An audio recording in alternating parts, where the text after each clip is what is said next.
After crossing into the world of Dragon Ball, the system granted me a battle power of 100 billion.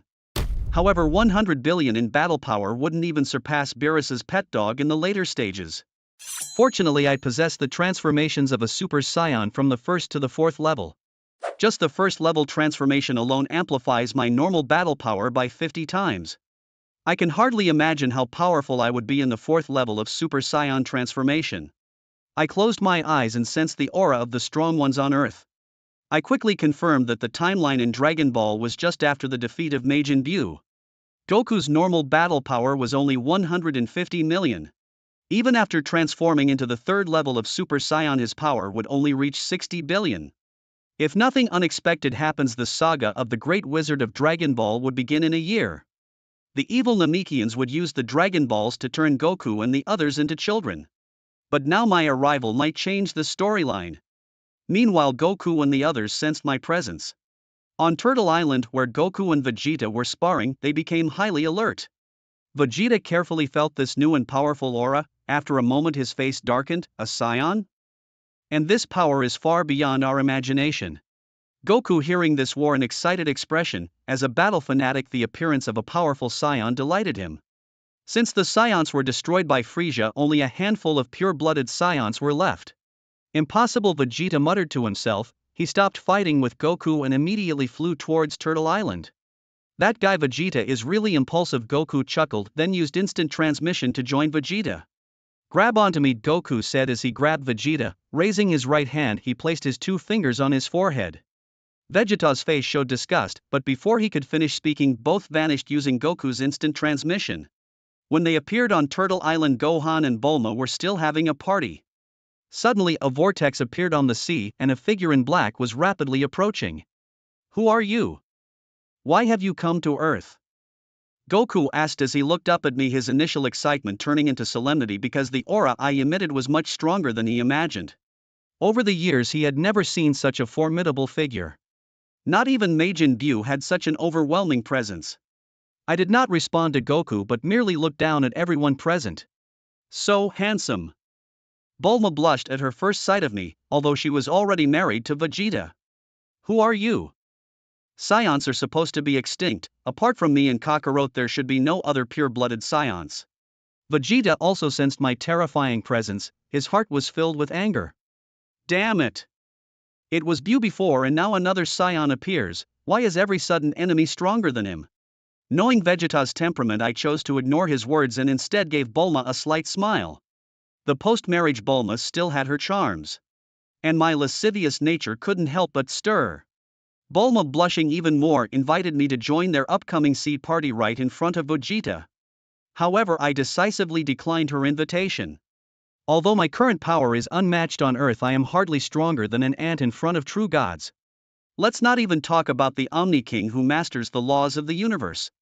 Just the god of destruction Beerus, who will later descend upon Earth, could probably kill me with one hand. Therefore I don't have time to attend this party. I need to train hard to become stronger.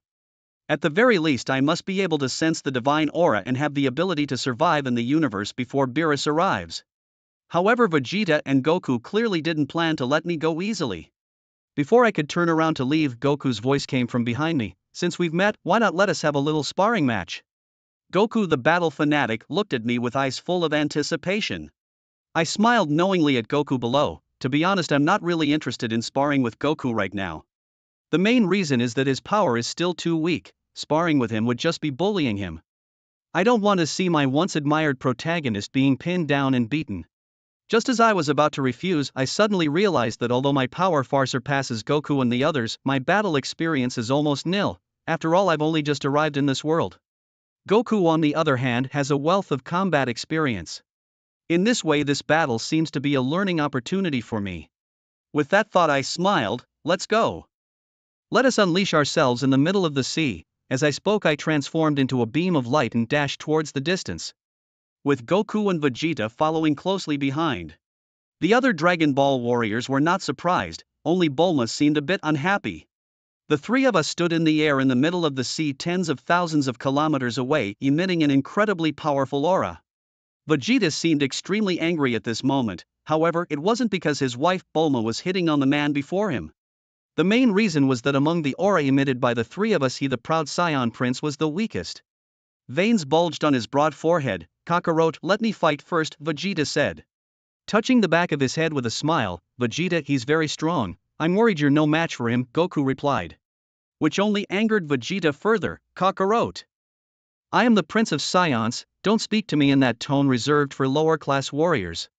As soon as he finished speaking, Vegeta attacked me directly, his speed creating afterimages in the air. I had anticipated the Scion Prince's fiery temper. Watching Vegeta charging at me, I was utterly unconcerned. To me, he was just an eternal runner-up. Vegeta's sudden attack was easily dodged by me. His pride in his speed seemed very slow in my eyes, like a child playing house. Is this all your strength? How disappointing, I said mockingly while dodging Vegeta's attacks. Finally, Vegeta was provoked. He stopped his attack, his eyes flickering with golden light. Although you're also a Scion and your strength is not bad, I suppose you can't do this? He clenched his fists and let out a low roar, his aura becoming even more furious. Goku shook his head as he watched Vegeta. He's transforming into a Super Saiyan already? It's just the beginning. By then Vegeta had already unleashed a golden wave of energy. See? This is a Super Saiyan. The combat power is 50 times that of the normal state. Now I am 50 times stronger than when I just fought you. He still firmly believed that I couldn't transform into a Super Saiyan. Is this your last resort? Compared to just now, you've given me a tiny bit of motivation to strike, I said, though I felt disdainful inside. After all, my normal state already possessed a combat power of 100 billion, how could I care about Vegeta's 100 billion power level after his transformation? Lord Beerus, it seems Frieza has been resurrected and has gone to Earth for revenge. Son Goku, Vegeta and Gu Shen just used instant transmission to leave. Whis looked at Beerus. What? Beerus was startled and immediately turned to Whis. Frieza is resurrected, and he went to Earth. This sounds interesting, let's go see for ourselves. Beerus suddenly became interested and ordered Whis immediately. Yes, Lord Beerus, do I need to prepare a lunchbox this time? No need, Earth has good food we can eat there. Beerus spoke nonchalantly, having long considered Earth as his own cafeteria. Alright. After Whis spoke, he gently tapped his angelic staff on the ground and immediately took Beerus at the universe's fastest speed directly towards Earth. Earth, the figures of Gu Xian and the others appeared instantly. As soon as they appeared, they felt a sinister aura permeating the air. Vegeta, son Goku, you're finally back. Seeing Gu Xian and the others appear, Bulma immediately ran over. Bulma, stay back, leave what comes next to us. Vegeta glanced at Bulma. Gohan, take everyone back, the fight ahead is ours. Son Goku also spoke to Son Gohan. Kill them. Frieza with a somber face spoke. Keeping Son Gohan and the others alive was precisely to lure Son Goku and Vegeta back. Now that they had returned, Frieza naturally wouldn't be merciful and directly issued the command, at once. At Frieza's command, his army, faces filled with cruelty, unleashed their formidable power, charging towards the now powerless group that included Son Gohan. Vegeta, leave these minions to you. Son Goku didn't look at those from Frieza's army but kept his eyes fixed on Frieza, speaking to Vegeta beside him. Tch Kakarot, you think you're talking to who? Frieza, the man who destroyed the Scion planet. I will definitely not let him go. Leave these small fries to you, I'll deal with Frieza myself. Vegeta snorted coldly. Vegeta, Son Goku glanced at Vegeta. Without waiting for him to speak, Vegeta had already charged forward, bypassing the soldiers of Frieza's army and heading straight for Frieza, who was still seated in his chair. Frieza, today I'm here to kill you myself. Vegeta burst forth, his power surging explosively as he transformed into a Super Saiyan. His formidable energy spread out, rapidly closing the distance to Frieza. Vegeta, it's been a while, you seem to have more confidence in your strength, thinking you can kill me. But let's not talk about that, just this courage and confidence alone are praiseworthy. I hope you can do it. Frieza didn't care about Vegeta, even though Vegeta had now transformed into the Super Saiyan he once feared the most. Bang! Vegeta approached Frieza in an instant, his fist thundering forward. Frieza, unfazed by such an attack, casually met Vegeta's fist with his own. A loud crash ensued and a storm erupted immediately. What? Vegeta's expression shifted slightly. His full-powered punch in his Super Saiyan state hadn't inflicted any damage on Frieza. He could even feel a tremendous force emanating from Frieza's fist. Whoosh, whoosh, both Frieza and Vegeta's figures vanished, reappearing far away in the next moment. Bang, bang, bang. With each thunderous crash, Vegeta and Frieza had clashed dozens of times. Each strike was with full force, causing the ground to crack and pillars of fire to shoot into the sky. From afar, it looked like the apocalypse, a volcanic eruption that was shocking to behold. Since my opponent has been taken by Vegeta, I'll just have to deal with all of you, Goku said, eyeing Frisia's army. Although there were many of them, numbers meant nothing to someone as powerful as Goku.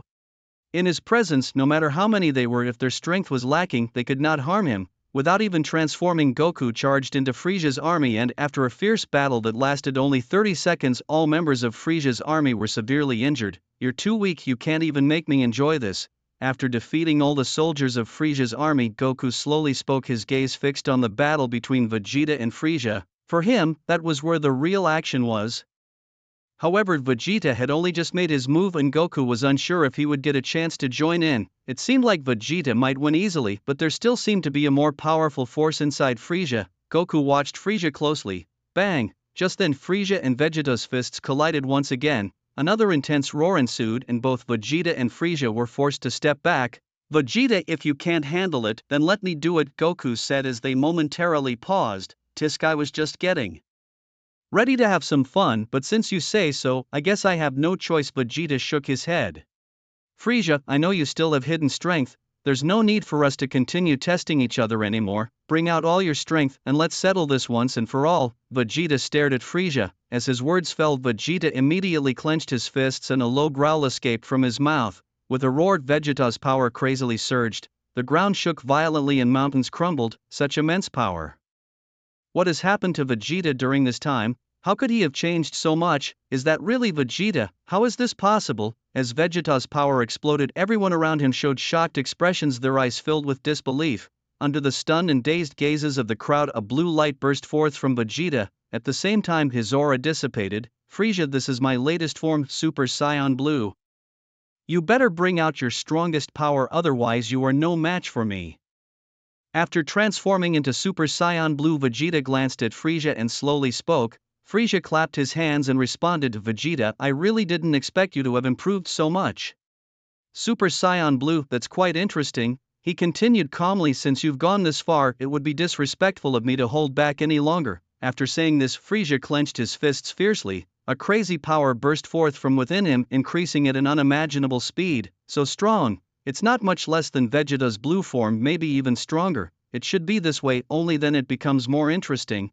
Vegeta's eyes gleamed with a frenzied passion, a mix of excitement and thrill. A golden light instantly emerged from Frisia, turning his entire body golden under this glow. Vegeta, this is the transformation I achieved after 4 months of training following my resurrection. In the naming style of your Saiyan people, I call this transformation Golden Frisia. The name might be a bit crude, but the power is immensely strong. This is the transformation I prepared for you Saions, because today no one is exempt from dying here. After transforming into Golden Frisia, his confidence was palpably thicker. Golden Frisia, Vegeta's pupils shrank. Even he felt a sense of crisis emanating from Golden Frisia. I've never trained since I was born. Thanks to you Saions, I only needed 4 months of training after being resurrected to achieve this transformation. Frisia spoke calmly. Are you saying this transformation is also something you've only recently achieved? Vegeta picked up on the key point in his words and asked back.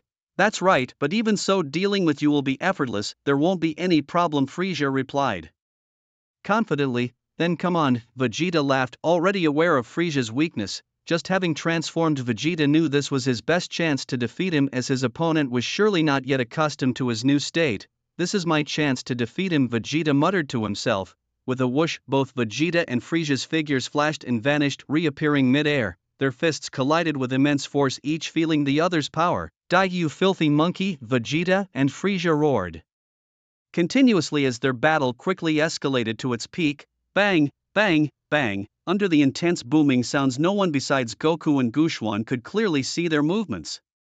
The speed of their fight was unimaginable. Gallic Gun, Vegeta roared, as a massive energy beam formed in his hands and furiously struck down towards Frisia. However, even as the Gallic Gun raged on, Frisia's expression remained unchanged, showing no concern for Vegeta's attack. As the Gallic Gun was just about a yard from hitting Frisia, he finally lifted his right hand. Boom! A light burst forth from his palm, expanding thousands of times in an instant into a huge energy sphere, blending black and gold lights. The two energies collided fiercely. After just 3 seconds of intense confrontation, they exploded violently. It wasn't just a simple explosion, the Gallic gun was significantly weakened upon contact, and then Frisia's energy burst forth with destructive force, completely overpowering the Gallic gun. Following its collapse, Frisia's energy transformed into a devastating force, instantly heading towards Vegeta. Normally Vegeta wouldn't have a chance to dodge such power. But under the state of Super Saiyan Blue, his strength was nearly on par with Golden Frisia, thus Vegeta was concerned but not overly so. Ha! With a shout, Vegeta unleashed a barrage of energy blasts from his hands towards Frisia. Ha! Frisia, you think you're strong? You wanted revenge? How come you can't even beat me now? Today I, Vegeta, will personally send you to hell. Amid his roaring, Vegeta unleashed hundreds of energy blasts, bombarding Frisia relentlessly. Final flash. Vegeta bellowed, and the entire area trembled as all his energy erupted near Frisia, striking him with terrifying force. However, just when Vegeta thought he had defeated Frisia, a voice he least wanted to hear emerged from the thick smoke. Vegeta, I thought you were stronger than this. Seems like that's all there is to it. As the smoke cleared, Frisia's figure emerged, looking somewhat disheveled but without any substantial injuries. Remarkably, despite Vegeta's relentless barrage, Frisia had not sustained a single wound. Even more astonishing, Frisia's energy seemed to subtly grow stronger at that moment. What's going on with Frisia? How is his power increasing? Vegeta exclaimed in shock. Though he still maintained the Super Saiyan Blue form, his energy had noticeably diminished.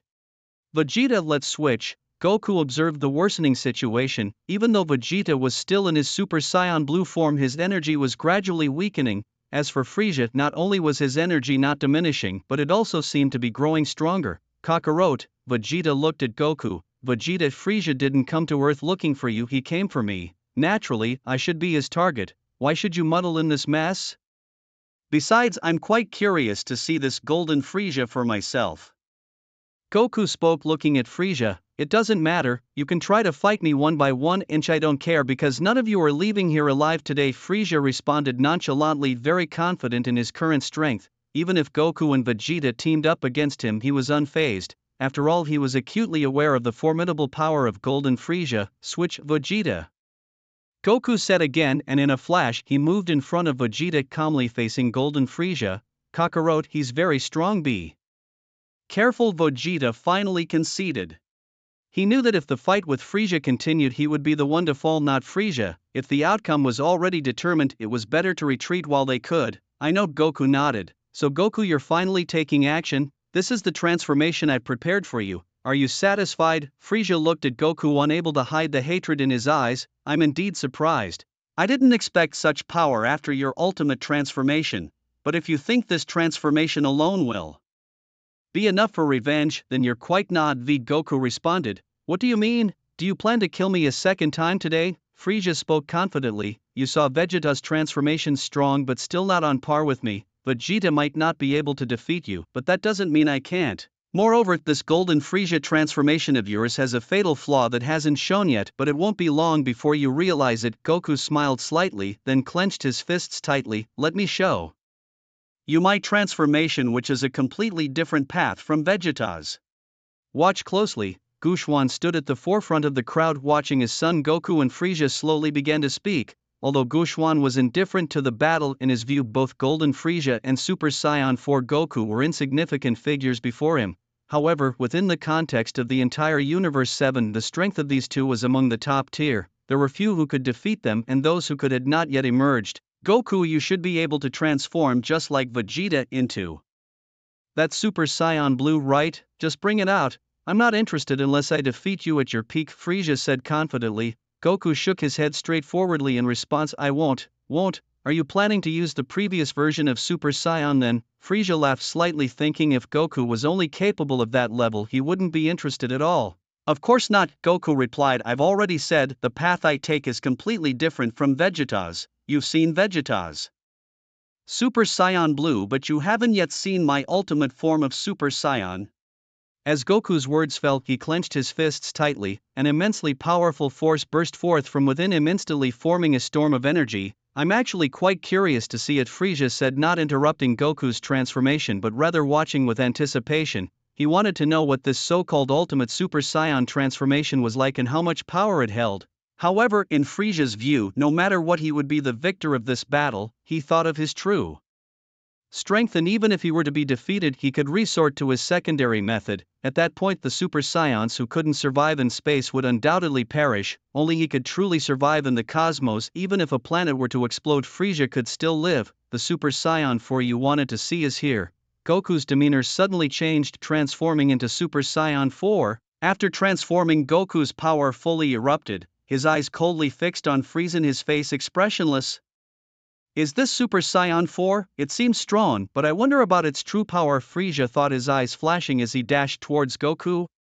With incredible speed, Frieza closed the distance in an instant. Boom! Without any hesitation, as he neared, Frieza raised his right fist and brutally struck at Goku. This punch contained all of Frieza's strength, its power reaching an unimaginable level. However, facing such a terrifying punch, Goku remained utterly calm. Even his gaze towards Frieza held a hint of mockery, overconfident. As Golden Frieza's punch was swiftly approaching, nearly inches away from Goku, the unexpected occurred. Goku's right hand swiftly rose, seizing Golden Frieza's fist in midair. Frieza's face changed colors as his fist was captured, and despite his attempts to pull away, he found himself utterly unable to free himself. Your power is negligible to me, Goku declared. As Goku's words fell, his left hand ferociously grabbed onto Frieza, hoisting him up effortlessly. With a fierce motion, Goku slammed Frieza down to the ground. This sudden turn of events left Golden Frieza with no time to react. A scream echoed as Frieza's body harshly collided with the ground. Show me your real power, where you stand no chance against me, Goku stated, his voice cold and detached. Initially eager to toy around, Frieza slowly got up, dusting himself off, and spoke slowly to Goku. Since you insist, I shall take this seriously. Bulma glanced at Guoxian, recalling the fierce battle he had on Earth with Beerus. Guoxian, you are powerful, why not finish Frieza off, she suggested. However, Guoxian shook his head, indicating no need for him to intervene. This battle doesn't require my involvement. Frieza's level is too trivial for me to bother, he said dismissively. In a blink, Goku and Frieza's figures flashed, clashing together at an incredible speed. The ongoing battle resonated with loud booms, their movements too rapid to track visually. As the earth beneath them cracked and a storm of their combat swept across, Guoxian grimaced. This isn't good. The earth can't withstand their level of fighting. With a wave of his hand, Guoxian unleashed a mysterious force that massively fortified the earth. Perish along with the earth, Goku, Frieza bellowed, distancing himself from Goku. Despite his formidable power, even surpassing Super Saiyan Blue Vegeta, Frieza realized he was no match for Goku in his Super Saiyan 4 form. This battle was proving to be a challenge he was unprepared for. At that moment, as the distance between them grew, Frieza lifted his right hand and brought it down towards Goku. A golden orb of light appeared in his palm. It seemed ordinary at first glance, lacking any distinct features. However, as soon as the golden orb was released, it expanded at an unimaginable speed, multiplying in size in an instant. It transformed into a golden sphere of light from which a terrifying force erupted. Died Goku. As the sphere imbued with horrific power sped towards Goku, a sinister smile crept across Frieza's face. Is it always like this? Don't you ever get bored? Watching the approaching golden orb, which contained an extremely terrifying power, Goku merely furrowed his brow. If you think such energy can destroy the earth, then you're either underestimating the earth or me. Goku felt underestimated, which irked him greatly. And once Goku felt slighted, the result would be him striking with full force. This was his nature, the nature of Goku, the Saiyan warrior. Kamehameha. As the golden orb drew closer, about to strike, Goku brought his hands together, his voice calm yet stern. Ha! As the final word was uttered, a massive Kamehameha wave burst forth from Goku's hands, colliding with the enormous golden energy at an unimaginably fast speed. When the two forces collided, a violent roar echoed through the air. The two massive energies clashed in the sky. The colossal force of their collision was terrifying, even tearing the sky apart, creating huge cracks out of nowhere. As if heralding the apocalypse, perish, Golden Frieza roared. Break! Goku also roared, releasing an unimaginable force with his Kamehameha wave. Under this power, the two forces collided with the greatest impact. Under the force of the Kamehameha, the golden energy shattered. After breaking the golden energy, the Kamehameha wave with even greater power continued its onslaught towards Frieza. Golden Frieza raised his right hand, catching the incoming Kamehameha wave, very strong. But by the time it reached me, its power had significantly weakened, causing me no harm.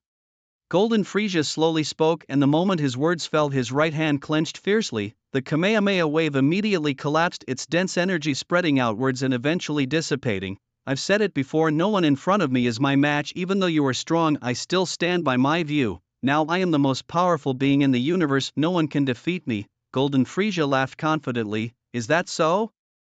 Just then a cold voice sounded, reaching Frisia's ears. As the voice fell, immediately a ray of light descended from the sky, appearing before everyone. "Whis, Lord Beerus." As the light faded, two figures appeared. It was indeed Whis and Beerus. "Frisia, after all these years your strength hasn't grown much, but your arrogance certainly has. Is this your new form? Claim to be the strongest in the universe, but to me it seems rather unimpressive." Beerus, with arms crossed, slowly began to speak as he looked at Frisia. Who are you?" Well, Frisia was taken aback by Beerus's sudden appearance. He had seen Beerus before and knew that Beerus's power was beyond his imagination. Once he thought he could eventually match Beerus's strength, but now facing such a powerful Beerus, he realized how laughable that thought was. "Frisia, would you mind repeating what you just said?" Beerus asked, his face full of disdain as he stared coldly at Frisia. "Lord Beerus, I. Frisia stuttered, unable to articulate his words, his courage shattered by fear. "Why are you silent now? Weren't you very arrogant before?" Beerus glanced at Frisia. "Lord Beerus, I was wrong before, but I am here today for revenge. Do you intend to intervene?" Frisia asked, looking dreadful. If Beerus were to intervene, Frisia knew he would stand no chance. After all, with Beerus there, even the bravest would not dare to act rashly. "I have no interest in meddling with your petty affairs. Besides, I am a god of destruction, not a busybody god. I will not intervene," Beerus remarked, then moved aside with Whis. Relieved, Frisia breathed a sigh of relief, truly frightened. Beerus coming to Earth was something Frisia could never have expected. "Hey Frisia," Goku began, looking at Frisia. "Our fight isn't over, it has just begun. Shall we continue?" Goku said, his tail flicking behind him. "Of course, I came here today to kill you and Vegeta and then to destroy the Earth. How could I give up so easily?" Frisia growled. As he spoke, Frisia's powers surged explosively, a golden glow spreading around him as he charged at Goku once more. Perfect timing, Goku said, his eyes flashing with excitement. "With your strength being so formidable, it only makes the fight more interesting." Goku laughed and charged forward. In a flash, they were upon each other, clashing in an instant. As they met, they both raised their right hands and with a roar launched fierce blows at each other. Bang! A thunderous explosion echoed as Goku and Frisia's fists collided in an instant. The immense force burst forth immediately with a booming sound reverberating around them. A violent shockwave swept outward, spreading in all directions. "I hate dust. Keep the fight away from me if you're going to brawl," Beerus grumbled, his brow furrowing as he raised his right hand, casting a layer of purple glow around his body. Swoosh! Gohan and the others, having regained some of their strength, gathered around Beerus. Although they had great confidence in Goku and Vegeta's abilities, not to mention the even more formidable Guxian, they felt it was still safer to stay by Beerus's side. The fight between Goku and Frisia was intense, with continuous loud booming sounds underlining the ferocity of their battle. The level of intensity was such that with their strength Gohan and the others could hardly discern the specifics of the fierce combat. After all, the vast gap in power was not so easily bridged. At this moment only a few, including Vegeta, Guxian, Beerus and Whis, could clearly see their movements. As for the others, they couldn't even catch a glimpse of Goku and Frisia's afterimages. Whoosh, whoosh, whoosh. 3 rings of light appeared, rushing towards Goku with a high-speed whistling sound. "Frisia, don't you have any moves of your own? Why do you always use others' techniques?" Goku glanced at Frisia, clearly unimpressed by his attack methods. Don't think you can deal with me like last time. I might make a mistake once, but it definitely won't happen a second time," Frisia retorted, remembering the humiliation of being sliced in half by his own technique on Namek. Bang!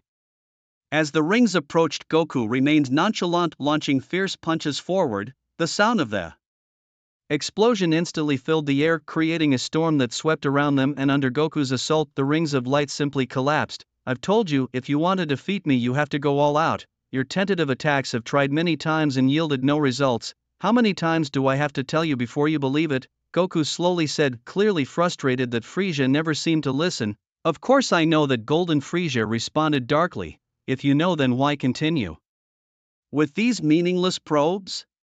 Or is it that your Golden Frisia state can't last much longer, now reaching the limits your body can withstand?" Goku slowly spoke, questioning Frisia's strategy. "Nonsense, my transformation can last a long time, definitely not like you scions," Frisia snapped back, unwilling to admit any weakness. Frisia looked at Goku, and although Goku had already guessed his intentions, Frisia clearly did not want to admit it. Frieza, after you transformed into Golden Frieza, you indeed gained a tremendous boost. However, you made a fatal mistake.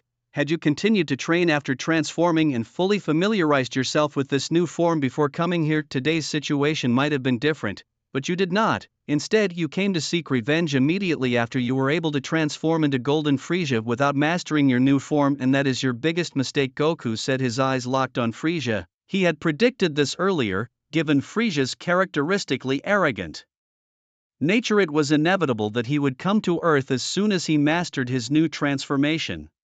At this moment, signs of weakening were clearly evident in Frieza's aura. Impossible, I just thought that I didn't need to use my full strength to deal with you. This much power should be enough to kill you, Frieza retorted, still feigning strength. Won't admit it, huh? It seems I have no choice but to make you see the truth before you will admit it. Goku shook his head, disapproving of Frieza's prideful nature. Whoosh.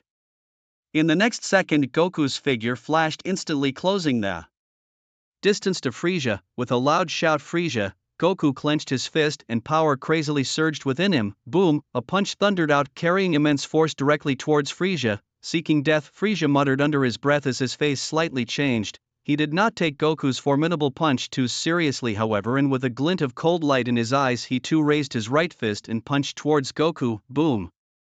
The fists of the two collided in an instant, causing a roaring echo. Under this punch, Frieza's expression changed to one of pain, and he was forced back 3 steps by the powerful impact. Goku, on the other hand, did not move back at all. His body didn't even shake, and his eyes coldly fixed on Frieza. How about it? Do you believe what I said now? Goku did not immediately strike again, but spoke calmly to Frieza. How is this possible? Frieza looked at Goku in shock. Die. Frieza roared, raising his hands as a massive amount of energy began condensing in them. A tremendous force instantly appeared in Frieza's hands. Goku, this is the full force of my power in one strike. Let's settle this once and for all. The immense energy manifested above Golden Frieza, erupting with an unimaginable, terrifying force. This power was too strong. Even Goku, seeing Frieza able to unleash such immense energy, couldn't help but look slightly concerned. I never thought you would still possess such incredible strength, but if this is indeed your final strike, I'm afraid it still won't be of any use, Goku said, though surprised at Frieza's remaining power. He was not particularly worried. For him, the power to collapse was not unattainable. In fact, he didn't even need to exert his full strength to achieve it. Witness the true power of a Super Saiyan 4. Goku's lips curved into a smile as he saw the massive energy approaching. He knew that once his strike was unleashed, Frieza would certainly be unable to withstand it. The ultimate strength, you say? That excites me a bit. Golden Frieza, although aware that the situation was dire for him, still spoke with a cold tone. 10 times. Goku's voice came out icy cold. As his words fell, a tremendous power burst forth from within him. Kamehameha. Goku positioned his hands on the right side of his body, forming a glowing orb between them. It didn't explode, but the orb contained an unimaginable, terrifying power. Frieza, this is my strongest strike. I wonder if you can withstand it, Goku slowly said. At that moment, Frieza's so-called strongest energy was nearing, carrying a destructive force aimed directly at Goku. Boom! Goku roared. Underneath his roar, a massive Kamehameha wave surged out, heading straight for Frieza's enormous energy. The two massive energies collided in an instant, approaching each other madly. An unimaginable momentum exploded in a moment. Die Saiyan, Golden Frieza growled. Break, Goku also growled. In a flash, almost instantly, the two energies met and collided head-on. At the moment of impact, a terrifying storm suddenly emerged. The power of both forces was immense, especially under such an explosive outburst, unleashing the most powerful strength immediately. As the two energies collided, a terrifying force erupted from it. This collision was extremely powerful, and upon contact, it immediately shook heaven and earth. This strike was the one that would determine their victory or defeat. Vegeta watched with a serious gaze. Who would win? Goku and the others looked on, unsure themselves. But in their hearts, they all shared a common belief that Goku would ultimately win. After so many years and so many battles, each one perilously close, Goku had never let them down. No matter how difficult, he would overcome the enemy. It was because of this reason that they believed Goku would definitely win this time too, just like he had defeated Frieza before. Roar! Frieza growled, his entire strength crazily merging into the huge energy, enabling his power to burst forth with even greater might. Under his full strength, the massive energy immediately erupted with unimaginable power. With an unimaginable terrifying force that could shatter everything, it collided directly with the Kamehameha wave. Huge waves of power surged, ready to break through the Kamehameha. Under normal circumstances, the Kamehameha would not have stood a chance against Frisia's powerful attack. Facing such magnitude of power, even Goku would inevitably crumble. But this time was different. Goku was in his Super Saiyan 4 form and he enhanced his Kamehameha with divine energy, making it a tenfold Kamehameha. With such power, even Frisia's immense strength couldn't possibly shatter the tenfold Kamehameha. Facing Frisia's full force, Goku found it much easier to handle. It was evident even now Goku hadn't unleashed his full strength. Frisia, I've already told you, it's useless, Goku said, his expression carrying a hint of sympathy. Frisia's face darkened, knowing he had lost again to the Saiyan he despised the most. With a haughty laugh, Goku spared no further courtesy and thrust his hands forward, channeling all his power into the tenfold Kamehameha. A thunderous roar ensued, and the sky trembled. Frisia's massive energy instantly crumbled under the tenfold Kamehameha, forcefully shattered by it. What? Frisia's face turned pale, shock in his eyes, as he spat out a mouthful of blood. No. After the destruction of Frisia's tremendous energy, the tenfold Kamehameha, carrying enormous force, directly struck Frisia. Even Frisia, in his golden form, changed in complexion and immediately retreated, but his speed of retreat was far too slow compared to the tenfold Kamehameha. Within just 3 steps, the tenfold Kamehameha had already hit him.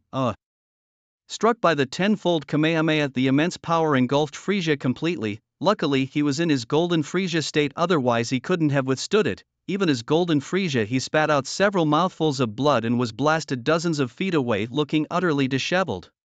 After the tenfold Kamehameha disappeared, Frisia could no longer maintain his golden transformation and reverted to his third form. I've lost to a Saiyan again. This can't be. How could I lose? Frisia clenched his fists tightly, his face expressing disbelief and an inability to forgive himself. Frisia, I'm truly surprised by the level of your strength. I have to admit you are a formidable opponent, Goku said, approaching Frisia with an excited expression. After all, the power that Frisia displayed this time astonished even Goku. He had never imagined that Frisia could reach such a level after transforming once again. But I still lost. Just kill me, Frisia said, looking at Goku. No, I won't kill you. Just go, Goku replied, surprisingly refusing Frisia's request. What is Kakarot doing? Vegeta was stunned, his gaze filled with disbelief as he looked at Goku. Goku, just kill him.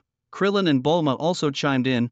Goku, however, was indifferent to everyone's voices. Frisia, just go. I hope that when you come back next time you will have fully mastered the transformation into Golden Frisia, Goku said, glancing at Frisia. No. Unforgivable, Frisia roared in anger. He could handle his own defeat, but Goku's mockery was something Frisia couldn't tolerate. What is he thinking? Beerus looked at Goku, frowning. Today I came prepared to die. Since you won't kill me, I'll do it myself, Frisia declared loudly. As he spoke, he raised his right hand, which began to glow. As the light appeared, Frisia aimed viciously at his own head.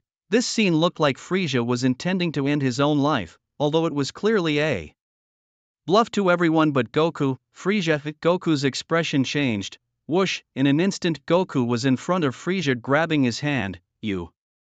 Goku began to speak, but before he could finish his expression changed drastically. Whoosh, a beam of light pierced through Goku's chest. Goku, you're still such a soft-hearted fool, Frisia sneered, grabbing Goku's hair and flinging it, punching him repeatedly. You.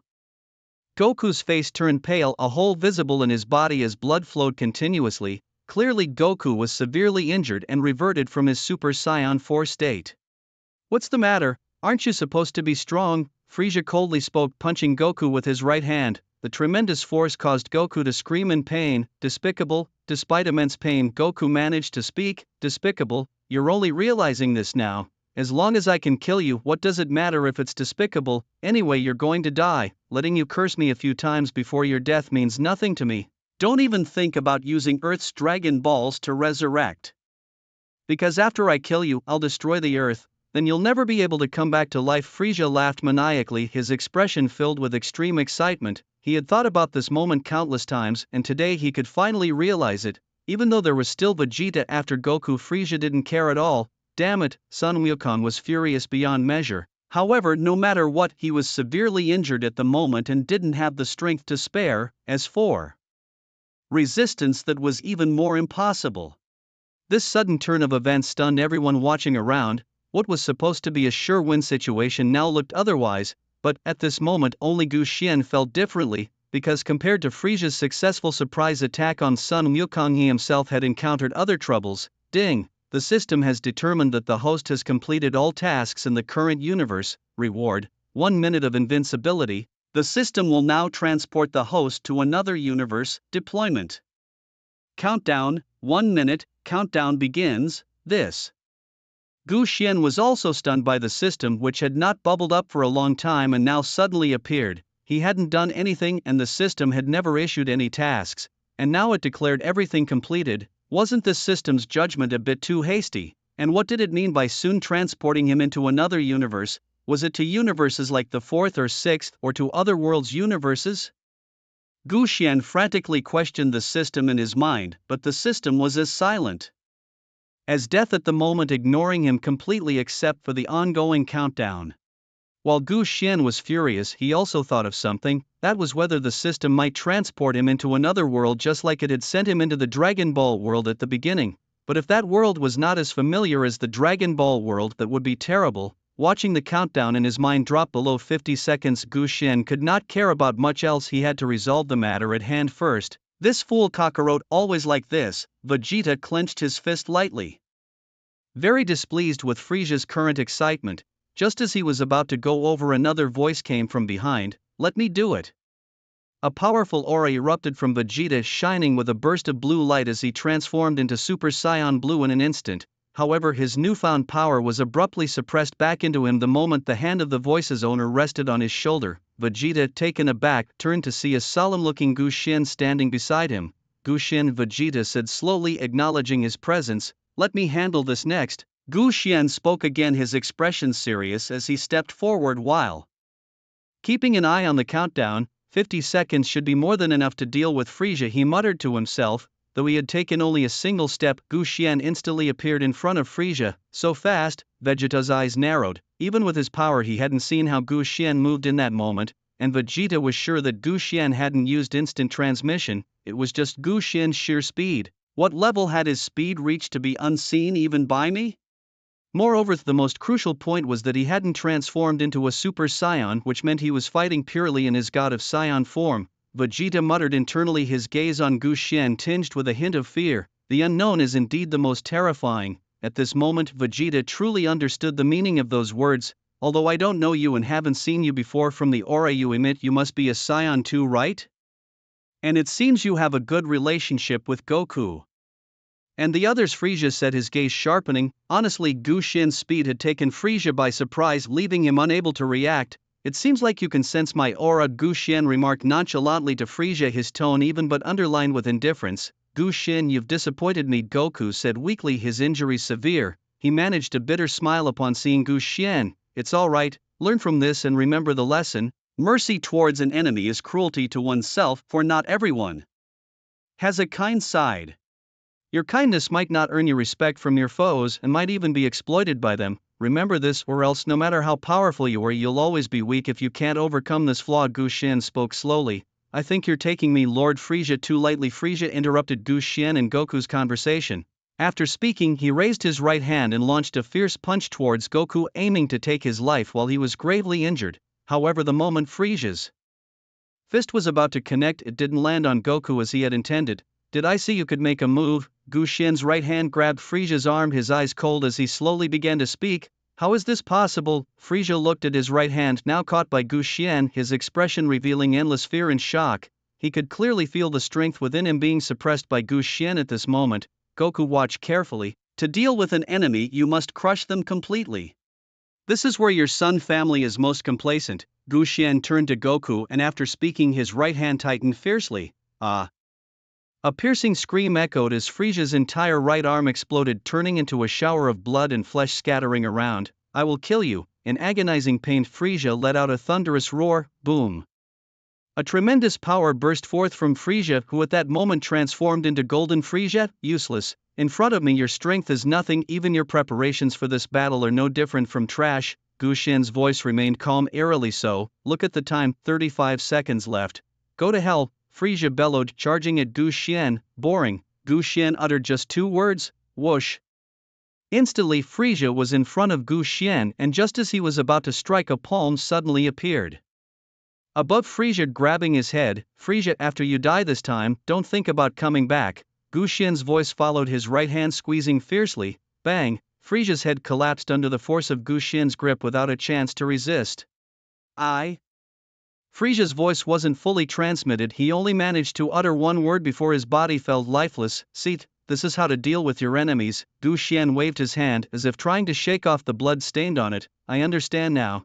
Goku weakly got up, having learned his lesson, but how long this lesson would last, that was uncertain. However, for the time being, Goku would not forget. "Kill all these remnants of Frisia's forces, leave none alive." Gu Xian slowly spoke. After his words fell, the other Z fighters also sprang into action, charging at the Frisia Force soldiers who had lost their backbone and were terrified. "Ah, no!"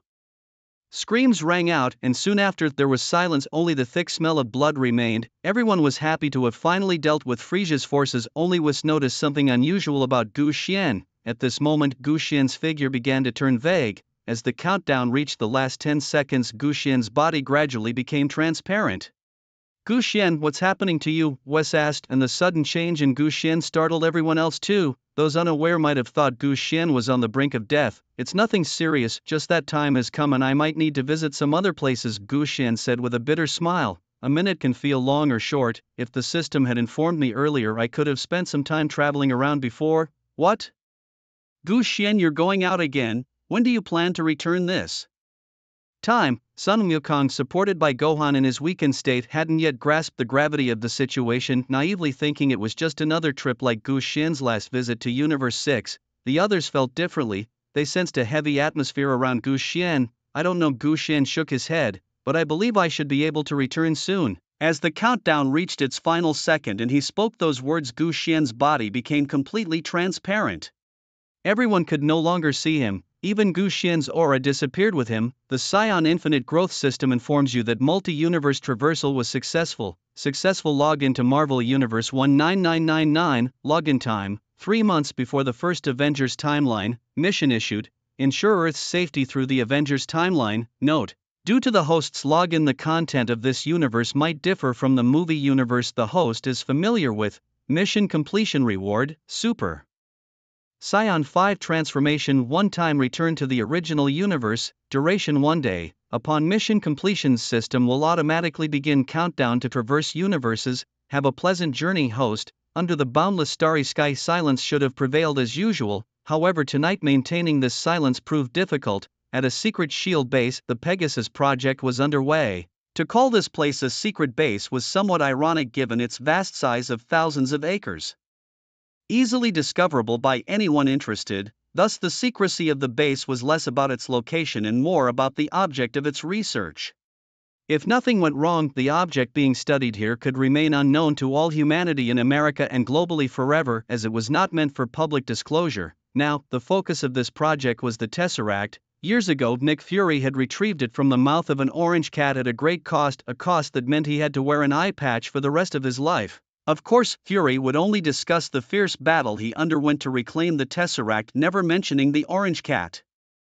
"Director, I still have a bad feeling about this," his subordinate Hill said worriedly beside him. "But I have no other choice," Fury replied with a bitter shake of his head. "Earth needs its own trump card, just like it did with the island nation in the past. Today, Earth needs something more deterring than nuclear weapons to confront those aliens." Nick's stance was resolute, for the facts were clear. Several months ago, an individual claiming to be a prince of Asgard visited Earth, leaving its inhabitants in utter astonishment. The weapons, unlike anything they had ever seen and abilities far surpassing those of any human, shook Nick to his core. Even more troubling was the revelation that Earth was once known as Midgard, centrally located among the 9 realms in a territory of Asgard. In other words, they were once subjects of that damned Asgardian prince. For someone as proud as Nick, this was unacceptable. In his view, Earth should always belong solely to its human inhabitants, and he wanted those damned Asgardians to stay far away. Even though Asgard had indeed protected Earth from many enemies over the years, Nick maintained that Earth did not need Asgard's protection. Perhaps they could be allies, but nothing more. Believing himself to be a representative of Earth, Nick could not tolerate the idea of his cherished planet becoming someone else's territory. He had even discussed this with Captain Marvel. However, according to cosmic law, Captain Marvel could only fend off extraterrestrial threats and had to remain amicable towards the Asgardians. Under such pressure, Nick had no choice but to consider using the Tesseract as a weapon. There was no alternative. Earth needed its own trump card, a card impressive enough to astonish extraterrestrials. Director, a familiar voice called out, and Nick turned to see Professor Selvig with a smile. The professor's current duty was to thoroughly develop the Tesseract. However, the expression on his face made it hard for Nick to smile back. "What's the matter, Professor?" Nick asked with concern, hoping there hadn't been any issues with the Tesseract research. "Come quickly, Director." Professor Selvig looked urgent, his brows furrowed as he hurried Nick towards the largest observatory within the base. Operating the central telescope of the observatory, Professor Selvig explained, "Tonight's sky is unusual. If my predictions are correct, a very small meteorite is descending towards Earth." Nick, nonchalantly placing his eye to the telescope, replied, "Don't panic, Professor, it's just a meteorite. These days, who hasn't seen a meteorite fall, having witnessed alien landings, eh?" Tiny meteorite hardly fazed him. Seeing the professor's anxious demeanor, Nick considered whether he should give Selvig a break, suspecting the professor might be overworked. "But it's heading towards New York, and its shape is eerily similar to that of a human body. I can't help but suspect there might be someone inside it." "What?" Nick was taken aback. "Motherfucker." Realizing the implications of the professor's words, he nearly lost control of his emotions. The last time a meteor like this descended, it brought them the weapon of Thor. And this time it's a person, and the landing spot is their beloved New York. Nick was annoyed. "Does it seem like aliens have nothing better to do than to visit Earth for fun? How long until it lands?" Nick asked with a serious expression. "About 16 minutes, and it's going to land in downtown Manhattan." "Okay, I got it." Nick nodded. He then immediately opened his communicator and issued orders to an agent who was currently on vacation in New York. "Vacation cancelled. Coulson, you lead the team. Location, Manhattan. Prioritize evacuating the crowd. Make sure there are no civilian casualties while securing the estimated landing site. In case of special situations, follow the team leader's orders." "Roger that." Agent Coulson, who was in New York enjoying a candlelit dinner with a B-list actress, suddenly received the message. Just a second ago he had just agreed to take the actress to his place, but his face changed instantly. "What's wrong, dear?" The actress in front of him didn't know what had happened, thinking her joke had upset Coulson. "Please forgive my impudence, dear, but I need to handle a sudden situation." "But..." Before the actress could finish her sentence, Coulson had already put on his coat and left the restaurant without looking back. Meanwhile, in various locations across New York, Humvees burst out. They had only one destination: Manhattan, New York, Manhattan District. This place was originally just an ordinary stock trading center, but today rumors had spread that an alien prince was about to attack the New York Stock Exchange. In no time, the nearby crowd was urgently dispersed, and after the last civilian was evacuated, the so-called alien prince finally entered their surveillance zone 5 minutes later.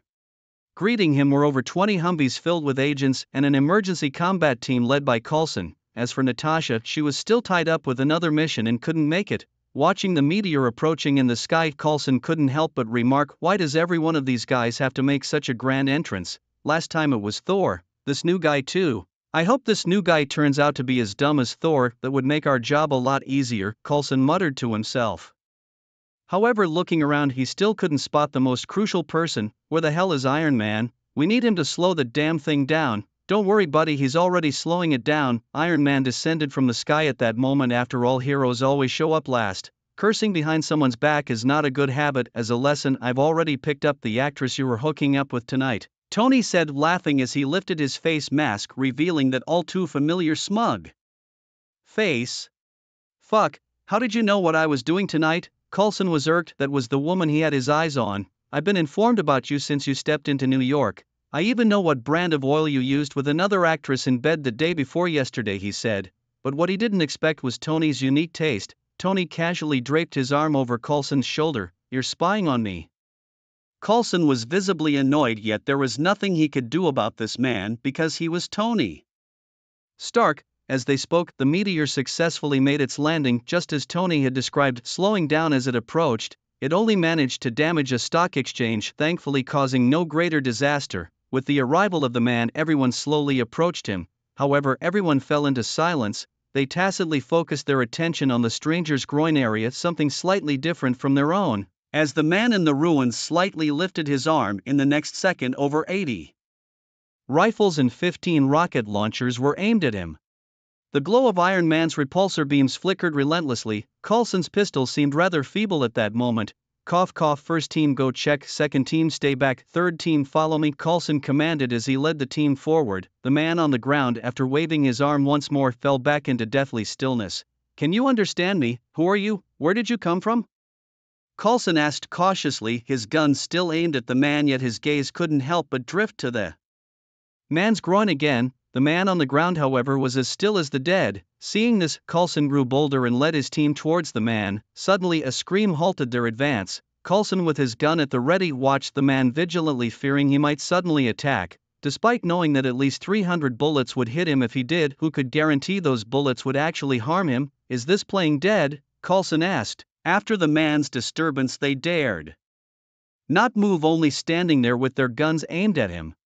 Even Iron Man hovered overhead, unlocking all his weapons aimed squarely at the man on the ground. 10 minutes later, seeing no movement from the man, Coulson approached him half in doubt. After ensuring it was safe to approach, he immediately ordered other agents to lift the man and carry him to their vehicle. They acted swiftly, taking less than a minute to transport the man to the vehicle. Then the team departed in their Humvees, leaving behind Tony in his Mark suit. Jarvis, check for any alien remains that might contain DNA at the scene. We need to be prepared for this guy, Tony instructed. Understood, sir. About half an hour later, at the New York branch of SHIELD, Nick Fury stood by, observing a figure lying quietly on the table in the adjacent room. It was hard for him to believe that someone could fall from such a height and remain unharmed, not even a single hair out of place. Beside the lab table, 10 of the world's foremost medical researchers shared his shock. Damn it, with our current technology we can't even inflict the slightest scratch on his skin. Is the cellular activity within his body even real? Can he recover from any injury just by resting for a while? What is this energy surging inside him, and why can't our instruments detect it? Oh my, look at that perfect body ratio. I could fall in love with him. Wake up, man, your wife would kill you for that thought. No worries, my wife would agree to a threesome. Gu Xian on the lab table slightly furrowed his brow. He felt as if he had been dreaming a dream he couldn't wake from, but now the dream was over and he was awakened by these endlessly chattering fools. Slowly he opened his eyes, only to see a group of annoying figures in white lab coats busying around him. Damn, he's awake. One of the staff noticed Gu Xian's movements, and the others quickly turned their gazes toward him, looking as if they were seeing a monster. Am I in the Marvel Universe now? Gu Xian murmured to himself. But just as he tried to move his arm to support his head, he saw it was entangled with numerous wires. What a nuisance. Annoyed and feeling like a monkey on display, Gu Xian used a bit of strength to rip the wires off him. Accidentally, his palm touched the surface of the lab table where he lay, leaving behind a palm print distinctly his own. His head still ached and the energy within him felt unsettlingly restless. He was still processing the information his senses were feeding him. After a while, once he digested it all, Gu Xian opened his eyes again. The medical staff looked at him as if he were a creature from another world, which only irritated him more. Even though he had not been conscious before, it didn't mean Gu Xian was unaware of what was happening around him. He could feel the changes in the power within his body. The laws of the Marvel Universe seemed much more refined than those of the Dragon Ball world, and even though his powers were significantly restrained here, he was confident that following the system's prompts to protect Earth would be well within his capabilities. After all, in the Dragon Ball world, a combat power of just 530000 was enough to destroy Earth. Even with stricter laws here limiting his power, Gu Xian was confident that even beings as powerful as Celestials might not be a match for him. Even at the worst, dealing with beings at the level of Thanos or Odin should still be well within his capabilities. And for Gu Xian, his primary task now was to figure out his current environment. He quickly made some discoveries. Under the shocked gazes of the medical personnel, he slowly walked towards the glass. On the other side of the glass, Nick looked on with a serious expression as Gu Xian approached. Has he spotted us? He asked worriedly, since recent reports indicated that Gu Xian's physical strength was extraordinary. Simulations had concluded that even a nuclear explosion would feel like just a breeze to him. With such strength, Gu Xian was simply beyond what SHIELD could currently handle, at least until they resorted to their last resort weapons. Now, they could only hope that the strength of these aliens was on par with the dim-witted Thor. Don't worry, the reports show he doesn't have penetrating abilities, so he's probably just looking at his reflection, Nick said calmly. but the next second when Nick looked up again he saw Gu Xian's strikingly handsome face eerily, staring right back at him. Nick tried to remain composed, still convinced that Gu Xian was just looking at his reflection, yet under such monstrous scrutiny even. Nick felt somewhat overwhelmed. Beads of sweat the size of peas fell from his forehead. Agent Hild with her immaculate makeup also looked worried and had already arranged for a combat team to wait outside. Should anything go wrong the team would rush in and prioritize evacuating the director. I know you're out there. Gu Xian's voice unexpectedly rang out. On the other side of the glass Gu Xian indeed lacked superhuman X-ray vision, but that didn't mean he hadn't seen Marvel movies. Without a hitch he knew that Nick, in his typical manner, would be standing there looking at him as if he were a monkey at the zoo, and likely with his assistant Hill too. "How do you know my name?" Nick asked, shocked. "Well, you might consider it some sort of super-hearing ability. I overheard your conversation outside just now." Gu Xian casually fabricated a reason to mislead Nick. He didn't possess super-hearing, but his vision was sharp enough to see things hundreds of kilometers away with ease, yet Nick believed him, for on an alien anything was possible. Incredible, Nick muttered to himself. "There are many things you won't believe, but before that please step aside, sir. I don't like this feeling of being watched like a monkey." With that Gu Xian continued forward, but instead of stopping as Nick expected when he nearly reached the glass he kept moving. Bang! And after Gu Xian stepped forward Nick and Hill had no time to react, and so it was under their astonished gazes. With his immense strength Gu Xian forcefully passed through the glass that not even a missile could shatter. The glass shattered instantly, breaking apart under the violent reaction. Nick and Hill, standing in front of Gu Xian, instinctively raised their arms to protect their heads and vital organs. However, after a few seconds the shattered glass did not fall towards them as they had imagined. When Nick opened his eyes and looked up again he swallowed subconsciously. "Sir, if I may be so bold, do you also possess this ability to manipulate objects?" Nick's face was filled with disbelief. Looking ahead Gu Xian remained calm, yet the glass that should have fallen to the ground floated around him like magic. "Well..." Gu Xian slightly raised his head. "It's just a little trick." After saying this, the glass finally fell to the ground as if losing support. "What's happening, director?" At that moment the door was kicked open and a large group of heavily armed agents rushed in, each equipped with sophisticated firearms. After ensuring the director was unharmed they aimed their guns at Gu Xian. If Gu Xian made any slight move, the next second a barrage powerful enough to sieve an elephant would greet him. "Humph!" Gu Xian looked at these men and scoffed, while a hard-to-describe pressure emanated from within him. To be precise, it was a mere breath from Gu Xian, now used as a weapon to deter these people. The air pressure in the room dropped at that moment and everyone was surprised to find it difficult even to breathe. "What's going on?" Nick was puzzled, facing the same situation. At this moment everyone except Gu Xian was affected. Nick frowned slightly. "I apologize for my subordinates' rudeness," Nick said with a smile, squeezing out a grin, more pain than crying. Hill also looked shocked. Being a level 9 agent proved she was no fool. The agents on both sides lowered their weapons at Nick's gesture. "You seem to have many questions for me, but before that you might want to get me some clothes." "I'd rather not have my assets exposed to your view," Gu Xian said, his gaze briefly sweeping over Nick's groin area. Cough cough. Nick was embarrassed by Gu Xian's gaze. "Go get this gentleman a suit of clothes," Nick said while looking at Gu Xian. "A trench coat similar to yours will do." "All right, sir." Gu Xian nodded, then followed Nick into his office where a trench coat in Gu Xian's size was already prepared on the table. Gu Xian wasn't afraid of Nick tampering with the clothing. "Your taste isn't bad. I've grown tired of my training attire." As Gu Xian spoke, he briskly pulled on the clothes lying on the table. His speed was so great that it caused a mini tornado in the office, scattering papers all over the room and leaving Nick struggling to keep his footing. "Sit down, I'll give you a chance to voice your doubts, though whether I respond is up to me," Gu Xian said. By the time Nick opened his eyes again, Gu Xian had naturally taken over the seat that originally belonged to Nick. His trench coat coupled with his demeanor almost gave the illusion that he, not Nick, was the true director of S.H.I.E.L.D. This attitude instantly chilled Nick's heart by half. Dominance. At this moment all Nick could sense from Gu Xian was dominance, signaling that Gu Xian would be a formidable opponent. He wouldn't be easily fooled like Thor had been with simple tricks. After a brief silence, Nick called over Hill again. "Get us a couple of fine drinks for me and this gentleman." "Yes." Hill nodded and left, leaving Nick and Gu Xian alone in the office. However, just to be safe, Hill had arranged for hundreds of agents to stand by outside in case of an emergency. But before the drinks arrive, may I boldly ask who you really are? An alien, a god from Asgard? Nick asked, half joking. Gu Xian laughed. Nick's question was indeed amusing to him. He was from Earth, but not from this world. Was he from the world of Dragon Ball? Not quite. Are you trying to intimidate me before answering my question? No, I just find your question rather amusing, Gu Xian replied.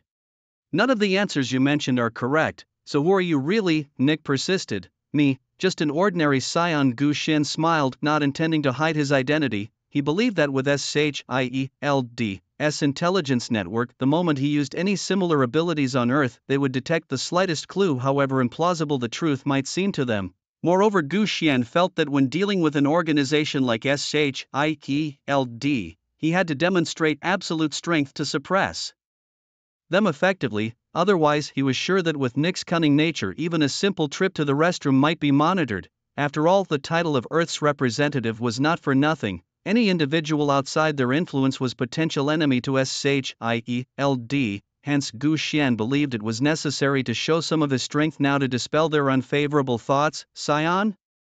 Upon hearing Gu Xian's response, Nick was taken aback. He had imagined countless introductions from Gu Xian, but this was certainly not one he had anticipated. Forgive me for being blunt, sir, but you'd be more believable if you said you were a native deity from Earth. Otherwise, why don't you show me that scion tale of yours? Let me believe your story. Or has the island nation's manga spread even to your divine realms? Nick said with a laugh, half thinking that Gu Xian was joking, because even if Gu Xian claimed he was a god, Nick would choose to believe him. But this scion thing was a bit far-fetched. However, seeing the seriousness in Gu Xian's eyes, Nick sighed. All right, I'll just believe you're a scion then, but I still hope we can have a more formal introduction between us, Nick said helplessly to Gu Xian, who nodded in agreement. I'm Nick Fury, the director of the organization you're standing in. My name is Gu Xian and I'm a scion, Gu Xian emphasized again. But seeing Nick's face, which looked as if he were staring at a fool, Gu Xian knew his words were in vain. All right, I know you still don't believe me, so I have no choice but to prove my identity in another way, Gu Xian said reluctantly. Director, what's going on? At this moment, Agent Hill, who had gone out to fetch drinks, returned with 2 glasses in hand, somewhat unclear about the situation. Nothing much, just that our new friend here wants to show us something, scion, Nick said with a smile, thinking of another way to deal with Gu Xian if he continued like this. Scions aren't those from the comics, Hill said skeptically, looking at Gu Xian. But as she tried to hand him a glass, Gu Xian refused. I understand your doubts. Since that's the case, I'll take out something to prove my identity. And also, I'm not your friend, Gu Xian said solemnly, his brows furrowing with a hint of severity. Nick felt a chill at that moment. Watch closely, Gu Xian said, clenching his fists at his waist. A low roar followed from Gu Xian's mouth and a mysterious aura began rising from within him. Even though Gu Xian was controlling his power from leaking out, a few strands of energy inadvertently escaped. Nick and Hill, standing in front, exchanged glances. The oppressive feeling was as if the person standing before them wasn't Gu Xian but a humanoid beast vastly stronger than even the Hulk. Do not bind me with your ignorance. This transformation will only happen once. After this, if you harbor any ill intentions towards me, you'll bear the consequences. Boom! As his words fell, a tremendous aura burst forth, controlled by Gu Xian to erupt only above his head. It pierced through the building hundreds of meters high. For a moment, almost all of New York City could see a golden beam of light shooting into the sky. A golden wave of energy suddenly appeared, enveloping Gu Xian within it. It was a golden beam shooting straight into the sky, controlled by Gu Xian so that it did not spread but surged upwards instead. Even though Gu Xian tried his utmost to contain it, the entire building still trembled uncontrollably. Almost everyone except for Gu Xian couldn't even stand steady, but Nick was not concerned about that. At this moment, his entire focus was on Gu Xian. The golden aura, golden eyebrows, golden hair, everything was golden. Wasn't this transformation into a super scion straight out of the comics? With a humph, Gu Xian coldly snorted and then withdrew his transformation under Nick's shocked gaze. The moment Gu Xian reverted back, the entire Tri-Wing building finally returned to calm. Hill, pinch me and tell me this isn't real, Nick swallowed hard, still finding it hard to believe. Director, don't make me do it. I hope this is fake more than you do. Hill's eyes were also full of horror. Don't overthink it. I know this is hard to explain, but I came to your world for some reason. Even if I tell you now that I'm also an Earthling like you, I don't think you would believe it. So don't take it too hard. Just treat me as an alien temporarily residing on Earth, Gu Xian said, and as he Spoke he stood up and patted Nick on the shoulder. I think you should be more understanding towards me. I'm not like those aliens eager to attack Earth. I want to go home more than any of you, but your attitude towards me is a bit annoying. However, since you're first-time offenders, I'll forgive you this time. I hope you won't do this again. Actually, we could also be friends or allies. Nick hesitated for a moment before speaking. Let's skip that. Rather than being tied to a certain organization, I still prefer being carefree on my own. But if you're willing to let me be the head of S.H.I.E.L.D., I might consider that offer, Gu Xian said seriously. Nick, faced with Gu Xian's earnest expression, was left speechless. If they could really ally with Gu Xian, who claimed to be a scion, it would be more beneficial than harmful for S.H.I.E.L.D. At least the next time they faced those aliens, they would have Gu Xian a powerful figure. But if it meant giving up his position as the director of S.H.I.E.L.D., let that scion go to hell. I know you wouldn't agree, so consider it a little joke. Gu Xian shook his head, then lifted his head to look at the huge hole he had punched through. Nick, do you know, in the universe before mine, there were boundaries to the universe, and even with my strength, it took many days to reach the edge of the universe. As you share your experiences with me, are you trying to suggest that the universe is not as vast as it is here? No. What I mean is, if you continue to provoke me without opening your eyes, I wouldn't mind pushing your Earth to the other end of the universe. Gu Xian's tone suddenly turned cold and harsh, a change so abrupt that even Nick was startled, though he didn't show it on his face. With a slight frown, Nick frantically wove his words in his mind, pondering how to communicate with this young scion. Give me a few minutes, I'll step out, but I hope when I return you've prepared a compensation plan for me. What compensation? Do you mean to say that you capture people for research without any reason here and don't offer compensation? Gu Xian's expression changed as he asked in a deep voice. Before his words even finished, he slightly bent his legs and pushed off powerfully while raising his arms. Boom! Accompanied by a thunderous roar, Gu Xian disappeared in front of Nick in the next second, leaving behind only a large hole he had forcibly created above. Was this a warning to us? Hill looked at the two large holes above. One was created when Gu Xian transformed, his energy blasting through. The other was made as Gu Xian flew out. No, Nick shook his head. This is the first lesson from the scion from another universe. Never negotiate with someone whose strength is incomprehensible to us, because we are simply not in their league. Nick sighed. He'll go prepare what our Mr. Scion has requested. Meanwhile, at the top of the Stark Tower in Manhattan, New York, Tony was shocked as he turned off his surveillance. The burst of golden light that had erupted from the Tri-Wing Tower was fully captured by his eyes. What a monster! The energy alone was comparable to a small nuclear weapon. As he sat stunned, Tony slumped to the ground. The more he encountered these aliens, the more he realized the gap between them and humans. Some things they possess from birth, while humans could spend their entire lives never achieving them. That's the gap. Jarvis, do you think I have a chance to catch up with those guys? Mr. Stark, don't be discouraged. They were simply born at the finish line, while you still possess infinite possibilities. Thank you, Jarvis. Tony jumped up from the sofa. His original plans were now disrupted because time waits for no one. Tony could never run around with a bunch of cumbersome armors, so he must now design a new set of armor, something that's convenient and portable, ideally the size of a briefcase. He would use his knowledge to overcome those enemies. Meanwhile, Gu Xian, who had just taken off from the Tri-Wing Tower, also noticed that this Earth was different from the world of Dragon Ball. The technological devices here were clearly closer to his original world and not as advanced as those in the Dragon Ball world, although there were still countries like Wakanda that were decades ahead of the rest of the world. If all goes as expected, Wakanda should remain unchanged for at least the next few years. At this moment, Gu Xian recalls the task assigned by the system to ensure the Earth runs smoothly until the end of the Avengers. Gu Xian mused aloud. Isn't that the time when Loki's Chitauri army invaded Earth? That episode ended with Iron Man nearly sacrificing himself by sending a nuclear missile into outer space to destroy the Chitauri forces. However, since Gu Xian already knows the plot in advance, he wouldn't let history repeat itself. Even if it means taking on the Chitauri army alone, Gu Xian is absolutely confident he can defeat them.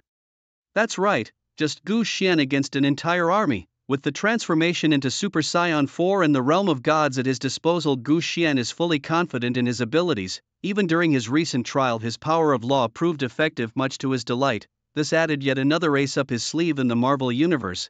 However, defeating Loki might be a bit too boring. Gu Xian is a man of ambition. Due to his Saiyan bloodline, Gu Xian naturally possesses the Scion's penchant for combat. Hence, just Loki and the Chitauri army wouldn't satisfy him. Since he's here, he must also confront that purple monster Thanos, preferably wielding all 5 Infinity Stones. Only then would his journey be worthwhile. Still, Gu Xian feels some regret. He arrived a bit too early in the timeline. A few years later, during the events of the Third Avengers, would have been better, allowing him to face Thanos in his prime. Facing Thanos now with only 1 Infinity Stone would be somewhat less exciting.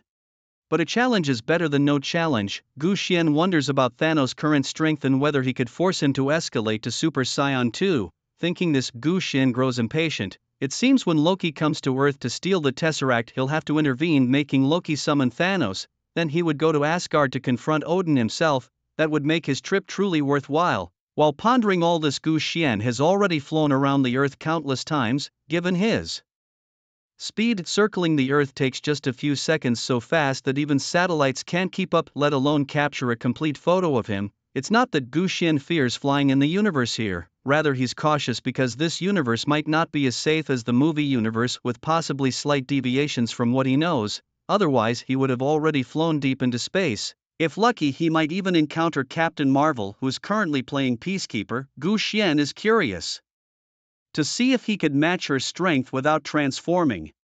At this moment, Gu Xian was still flying at an incredible speed, thousands of meters above the ground. His clothes were being fiercely buffeted by numerous currents of air, yet protected by his own energy, they remained intact. Inside the Tri-Wing Tower, Neil had just finished instructing Hill on a task and now sat in his office restless and uneasy. He rose weakly, took his glass and sipped a little wine. The sting of the alcohol somewhat revived him from his daze. What kind of weapon could possibly be effective against him?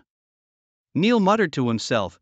The recent satellite report had indicated an object moving at an almost unimaginable speed, nearing the speed of light. Neil didn't need to think twice to know that it must be Gu Xian causing this. It was hard for him to imagine just how powerful this creature could be. The mere impact of such speed could potentially erase New York or even the entire United States from the map in an instant. Therefore, Neil felt compelled to revise his strategy for dealing with Gu Xian. Do you think human weapons are still effective against him? Neil asked Hill, who had just returned from his task. Maybe, maybe not.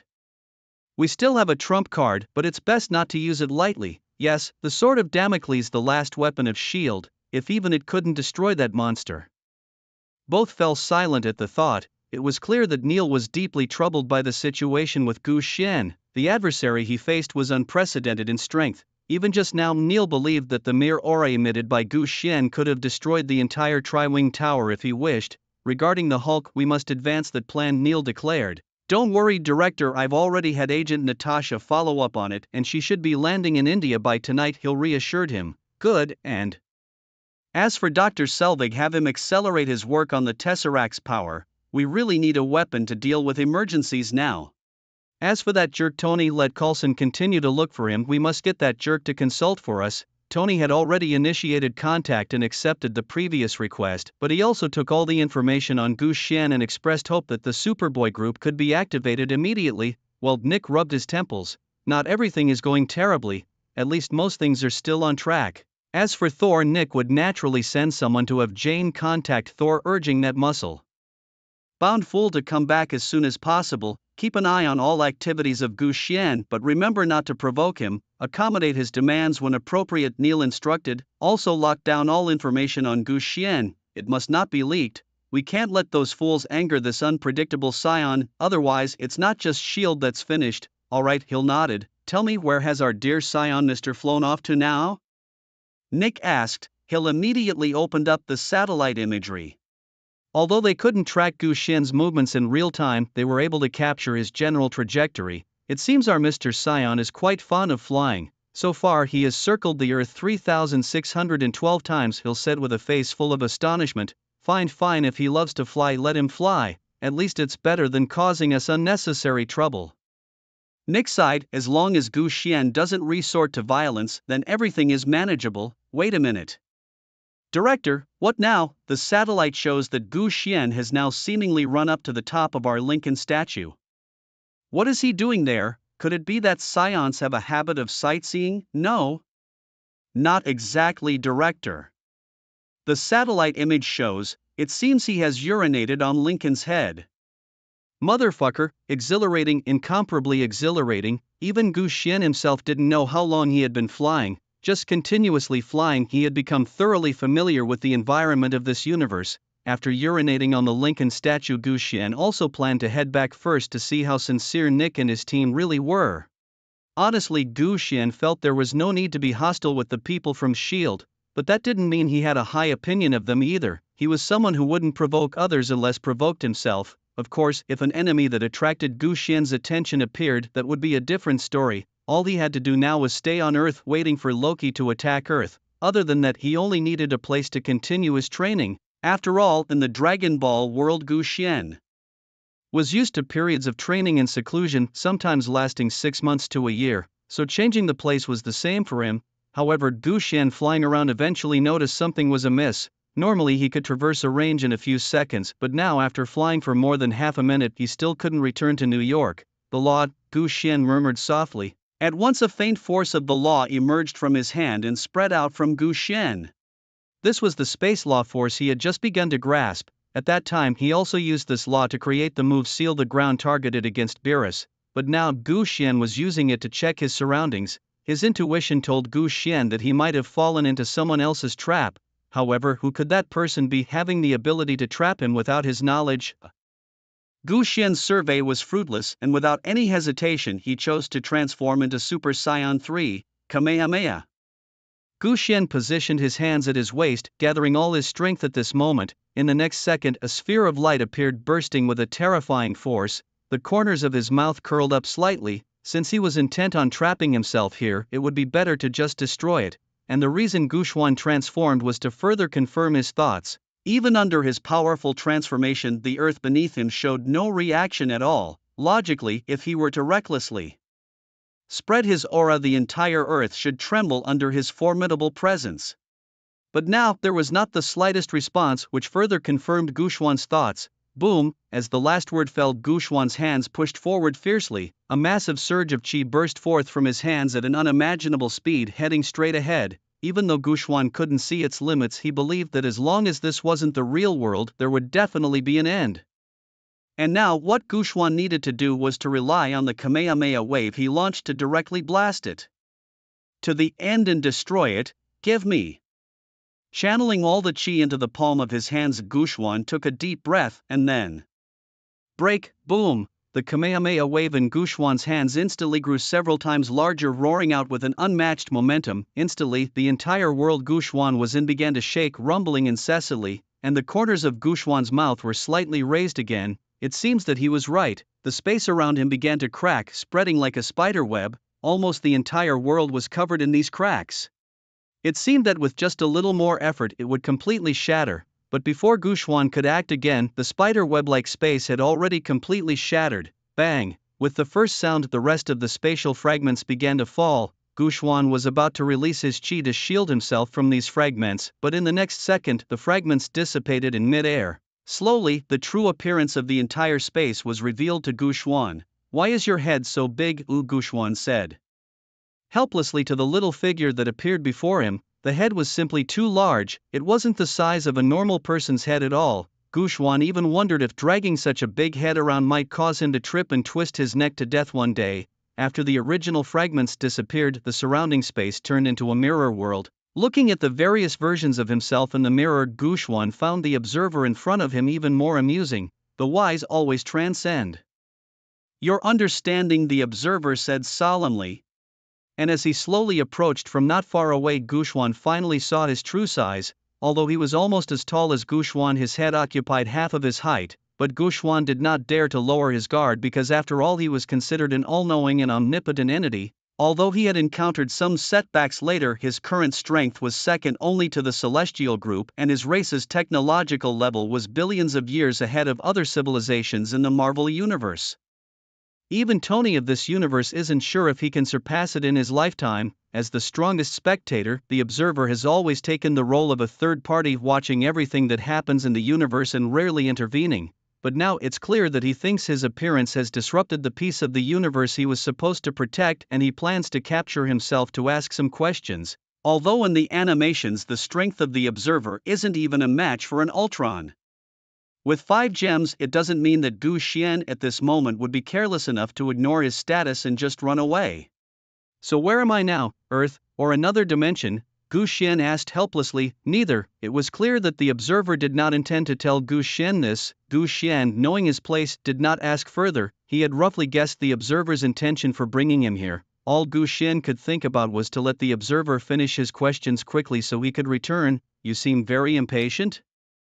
The observer's voice rang out again, his presence so formidable that he could transform the entire space if he wished. Would you be happy if you were captured for no reason? Gu Xian replied irritably. The observer fell silent as if Gu Xian's point made sense. But when was the last time he appeared before a human? 200,000 years ago? Or 30 million years? The observer did not dwell on it, but his authoritative voice boomed again. Human, you seem not to be a creature of our universe. The observer's voice heavy with indescribable ancientness and from a perspective of absolute superiority addressed the people below. Gu Xian disliked his attitude, but he chose to endure it for the moment. I am, but I came from another parallel universe where there are also Iron Men and the annoying SHIELD, just without someone who claims to be a god speaking to me like this. No, you are not, the observer calmly responded, unaffected by Gu Xian's attitude. I have observed countless universes, yet I have never encountered your presence. In the vast universe, there exists no one like you, but since you are not a creature of our universe, why appear here only to disrupt the stable order of our universe? Please return to your own universe now. I'm sorry I can't. Gu Xian shook his head decisively. Although he wanted to complain at this moment, he held back. After all, he couldn't just tell the observer that all this was the doing of a system that he too wanted to go back but simply couldn't, so Gu Xian had no choice but to change his explanation. I'm sorry, I'm powerless in this matter, at least not now. Give me some time and I will naturally return to my own universe when the time comes. Saying this, Gu Xian turned as if to flee the place. His speed was incredible, almost instantly traversing vast distances, yet none can escape the control of the observer, for this world belongs to him. In this realm he is akin to the heavens. As the observer's voice echoed, his figure materialized in front of Gu Xian just as the last syllable was spoken, forcing Gu Xian, who was mid-flight, to halt abruptly. Clenching his teeth, Gu Xian realized this foe was indeed troublesome, but he was not one to talk much. If the observer truly angered him, Gu Xian would not recommend engaging with this mighty sovereign of observation. Haven't I made myself clear, or are you deaf? Gu Xian said impatiently, fists clenched. He had yet to revert from his Super Saiyan 3 transformation and was ready to strike at any moment. Nope, the observer shook his head. Your sudden intrusion could disrupt the cosmic order, deviating events from their intended paths. It's not that I wish to fight, but I must, the observer explained, reaching out to seize Gu Xian. His hand seemed ordinary, yet it imposed an indescribable pressure on Gu Xian. But if that was all the observer could muster, then apologies were due. Boom. At that moment, Gu Xian's aura erupted explosively. Even though his power was nearly suppressed by a layer in this universe, getting used to it didn't hinder his combat abilities. Your so-called duty is nonsense. Today, whether you allow it or not, I will go, Gu Xian declared, his energy soaring rapidly to a terrifying degree. He didn't even opt to transform into Super Saiyan 4, relying solely on the divine power of Super Saiyan 3 to confront the observer. Each universe's deity had varying strengths. Even though he possessed nearly God of Destruction level power in the Dragon Ball world, it didn't mean there weren't beings beyond that in the Marvel universe. In Gu Xian's estimation, the observer might not match Beerus, but he should at least be on a level with the likes of Zampa, if it was only to that extent. Boom! Without any hesitation, Gu Xian threw a punch. The very next second, the observer extended his palm. Upon contact, a thunderous noise erupted, and a shockwave emanated from them, sweeping across the heavens and earth, causing the world to tremble. The mirrored world where Gu Xian stood began to shake, seemingly affected by the explosive power unleashed between him and the observer. Huh? The observer appeared puzzled, not expecting Gu Xian's strength to be so formidable, matching his own. This isn't over yet, Gu Xian roared, elevating his energy to its peak and launching a relentless assault. His speed was so great that even the mighty observer could not see clearly, and he was overwhelmed by Gu Xian's furious attacks without any chance to retaliate. Observers are just like this, Gu Xian taunted as he attacked, but he had also noticed something. The observer's skin was not ordinarily thick. Despite Gu Xian having the upper hand now, under such fierce attacks, the observer had not sustained even a slight injury. Still, Gu Xian would not let him off easily. Boom! Taking advantage of the moment when another punch hit the observer's head, Gu Xian quickly extended his other hand to the observer's chest, releasing a burst of energy. The intense explosion made the observer involuntarily step back. Seizing the opportunity, Gu Xian turned and walked away. He did not want to waste too much time here with this fellow. Gu Xian just wanted to hurry back, but how could the observer just let Gu Xian leave so easily? After regaining composure, the observer's expression changed slightly. Just as he was about to use his power to chase after Gu Xian, he was shocked to find that the space he was in seemed to have frozen at that moment. No matter how much the observer tried to move, he was unable to budge. It was a law, the observer immediately realized. This was exactly the power of the law that Gu Xian had used, catching the observer off guard.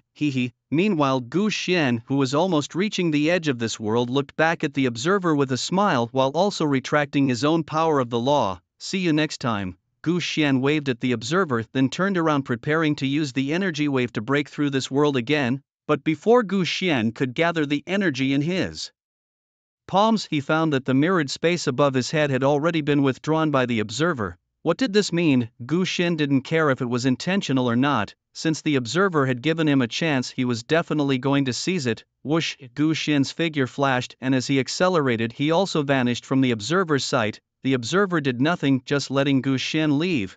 But in his mind, a voice had just echoed loudly. Boom! Without hesitation, Gu Xian flew straight back to the Tri-Wing building in New York. The building, just repaired not long ago, now had another big hole due to Gu Xian's forceful entry. Seeing the shocked expressions of the maintenance workers, Gu Xian remarked that it was a minor issue. Indeed, he felt more comfortable in his own human places. That observer he never wanted to see again. But Gu Xian also wondered, since the observer could know about his arrival, then Gui, the Earth's guardian, must also be aware of him. However, compared to being invited over for tea, Gu Xian preferred to take the initiative to ask for a cup of tea himself. At least with Gui, he needed to take back control. Don't panic everyone, this is just a small mishap. I'm here to talk to Nick about something, Gu Xian slowly said. But clearly, they didn't believe Gu Xian's words, treating him like some kind of terrorist. After all, which normal person would bypass the door and just barge in from outside? And with Gu Xian's arrival, the group of maintenance workers now understood what exactly had happened with those two previous holes. Well, it seems someone has made SHIELD their home. For such individuals, SHIELD never shows mercy. Bang! A maintenance worker was the first to pull a gun from his waist and shoot at Gu Xuan. The bullets flew towards Gu Xuan, but for such low-level threats, Gu Xuan couldn't even be bothered to dodge. 1 second, the guy looked like a maintenance worker. The next, he had transformed into a top-notch SHIELD agent. Gu Xuan didn't get angry, he just frowned. I gave you a chance, I hope you don't waste it. Trying to keep a dignified image, Gu Xuan spoke with a different tone. But this is SHIELD. How could they possibly heed such good words? Immediately, the others pulled out their guns. To Gu Xuan, Nick didn't bother to formally introduce himself, so they just treated Gu Xuan like any ordinary intruder, a common intruder who could simply ignore bulletproof glass. Bang, bang, bang. Bang, bang, bang. In an instant, more than a dozen guns were aimed at Gu Xuan. As the muzzles spewed fire, no less than 20 bullets hit Gu Xuan. But this was just the beginning. All the agents kept firing, trying to kill Gu Xuan on the spot. Watching the relentless barrage of bullets, Gu Xuan just sighed helplessly. Indeed, for such violent organizations, all good words are futile, and the best way to deal with violence is with violence. The bullets aimed at Gu Xuan were completely ignored. Letting the bullets hit him, Gu Xuan walked slowly towards the nearest agent. Monster. This is a monster. Stop shooting. He's not afraid of bullets. Hurry. Go report to the director, we have an intrusion. The agents looked at Gu Xuan as if they were seeing a monster. Their magazines emptied, yet they couldn't inflict a single scratch on him. Other than a few marks on Gu Xuan's clothes, not a single hair on him was harmed. Meanwhile, Nick, who was strategizing in his office, also saw Gu Xuan's face on the monitor. F***CK, the damn scion is here again. Watching Gu Xuan's arrogant demeanor on the monitor, Nick was hopping mad. This is Nick, listen to my command, everyone stop attacking. Nick ordered through the communicator and immediately got up, grabbed his coat and rushed towards the elevator. He was worried. If he was too late, he might not even see the bodies of his subordinates. And back at the scene, Gu Xuan, seeing that the agents had stopped shooting at him, guessed the reason even though he hadn't heard their conversation. But he wasn't like these agents who stopped just because they were told to. What are you going to do? The agent, terrified, watched as Gu Xuan approached. Recalling the earlier events, it seemed that he was the first to shoot. What else can I do? if you can shoot at me trying to kill me, can't I treat others the way they treated me? Guxuan's face was stern as he reached out and grasped the neck of the agent, slowly lifting him off the ground. Enjoying firing your gun, were you? Guxuan asked. The agent, whose neck was tightly clenched by Guxuan, could feel the scorching heat of Guxuan's palm. He knew that if Guxuan wished, he could snap his neck in an instant, but Guxuan was not the type to negotiate easily. His actions indicated that he was fully prepared to kill. The other agents pointed their guns at Guxuan. Despite Nick's orders not to shoot, they couldn't just stand by and watch their colleague being strangled. If your guns are faster than my hands, then go ahead and shoot, Guxuan said, icily looking at them. He slowly raised his right hand and then forcefully stomped on the ground. Instantly, everyone felt a jolt as the entire office floor shattered completely. The steel reinforcement, concrete, and blast-proof glass turned into dust. Under Guxuan's overwhelming power, everyone in the room dropped a level lower. Seeing their blood-stained feet, Guxuan sneered disdainfully. Where is the rescue team? Where is Nick? Yelled into the communicator, finally arriving via the elevator. But when he saw the devastation, he paused. Almost everyone was injured to varying degrees except for Guxuan and the agent he held unharmed. The agent looked at Nick with pleading eyes. Nick adjusted his head, admitting to himself that he was powerless. What he could do now was only to calm Guxuan's anger. After all, it was their personnel who had fired first. Sir, it's too chaotic here, there's no place even to stand. Why don't we go to my office to talk? Didn't you see how I disciplined your subordinates? Guxuan slightly tilted his head, his gaze chilling even Nick. Rest assured, it was our fault this time, but please forgive us. This time I will make sure to teach them a lesson so they won't make such a foolish mistake again, Nick pleaded charmingly. Guxuan scoffed coldly and decided to drop the matter as Nick had given him a way out. He casually threw the agent onto the ground covered with glass shards. As soon as he touched the ground, the agent screamed in pain from the numerous cuts. Dominant, unparalleled dominance. At this moment, the only emotion they could perceive from Guxuan was sheer dominance. Remember, this is the last time. Guxuan snorted coldly, scattering all the debris under his feet as he landed just to make space for himself. He looked around at the fearful faces surrounding him, quite satisfied with the image he had crafted. He knew well that one must never be too kind to such violent organizations. Excessive tolerance will only make them overstep their bounds. Anyway, Guxian doesn't need their respect, just this was enough. At least this way no foolish person would dare to provoke him in the future. And Nick, the old fox, could surely guess Guxian's thoughts, but he had no way to deal with it. However, this might be a good thing for the agents. It could serve as a warning. It would show them that it's not just the big green guy on Earth that's a threat. Now any random person could come along and scare you out of your wits.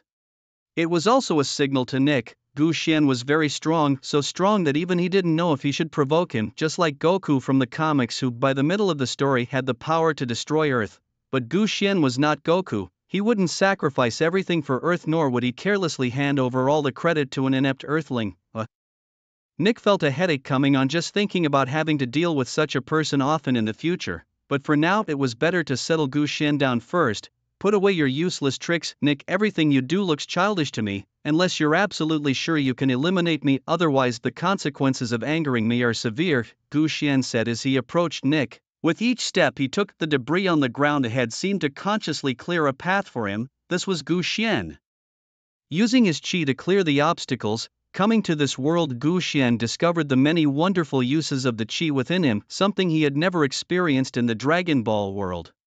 Because this was not the Dragon Ball world where everything could be restored with a wish from the Dragon Balls, therefore, unless necessary, Guxian would not use all his power. Even his normal strength couldn't be used too much, just a fraction. This limitation on one hand restrained Guxian, but on the other hand it gave him a chance to refine his control over his chi, because he had never needed to, like now. Even just a trace of chi needed to be carefully managed. Nick and the agents watched the magic Guxian brought them, yet dared not utter a word. If it were our Scion ancestors, they might have directly conquered your Earth, Guxian declared. I know you don't need me to look at you as if you're trash, that would be disrespectful, but before that I think it's better that you respect me first. After all, who welcomes a guest with hundreds of bullets as a gift? Wasn't it you who broke into our building first? Isn't it natural for us to treat it as an intrusion by an outsider? One of the agents finally lost his temper and took the lead in questioning Guxian. Nick just wanted to stop this brash young man, but it was already too late. He rubbed his head, realizing that perhaps the training for agents needed to emphasize temper control a bit more. But when you carry out missions forcibly entering someone's home, do you consider the homeowner's feelings? Gu Xian retorted. Instantly they were all rendered speechless. Many among them had indeed carried out similar missions. At critical moments, they would break in without consulting the homeowners, just like what Gu Xian did today. So before you question me, perhaps you should reflect on yourselves first. I am a man who does not trouble others unless troubled first. But if you provoke me, well, Gu Xian said, his voice trailing off with a chuckle as he stepped into the elevator. The atmosphere turned icy, everyone stunned by Gu Xian's imposing aura. Nick, what are you waiting for? Inside the elevator, Gu Xian impatiently shouted at Nick. Nick shook his head and followed Gu Xian into the elevator. Seeing you again is wonderful. I thought Earth couldn't keep you anymore, Nick said with a face uglier than crying. Honestly, he couldn't muster a smile. Thank you for appreciating the beauty of Earth after circling it 7,482 times, yet decisively choosing to stay in my hometown. Save your speech, Nick. I wouldn't believe a punctuation mark of what you say, Gu Xian said calmly, his expression unchanging, his eyes inscrutable. Even Nick, who prided himself on reading people, couldn't discern anything in Gu Xian's gaze. They say the eyes are the windows to the soul, but this time Nick saw nothing through that window. The elevator slowly ascended, neither continuing the conversation until the doors opened again to reveal Hill's somewhat panicked face. Director? Hill had rushed to the elevator upon hearing that the director and Gu Xian were coming up together, worried that Gu Xian in his anger might harm Nick. Fortunately, things didn't turn out as she feared. Seeing Hill effortlessly shifting her expression, Gu Xian smiled. Do I look like a monster who would kill on a whim? He asked. If we're talking about killing, I probably have fewer lives on my hands than anyone else here. He spoke while expertly returning to the spot he had left last time, with Nick and Hill closely following behind. So, how did the preparation for the things I asked for last time go? Gu Xian asked, legs crossed. The moment you left, I had people meticulously prepare them. I'm very picky, I hope you won't disappoint me. Of course, Nick laughed. Snap. At the snap of a finger, someone came in with a heap of items, all laid out on the table, towering even over Gu Xian. Although Gu Xian didn't recognize most of the items, there was one thing he unmistakably knew: a black card lying atop a stack of papers. Your Excellency, a small token, please accept it, Nick said, pushing the black card towards Gu Xian. Watching the black card, Gu Xian paused. What does this mean? Gu Xian asked. He had hoped that Nick would prepare something satisfying for him, not just hand him money directly. Could it be that everything on this table was now property? Just a little token, Nick said with a smile. This is what we on Earth call money, and it can buy you anything you want. I know this is money. Oh, my apologies, I forgot that your Earth probably uses the same thing for trade. But this is the most precious thing on our Earth. With it, you can fulfill all your desires. After all, I believe there's nothing you can't get with your power, so I could only prepare a little money for your daily entertainment on Earth, Nick said earnestly. If Gu Xian hadn't been well read, he might have actually been swayed by Nick. So how much money are you talking about here? 50 billion. Nick suddenly stood up and grasped Gu Xian's hand, his face a portrait of sincerity. As an agency directly under the Earth's United Nations SHIELD gets at least $100 billion credited to our accounts each year. Believe me, Your Excellency, if you ask, I could even transfer our entire annual funds into your account. But I've just arrived on Earth and don't have an account. Now you do. Just before we prepared all your identity information and necessary documents. Whether you want to travel incognito or go directly to other countries, you don't need to worry about them questioning your identity. Behind you, there's always SHIELD, providing services, avoiding a series of troubles. Just say the word, and no matter where you want to go, our professionals will be wholeheartedly at your service. And I've even prepared properties for you in various countries around the globe. With just one word from you, you can have a home in any country at any time. Nick spoke passionately, instantly transforming into an Earth guide for Gu Xian, solving a series of problems with great enthusiasm. Unfortunately, Gu Xian was not buying it. He wasn't unaware of Nick's intentions. What good could come from this old fox's schemes? However, Gu Xian was still shocked by Nick's display of wealth, throwing around billions as if it were nothing. It would indeed be a pity if Nick weren't called a generous benefactor, but for Nick, anything that could be solved with money was not a problem. Even if Gu Xian agreed to ally with SHIELD, Nick could find a way to ask the United Nations for twice the funding just to win over Gu Xian. But judging by Gu Xian's expression, it seemed that Nick's carefully crafted pitch hadn't swayed him. He felt it was a pity. no need to bother. Gu Xian decisively refused Nick's offer. If I'm not mistaken, the residences you've offered me are probably in remote areas, right? Like on the border of Siberia or in the center of some island nation. How could that be? Seeing his intentions exposed, Nick continued to engage with Gu Xian without skipping a beat. Neither blushing nor flinching. It would be best to dispatch Gu Xian to the frontier, but if that's not possible, then just try to meet his demands as much as possible. After all, as long as we do not provoke this monster, anything goes. Now, let's hear your demands. Anything you can think of we can fulfill, Nick said confidently. Demands? Gu Xian paused for a moment. I don't really have any demands. Just arrange a slightly larger house for me in the center of New York City. That would be fine, Gu Xian said casually. House doesn't matter much as long as it's in a good location. Moreover, he might spend most of his time cultivating, so he isn't too demanding about these things. As for that card, Gu Xian was definitely going to accept it. Although he doesn't have much use for money if it's offered on a platter, why refuse it? Just these? Nick raised his eyebrows slightly as he saw Gu Xian pocket the card he handed over. It seems that even the most formidable beings can't escape the lure of money. Alright, this is nothing but a simple task for SHIELD. Give us 10 minutes and we can satisfy your requests. However, before that, I might have a small favor to ask of you, Nick said cautiously after Gu Xian nodded. I hope to conduct a test on your body, just a basic test of strength. If you permit us to impose this on you, we could use our instruments or devices to carry it out. Of course, if you refuse, consider I never mentioned it. At this moment, Nick Fury was extremely nervous. He proposed this request mainly to collect more direct data on Gu Xian to take back to SHIELD for analysis. However, he also did not want to jeopardize the seemingly positive interaction they currently had just because of this request. After a moment of silence, however, he saw Gu Xian give a symbolic nod. Just a simple test, right? Of course, Your Excellency, it's nothing more than a very simple test, so simple that you just need to swing your fist, Nick reassured him. But I'm worried that even the most precise instruments in SHIELD might not withstand even 1/10 of my strength in a normal state, Gu Xian stated bluntly. He wasn't exaggerating. If he really punched with all his might, it might be the end of the earth. That won't be the case, sir. Moreover, you can slightly control your own strength, Nick replied.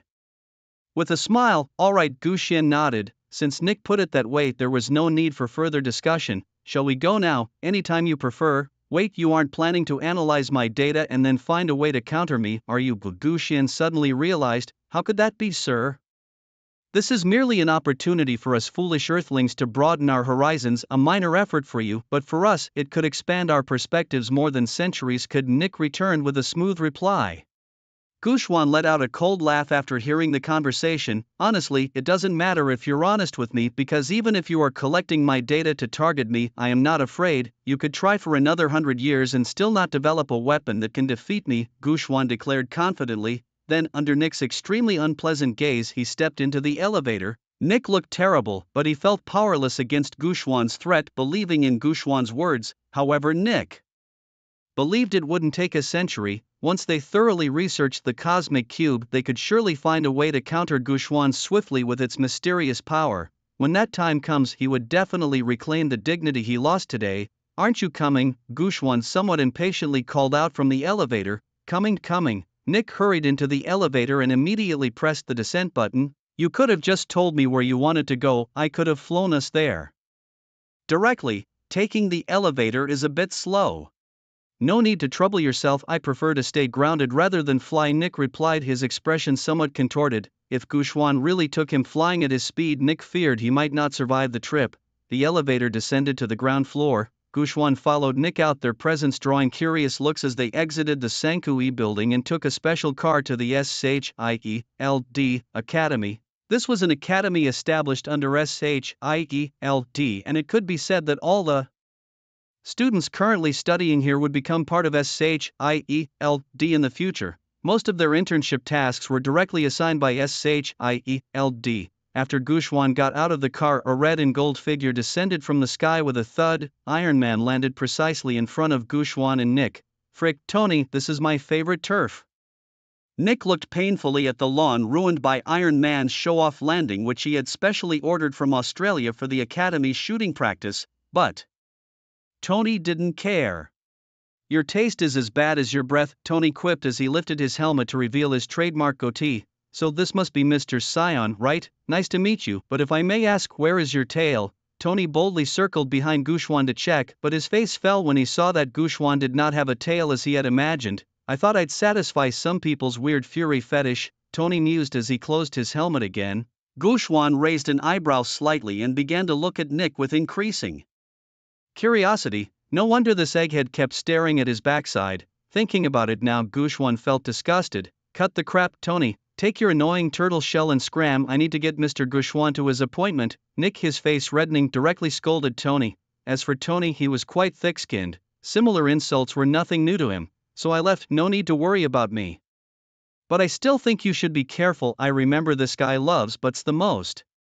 Tony laughed as he chose to pilot his armor and leave, cutting off Nick's furious retort. His arrival was sudden and his departure resolute, which puzzled Gouchuan, who had thought Nick specifically called Tony to test his strength. Don't get me wrong, sir, I just like eating chicken butts. I mean, I don't like eating butts. Nick quickly corrected himself, not wanting his bizarre preference to be revealed. It's okay, let's go. Gouchuan waved his hand, signaling Nick to lead the way. Seeing that Gouchuan didn't mind these comments, Nick also breathed a sigh of relief, glaring fiercely in the direction Tony had fled. Jarvis, did you get that? Elsewhere, Tony, flying back to Stark Tower in his armor, spoke to Jarvis. Yes, sir. Jarvis's magnetic voice responded. Thump. Tony landed on the rooftop of his tower and his robotic arms removed his armor. The data recently collected on Gouchuan was already being constructed into a blueprint on his desk. Interesting, Tony mused, stroking his chin. Back at the Shield Academy, after the recent episode, Nick quickened his pace, leading Gouchuan forward. However, his arrival also drew a crowd of curious students. They all knew that this guy, who looked a lot like a marinated egg, was their famous director and future boss. As for the young man following Nick, his identity was enough to send their minds racing. If they could one day walk behind Nick with such prestige, it would make their classmates green with envy. However, Nick's mood at the moment was not as light as the students imagined. On the contrary, he felt unprecedented pressure. Gouchuan, on the other hand, appeared completely relaxed. After several turns under Nick's lead, Gouchuan finally took an elevator to a sufficiently large training ground. The area was vast, measuring hundreds of meters in length and width, which made it look very empty. Yet surprisingly, there was someone training in the middle of this spacious area wearing jeans and a casual t-shirt. Although it was a casual t-shirt on this man, it fit like a tight shirt. Underneath the robust physique, the shirt could barely contain the chest muscles that swayed with each punch, a sight that might even make a woman blush. His sleeves were filled to the brim by his muscular arms, which seemed ready to burst the shirt at any moment. Looking at him, Gouchuan then glanced at his own muscles. It must be said, compared to his own well-toned muscles, the man's were far more appealing. Certainly, it was mostly men who were attracted. Bang, bang, bang.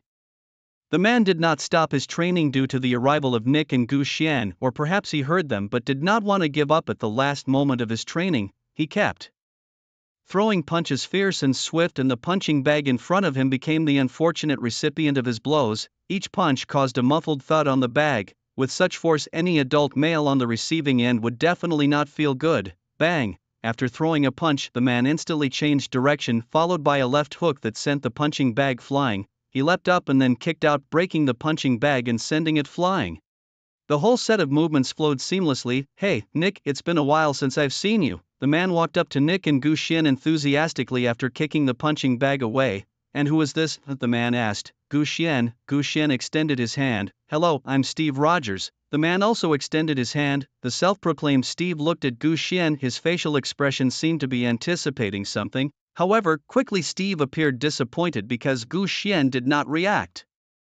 Surprisingly, upon hearing his name, Steve had thought his fame would be immortal, but after waking up everything had changed and the world had forgotten him. Pleased to meet you. Gouchuan smiled slightly and nodded at Steve. Unlike what Steve had thought, if it had been earlier he might have been very excited, but now, cough cough. Seeing Gouchuan's calm response, Steve instantly felt deflated. His expression dimmed and he no longer stood as straight. But soon he came to terms with it. Before his long sleep, he had devoted everything to the building of his country, even to the extent of sacrificing his life for it.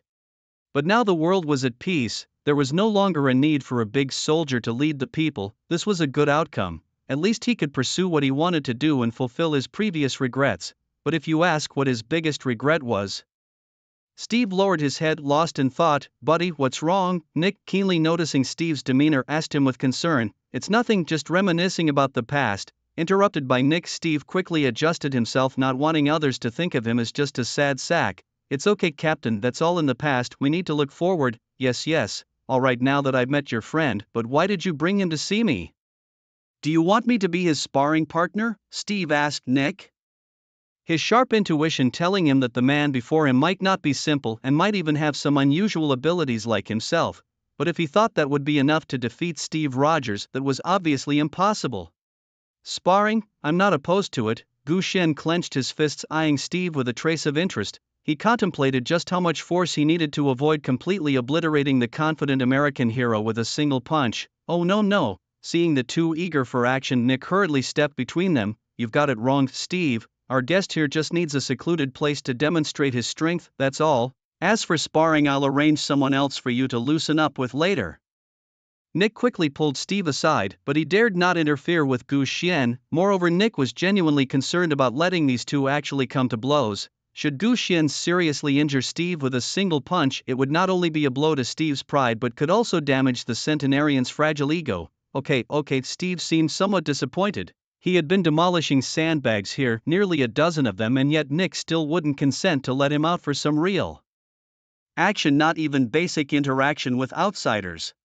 And now finally someone seemingly a match for him appears, and he still wasn't allowed to test his skills. Are you worried I might hurt him? No, you've got it the other way around. It's your dear director who's worried I might hurt you, Gu Xian said with a smirk, standing forward to reveal a harsh truth. Who would hurt whom was still up for debate. Steve, pushing past Nick, locked eyes with Gu Xian. Nick, pushed to the side, wore a look of helplessness. He regretted bringing Gu Xian here, but his intention was initially to let Steve gauge someone's strength.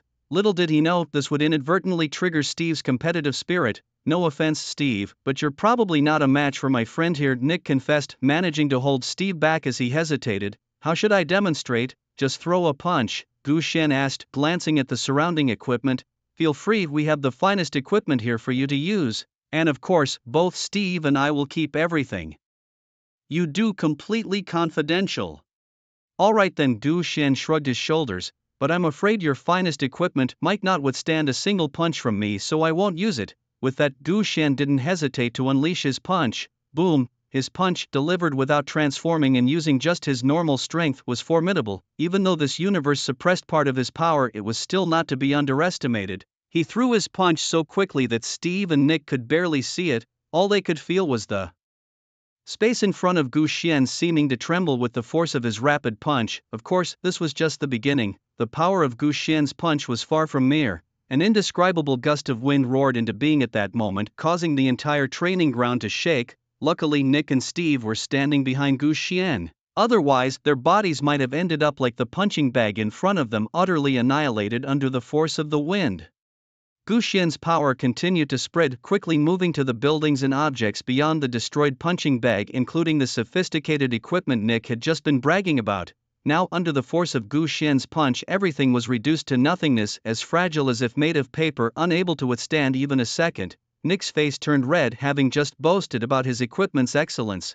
However, soon his expression became even more animated as the punch's wind howled forth, sweeping away everything it touched. Everything visible was destroyed under Gu Xian's punch like a plague of locusts, leaving nothing intact. The whole training ground was affected, with destruction radiating out from Gu Xian at its center, spreading over 1,000 meters.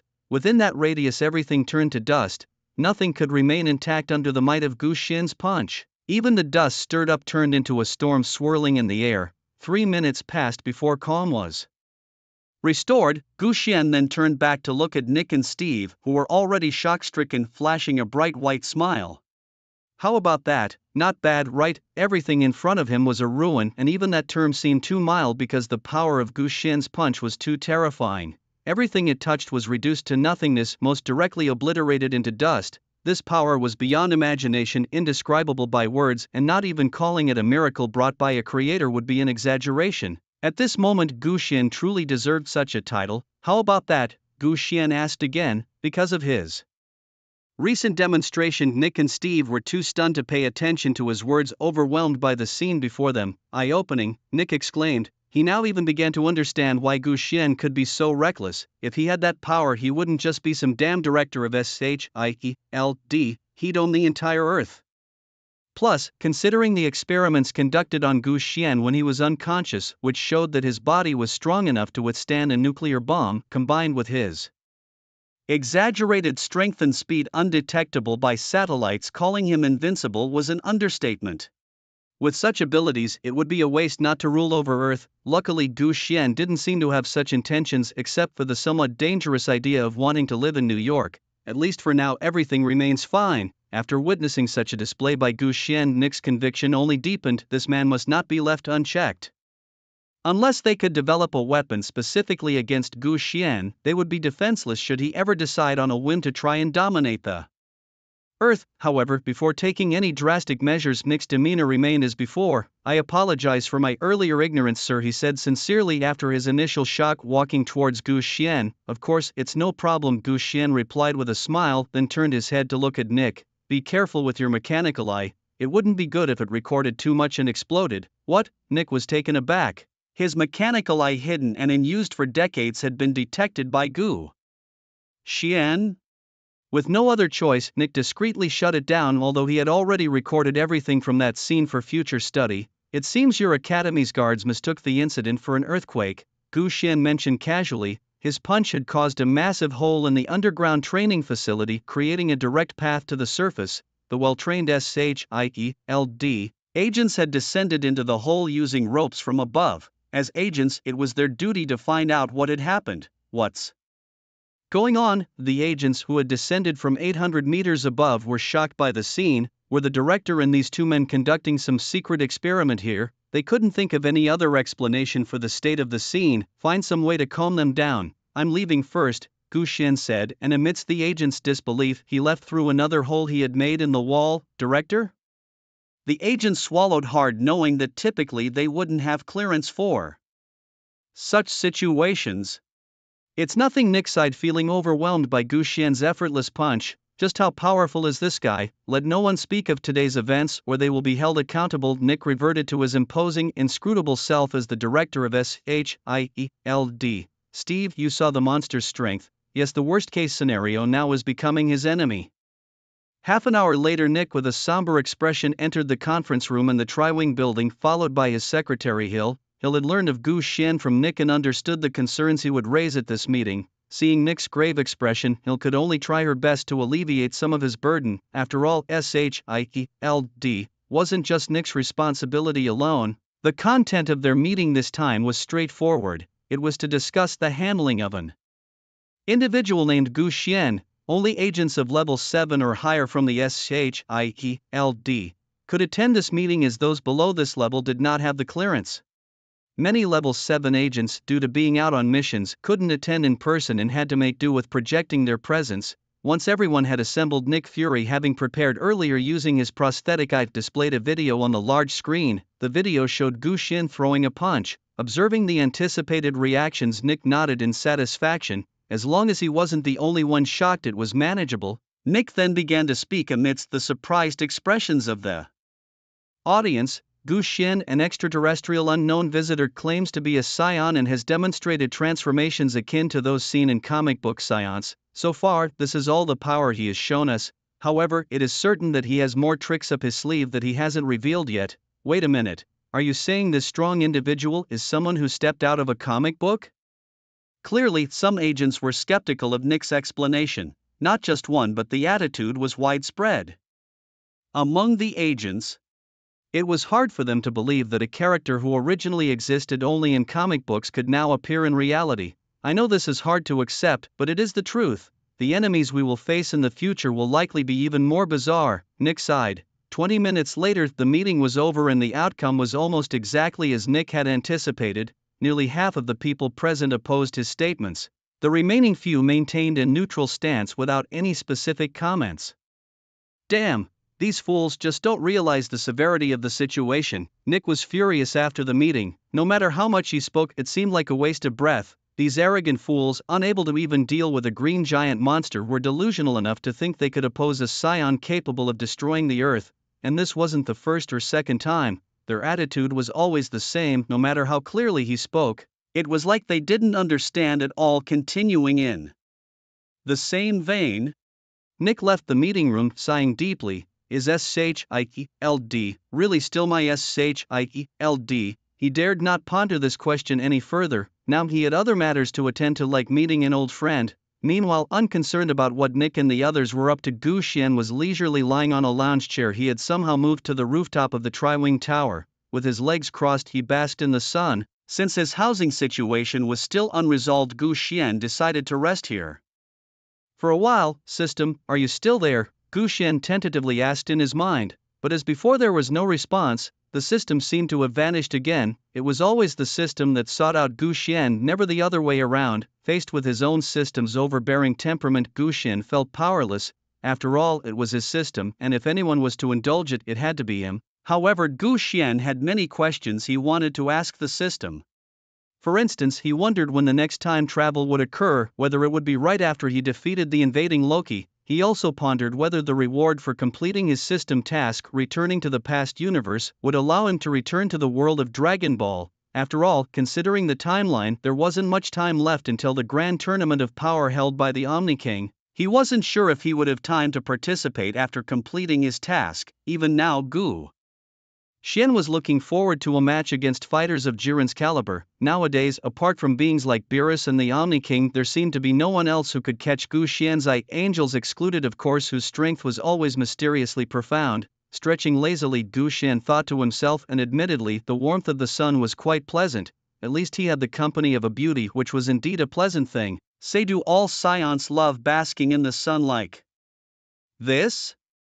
The beauty at his side stretched, her wine-red hair casually flowing down, and her graceful curves inevitably led to wandering thoughts. Not really, just haven't sunbathed in a long time, Gu Xian replied, glancing at Natasha lying next to him, as docile as a cat. And don't you think it's nice to get a bit of a tan now and then? That's true, she agreed. After all, we're always out in all kinds of weather, hardly any time to relax like this. Natasha's shoulder slipped out of her clothing as she stretched, revealing a swath of snow-white skin, and the peak of a bunny tattoo at her chest was intriguingly visible. Gu Xian coughed twice and chose to ignore the beautiful view decisively. In the comic setting, Black Widow was only a few years younger than Captain America. Both were products of the super soldier serum, and Natasha, known for her beauty, seemed very adept at using it to lure her prey. Though Gu Xian wasn't concerned about Natasha's tricks, he still preferred to keep his distance from such women. After all, in the Avengers alone, a good number of male members had been involved with her. It seems I was misinformed. You don't seem to like this type. Natasha noticed Gu Xian's indifference to her seduction and simply gave up. Sitting up from the lounge chair, she pulled her slipped clothing back into place and took a hair tie to bind her wine-red hair. You could just tell me what type you like. I can be that type.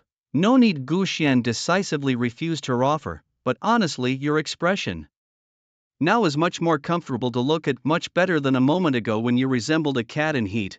And why is it that every time there's some sort of superhuman Nick always likes to send you? Maybe I'm just more capable, Natasha answered straightforwardly, seemingly finding it easier to interact in a different manner. Don't blame me. If it weren't for the boss's orders, I wouldn't want to be plucked like a chicken and thrown onto someone else's bed. Who asked the psychologist to write my name? Natasha expressed her helplessness. But now that she had stated her purpose, she felt relieved. Dealing with Gu Xian, they could never use the conventional methods. They simply couldn't afford the consequences of a mistake. Aren't you leaving then? Gu Xian didn't hesitate and chose to see her out. Although Natasha appeared quite carefree now, who could say whether this nonchalance was also a facade? Perhaps if Nick had sent someone else, Gu Xian wouldn't be so suspicious, but with Natasha it really didn't work. I don't want to either. The task they've set for me is to stay by your side for at least 3 hours, and if necessary, engage in some love friction on the rooftop with you to extract useful information. Of course, the only price they're paying is my body. If I return now, I might be treated as if I haven't completed the mission. Do as you please then, Gu Xian said, deciding to leave her be. But I'm still curious. Curious about what? Why can I feel a sense of hostility from you? This should be our first encounter by all logic, right? Maybe you think there's another agent named Natasha on my Earth, only she has a bad reputation, so I might be somewhat influenced by her. Gu Xian casually made an excuse, knowing well that the Natasha in front of him couldn't possibly go to his Earth to check the truth. Alright then. Natasha was somewhat resigned to Gu Xian's reply, but before Natasha could continue, she was shocked by the scene in front of her. What's wrong? Seeing Natasha suddenly go silent, Gu Xian tilted his head to look at her. Look up there, Natasha exclaimed in shock. Gu Xian suddenly felt a chill as if sensing something. He followed the direction Natasha was pointing towards. There an awe-inspiring aura was emanating, one that even Gu Xian found shocking. It was a presence not of this earth or even this star field, as if it towered above everything else.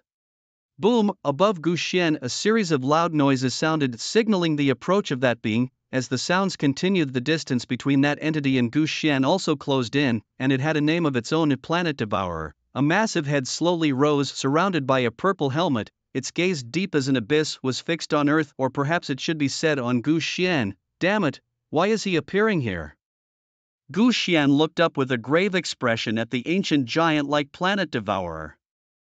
Logically, even if such beings existed in this universe, they shouldn't be appearing on Earth now, or perhaps he came for himself. Fortunately, even though the planet devourer is considered a deity, most of the time his power is merely at the level of a quasi-father of the heavens, just a notch below Odin. In fact, in the realm of comics, Odin once managed to drive a starving planet devourer out of Asgard. Centuries ago, Galileo also defeated the visiting planet devourer.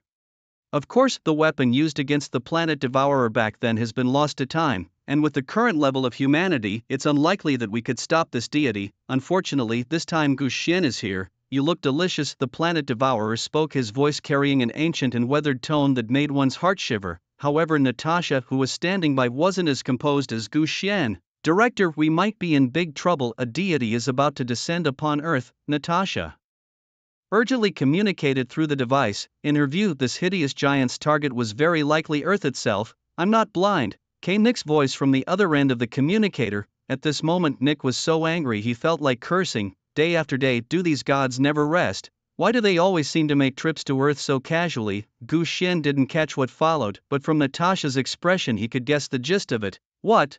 You want me to help you deal with him?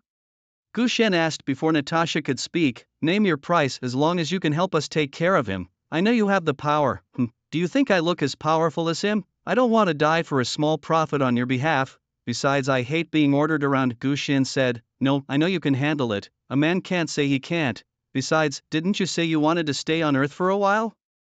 If this guy destroys Earth, won't you lose a place to stay too? And from how you look, now, it seems you can't go back home either. And Natasha looked earnestly at Gu Xian. All right, but after this I set the terms. Agreed, Natasha quickly responded. As for today's issue, subordinates would handle the public relations work. They would disguise the whole incident as caused by a holographic projection. After all, this wasn't their first time doing something like this. Bang! Gu Xian shot up into the air without a moment's hesitation and flew towards the planet devourer. Even if Natasha hadn't spoken, he would have intervened anyway because he still had a mission from the system. This way he also saw an opportunity to gain more. Although Gu Xian could easily get the same things just by asking, the feeling of tricking someone was completely different from robbing them. Compared to robbery, Gu Xian preferred to trick a bit more. You look delicious, the planet devourer repeated the same words. But this time, before he could even close his mouth, he was sent flying back by a punch from the swiftly approaching Gu Xian. His massive body, completely disproportionate to Gu Xian's, spun wildly and retreated into outer space. But soon the planet devourer regained his composure, his face marked with disbelief. He was indeed drawn by Gu Xian's presence, but he had not anticipated that Gu Xian's seemingly frail body could, in an instant, unleash such astonishing power that even he could be sent flying. Gu Xian looked disdainfully at the planet devourer. Although the devourer had been a god for countless years, his strength was not considered strong among his peers, which often led to him being bullied by them. As a being who fed on planets, he relied on them to replenish his energy. The strength of a satiated planet devourer was vastly different from when he was hungry, and now Gu Xian was clearly facing a hungry one. Thus, Gu Xian felt no need to take him seriously. From his brief clash with the observer earlier, Gu Xian had already gleaned some understanding of the cosmic god's power. Confident in his ability to handle a planet devourer of this caliber, Gu Xian was sure he could resolve the fight. In 3 moves, human, the planet devourer seemed enraged by Gu Xian's actions. As he gradually approached Gu Xian, his figure also continually shrank until he stopped about 10 meters away. Even then, standing next to Gu Xian, their sizes were completely disproportionate. Without much hesitation, the planet devourer opened his massive mouth and ferociously bit towards the direction of Gu Xian, desperately needing the energy within Gu Xian to replenish himself. That's why he had traveled all the way to Earth, directly ignoring the planet itself in favor of Gu Xian. Sorry, but you've chosen the wrong target again, Gu Xian said. As he spoke, a slight smile appeared at the corners of his mouth and he placed his hands on his waist. As he roared, his hair faintly began to turn golden. Boom! A golden aura burst forth from within Gu Xian and his aura soared at that moment. Super Saiyan God, Gu Xian decisively transformed into this state. As for the next form, well, the planet devourer's strength probably wasn't worthy of seeing it. Energy, delicious. Feeling the overwhelming aura within Gu Xian, the planet devourer seemed even more excited. However, he completely ignored Gu Xian's words. At this moment his eyes saw only Gu Xian, or more precisely, the energy within Gu Xian. Clearly Gu Xian wasn't just going to stand there and let the planet devourer have his way. As you wish, Gu Xian shouted, immediately gathering all his power into his fist. His figure then moved towards the planet devourer, who was slowly swallowing him with his wide open mouth. His right hand clenched into a fist, all his power converging there, making his fist appear as if it were coated in gold. Boom! Ancient Xian instantly approached the planet devourer without a hint of hesitation, his fist meeting the massive face of the devourer. In Asgard, at the palace, the light of the Bifrost Bridge dimmed after another flash, moving closer to being fully repaired. Heimdall, the guardian of the bridge, sensed something unusual in Midgard at this moment. However, he soon calmed down because an Earth native had astonishingly headed into space to confront the planet devourer, a being that had once brought catastrophic destruction to Asgard itself. And surprisingly, the devourer was actually at a disadvantage against this Earthling. It was utterly bewildering. When did such a formidable person appear in Midgard? Nonetheless, it was indeed a good thing. But soon Heimdall's expression changed again as someone he deeply despised had arrived. Heimdall's face showed a mix of anger and restraint, fighting the impulse to send the prince flying with a scabbard. Restrain, restrain. Would you ever stop? Ultimately, Heimdall could no longer suppress his emotions, looking at this deadbeat who had been hanging around for the past few days with a bottle of alcohol, not leaving until it was empty, only to return shortly after with another bottle. He declared he wouldn't leave until Heimdall used the Bifrost to send him to Earth, and so he stayed day after day. Heimdall had no choice but to endure. Odin had given a strict order not to let Thor step out of Asgard. If he disobeyed and secretly sent Thor away, he too would face Odin's punishment. As for Thor, he was likely to lose his hammer again, as he seemed to have forgotten his previous lessons and was once more courting disaster. Heimdall, glug glug. Doll, glug glug. Thor, while calling out Heimdall's name, took another 2 big swigs of alcohol. Because he had been drinking continuously these past days, he was almost always slightly intoxicated, occasionally slurring his words and uttering profanities. What do you want? Heimdall responded impatiently, almost wishing he could kick this drunkard away. With Thor around, he couldn't properly perform his duties as the gatekeeper. I really miss Loki. How come he hasn't come home yet? Thor repeated the question he had been asking for days. Heimdall, visibly annoyed, pushed the near-collapsing drunkard away from himself. Damn it!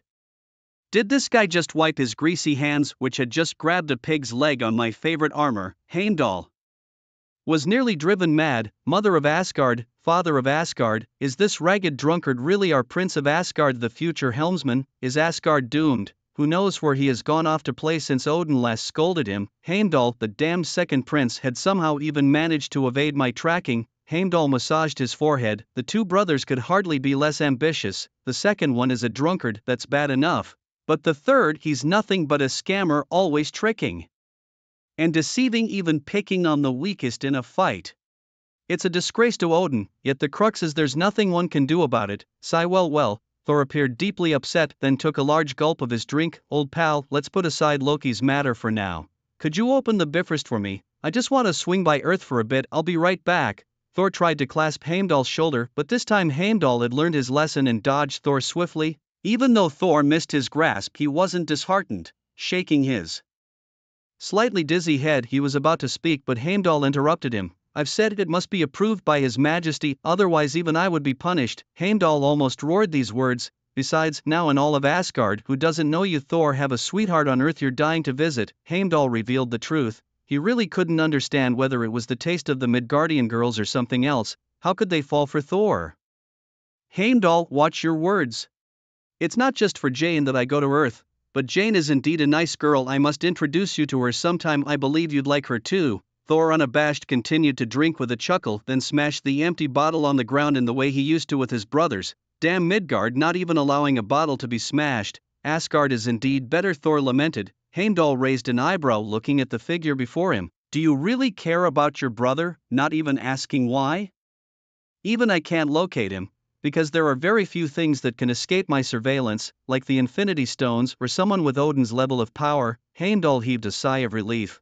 Thank goodness Loki is an even bigger scoundrel than you, otherwise I would have felt deeply guilty. Meanwhile, in the palace, Odin, accompanied by Frigga, was gazing through the great doors at the endless starry sky. At their level, they could see to the other end of the universe if they wished.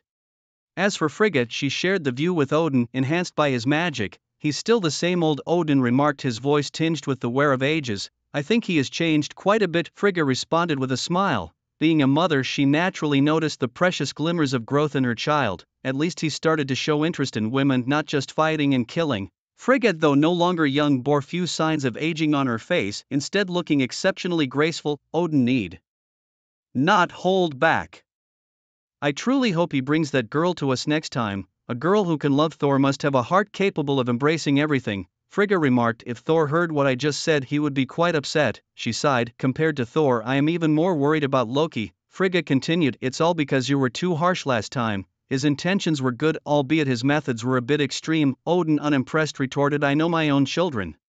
I have never agreed with your overly compassionate ways of nurturing. I have always believed that only my approach can forge the perfect heir, but it seems all three of our children have their issues. Their conversation ended on a sour note. After Frigga left, Thor sat alone, caressing Mjolnir, his companion through many battles, who is most suited to succeed me. If only she wasn't so stubborn.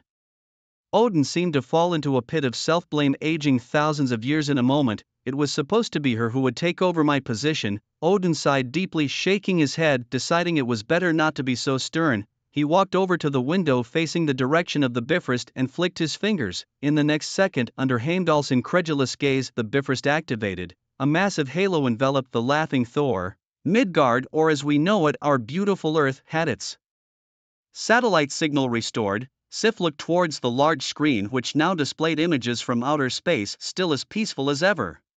Just moments ago, their satellite signals were disrupted by a strong magnetic field of unknown origin, preventing them from catching up with the images of Gorr and the planet Devourer. No use trying. It was intentional, Nick sighed, looking at the restored space. Why does everything seem to be popping up these days? Times have changed, Nick remarked. But what about that guy with the helmet? Is he from another dimension like Gorr?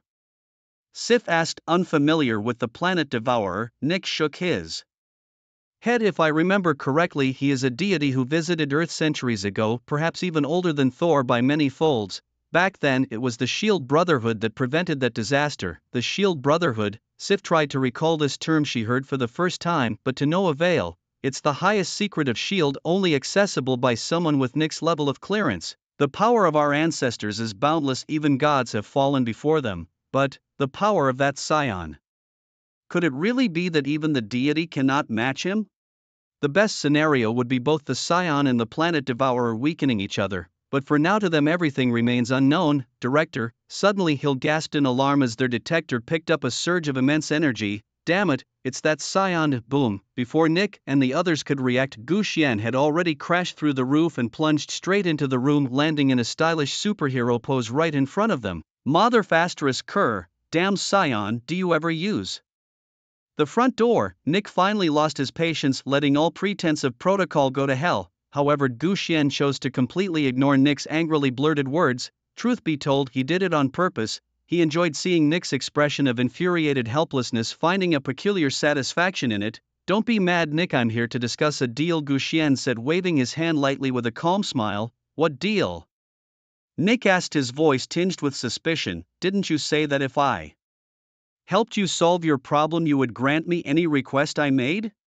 Gu Xian replied with a smile, though his grin sent a chill down Nick's spine. What do you want? Nick suddenly had a bad feeling. I want Shield, Gu Xian declared with a chuckle. What? Nick thought he had misheard, but seeing Gu Xian's serious expression, his face instantly changed. Impossible, absolutely not, let alone whether I would agree. Others would never accept such an unreasonable demand. Perhaps consider something more realistic, like commemorating your heroics by placing a grand sculpture of you at the highest building in downtown New York.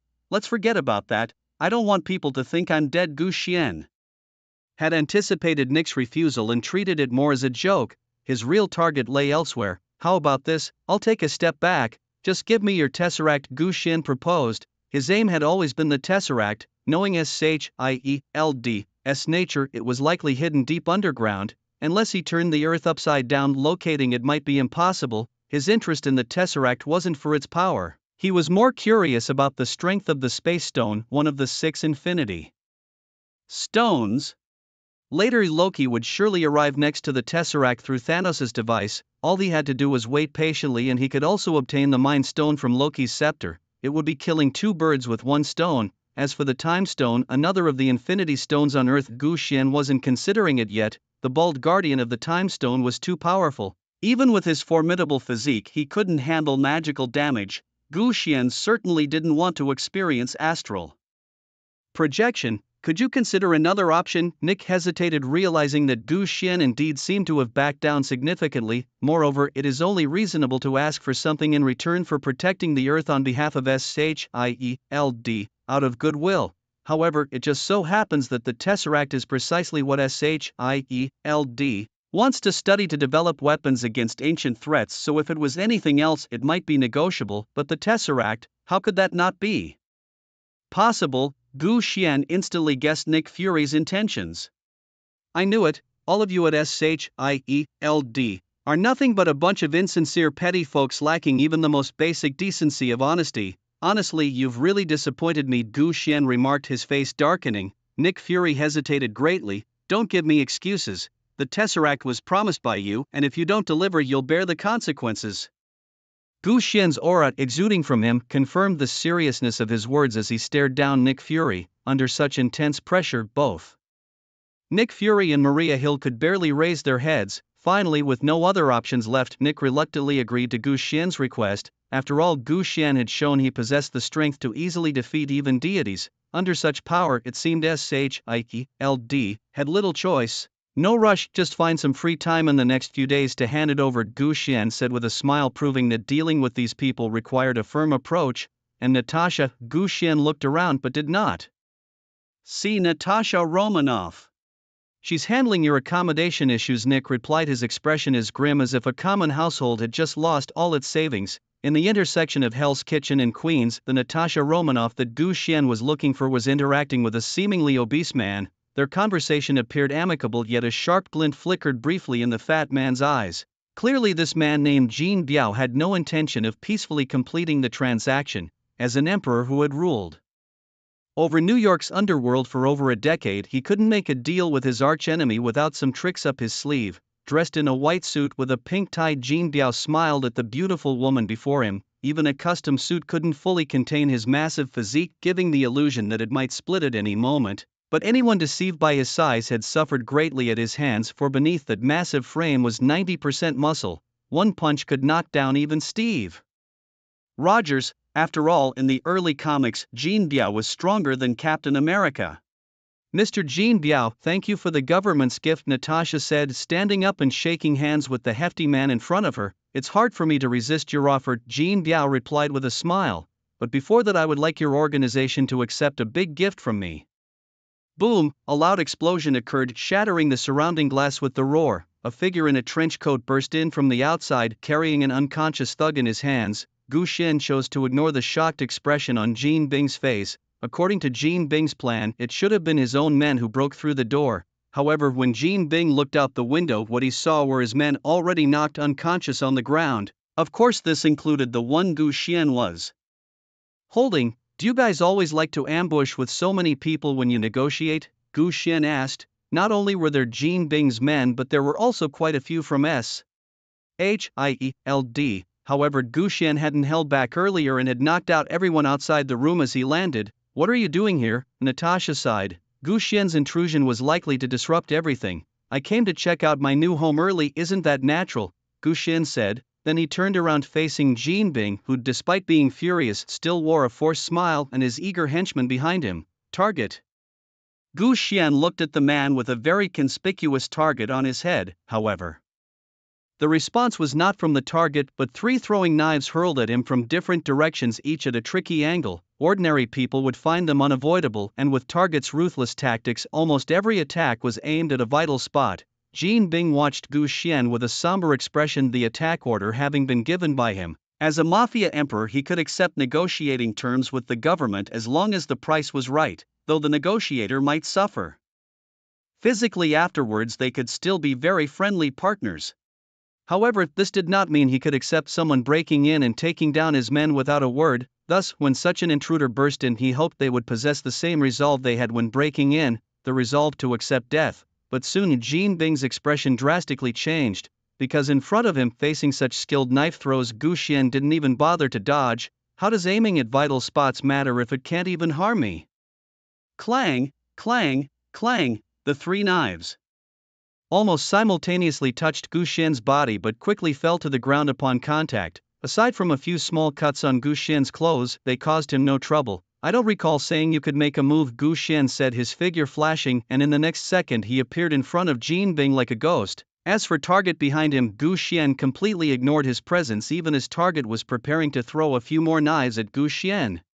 Jin Bing, lifted up like a little chick by Gu Xian, didn't panic as one might expect. Instead, the corners of his mouth turned up slightly, but beneath the smile was an even stronger killing intent. Whoosh, whoosh, whoosh. Sure enough, in the blink of an eye, 6 more knives were thrown from Target's hands. Target Eye's expression towards Gu Xian was filled with confidence. What did it matter if the guy in front of him wasn't ordinary?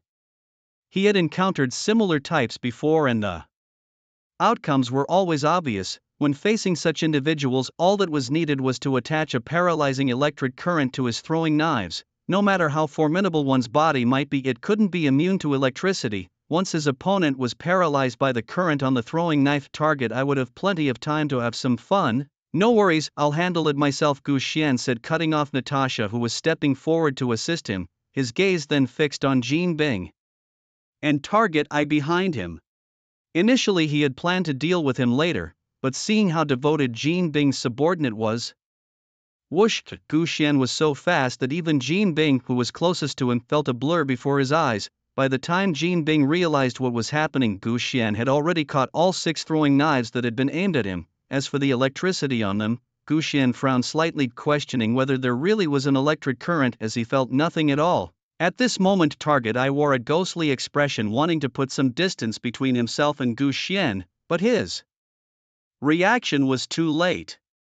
Bang! The 6 knives flew from Gu Xian's hands almost simultaneously, locking onto Target Eye as he tried to flee, accompanied by the sound of air tearing and the knives piercing his body. Poor Target Eye was then pinned to the wall, his features twisted in severe pain. The lingering electricity made his expression particularly dramatic. Returning your own things to you isn't too much, right? Gu Xian remarked. By the time he glanced at Target Eye again, the man had already passed out, completely mercifully left unconscious by Gu Xian's restraint. Had Gu Xian not held back, the sheer force of even one casually thrown knife could have shattered Target Eye's body. Alright, now that your annoying subordinate is dealt with, perhaps we should discuss our own matters. At this moment, Gu Xian's gaze in Jin Bing's eyes was devilish. Even Jin Bing, an emperor who never knew fear, felt an unusual terror. Jin Bing was deeply alarmed, for he sensed from Gu Xian the very feeling he usually instilled in others. Damn it! Where the hell did this guy come from? Jin Bing wanted to roar out loud, but his position didn't allow such outbursts. What? Are you angry? Do you want to kill me, feeling that I've insulted your dignity? Jin Bing. Gu Xian saw right through Jin Bing's thoughts. The big guy's mind was quite easy to guess, mostly revolving around his pride. But before Jin Bing could respond, Gu Xian continued, when you think about killing me, you should have considered this. After all, when I bully others like this, I also carry the mindset of possibly being killed in retaliation. It seems as though ever since I arrived here I haven't encountered such a person. Gu Xian chuckled, revealing a set of pearly white teeth, but Jin was utterly terrified by it. The aura emanating from Gu Xian was abnormally intense. Where would a normal person possess such a strong oppressive force? Natasha. Gu Xian suddenly turned his head toward the silent Natasha. She didn't dare to do anything rash, fearing that any superfluous action might anger Gu Xian, who was in the midst of punishing someone. You go back first. But our deal with Jin is not yet. No need, Gu Xian interrupted Natasha's speech. I just thought of a better idea. If I replace Jin, does that mean I can possess all his wealth? Gu Xian's bold statement startled Natasha. Even their SHIELD had never considered such a thing. But now the young man before her was about to. Bang! Gu Xian vanished on the spot with Jin leaving behind a large crater formed by the impact of their takeoff. Director, there's a change in the situation. It seems the Scion is going to kill again. Natasha quickly took out her communicator to report to Nick and uploaded the video she had secretly recorded at the scene. She looked gravely at the surrounding devastation. Meanwhile, when Jean opened his eyes again, he found himself with Gu Xian at the top of his own fist tower, hundreds of meters above the ground, hanging outside by one hand. Despite this, Jin's right hand was still tightly gripping his scepter. You don't seem afraid, Gu Xian remarked. Jean is never afraid of anyone, Jean declared, and while he caught his breath he tried to activate a secret weapon in his scepter. However, to his astonishment he found he couldn't press anything. When he looked at his hand holding the scepter, he realized that his entire palm along with the scepter had vanished. Below Jean, his target was rapidly falling. Don't try any tricks, Gu Xian said. A scream escaped from Jin's mouth as intense pain spread throughout his body from his severed palm and blood flowed freely down through the open air. This was an idea I just had, Gu Xian said, unconcerned by Jin's cries of agony. Seems like owning a private militant organization is also a good choice. Along with the empire and wealth you've painstakingly built over the years, all of it will belong to me. Impossible. My possessions, even in death, would never be handed over to you. Jean gritted through the pain, emphasizing each word. Nothing is impossible, and you seem to have misunderstood something. I never intended to get your consent to take everything from you. Hearing this, Jin's face turned pale, but before he could speak, Gu Xian's grip on his collar finally loosened. Jean Bing didn't even get to finish his last words. Only the last few sentences uttered by Gu Xian reached his ears. All it takes is to start by killing you. Bang! From hundreds of meters high, Jean Bing's body harshly smashed onto the ground. A mafia emperor was thus brutally thrown down from the top of his own skyscraper, discarded like trash. Yet Gu Xian showed no hint of emotional fluctuation. It was just as he had said. While he wielded violence, he was also prepared to be met with violence by others. After all, this was the Marvel Universe, not the Earth he used to live on. To live well here, one had to resort to different methods. At Tri Wing Tower, the moment Jean Bing felt the news reached Nick, Gu Xian had killed again. Nick was terribly vexed because he could increasingly less predict what this Scion was thinking, and they were about to hand over even their last weapon targeted at him to this demon. By then, they would truly have no strategy left. Fortunately, there was some good news recently. At least the agent who went to India to carry out a mission for Natasha had completed his task. He was now on his way back in a helicopter. 3 hours later, Nick was already waiting early at the helipad on top of the Tri-Wing Tower, waiting for his savior. Rumble, a helicopter right on the scheduled time, circled its wings and flew in from not too far away, landing on the helipad. As the helicopter door opened, a ragged-looking fellow somewhat bewilderedly walked out. Dr. Banner, you sure made me wait. Nick approached him and gave him a big hug. To him, nothing was more exciting than seeing Dr. Banner right now. Hello, Nick. Dr. Banner was clearly startled by Nick's sudden embrace, but too polite to refuse his enthusiasm, he awkwardly patted Nick's back.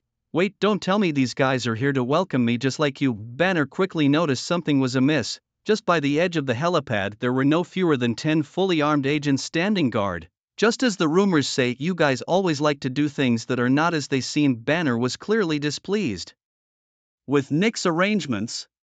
After all, when they had sent someone to invite him, it hadn't been described like this. How could that be, Doctor? It's just that the situation is a bit special right now, Nick said with a smile. See those 2 big holes over there? That's the special situation I mentioned. We're doing this just to prevent someone who doesn't like using the front door. Seeing Nick smile, Banner sighed. All right, I might never guess what goes on in your guys' heads. That's not true, Doctor, Nick said, patting Banner's shoulder, and then turned to the surrounding armed agents. All right, you all can leave now. Don't look at our new consultant like that. The agents around also dispersed after hearing Nick's command. Banner had an indifferent look on his face, having anticipated this situation. After all, it was only natural for anyone to be cautious about the monster inside him. He didn't linger here much with Nick but followed him to a place resembling an office. As they entered the office, the door behind them clicked shut and simultaneously 3 iron doors and windows closed, sealing them inside. Truly, Banner was no stranger to SHIELD's secrecy. What he hadn't expected was that someone was already sitting there. Nick, Steve Rogers, who had been waiting for a while, stood up and waved at Nick and Banner. Now that everyone's here, I won't waste any more time. Nick nodded and then turned on the screen in front of them, which displayed footage just captured today of Gu Xian flying over New York. Fortunately, he wasn't flying as fast as when he orbited the Earth, otherwise even their most Advanced equipment wouldn't have been able to capture him clearly. In the video, Gu Xian with incredible skill dealt with his target and then, carrying gold, sped towards the Fisk Tower at an incredibly high speed. He also mercilessly dropped the crime lord from a height of 100 meters in the most disgraceful way possible. The video ended there, but both Steve and Dr. Banner were silent after watching it. It was almost beyond their comprehension. Both the strength and speed of Gu Xian were far beyond their imagination. Even the word monster was not enough to describe him. Steve, who had seen Gu Xian before, was even more shocked. He hadn't expected Gu Xian to act so decisively. This was not good news for them. As you can see, he's the person we may have to face in the future. Superhuman speed, superhuman strength, and he calls himself a Scion, even claiming to have mastered the legendary Scion transformation into a Super Scion, Nick said solemnly. However, Dr. Banner was a bit unsettled. You called me here to help you study the cosmic cube, right? And now you're telling me we have a character from a comic as an enemy. So it's a pretense to get me to do research when you actually want me to become your weapon to sanction him, right? Dr. Banner's face showed anger, because the agent who had contacted him had clearly told him that he was just there as a consultant to engage in academic research every day, not to be suddenly shown a terrifying video like this. He felt deceived. Dr. Banner looked at the silent Steve, hoping he would say something, but the latter was currently too busy to be disturbed by the fact that they were dealing with a Scion. Calm down, doctor. I showed you this to illustrate how severe our future situation could be, not as you think. Moreover, it's quite likely that the monster inside you wouldn't stand a chance against him. After hearing Nick's words, Dr. Banner calmed down a bit and sat back down. However, he was unconvinced by Nick's claim that even the Hulk was no match for that Scion, but it seemed to make sense when compared to what he saw in the video. Alright, at least you're more sincere than that guy Ross, Banner snorted coldly. So when do we start? I'm ready to go all out. Give me a month and I can thoroughly research anything for you, the doctor said confidently. He might not be good at other things, but he was sure that in this field there were very few people smarter than him, except maybe Tony. After all, when they had sent someone to invite him, it hadn't been described like this. How could that be, doctor? It's just that the situation is a bit special right now, Nick said with a smile. See those two big holes over there? That's the special situation I mentioned. We're doing this just to prevent someone who doesn't like using the front door. Seeing Nick smile, Banner sighed. Alright, I might never guess what goes on in your guys' heads. That's not true, Doctor, Nick said, patting Banner's shoulder, and then turned to the surrounding armed agents. Alright, you all can leave now. Don't look at our new consultant like that. The agents around also dispersed after hearing Nick's command. Banner had an indifferent look on his face, having anticipated this situation. After all, it was only natural for anyone to be cautious about the monster inside him. He didn't linger here much with Nick but followed him to a place resembling an office. As they entered the office, the Banner said seriously to Nick. Meanwhile, Steve, having been granted permission by Nick, connected to the internet and successfully found out exactly what a Scion was. Seeing the satisfied smile on Steve's face after his newfound knowledge, Dr. Banner's headache only worsened. Wait, when did I come back to the boss's office? Bullseye, lying on the ground, looked around at the familiar surroundings, his face full of disbelief. He clearly remembered that just a second ago that despicable guy had pinned him to the wall with his own throwing knives. But the next second, when he opened his eyes again, he was back in Kingpin's office. However, the severe pain he felt and the fresh blood that started flowing out of him because of his movement quickly sobered Bullseye up. Wait, where's the boss? As Kingpin's top lackey, the first thing Bullseye did upon waking up was to ensure Kingpin's safety. However, at that moment another familiar voice came from ahead of him. No need to look for your boss anymore, I just killed him. Guxuan sat in the seat that once belonged to Jean Bing, leisurely holding a wineglass, the red wine swishing inside like striking blood. What do you think about calling this building the Huaxia building from now on? Guxuan asked casually. From his seemingly nonchalant expression, Target felt a chilling coldness seeping into his heart. It was as if his next answer did not satisfy Guxuan, Target could no longer concern himself with that. What about Jean Bing? Did you really kill him? He asked, struggling to speak due to the pressure Guxuan exerted and his own injuries. I didn't bring you here to ask me questions, Guxuan replied without addressing Target's inquiry, continuing. You should understand the meaning behind me sparing your life, shouldn't you? Target fell silent on the floor, recalling the images in his memory. The throwing knives had struck him precisely, but none were fatal. Plus, Jean Bing seemed utterly dead, and there was the renaming of the Fisk building. Oh, realization dawned on Target instantly. Boss, I think Huaxia building sounds much better than Fisk building. He quickly changed his tone, realizing from the start that Gu Xuan had never really intended to kill him. This man was clearly ruthless. Jin Bing was gone as soon as said. If he didn't play along with Gu Xuan, wouldn't he be finished too? And as for Target, he felt he had done enough for Jin Bing, so he harbored no guilt in this moment. As he spoke, Target also struggled to rise from the ground, thankful that Gu Xuan's throne knives had missed his vitals, otherwise he might not have been able to get up at all. I don't like being called boss. I don't want to end up like Jin Bing, said Gu Xuan. Understood, boss. Target quickly corrected himself, showcasing his potential as a loyal subordinate. So boss, are you planning to take over Jin Bing's forces? Target asked, cautiously, wincing from the pain. Gu Xuan nodded, simply a gesture that led Target's thoughts to wander. He figured this new boss might be even tougher to serve than Jin Bing. Just the stern look on his face said it all. Perhaps he was planning how to take over Jin Bing's forces, but actually Gu Xuan found all of this rather amusing. Just a moment ago, Target was questioning him under pressure about Jin Bing's fate, but the next moment he switched sides to save his own skin. Indeed, everything still comes down to power. Even human hearts are the same. Whether Target acted out of fear or a genuine desire to serve was irrelevant to Gu Xuan. After all, what he wanted was just an underling who could do his bidding. Starting points and such were not within Gu Xin's realm of consideration anymore. The underworld did have its advantages, though. Their execution of orders was always far superior to that of the so-called righteous side. After all, there was no beating around the bush here. If you don't obey, you get beaten up, simple as that. This was also the main strategy Gu Xian would use in dealing with the aftermath of Jin Bing's reign. After Jin Bing's death, it was expected that his underlings might create chaos for a while. Do you think you can manage his former subordinates for me? Gu Xian asked. I'm sorry, boss, I might not be able to, was the decisive reply that took Gu Xian by surprise. That shouldn't be the case. Logically, with a new boss taking over, these subordinates should be thinking about how to make a good impression. And indeed, that was exactly what Target I had thought. But as for fulfilling Gu Xian's request, even if Target I split his head open trying, he couldn't do it. After all, at the end of the day, Target I was just a top hitman for Jin Bing, and their relationship was mostly that of employer and employee. Even now, with Jin Bing dead, it was unlikely that his former subordinates would willingly accept Target I's control. This was an everlasting pain for Target I. No matter what he did, he simply couldn't establish true authority over Jin Bing's subordinates.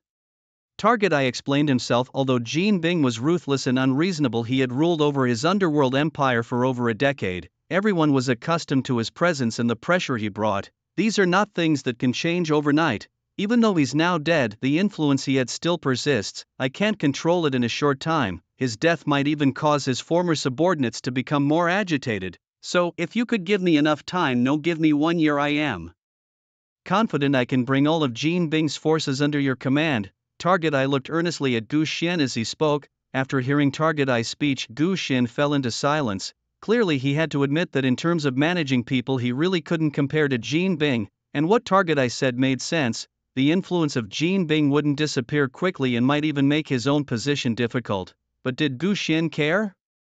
He didn't. All he wanted was Jin Bing's territory.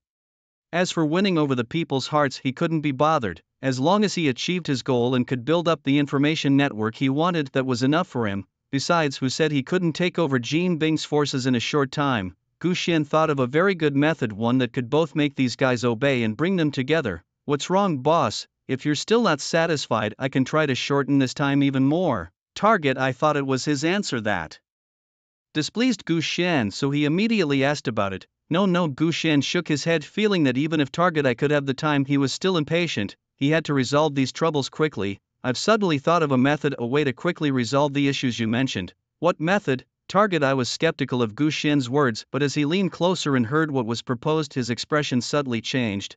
Are you sure this will really work? Target I asked again, his tone still tinged with doubt. However, not to mention, the number of nightclubs under Jin Bing's name was truly abundant, so many that Gu Xian had to choose one to serve as the venue for the meeting. As for why a nightclub was chosen as the meeting place, don't ask, it's just the mafia's style, and Gu Xian chose one of the most luxurious among them. Situated at the top of the most extravagant building, it was the pinnacle of Jin Bing's holdings. But Gu Xian wasn't really interested in the nightclub itself. So when he flew in, he directly ignored the revelry of the first two floors and chose to go straight to the third floor, which Jean Bing reserved for private use at the very top of the building. It must be said that Jean Bing, as a mafia boss, was impeccable in taste. At least the helipad, luxurious swimming pool, various sports facilities and more were all to Gu Xian's satisfaction, and that room of over 500 square meters filled with sensual pleasures, ahem. Gu Xian chose to ignore it outright, who knew that privately Jean Bing was so extravagant. All sorts of props were available, among which many Gu Xian mistook for torture devices. At this moment they were all hung on that dazzlingly full wall, and the supersized Gu Xian ignored the two because he couldn't imagine who would need something so exaggerated. No, this room must be dismantled and reassembled, Gu Xian firmly decided in his mind. Then he took the private elevator down to the actual nightclub. Waiting at the elevator entrance were two bare-chested strongmen who had been waiting for a while. Do all your nightclubs enjoy this kind of setting? Gu Xian asked. Then he realized that these two guys weren't actually shirtless, instead they wore pink suspenders over their exaggerated muscles just under the dim pink lighting. Gu Xian hadn't noticed at first. It's your nightclub now, boss, the two strongmen said seriously to Gu Xian. Seeing Gu Xian remain silent, they quickly continued. Boss, Target I has already called to inform us that you were coming today and he is already waiting for you at the conference room door. Is there anything else you need? No need. Lead the way. Gu Xian nodded slightly and said coldly. This also gave the two subordinates their first taste of the new boss's ruthlessness. However, they dared not say much and could only silently lead the way ahead. Gu Xian followed behind them. What he didn't expect was that these two guys were actually leading him to the changing room. At that moment, as the two underlings opened the door to the changing room, everyone inside stopped what they were doing. Over 50 drag queens turned to look at Gu Xian, at least half of them still not fully dressed. Is this the only way to go? Gu Xian asked, maintaining a serious expression on his face, though internally he was already confused about why this was happening. Could it be that Jean Bing's decisive and ruthless persona was just a facade, and in reality he worried about such troubling matters every day after work? No wonder the bed in that themed room could fit 10 people. To avoid embarrassment in front of his subordinates, Gu Xian simply kept his composure. Hello ladies, I am your new boss, Gu Xian greeted them. However, these ladies did not scream in surprise as he had imagined. On the contrary, upon hearing that Gu Xian was the new boss, many of them boldly dropped their clothes they were changing into and approached him boldly. Wow, are you the new boss? How can you be so handsome?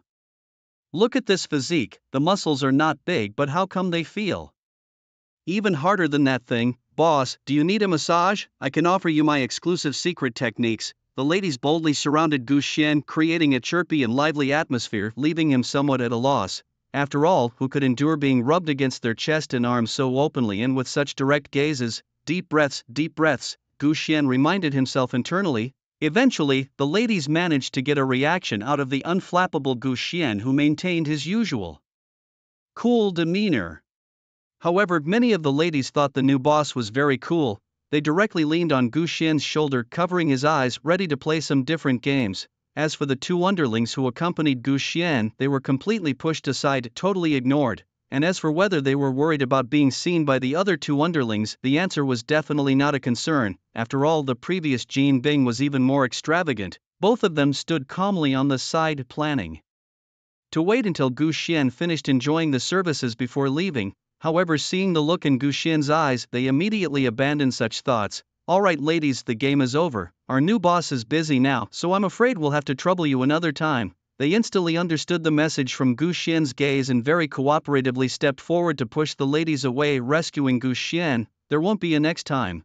After the ladies left, Gu Xian took a deep breath, but he smelled many scents that did not belong to him.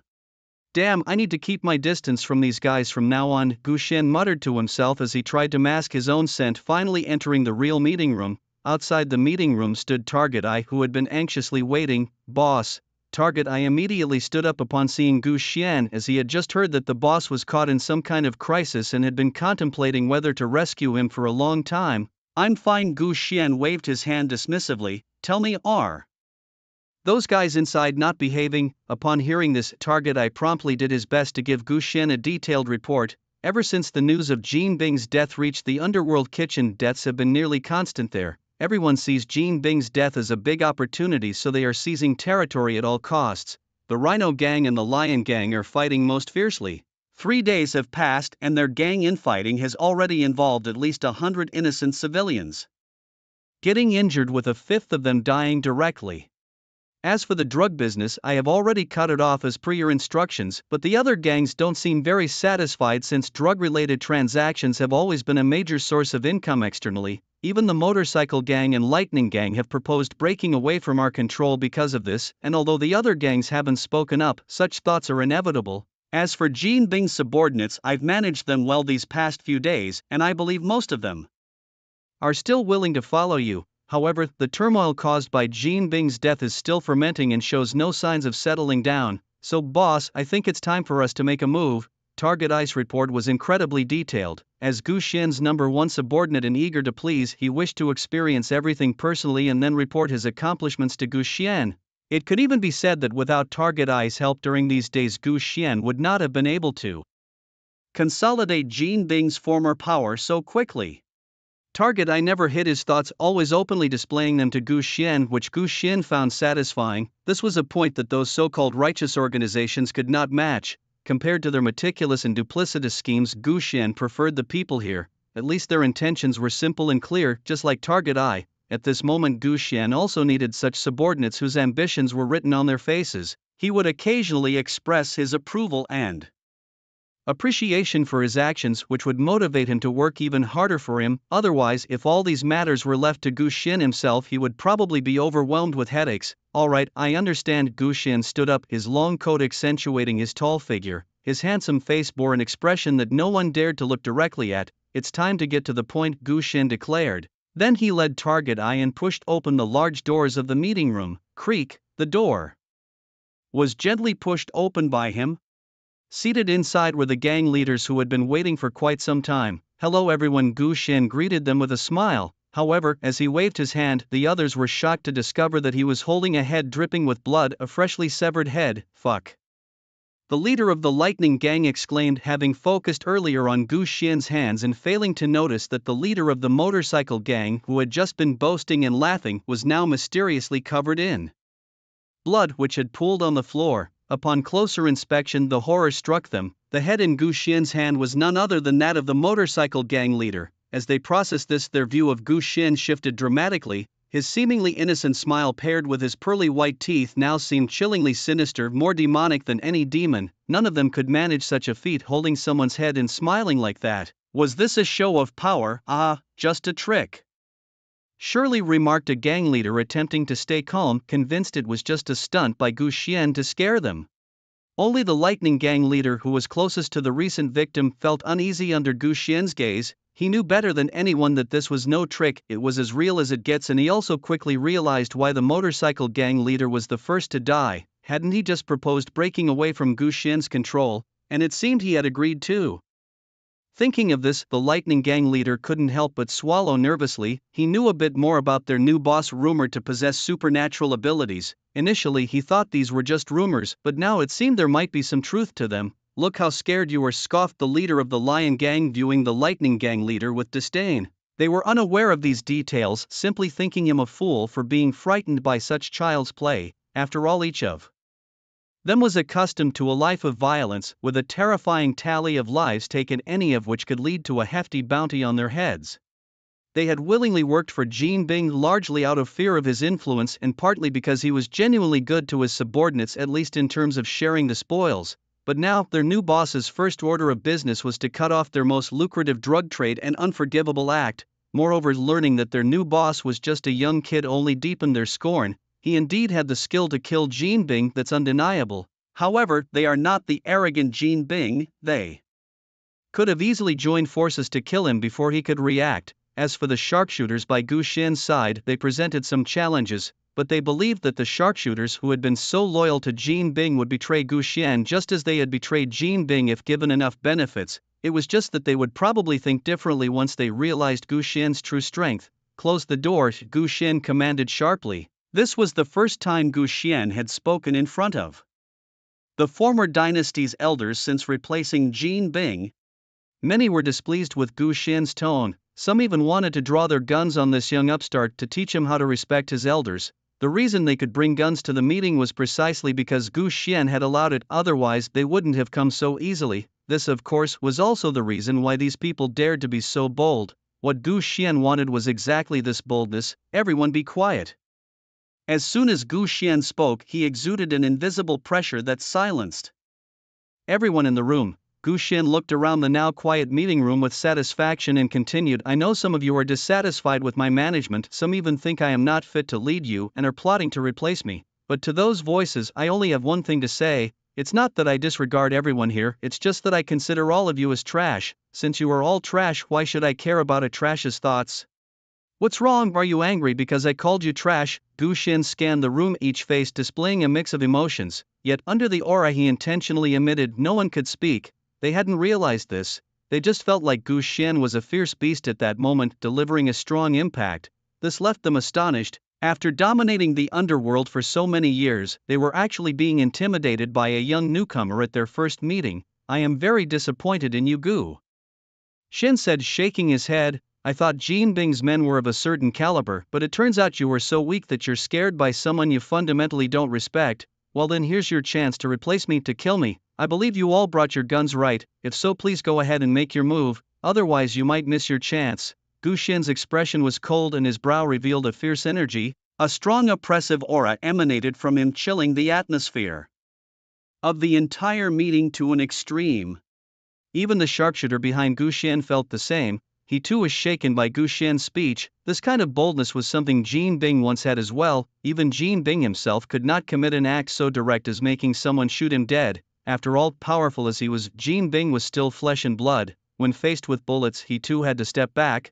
But at this moment, the new boss in front of them seemed to indeed possess such audacity. Why the silence? I have already given you the opportunity. If you really want to take my place, then kill me. Once I'm dead, this position is naturally yours, Gu Xian said loudly, then deliberately retracted the imposing aura he had released. Suddenly, the whole meeting room returned to its original state. Everyone present, all members of the underworld, was stunned to find that the oppressive feeling had just disappeared, but those seated were left speechless by Gu Xian's words. They were all momentarily suppressed by Gu Xian's boldness.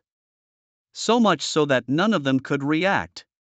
Now, it seemed that Gu Xian truly had no defenses. If one of them shot, it seemed they really could kill Gu Xian. I'll ask you again, the opportunity is right here. Do you dare or not? Gu Xian continued, appearing incredibly arrogant to them. Looking around, yet still no one dared to speak. These leaders had thought Gu Xian was just a brute with raw strength, but now it seemed his courage was extraordinary. Yet even so, after a brief shock, do you think we really wouldn't dare? Let me tell you, we had already agreed before coming here to join forces and overthrow you. You are just a lucky kid who thinks he can take any position he wants. When we followed Jin Bing, at least we had something to share. With you, we don't even have that. Finally, someone couldn't hold back anymore. It was the leader of the Rhino gang, known for his hot temper. And now he was the first to lead a rebellion against Gu Xian after realizing the situation. Good, very good. Surprisingly, Gu Xian didn't get angry. Instead, he clapped for the courage of the Rhino gang's leader. Behind him, Target Eye looked on with a face of pity. Normally he seemed quite clever, but at the crucial moment he had become impulsive. Indeed, impulse is the devil. And as Target Eye looked at Gu Xian, his face always carried a faint smile. Anyone else? I don't remember it being just one person initially.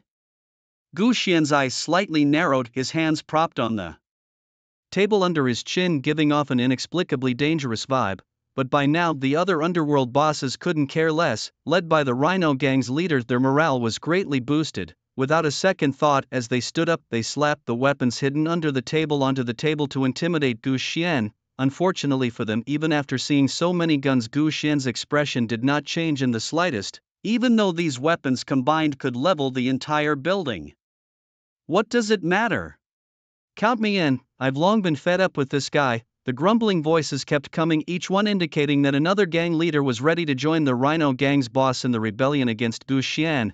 To Gu Xian's surprise, there were still 4 or 5 who hesitated and did not stand up. This was somewhat disappointing to Gu Xian. Sighing, Gu Xian asked, anyone else? If not, it's decided then. He decided to respect the opinions of those still seated, offering them one last chance to choose. Humph, all smoke and mirrors. I don't believe you can handle all of us at once. Even your lapdog can't manage that. The leader of the Rhino gang, a bald man with menacing tattoos that seemed to tremble as he spoke, was defiant. All right, it's decided then. Gu Xian slammed his hand on the table, ignoring the Rhino gang leader's words. Well, it wasn't quite as I expected, but it'll do," Gu Xian said regretfully. "What do you mean by ignoring me?" The Rhino gang leader was furious, cocking his gun and pointing it at Gu Xian. "No," meaning Gu Xian shook his head. "Just really admire your courage." Snap! Before the Rhino gang leader could fire, a snap of fingers was heard. The next second, boom, an explosion erupted from the Rhino gang leader's shotgun, sending a fierce flash of fire shooting out. At that moment, not only his gun but also the weapons in the hands of the other gang members who had stood up began emitting a scorching heat, forcing them to let go. But it was too late to let go now. Boom, boom, boom, fire burst from the barrels of nearly everyone's guns, scattering burning fragments and shrapnel. Their heads, like their guns, exploded in a mess of red and yellow. "I hate it when people point guns at me," Gu Xian stated as explosions continued to sound, each one signifying the death of another gang leader. Oh no, their heads were gone. As for their guns, they were obliterated just like their brains.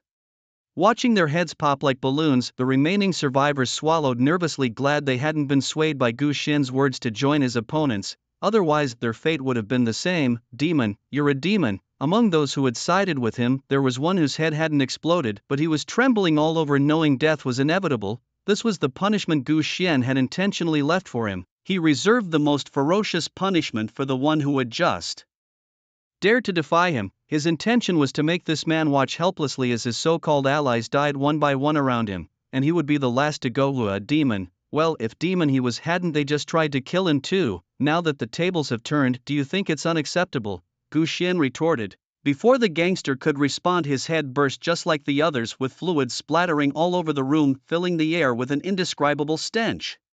Even the seasoned survivors, those who had weathered great storms, couldn't help but retch. Some were so quick to react that they even vomited out their last night's supper. As their bodies trembled uncontrollably and their faces turned pale, they clutched at the chair arms, bending over and continuing to gag. They might have killed people and seen brains before, but that didn't mean they were accustomed to seeing heads explode like watermelons in a row.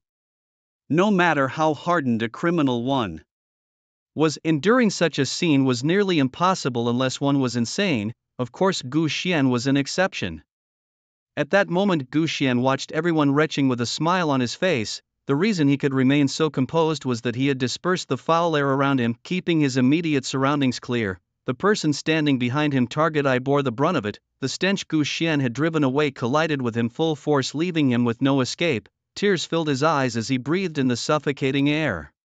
As the boss's #1 lackey, he couldn't just run off over such a small setback that would make him look weak in the eyes of his boss, so Target Eye could only stand with his back to Gu Xian, supporting himself against the wall, not wanting his disheveled state to be seen. More than anything, he was terrified by Gu Xian's thunderous methods. Being the closest to Gu Xian, he could vividly feel the power that had burst forth from him. It was only a moment, but in that moment Target Eye had even contemplated death. Fortunately he had endured, or else the only one left would have been him, passed out. Even so, the resolve with which Gu Xian dispatched lives left a significant impact on Target Eye. Even the former boss Jin Bing couldn't do what Gu Xian just did. A snap of his fingers and a dozen lives were gone. Yet, instead of fear, Target Eye felt an exhilarating thrill. Come on, having such a badass boss was absolutely cool. "Maybe you should take a rest first," Gu Xian suggested thoughtfully to the gang leader from Lightning Gang who was sitting closest to him. He noticed the leader's wet pants and something that made his buttocks protrude. It was Gu Xian sparing his life on purpose, as only such a man would truly appreciate the value of the time left to him. Under Gu Xian's empathetic demeanor, the leader of the Lightning Gang clearly couldn't stand it anymore. His face, devoid of any color, now believed that Gu Xian had finally remembered him. Trembling, he tried to move his chair away, but due to his weak legs, he fell to the ground before he could kneel. "Give you 1 minute, go change your pants and then come see me," Gu Xian said with disgust, turning his head away and pinching his nose, waving his other hand through the air as if to clear it. Okay, the gang leader replied, relieved, quickly thanking Gu Xian for sparing his life.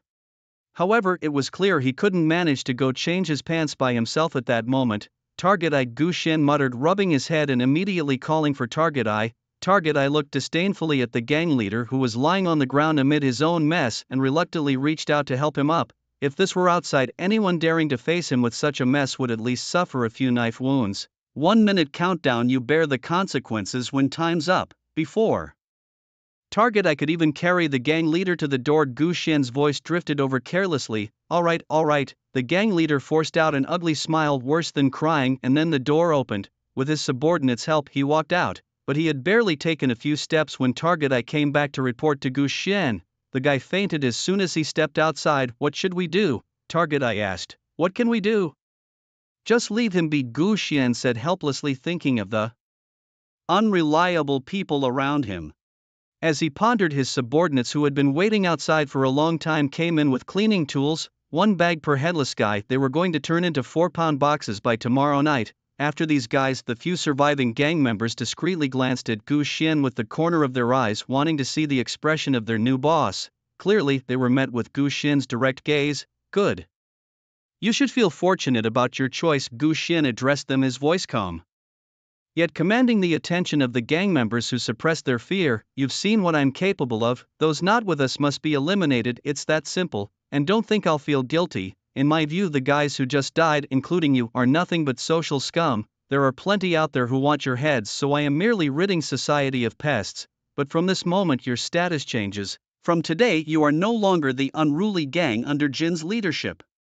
You are now under my command, an organized and disciplined entity. My requirements are simple. First, you can touch and sell anything, but remember, no drugs. Gu Xian's words hit them like a hammer. Though a heavy blow was struck in their hearts. Most of them originated from drug trafficking. Why bother if not for the drugs? This was not just touching on their own interests. Even Gu Xian's profits were greatly reduced. This was precisely why so many had initially chosen to resist Gu Xian. It really was out of consideration for their own interests. At least half of their profits would be diminished, yet they dared not show it. They were all too aware of Gu Xian's methods. They wouldn't dare do anything that might lead them down a path of self-destruction at this juncture. Since they had survived, it meant they had resolved to follow Gu Xian faithfully. If the profits were less, then so be it. They would just have to hold their noses and accept it.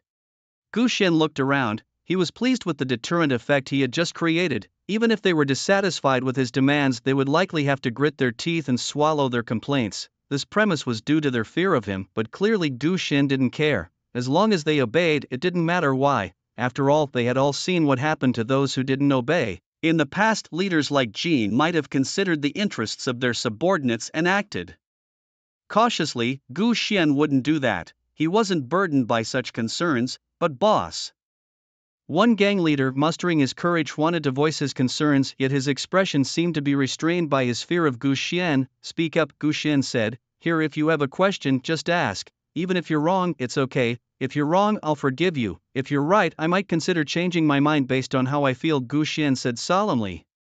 It's just that by killing so many gang leaders, it might cause quite an uproar, and it could even lead directly to their subordinates revolting. Several others quickly echoed this leader's view. Gu Xian nodded after hearing this. Indeed, that's a problem. But since I dare to kill, why wouldn't I have thought of that? You don't need to worry about this. When the time comes, I'll elect new leaders from within these gangs. As for silencing any dissenting voices, Gu Xian's voice was grave, but soon he looked at the fearful expressions in the eyes of the group below him. Why are you looking at me like that? I'm not the type to kill indiscriminately. Those who don't listen will just be sent back, and where they're sent depends entirely on my mood. The men instantly understood Gu Xian's implication. While he might not kill, being sent away was as good as being dead. It meant they would never appear in this world again. Under Gu Xian's gaze, these leaders, each harboring their own schemes, lowered their heads and left without another glance at Gu Xian.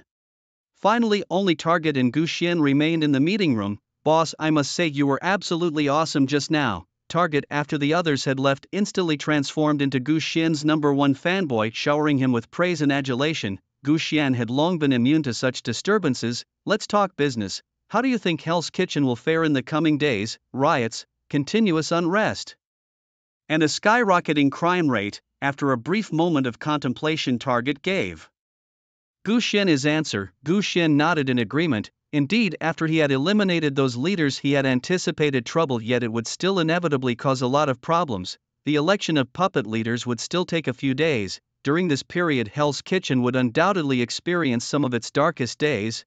Therefore, Gu Xian planned to send Target with his men to quell things down before they got out of hand, including attending to the residents of Hell's Kitchen streets. They also needed someone to reassure them. After all, since Gu Xian had taken charge, Hell's Kitchen had already been unstable. He absolutely could not tolerate these guys pinning the source of all this trouble on him. Target, from now on you lead your men to Hell's Kitchen, calm the local residents, and maybe hand out some small gifts. You know the specifics. Small gifts. Target clearly understood what Gu Xin meant. No need for small gifts. I think once the locals realize they have such a great boss, they will be moved to tears. Who would still accept your gifts, and I think those ordinary residents don't deserve such effort from you. Don't be like that, Target. This will also help with my plans later. Plans? What plans? Target was confused. Gu Xin sighed, rubbing his forehead. You refuse to look beyond New York's underworld. Isn't that thinking too small? You mean, if we do it big? I understand, boss, you want to expand our operations to neighboring Vermont, but if I may speak frankly, boss, we already have a presence there. It's just that the local profits are far less than here, so we didn't continue to develop. Idiot, Gu Xin glared at Target. He didn't bother to continue explaining to Target, whose way of thinking was really too linear for any deep conversation. He would find someone else to carry out the specifics. When you go out later, contact a lawyer named Matt for me. I might need him for my upcoming matters. Matt, the lawyer, haven't we always hired him? Plus, he's here tonight since you have a meeting. I invited him over to check some details about the Kim inheritance with you. Target was puzzled, and he didn't understand why Gu Xian would want to specifically hire another lawyer and duplicate roles. Already here, Gu Xian hesitated. He didn't remember having a lawyer named Matt under him. Yes, a few days ago after you took care of Kim, you said you needed someone to handle the matter of Kim's inheritance, so I went ahead and contacted him. Where is he? Bring him to me. He's just outside waiting for when you're free to discuss the remaining matters. Bullseye raced to the nightclub entrance, intent on personally escorting lawyer Matt himself. According to what he'd heard, this lawyer Matt was blind, but that didn't interfere with his case-handling abilities. In fact, he was reputed to be far more efficient than most lawyers. Matt hugged. Gu Xian's lips curled slightly. The pieces were fitting together, if his guess was right. Squeak! Bullseye, with a man leaning on a cane, swung the door open. As the man entered Gu Xian's line of sight, especially when he spotted the black round-framed sunglasses on his face, Gu Xian's suspicions deepened. Boss, this is the lawyer Matt I told you about. Bullseye cautiously assisted Matt, a distinguished guest whom the boss had specifically wanted to meet. How could he dare to slight him? But boss, compared to Matt, all those lawyers we dealt with before were just trash. Inefficient and lazy. Not at all, Matt interjected modestly, pushing up his sunglasses while Bullseye considerately placed his cane aside. Bullseye, go ahead with what we discussed earlier. I want to have a good chat with Mr. Matt, Gu Xian said with a smile. A private chat? Though unsure why Gu Xian suddenly suggested this, Bullseye tactfully retreated and closed the door behind them, leaving only Gu Xian and Matt in the room. As soon as Bullseye left, Gu Xian's demeanor shifted. Being blind, Matt couldn't see, but he seemed to sense the change. Haha, I wondered, Mr. Gu Xian, what you wish to discuss with me alone?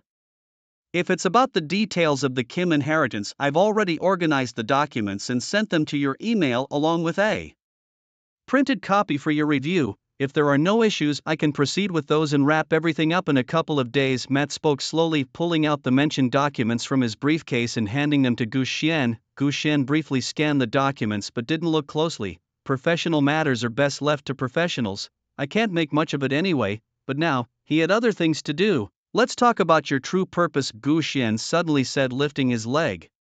Purpose? What purpose? What are you talking about? Just the literal meaning. Are you talking about laundering money for me? Frankly, sir, to avoid starving, I often choose to work both sides of the business. You've got quite an appetite, aren't you afraid it'll kill you? That won't happen, I'm capable of handling it, but do you think it makes any sense to keep beating around the bush with me? Gu Xian looked at Matt. What exactly do you mean? I've already made it very clear to you, I'm here solely for the compensation you offered. If you keep pushing me like this, I'm afraid, sir, I won't be able to continue with this job. Perhaps you should find someone else, as I find it difficult to serve a boss who seems biased against me. Matt was visibly furious as he shoved the documents back into his briefcase, then grabbed his cane and groped his way toward the door. Gu Xian, on the other hand, seemed utterly indifferent. He sat quietly in his chair watching Matt's performance with a serene interest, curious to see how long Matt could keep up his act. Isn't it quite rude to deceive someone who knows your secret? Gu Xian suddenly spoke, his voice slow and deliberate. At the door, Matt stopped in his tracks at these words. What do you mean by? Matt began, but before he could finish, Gu Xian casually threw the piece of desk corner he had been fiddling with. Whoosh! The sound of it slicing through the air was accompanied by Gu Xian's narrowed eyes focusing on Matt. He had deliberately controlled his strength. A normal person might not have been able to catch it, but if it were not a normal person. Bang! Matt slightly tilted his head and with a swift movement of his hand he effortlessly caught the fragment. Even though Gu Xian had controlled the force, the shard still cut through Matt's hand, embedding itself slightly into his palm. Blood trickled down from the center of his palm. Still pretending, Mr. Daredevil, Gu Xian taunted. What are you talking about? Daredevil, not Daredevil, I'm just a simple lawyer, Matt retorted, feigning anger as he pushed open the door. He even ignored the shard lodged in his skin, which stained the door handle with blood. He couldn't bother to keep up the pretense any longer. Grabbing his cane and dropping his briefcase, he pushed through the door. Now there was no sign of his earlier stumbling blind man act. He ran more agile than a normal person. Gu Xian watched Matt's expression from behind, not at all hurried. He probably knew why Matt had tried so hard to get close to him. After all, these superheroes often think alike, always circling around a few similar motives. Gu Xian didn't care much, even finding it somewhat amusing. Wasn't this just like delivering oneself to his doorstep? As for Matt, a stream of curses flowed through his mind. He even regretted his earlier choice. Of all people, why did he choose Gu Xian, a jerk who knew his true identity? Now here he was, having delivered himself, nearly getting killed by Gu Xian's hand. He was acutely aware of the shard's lethal force aimed directly at his head. If he had continued to play dumb like at the beginning, he was almost sure the shard would have mercilessly pierced his brain. Damn, damn, damn, Matt cursed as he ran. Not far ahead was a window. Although the building was hundreds of meters above the ground, with the glider hidden inside his clothes, he could still escape. Once he successfully got away. I'll definitely find a chance to deal with this fool. Matt, oh no, it's Daredevil. He snorted coldly, pulling out the foreign object embedded in his palm. The fragments mixed with his blood were casually tossed to the ground. With agile force from his feet, he leapt onto the nearby glass window. He removed his coat as well, and at that moment the glider under his arms unfolded. Daredevil sighed. The fact that his true identity had been exposed was indeed troublesome. He would have to think of several strategies to handle this once he got back, otherwise he feared he would not have any good days ahead. From the top of a 100-meter-high building, Matt jumped down, the glider supporting his body, preventing him from falling rapidly. The strong wind washed over his face, making his already high hairline even more precarious. However, the thrill of escaping brought Daredevil a good deal of joy. At least he wouldn't have to see that fool who knew his true identity anymore. As Daredevil flew high in the air, he noticed a figure appearing not far ahead where there had been no one just a second ago. Damn it, he immediately recognized the identity of this person. His face changed dramatically as he desperately altered his direction, but it was already too late. Gu Xian's figure flashed, instantly appearing in front of Daredevil, grabbing his throat. Daredevil's expression became incredibly vivid because the man in front of him, without using any devices, was able to stand in mid-air as if he were on solid ground. But Gu Xian didn't care about his thoughts at the moment, only looking at Daredevil with a mocking gaze. Run, why don't you run now, said Gu Xian. Daredevil struggled unwillingly, but it was all in vain. Honestly, he also wanted to retort confidently against Gu Xian's words, but obviously he couldn't. At this moment, he was like a little chick held in Gu Xian's hand, his neck being squeezed. Even the glider bound under his arm was effortlessly ripped off by Gu Xian. What do you think would happen if I just threw you down like this, and then paired with the headline "Daredevil is Matt"? Gu Xian looked mockingly at the Daredevil he held. Might make the front page, then my house would be stormed by those mad reporters. By now Daredevil had given up struggling. After all, no matter how much he struggled, it wouldn't make any difference. Wouldn't it have been better to act like this from the start? Seeing Daredevil in his hand no longer resisting, Gu Xian smiled. Then he flew back to his nightclub with Daredevil placing him in a seat. Sit, Gu Xian said politely. I hope you've learned to be smarter this time and won't try any tricks. After all, me sparing you once is already the greatest tolerance I can offer. Should I also thank you? Daredevil said with a smile. He had already experienced Gu Xian's power. He was simply not on the same level as himself, so after being educated once, he had indeed become more docile. Plus, the glider he had used to escape had also been destroyed by Gu Xian. This area is still under Gu Xian's control. Nearly everyone around here is his person. Night Devil understands the pros and cons of this very clearly. No need for thanks, I just need you to do something for me in the coming days. Gu Xian poured a glass of wine and tossed it to Night Devil. After Gu Xian recognized his identity, Night Devil no longer had so many inhibitions, not even appearing blind. Taking the wine from Gu Xian, he sipped it immediately. Aren't you afraid I might have poisoned the wine? And Gu Xian laughed, seeing how readily Night Devil drank. What's there to fear? If you wanted me dead, you wouldn't need to resort to poisoning, right? So what do you need me to do? I must say though I won't engage in murder or arson. Night Devil made his stance clear, then drained the glass of wine. Murder and arson aren't necessary, but it might be something even more challenging. I wonder if you can manage it. For instance, take the mayor's seat for me. Wait, you want to be the mayor? Night Devil thought he had misheard and even turned his head slightly to better catch Gu Xian's words. No, you will be the one. Gu Xian set his wineglass down, looking seriously at Night Devil. Unfortunately, due to Night Devil being blind, he couldn't see the earnest expression on Gu Xian's face. I still think you're joking.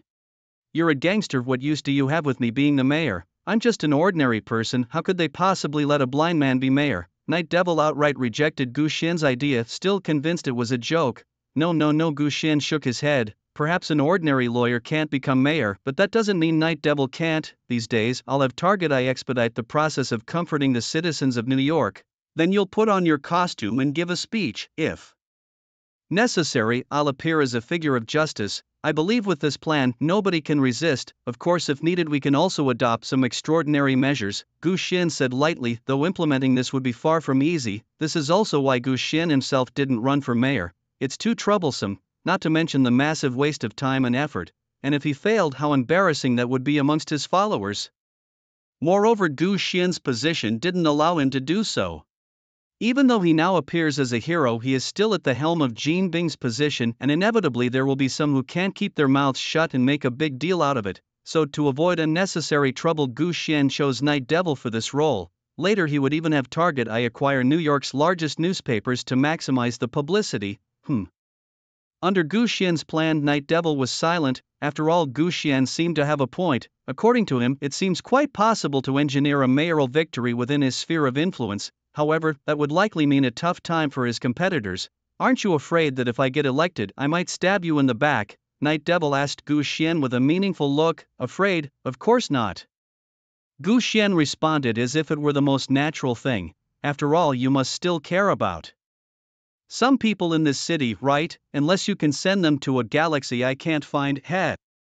Can I take that as a threat? Think whatever you want. I don't hold back in using people. Betray me if you must, as long as you can handle the consequences. Wait, I don't recall agreeing to join you. Night Devil suddenly realized. No, weren't you already working under me before? Damn, I forgot about that. Night Devil recalled that indeed, as Gu Xian said, he had approached him voluntarily. It seemed though that this was a deviation from his original intentions. Well, now you're my man.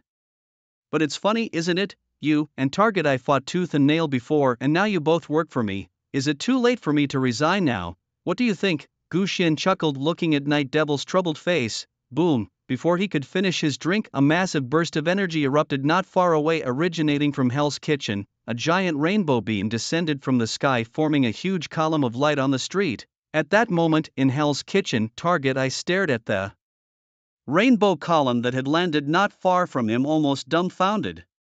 What the hell is going on? Could it be some special effects company causing trouble in the middle of the night? Thinking this, Target Eye pulled out his weapon and cautiously approached the column of light. In Stark Tower, Tony was tinkering with his newest suit of armor when he noticed the distant column of light. Sir, it seems Thor has arrived. Oh, him? Tony yawned. He had been working on the new armor for 3 or 4 days without sleep. But Sir Gu Xian has already headed there because Thor landed in Hell's Kitchen. Hell's Kitchen? Why there of all places? Tony frowned. Jarvis, start up the armor. We need to get there before that guy gets beaten up. Right away, sir. When the Bifrost's light dispersed, Thor looked as thrilled as ever, happy to be back in this place he both loved and hated. As for finding his brother, he pushed that aside because he had more important things to do, like challenging the recent god of men who had appeared in Midgard. According to Heimdall, this was a newcomer who had only recently become active in Midgard, and Thor couldn't pass up the opportunity for a duel. That would definitely be his first order of business upon arrival. After all, he's Thor, the Thor with a brain full of muscles. Wait a minute, is Midgard celebrating some kind of festival? Otherwise, why are there so many people here holding so many gifts? No, I get it. You must be welcoming me, although I'm surprised that you knew about my arrival in advance. There's really no need for such a grand welcome, right? Thor looked around. These people were startled by his sudden appearance. They were all holding a bunch of stuff, and there were even a few carts behind them for carrying things. Come on, let me see, what good things have you people of Midgard prepared for me? Since I'm here, we're all family now, there's no need for these gifts. It really embarrasses me. Is this alcohol? And this thing looks like it's used for Urinating. The alcohol is fine, I'll take it, but there's no need to prepare so many of these urinating devices. Thor, while taking whole boxes of alcohol from the hands of these gang underlings, had a smile on his face, showing an embarrassed expression. As for the gangsters, they were stunned by his familiarity, taking several seconds to react. Damn, this guy who popped out of nowhere is robbing our boss's comfort goods, one of the gangsters exclaimed. Then the underling whose box of alcohol was snatched by Thor also came to his senses, trying to snatch the alcohol back from Thor's hands, but he obviously underestimated the strength of this god of Asgard. No matter how hard he tried, he couldn't move the alcohol an inch from Thor's hands. Are you trying to help me carry the alcohol? Well, there's so much I can't take it back myself, so I'll trouble you guys, Thor said gratefully. Then he directly handed the whole box of alcohol back to the underling. Help! Why did such a strange guy suddenly appear? The gang leader held his head, but instead of taking immediate action against this strange-talking newcomer, he hesitated. Seeing Thor's out-of-place attire and his odd phrases about Midgard, he wondered if this guy was something like their own boss. Hey, people of Midgard over there, I'm the Prince of Asgard. Quickly call out your earthly god, I'm here to find him. Midgard? Are you talking about Earth? Yes, Earth, my mother always tells me to call it Earth, but I keep forgetting.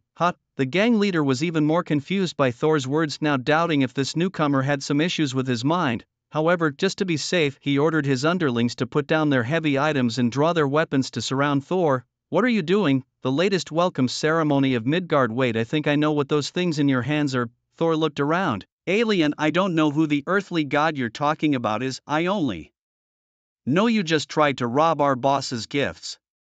Target glowered at the man holding a hammer, dressed like a male stripper. What do you want? What can you do? We're here to serve you some lead. With Target's command, the henchmen surrounding Thor all drew their guns. Bang, bang, bang. As the sparks flew from the gun barrels, countless bullets headed for Thor. Damn, is this how you welcome a god from Asgard? At this point, even Thor, who might have seemed foolish, realized what was going on. So you're not here to welcome me? Thor roared. And as he spun his Mjolnir, thunder roared and lightning flickered across the sky. Thor raised Mjolnir high and a bolt of lightning struck down precisely where he stood, using the shockwave to knock down the gangsters. The residual electricity clung to their bodies, causing them to twitch uncontrollably, unable to move. As for the bullets that had been fired at Thor, they were merely an itch to him. After all, being the god of thunder, being immune to bullets wasn't much of an issue. But there seemed to be one tough guy who hadn't fallen yet. What's your deal? Thor turned to Target, who had stealthily hidden himself. I should be asking you that, Target retorted as he threw a hidden dagger at Thor and rushed towards him with a punch. Whoosh, whoosh. Seeing the daggers coming from all directions, Thor laughed. This trick my brother tried 1,000 years ago. He almost killed me then, but now it's useless. Boom. Thor spun Mjolnir rapidly, creating a gust that dispersed the daggers and blocked Target's punch with his other hand. His palm completely enveloped Target's fist, neutralizing the attack. F***ck. How are you so strong? Target's expression changed as he tried to pull his fist back, but Thor's grip was unyielding. I hate it when people resort to violence without talking things through. Can't we be more civilized? Thor sighed, holding Target's fist, and began to lecture him. Target had a ghostly expression on his face. He was hoping his boss would come to support him soon, otherwise he seemed no match for Thor. Give up struggling. It's better if you quickly call out your Midgard's god of man, or else, F***ck, your god of man. I really don't know what that is. On this planet there's only one god, and that's our boss. Bullseye lashed out with a kick at Thor. Seeing Bullseye still struggling, Thor sighed. Why don't you ever learn? Haven't I told you that your attacks are like those of a baby to me, not even enough to tickle me? Thor lamented as he reached out to pat down on Bullseye's leg. But remember, Bullseye still had one hand free. Damn it. Why do you and my half-dead brother always like to throw things at people? But you still caught it, didn't you? Bullseye sneered. The hand that Thor had used to grab his own was now catching the bomb thrown at him by Bullseye, while his other hand blocked Bullseye's kick. Thus, Bullseye managed to break free and even used the force of Thor's slap on his calf to keep retreating. It was a bit painful. Bullseye touched his seemingly swollen calf but didn't care much and coldly looked ahead at Thor. What's this? Thor asked, looking at the spherical object he caught. Try it and see. As he spoke, Bullseye threw 6 identical spheres at Thor. Before Thor could catch them all, boom! The sphere in Thor's hand exploded along with the others. Brilliant flames burst out, enveloping Thor. Welcome to Earth. Bullseye shouted frantically, throwing every explosive he could find at Thor. Boom, boom. Boom, explosions followed one after another, trapping Thor in thick smoke. Bullseye's expression grew more arrogant. Tough guy, you think you're tough, but you still have to eat gunpowder under my watch. However, before Bullseye's smug expression lasted long, a cough came from within the smoke. Cough, cough. You Midgardians are really strange. What's with throwing fireworks at people's faces? Thor, coughing from the smoke, walked out of it looking baffled and somewhat shocked at Bullseye. Dozens of explosives not only failed to kill Thor but didn't even leave a scratch on him. Apart from some soot making Thor look a bit disheveled, Bullseye couldn't find a single injury on him. Fuck, is this guy made of steel? Bullseye was shocked and felt even more threatened, knowing that these explosives could blow up a building, yet they couldn't even scratch Thor was utterly baffling. But fortunately, even without explosives, Bullseye didn't need to continue fighting, because the boss he had been waiting for had arrived. Boss! Bullseye ran towards Guoxian like seeing a savior. What's going on? Actually, Guoxian had already been nearby, but he had chosen not to appear yet, wanting to see what Bullseye could really achieve. The fact is, it just seems that way. Ordinary people really can't do anything about folks like Thor. Boss, this guy who just showed up smashed all the gifts we had prepared to comfort the residents. Target. I looked at Gu Xian, pointing to the surroundings where everything had been destroyed under Thor's recent lightning strike. Now they lay on the ground just like trash. No, they seem to have turned into trash indeed. This. Thor scratched his head, and although Target Eye's words were a bit strange, it seemed to be the truth. It's just some comfort gifts, right? When I return, I'll bring treasures from Asgard to compensate you. Those are treasures worth a fortune, definitely something you've never seen in your lifetime here in Midgard. But before that, you need to summon this god of the mortals of Midgard to fight me. I came here to find him. No need for compensation, they were just some worthless items. However, I don't know this god of the mortals you speak of. I only know the god of the Scions. God of the Scions? What's that? Is he more powerful than the god of the mortals? But it doesn't matter, since they're both gods of earth, I'll have to fight him. Could you trouble yourself to summon him for me as well? I've been stuck in Asgard for too long, and I'm itching for a fight. Thor said this, visibly excited, even picking up his Mjolnir from the ground. I don't know where this god of the mortals is, but I think you don't need to summon the god of the Scions. Gu Xian shook his head. Why, don't tell me you want to fight me. No, because I am the Scion. God! Boom! Suddenly a tremendous aura burst forth from Gu Xian's body, the surrounding air surged, kicking up dust, streetlights flickered, and even items on residents' windowsills fell off in this strong wind, making thumping sounds. Boss, you look so cool. Target Eye looked at Gu Xian with adoration, and even though he felt like kneeling under the overwhelming aura, it seemed fine being overwhelmed by his own boss. He quickly ducked to the side, pulling out his smartphone to record this heroic moment of his boss. Maybe uploading it online could even attract more followers for him. This oppressive feeling, I've only ever felt it from my father, but I hope you're not just all show and can actually bring me a surprise.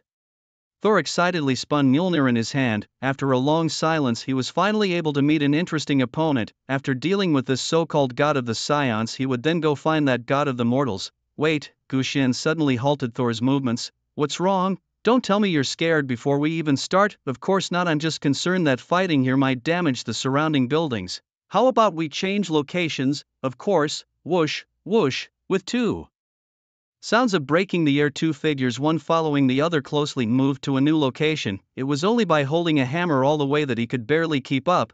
This was after Gu Xian had slowed down for the sake of the Pacific Ocean. Otherwise, with Gu Xian's speed, he could have easily strolled to Asgard, but he deliberately slowed down to prevent Thor's fragile heart from shattering. Yet even so, Thor was still pushed to his limits. Midgard. Are all the gods on Earth capable of flying like this? No, I must not disgrace Asgard. Thor thought this as he spun his Mjolnir once again, increasing his flying speed as the inertia grew. But soon he was astonished to find that the god of Scions he was relentlessly pursuing had also sped up after him, maintaining a flight speed similar to his own. So he was waiting for me, Thor realized immediately. Boom!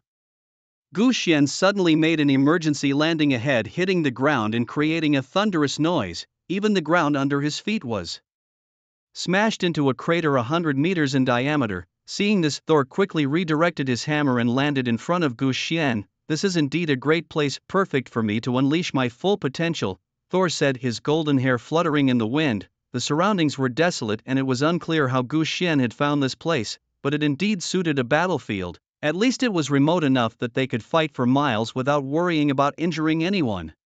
"Shall we start now?" Gu Xin asked, perhaps because he had only struck once since he arrived and was feeling a bit eager. Otherwise he probably wouldn't have agreed to Thor's audacious request. After all, if it were Odin who had come to challenge him, that might have been worth a try, but with Thor, perhaps not. "Shouldn't we first announce our names and get to know each other?" "That works too," asked Thor, the god of thunder. "Does it have to be like this?" Gu Xian felt oddly embarrassed, but still introduced himself in the manner Thor had. "Earth, the god of science, Gu Xian. Pleased to meet you, Gu Xian. You're the first interesting fellow I've met since coming to Earth." Thor was eager to shake hands with Gu Xian, however Gu Xian had no such intention, because he had already moved. Bang! Gu Xian tapped the ground with the tip of his foot, and with a booming sound he instantly appeared in front of Thor. As for the spot touched by Gu Xian's foot, it formed an even larger crater than before. Boom! Without any hesitation, Gu Xian smashed a punch right into Thor's face. Even though he was holding back, the force of the punch was still terrifying. "You lack martial virtue." That was a sneak attack. Thor was startled by Gu Xian's sudden approach, but because of Gu Xian's incredible speed, Thor couldn't react in time and took the punch directly. The immense force was instantly transmitted to Thor's face, leaving him unable to respond to Gu Xian's sudden punch. He was sent flying with a single punch. Thor's body soared through the air, limbs flailing, unable to stop due to the sheer force of the punch. Even controlling his body became an impossible task. The power behind Gu Xian's punch was simply too exaggerated. Boom! After flying over 1,000 meters, Thor finally hit the ground. Driven by inertia, he skidded another 500 meters across the surface before coming to a stop. From a distance one could even see the trench carved out by Thor's body. F***ck, F***ck, F***ck. "Do all you earthlings love sneak attacks?" Thor cursed as he got up, glaring at Gu Xian, who was slowly approaching. The anger was evident on his face, impossible to hide, for Gu Xian had hit where it hurts most, the face. If his face was damaged, how would he face Jane later? "It's fine, isn't it?" "I haven't broken it yet," Gu Xian said with a faint smile as he arrived in front of Thor. "How thick is your skin exactly? To take a punch from me and act like nothing happened." Gu Xian feigned surprise as he examined Thor. "Humph." Knowing Gu Xian was mocking him, Thor just snorted and reached out to summon his hammer, which had also been sent flying. "Your power does surprise me, though. I wonder who's stronger, you or Hercules," Thor muttered while waiting for his hammer to fly back into his hand, ready to teach this guy a lesson with the power of the thunder god. But soon Thor was shocked to discover that he couldn't control his hammer. He felt it coming back, but it just wouldn't land in his hand. Since when has MJ been so slow? He wondered, puzzled. But in the next second his expression drastically changed. It wasn't that MJ was slow. It had already arrived, but it couldn't return to him because someone else was holding it. F***ck. How could MJ accept someone like you? "Oh no, you're actually forcing it to stay in your hand?" Thor was utterly shocked as he looked at Gu Xian. Oh no, more precisely he was staring at MJ, which was struggling to escape from Gu Xian's grip but couldn't break free. Oh dear. As Gu Xian felt the violent thunderous power and the restless cries of anguish from MJ, his expression changed slightly, not because he was hurt by the thunderous power but because he felt he might have squeezed a bit too hard. So much so that the originally rectangular MJ was now slightly deformed. "Come on, good boy, just a little more." Thor cooed at MJ, as if soothing his own child. I'll just give it back to you," Gu Xian said somewhat sheepishly as he let go of Mjolnir, allowing it to return to its rightful owner. But no, a scream rang out, and at the same time dark clouds churned in the sky, accompanied by bursts of thunder. Amidst the flickering lightning, it seemed as if a thunder dragon was roaring. Massive bolts of lightning swept across the sky overwhelmingly. Thor knelt on the ground, clutching the returned Mjolnir, and wept inconsolably. The hammer trembled slightly, as if wailing, conveying to Thor the inhumane treatment it had just endured. Indeed, it looked quite inhumane, especially the part that Gu Xian had grasped, which had been awkwardly pinched out by him. If it weren't for the special material Mjolnir was forged from, Gu Xian might have actually plucked a piece right out of it. The hammer emitted a slight tremor. Thor, like caressing a lover, gently supported the large chunk that had been pinched out by Gu Xian. He even planned to pour his divine power into it to restore it, but no matter how hard Thor tried, it was all in vain. Even though he poured in more divine power, it only dimmed the original fingerprint a bit. Correspondingly, the runes on Mjolnir symbolizing the power of thunder also faded as they regained some of their form. All this, Gu Xian was somewhat at a loss. He really wanted to say it wasn't intentional, but he didn't know if Thor would believe him. He truly hadn't expected that the hammer of the thunder god would be as soft as mud. He hadn't even used a tenth of his strength and almost managed to pull it apart. Initially, he wanted to test how durable these divine weapons from the Marvel world really were, but after his own test it seemed they were not as tough as he thought. No wonder even a powerful being like Hela could easily crush Mjolnir. After all, this was just a toy prepared for a child like the Thunder God. It simply wasn't in the same league as the Stormbreaker, but at this moment Thor wouldn't care about that. He could only feel that his beloved had been insulted, his dignity trampled. As a man, if he didn't take action now, then when would he? "I'll fight you," Thor roared, swinging his fists. Without Mjolnir in his hand, he couldn't even summon a spark of lightning. He charged at Gu Shen like a reckless brute. With his eyes red, he had all the power of thunder within him, but couldn't use it at all. It was just like what Odin had once said: "I gave you the hammer to better control your thunder power, not to become the god of hammers." At this stage, before undergoing growth, Thor was indeed just that, a farce. Gu Shen felt like a thief with a guilty conscience. It seemed he really had desecrated someone's wife. Oh no, their hammer right in front of them. "Shall I help you put it back?" Gu Shen kindly looked at Thor, speaking understandingly, but Thor was no longer listening to Gu Shen's words. His mind was filled with the scene of Gu Shen bullying his beloved hammer right in front of him. Without hesitation, Thor swung his fist towards Gu Shen. However, such an attack was hardly something for Gu Shen to worry about. "Listen to me, brother, I didn't do it on purpose. How about you give me your hammer again and I'll fix it for you?" Gu Shen dodged Thor's attacks with ease while leisurely speaking to him, yet hearing Gu Shen's seemingly understanding words only infuriated Thor more. "You fool, you dare bully my precious hammer right in front of me again," Thor screamed furiously, throwing punches and kicking, using almost every move he knew short of biting Gu Shen. Gu Shen easily deflected these moves, but what troubled him most was what to do with Thor's hammer. With no other choice, since Thor was unwilling, Gu Shen decided to be the bad guy again and fix the hammer himself. "Mjolnir," Gu Shen tentatively called out to the hammer lying on the ground. However, the proud tool only trembled slightly in response to Gu Shen's summon, as if it was afraid of Gu Shen's power and stubbornly refused to come to him. Of course, it was more about Gu Shen's character not being worthy in Mjolnir's eyes. Gu Shen had anticipated this, but still he felt somewhat disappointed when it actually happened. After all, it was Mjolnir's loss not to accept him. After dodging several more of Thor's combination punches, Gu Shen grew impatient. This was not a solution, and it was even hindering his effort to repair Mjolnir. "I guess I'll have to inconvenience you once more," Gu Shen thought regretfully as he looked towards Thor. Just as another punch was about to hit his face, Gu Shen struck Thor's abdomen first. Considering the poor prince's pride, Gu Shen even used less force than before, sending him flying only about 500 meters away. Now it was time to fix the hammer.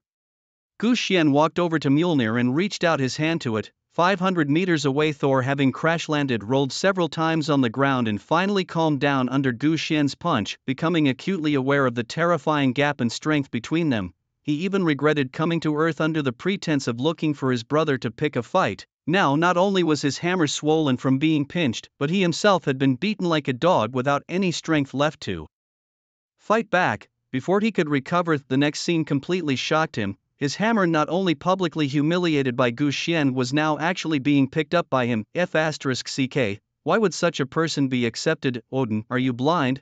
Thor knelt on the ground and roared, but he soon realized that Mjolnir wasn't lifted by Gu Shen because it accepted him. It was truly astonishing. He forcefully pulled it out of the ground by his sheer strength alone.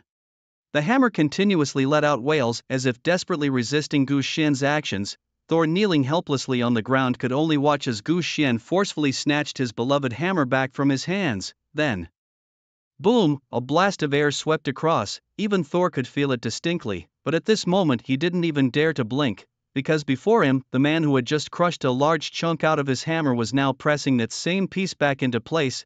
Thunder roared and the sky was lit up with electric sparks once again. However, this time it wasn't because of Thor, but from the man who had forcefully pressed the protruding piece back into Mjolnir. Mjolnir, in Gu Shen's hands, emitted an unwilling cry and struggled desperately while its runes gradually dimmed. Gu Shen, who had no knowledge of how to repair it, had not only pressed the piece back but also drained the power of the runes inside. After his meddling, most of the rune power within Mjolnir had vanished. But Mjolnir's power did not originate from Odin. It came from a destructive thunderstorm known as the Divine Storm, which had been sealed within Uru metal after Odin had subdued it in Asgard, but now the power of the Divine Storm had also been consumed by Gushien. It was likely that even if Thor were to wield Mjolnir again, he would not be able to harness its former power unless he could awaken a power truly his own. The change in the hammer was also felt by Gushien. The power from above had clearly weakened a lot. There was a suspicion that he had played it too hard. Gushien coughed awkwardly twice, then turned his head to ask Thor, "This hammer, do you still want it?" "Want it?" Thor wailed tearfully. Yes. Even after Gushien's rough handling, the hammer was still his beloved. Didn't you hear the wails coming from it? It was begging to be rescued from Gushien's clutches. Whoosh. As Gushien let go, Mjolnir eagerly flew back into Thor's arms. Thor gently caressed his beloved hammer, only to be shocked to find that its power seemed significantly weaker. "What did you do to it?" Facing Thor's questioning, Gushien casually looked up at the sky, pretending nothing significant had happened. "Didn't really do much, maybe it was always like this?" Faced with this adversary he couldn't defeat, Thor could only kneel there, caressing his beloved hammer, but the light in his eyes seemed to have dimmed. The faith of our Prince of Asgard seemed to have collapsed. "Hey, don't be sad, buddy. I happen to own the best nightclub in the whole of New York. Why don't you come over for a drink?" Gushien came over to Thor and patted him on the shoulder. He had only intended to teach Thor a lesson, to make him learn something, but unexpectedly he ended up damaging the hammer. "Alcohol?" Thor suddenly looked up, his eyes lighting up once again. "Nightclub?" Watching Thor surrounded by a crowd guzzling down alcohol and boasting, Gushien couldn't help but laugh. Indeed, as long as there was alcohol, there was nothing this guy couldn't handle. As for his hammer, it had become the mascot of the party, placed by Thor at the highest point in the center of the party. After a few drinks and boasts, almost everyone would subconsciously glance in the direction of the hammer. Retreat? That was the legendary weapon of Thor's super cool. Alright, it was said that only those deemed worthy could lift this hammer. Thus, under this belief, numerous muscular men emerged eager to try their luck, but obviously none of them succeeded. Of course, there was one exception. That was the host of the party, Mr. Gushien. He also made a rare appearance at his nightclub party and found a relatively quiet spot to sit down. It seemed this was also his first time coming here since taking over the nightclub. Occasionally experiencing this atmosphere seemed not too bad. The only thing that made him slightly anxious were the strippers who kept throwing their lingerie his way and making flirty eyes at him. Just 1 hour in and he had already accumulated over 30 pieces of lingerie. "Come on, do you usually take them off with such enthusiasm?" However, Gushien simply ignored their suggestive actions. With his aura that kept others at a great distance, besides the strippers, no one dared to approach him for a chat. On the contrary, Thor seemed to thoroughly enjoy the environment.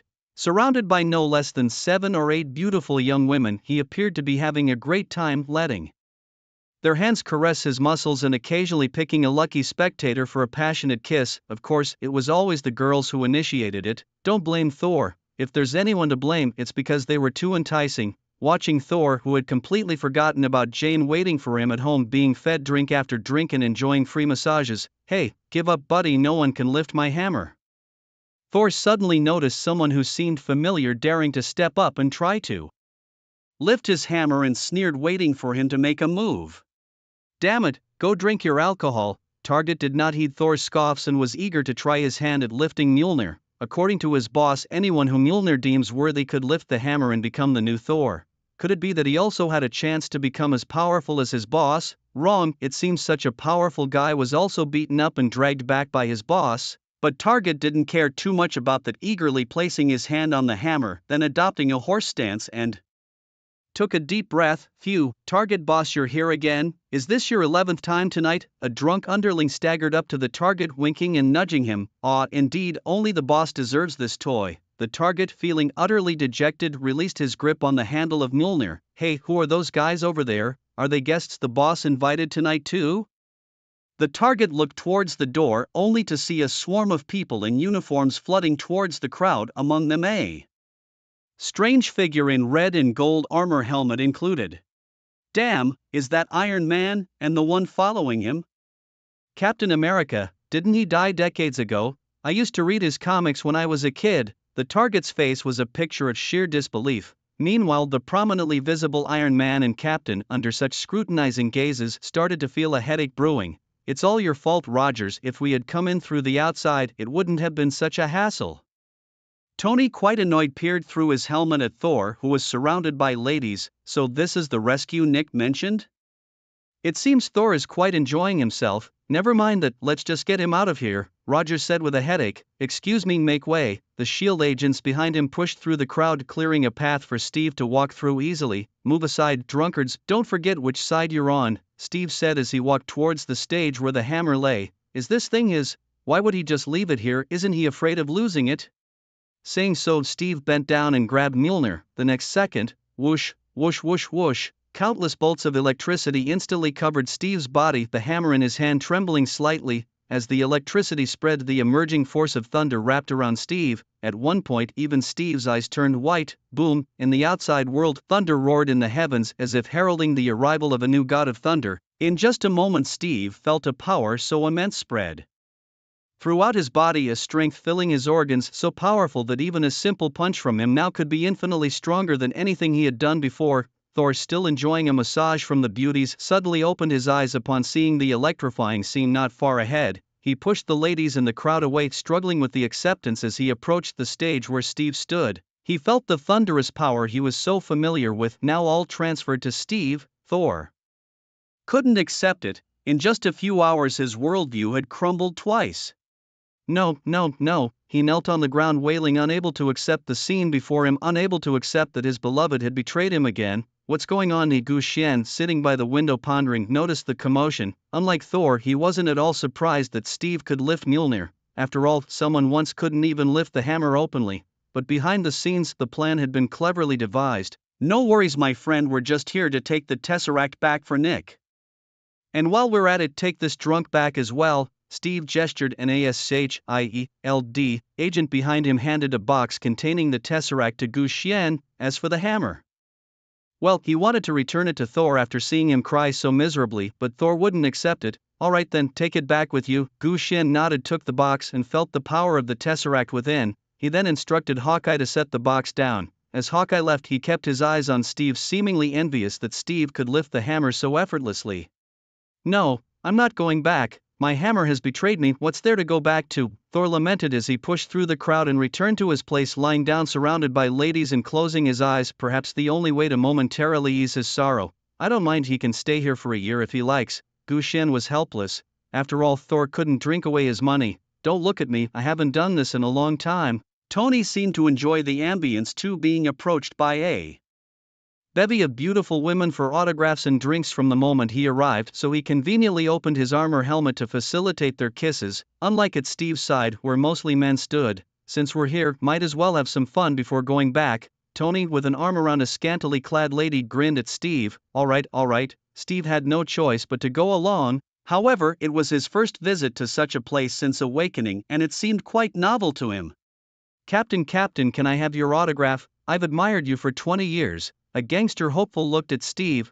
Steve hesitated for a moment, looking at the man's tattoos from head to toe, but warmly signed an autograph anyway. In the boundless universe, aboard the flagship Sanctuary, this massive ring-shaped spaceship housed countless fierce beasts, Thanos' proudest army. In the central command room of the ship, the monarch sat on his throne, receiving a visitor that surprised him. At the side of the throne, the slender yet elegant Ebony Maw gently waved his right hand. Welcome, Prince from Asgard, let us meet our lord. Loki, feeling a bit troubled, looked at the imposing Thanos, his lips slightly curling. He too had thought about returning, but then remembering Odin's disdainful face, Loki forced himself to cut off that thought. Moreover, he had learned not long ago that Odin had fallen into an endless slumber. Infuriated, Loki decided to leave Asgard again to pursue his own grand ambitions, and so he turned to Thanos.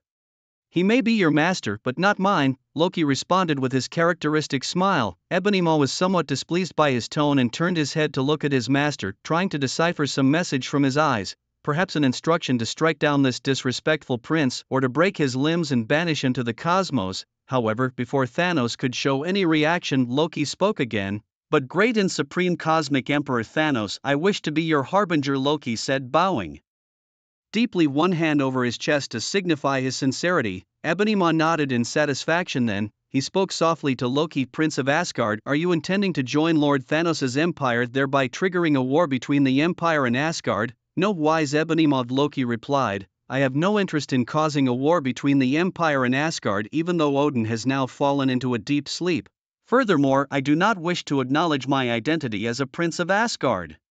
In my family's eyes, they only ever see my foolish brother. I now seek to shed my Asgardian prince identity and acquire a position that matches my stature. That is why I have come to you, Lord Thanos. I hope to become your right-hand man. For this purpose I have brought you a significant gift, one that I believe you will appreciate. Having said this, Loki slowly stood up, his right hand hovering in the air. The next second an image materialized out of thin air. Had Nick been here, he would have recognized the man in the image instantly. The image showed Selvig first aimlessly wandering, then encountering a one-eyed black man. After conversing, they seemed to reach some sort of agreement, and the black man pulled out a box, opening it to reveal a dazzling light. It was a cube shimmering with crystalline blue light, once sealed by Odin himself but recognized by everyone present, the Tesseract.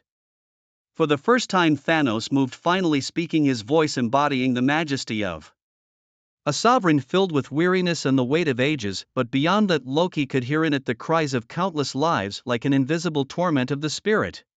Loki struggled to control himself to not appear too disheveled. He managed his composure and spoke again. Great Thanos, I hope to exchange this information for an army to help me conquer Midgard and claim it for you. Just information? The kingly being spoke again. Of course not. Midgard is far more mysterious than we imagined. It is the central realm of the 9 realms, filled with treasures we have never seen before. They can even create weapons with the power of the stones, mere replicas. The monarch said, it only shows they cannot harness the true power of the stones, so they resort to stealing to use it. In Thanos' eyes, only the true Infinity Stones mattered. He had no interest in weapons forged from their power. No, Loki explained. A replica is a replica, but the real Space Stone is indeed on Earth. However, I need you to provide me with an army that can even rival the army of Asgard's Valhalla. My real goal is to truly defeat my old father once, Loki said. I really can't stand his style. An army? Thanos muttered to himself. For a moment, the entire spaceship fell into silence and Thanos seemed to be lost in endless reminiscence. 5,000 years ago, Odin became the king of Asgard. Intoxicated by power, he actually launched an attack on me. The result of that battle was that I lost the Space Stone, and from that moment his forces pointed at the entire universe until he collected 5 stones. But after that, he stopped his attacks, even though true victory was right before his eyes. He withdrew his troops and returned to Asgard. I don't understand him, but he doesn't need my understanding. Until this moment, his son will retrieve for me the time stone I once lost. I believe this is the arrangement of fate. I will give you the army you want, and I will even lend you the Mind Stone temporarily. Go, retrieve what I want and prove yourself to your now mediocre father. Yes, Loki knelt on one knee, one hand clutching his chest, offering Thanos the heaviest Asgardian courtesy. He also took the scepter embedded with the Mind Stone from Ebony Maw's hand. But there was one thing he couldn't understand. How could Odin, that fool, have once defeated Thanos, and even almost collected all 6 Infinity Stones, nearly dominating the entire universe? Why did such a heroic person from the past become an old man full of righteousness and morality, and moreover one who was hypocritical and blind? Loki speculated as he grasped the Mind Stone scepter. Immediately a powerful force of the mind filled his entire body. Not only that, but his senses seemed to be amplified 100-fold. If he wished, he could even hear the thoughts of everyone on the spaceship. He could even know what those beasts were thinking. After all, it was an Infinity Stone. Even just mounted on a vessel, it could make the user immensely powerful. So much so that Loki doubted that if his foolish brother Thor stood before him at that moment, he could make Thor willingly commit suicide with just one sentence. Such was the power of the Mind Stone, to control others invisibly. The more he experienced the changes the Mind Stone brought to him, the more he felt the terror of his foolish father. Back then he had controlled 5 Infinity Stones. Just how powerful was that strength? If it were him facing such unimaginable power, he definitely wouldn't be willing to give it up. Loki, Thanos' commanding voice interrupted Loki's thoughts. Do not disappoint me. His words seemed to possess an unquestionable magical power, making Loki subconsciously nod. Only then did he realize in a daze that he seemed to have been influenced by the force of the mind. The scepter adorned with the Mind Stone was right in his hands. Foolishness, Ulik, mocked Loki. How could our great king possibly entrust you with complete authority? Ulik's tone was brimming with mockery. You are nothing more than a dog walking among mortals for the king. Enough. Thanos interrupted, cutting him off, although he did not hold Loki in high regard. He felt it necessary to give some respect to his subordinate when needed. You won't disappoint me, will you? Thanos asked again, this time without using the power of the Mind Stone. Rest assured, Loki truly realized Thanos' might. After all, the moment he stepped into Thanos' fleet, there was no turning back: either defeat Odin and prove his worth to everyone, or become a wandering skeleton in the universe.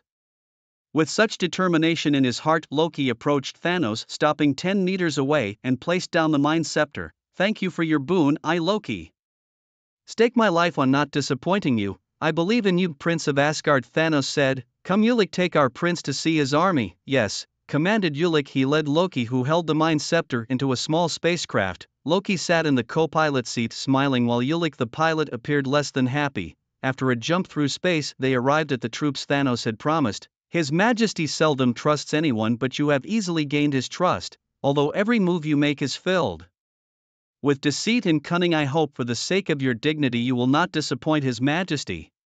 Loki laughed. How could he treat Ulik as he had before? In his eyes, Ulik was just a slightly higher-ranking lackey. How could I disappoint His Majesty? Loki said. I have the support of His Majesty. How could I fail? Indeed, Ulik nodded. He stood like a statue behind Loki until the spacecraft stabilized. Damn, Loki felt a severe pain at the back of his head. He turned around to see that Ulik had effortlessly ripped off a small piece of flesh from his body, which he was proud of as a sorcerer of the 9 realms. Don't worry, Ulik smiled, but his smile seemed a bit chilling. This is the way to activate the Chitauri army. Ulik walked forward and stuffed the small piece of flesh into a container-like device. In the next moment, Loki felt countless eyes light up in front of him. It turned out that he had already arrived inside the fleet. Before him was the vast Chitauri army. As Ulik deposited his flesh into the container, Loki was amazed to find that he began to react with the army.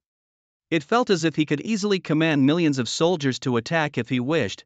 This is one of the 7 great legions in His Majesty's hand, the Chitauri Legion, not the least among the 7 and the most suitable for you. I have already input your biometric data into their central system. You now have command authority over this legion of biomechanical soldiers. They are always in a dormant state, which prevents unnecessary energy consumption. They are without consciousness, devoid of life, ready to battle fiercely upon your command. It seems you are not as foolish as I imagined. Any other fool might have had their head explode from torment by now. Ulik rarely acknowledged Loki like this. However, Loki did not perceive Ulik's words as a compliment. Instead, he became even more determined to seize an opportunity to eliminate him in the future. As Ulik spoke, he waved his hands about. Immediately, devices seemed to sense his summons, floating towards them slowly, and began to assemble upon contact with each other. Soon, they had assembled into a circular device. This is the teleportation device His Majesty used years ago to search for the Space Stone. You can use it to detect the presence of the Space Stone and exert a certain influence on it. However, this influence is not very strong, so the effect will only be enough to transport you alone to Midgard. It would be nearly impossible to transport all the troops there. Loki quickly grasped his meaning. You want me to go to Earth first, then open the door to Midgard, right? A cliched method, correct, but you must also bear certain risks. No one knows where the Space Stone currently resides in Midgard. If you encounter danger after arriving, we will be powerless to help, Ulik said. At the mention of danger, Loki thought of the deranged Clark and swallowed hard. But who's to say it would be such a coincidence? As long as he could avoid Clark, he would be unstoppable. What are you afraid of? Ulik read Loki's expression. Loki quickly regained a calm facade. Nothing, I will surely complete the mission for His Majesty. Loki swore again. Those words are useless to me. Prove it with your actions. And remember, you only have 5 uses of the device. Over these 5,000 years, we've only managed to preserve a small portion of energy, and if you use up all 5 chances, the device will also be damaged. Thus you must master the energy fluctuations of the Space Stone within these 5 opportunities and open the portal quickly. This process is brief, so you don't have much time to familiarize yourself with it, but I believe in your abilities to succeed. I await your good news, Prince of Asgard. Ulik nodded at Loki, and then the machine at his feet began to slowly carry him away. Watching him leave, Loki couldn't help but admit a certain envy of their inexplicable confidence. The minions of Thanos, despite his own doubts about success, their every action was filled with certainty. They even entrusted him with the Mind Stone and an army, all for the price of a mere promise. Yet to him, a promise was worth less than nothing. Nonsense, he himself is the god of schemes. How could he possibly care about these trivialities? Yet he also felt fear. that unique confidence belonging only to Thanos and his followers, because he knew all too well that Thanos was not the type to possess the mindless confidence of his brother. This kind of confidence was as if, whether his plans succeeded or not, whether he obtained Earth or not, whether he escaped to the ends of the Earth, it did not matter. If you ever defy Thanos's will, no matter how far apart you are, he will find you and make you pay from any corner of the universe. It was this intangible deterrence that instilled a trace of fear in Loki, yet inexplicably there was also a slight thrill. After all, isn't dealing with the devil supposed to feel like this? Moreover, he now held the Mind Stone and an army in his grasp. What did it matter if Earth was full of fools? Before the omnipotent Thanos, all one could do was kneel. Brimming with pride, Loki approached the device. He stared at it for a long while, and after a moment he still seemed somewhat at a loss. A device from 50 years ago was this simple, it didn't even have a button. Loki was completely baffled, unsure of where to begin. Or perhaps I should think differently. What if this device has been working all along? Loki mused as he stepped onto the device and spread his arms. Soon after, his face lit up with joy. Just as I thought. Loki felt the fluctuations of spatial power, although he couldn't pinpoint its exact direction. Damn it, Loki's expression darkened, because before he could fully grasp that spatial force, it vanished, and with it a chance was wasted. Curse those damn Midgardians to possess such a treasure yet not know how to use it. The Space Stone had been in Midgard for so many years, and yet they had only managed to scratch the surface. Such a miraculous entity should not be left to be shamed in the hands of these people. I must punish them. Quickly, Loki dismissed the reason for his inability to sense precisely to Earth itself. He rallied his spirits, took a deep breath, and continued to sense. Fuck. Immediately, Loki opened his eyes again. Yes, he had wasted another chance. No need to panic. He seemed to be cheering himself on, then threw himself back into the sensation. 2 minutes later, Loki was drenched in sweat. He had just squandered 2 more chances. Now he was left with only one last chance. It must be said his heart was incredibly anxious at this moment. It couldn't be that his plan would end before it even started. If that happened, he wouldn't need to say anything. At the very least, Thanos would banish him to the cosmos. No. This can't be. Loki slapped himself. You are the great Loki, the one even that old fool Odin fears. You cannot fail at something like this. Loki took a deep breath, trusting in his boundless talent. One chance would be enough. He gathered his spirits and stood on the device. The next second his face showed joy, yet he dared not relax. Whoosh, this feeling of space tearing apart, it was nothing like the Bifrost. It was like falling into an endless abyss swallowed by the void. This is what true space feels like. At this moment the platform under his feet also vibrated. Loki's body began to emit a faint halo of light. After studying the cosmic cube for a while, Gu Xian quickly lost interest in it. He was merely a simple scion, unable to harness such an artifact. He could only feel its immense power, but beyond that, he was helpless. So after toying with it for a bit, Gu Xian casually placed the cosmic cube in his temporary residence and then returned to the center of the party. The addition of Captain America and Iron Man gradually made the gathering more interesting, didn't it? The accompanying SHIELD agents were sent back early by Tony. If they couldn't blend in, what was the point of keeping them around? To dampen the spirits. Thus, the party gradually became dominated by Tony and the others. Gu Xian was very keen to immerse himself in it. Meanwhile, in Gu Xian's bedroom, the safe that was used to store the cosmic cube began to shake violently. Inside the safe, a fierce blue light flickered continuously, filling the entire space inside. It was the glow of the cosmic cube. If any SHIELD specialist were to inspect it at this moment, they would have been astonished to discover just how chaotic the energy inside the cosmic cube had become. It was a precursor to an energy burst, with all values rapidly rising and falling. In other words, the cosmic cube was like a ticking time bomb at that moment, at risk of exploding at any time.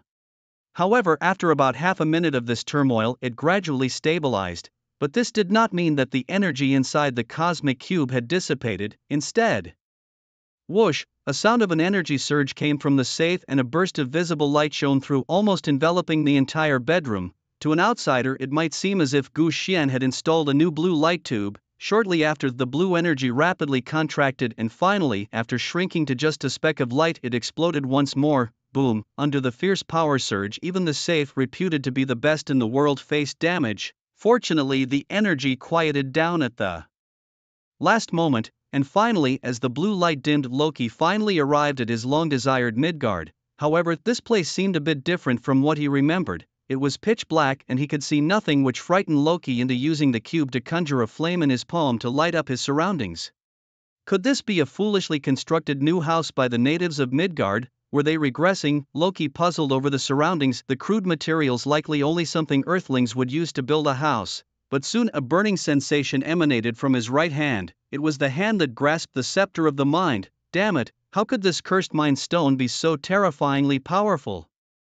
Loki looked at his palm and his expression changed drastically. He hadn't felt it during the transition, but as soon as he arrived on Earth, the erosion became unstoppable, damaging his skin. Damn it, he quickly threw the scepter to the ground, not even caring about the other hand that was still flaming. He just wanted to check on it immediately. It was hot. Loki, burned by the flame on his palm, quickly wisened up and lit the flame on the wall instead, illuminating his hand to see what was going on. However, he shouldn't have looked, for the sight gave Loki a fright. That damn scepter of the mind had eroded his palm so much that there was hardly any skin left, only the eerie white bones could be faintly seen. No wonder it was so painful earlier. Loki had no choice but to give up on going out and first sat down to heal his palm. That was the priority. I need to stabilize my condition first, otherwise it'll be terrible if I encounter any enemies later. Loki flipped his injured palm over. The back of his hand was in better condition since it hadn't directly touched the scepter, but better was only relatively speaking, as the skin was still intact. Dense golden patterns had covered his entire hand, resembling a piece of glass about to shatter. Just a little more force and his entire palm would probably be ruined.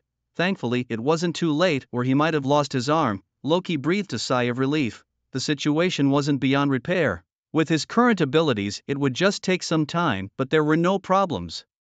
Muttering under his breath, a halo symbolizing magic radiated from within him, then enveloped Loki's palm. This was the Asgardian magic taught to him by his mother Frigga, because Odin had always favored Thor from a young age. Thor, as the elder brother, had all the divine artifacts. Loki, the younger brother, had his godhood shared by Frigga. Loki, who had nothing, could only diligently practice magic. Even in the study of Asgardian magic, he was much more advanced than his father Odin. Loki was so diligent because he wanted to one day make Odin recognize his achievements, but that old trickster's eyes from beginning to end only ever held his foolish brother Thor, never even glancing at him once. So it was Loki's resolve to seek revenge on Odin, and more so to prove that he was more worthy than Thor, more deserving of the throne of the King of the Nine Realms. However, there was one downside. He seemed to be overconfident in his magic, so much so that at many times his perception of his role became a bit blurred. He saw himself as an assassin at play. Finally, after half an hour of repair, Loki's hand was restored to its original state. Looking at his hand, now healed and restored, Loki breathed a sigh of relief before grabbing the Mind Stone scepter again. Damn it, stop resisting, for one day I shall truly possess you. He cursed at the disobedient artifact in his hand while scooping up the tesseract lying nearby. Since I'm here, I might as well make a grand entrance in front of those foolish Midgardians before I leave. Otherwise, why bother coming all this way? With that thought, Loki kicked open the safe. He was ready to dazzle the room, but was stunned by what he saw. Wait, isn't this supposed to be the S.H.I.E.L.D. headquarters? Loki looked around, puzzled by the unfamiliar surroundings. Logically, after realizing the importance of the Tesseract, S.H.I.E.L.D. should have hidden it in a more secure and concealed location. However, this place looked more like the bedroom of a pervert. Approaching the bed, Loki waved his hand over a leather whip still carrying a certain fragrance. Even ghosts would shake their heads at this, he thought. What kind of twisted individual would design such a room? Disgusted, Loki backed away while sensing the surroundings. It seems that's where most people are. I'll go there and show them the majesty of Prince Loki, Meanwhile, Steve, overwhelmed by the crowd's enthusiasm, had finally managed to sneak out. He simply couldn't handle being kissed by so many women and occasionally felt unknown hands caressing his abs. Why do they enjoy such places? Escaping provided Steve a chance to breathe and wipe away the lingering scent on him, along with the lipstick marks on his face. However, before he could rest for long, he saw a figure with horns approaching rapidly. Wait, are you also an actor at the party? Meeting Loki for the first time, Steve instinctively took this strangely dressed figure for a friend. But before Loki could respond, Steve noticed that besides the scepter, the stranger was also holding a glowing box. Wait, is that the Tesseract? Did Fury give it to you again? Nope, that can't be right. He told me it was hidden where no one could find it. Realizing the situation, Steve immediately took a defensive stance. You are an enemy. You are quite sharp for a Midgardian. Loki looked down at Steve with a superior gaze. Oh my, such a radiant soul you have. My luck is good to encounter such a person at the outset.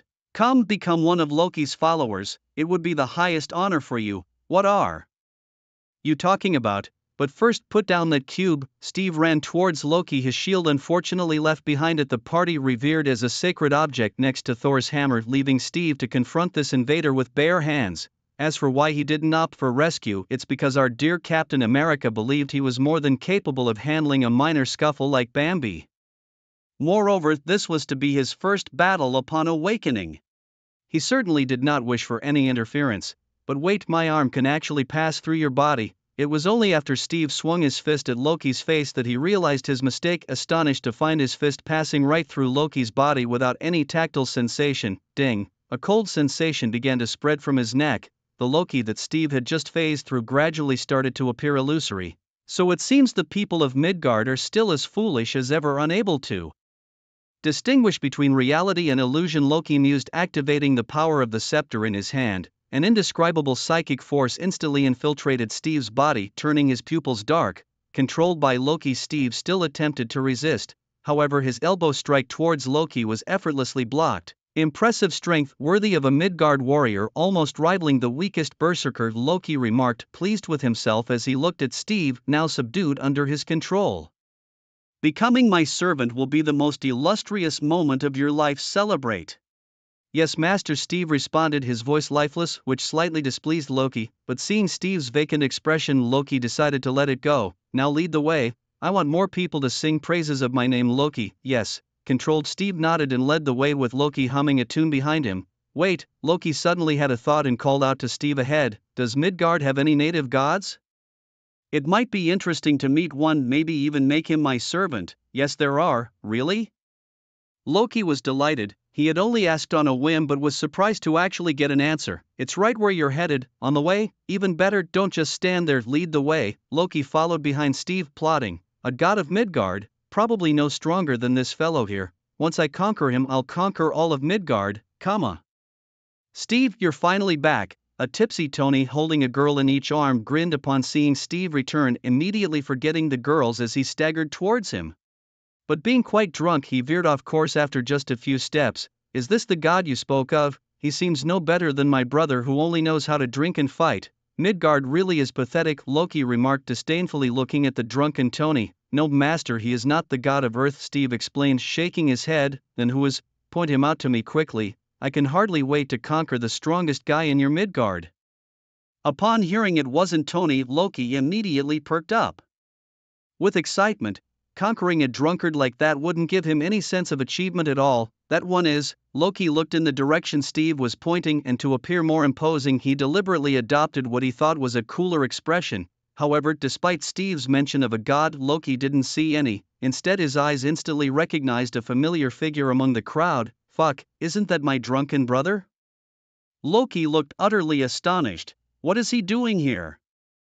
Thor, who was comfortably embraced, suddenly heard a voice he knew all too well. He pushed away the arms blocking his view and locked eyes directly with Loki. This eye contact further confirmed Loki's guess. Brother, fuck, it really is my brother. Thor, overwhelmed with excitement, stood up from his seat. Seeing Loki, he sobered up instantly. Excited, he looked at Loki and reached out his hand, and Mjolnir, which had been resting on the table, flew back into his grasp.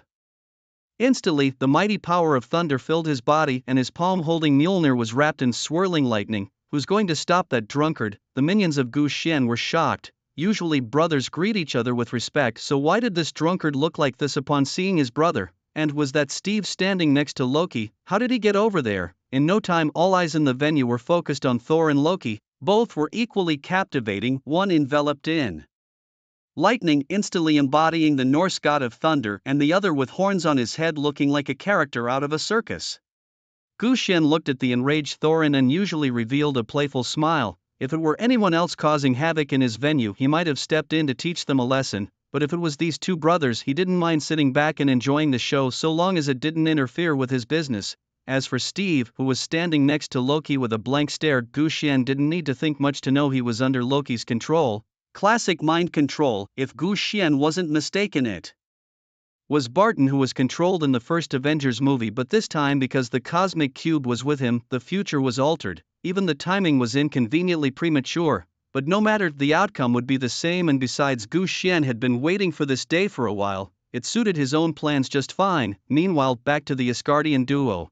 Without another word, Thor grabbed Mjolnir and swung it at Loki. "Brother, I've truly missed you." The wild thunder followed the path of Mjolnir's hammerhead towards Loki, but fortunately Thor, not completely out of his senses, knew to control his strength to avoid injuring innocent bystanders, directing the lightning to strike only Loki. "Oh, how I've missed you, brother." As lightning and Thor himself hurled towards him, Loki remained calm and collected, not even bothering to dodge. He just stood there as if welcoming Thor's attack. "Why don't you move away?" Thor exclaimed in surprise, but it was already too late to stop. As he conjured the lightning to strike Loki, Thor suddenly spun around and kicked backward. The lightning struck Loki, but it seemed to pass right through him, as even Loki's form started to become ethereal. Thor's lips curled into a slight smile as he saw Loki now behind him, catching his foot effortlessly. "After all these years, you still love playing the same tricks?" Thor laughed, but before he could laugh for long, the Loki he was seeing also turned illusory. Following that was a kick from Loki at Thor's side. "Haha, you fall for the same tricks every time." Loki, holding the Mind Stone scepter in one hand and the Tesseract in the other, excitedly kicked Thor, who was now lying on the ground. At some point Loki's great pleasure had become toying with his brother and, when necessary, even stabbing him a couple of times. Now Loki felt a bit regretful. If only he had given the Tesseract to Steve to hold, he could have freed up a hand to draw a dagger. "Ah, damn, you fool, don't kick my face!" Thor struggled and shouted, unusually not fighting back but allowing Loki to kick him, his tone even carrying a hint of joy.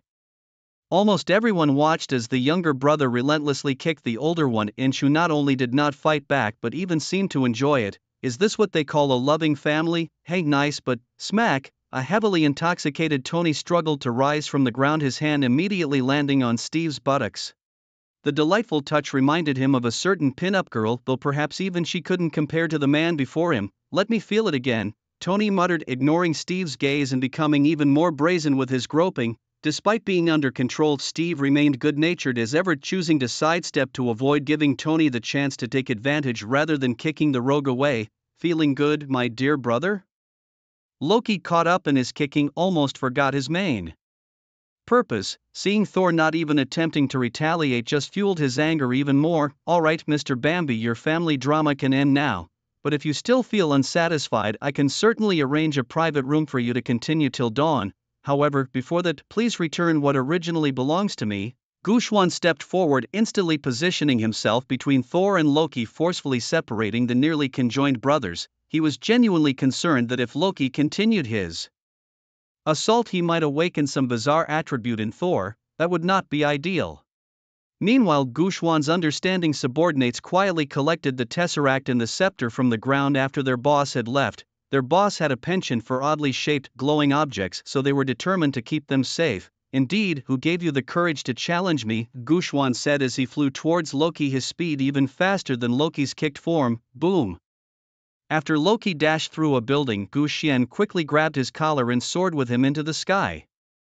Reaching unprecedented speeds, boom! The inhabitants of New York couldn't see them, but they could clearly hear the impact thousands of meters above in the sky. There even seemed to be shockwaves radiating outwards, creating a spectacular view despite it being deep into the night. After reaching the apex of the atmosphere, Gu Xian, still holding onto Loki's collar, looked at the now disheveled god. "Now, who do you think is the weaker one?" Gu Xian asked before letting go of Loki's collar. "In foolish, weak, pitiful Midgardian." Bang! Loki suddenly felt a burst of force explode in front of him. In the next second he was shot out like a cannonball. As for the items in his hands, he couldn't hold on to them. They hovered briefly in midair before Gushwan caught them effortlessly. "Not much," Gushwan muttered to himself, then set aside the two items and dashed out. Ah, terrifying. What just happened, so fast? Accompanied by a blast, the women present finally reacted, their faces filled with shock, completely unclear about what had just transpired. The men, however, were visibly excited, some even daringly peeked out of the shattered glass to see where their hero had gone. As for Thor, he wasn't too interested in these events. After picking himself up from the ground, he didn't bother about the numerous footprints on his body. Slowly he returned to his spot, continuously downing drink after drink. His gaze occasionally drifted to Mjolnir on stage and the emblem representing his tarnished beloved, his face full of sorrow. Meanwhile, Gushwan's understanding subordinates quietly collected the Tesseract and the scepter from the ground after their boss had left. Their boss had a penchant for oddly shaped, glowing objects, so they were determined to keep them safe. Indeed, who gave you the courage to challenge me? Gushwan said as he flew towards Loki, his speed even faster than Loki's kicked form. Boom! After Loki dashed through a building, Gu Xian quickly grabbed his collar and soared with him into the sky. Reaching unprecedented speeds, boom, the inhabitants of New York couldn't see them, but they could clearly hear the impact thousands of meters above in the sky. There even seemed to be shockwaves radiating outwards, creating a spectacular view despite it being deep into the night. After reaching the apex of the atmosphere, Gu Xian, still holding onto Loki's collar, looked at the now disheveled god. Now, who do you think is the weaker one? Gu Xian asked before letting go of Loki's collar. In a state of weightlessness, Loki frantically waved his arms trying to grab onto something, but the lack of oxygen made even speaking difficult. How ludicrous! Gu Xian watched Loki plummeting towards the ground, his expression indifferent. Before Loki could react, Gu Xian flashed beside him again. This time, however, instead of grabbing his collar, he pressed on Loki's head when they were about 1,000 meters from the ground and forcefully smashed him into the concrete of New York's Central Park. Boom! Dust and dense smoke filled the air as tiles and other materials shattered. Even bystanders hundreds of meters away were startled to see cracks forming on the ground beneath their feet following the loud noise. Coughing, Loki now forcefully pressed into the ground by Gu Xian as struggled, but his expression remained as it had been initially. It wasn't that he was unflappable, but because he simply hadn't processed what had just happened. He was utterly dumbfounded and even now did not realize he was being stepped on by Gu Xian. Seeing his confused face, Gu Xian couldn't help but burst out laughing. Gu Xian's laughter seemed to finally reach Loki. After a few seconds, Loki began to grasp the situation. Instinctively, he reached for his scepter only to realize that it had fallen from his hand when Gu Xian first kicked him. You dare do this to your god? Loki, face full of disbelief, looked up at Gu Xian, who seemed to be flaunting his dominance by rotating his foot on him. At this moment, anger couldn't even begin to describe Loki's feelings. As the second prince of Asgard, never in his years had he suffered such humiliation. I will have your life. I must say, you Asgardians really take a beating, well, just like your brother, Gu Xian remarked, not minding playing with him a little longer. After all, the gem had already fallen into his own hands, and there was no way Loki could take it back. Gu Xian extended his hand, about to grab his collar just like at the beginning. As Loki's hand touched him, his body instantly faded. It was only for a moment, and Loki had already appeared more than 30 meters away on the street. However, at this time Loki wasn't in a hurry to attack Gu Xian. Instead, he flamboyantly adjusted his attire first. With a light pat on his body, his previously tattered appearance was instantly renewed, along with his horns and cape restored to normal. Only after ensuring that his outfit and appearance were impeccable did Loki turn to Gu Xian and bellow, "Foolish Midgardian, for your impudent act just now, I, as a prince of Asgard, swear that you shall pay doubly." "Oh, how will I compensate?"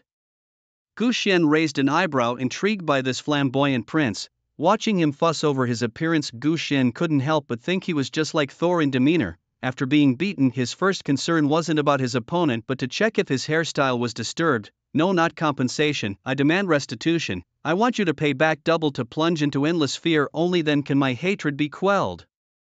Loki gritted his teeth and spat out the words venomously. However, without his staff, his combat ability was greatly reduced. At that moment, conjuring magic, a ball of flame appeared in his hand. Before Gu Xian could mock him, Loki threw his palm up and the flame splattered. The fire, as if alive, detached from Loki's hand and flew towards Gu Xian. For an attack of this level, Gu Xian couldn't even bother to dodge. Aside from releasing a layer of energy to protect his body, he made no other superfluous movements.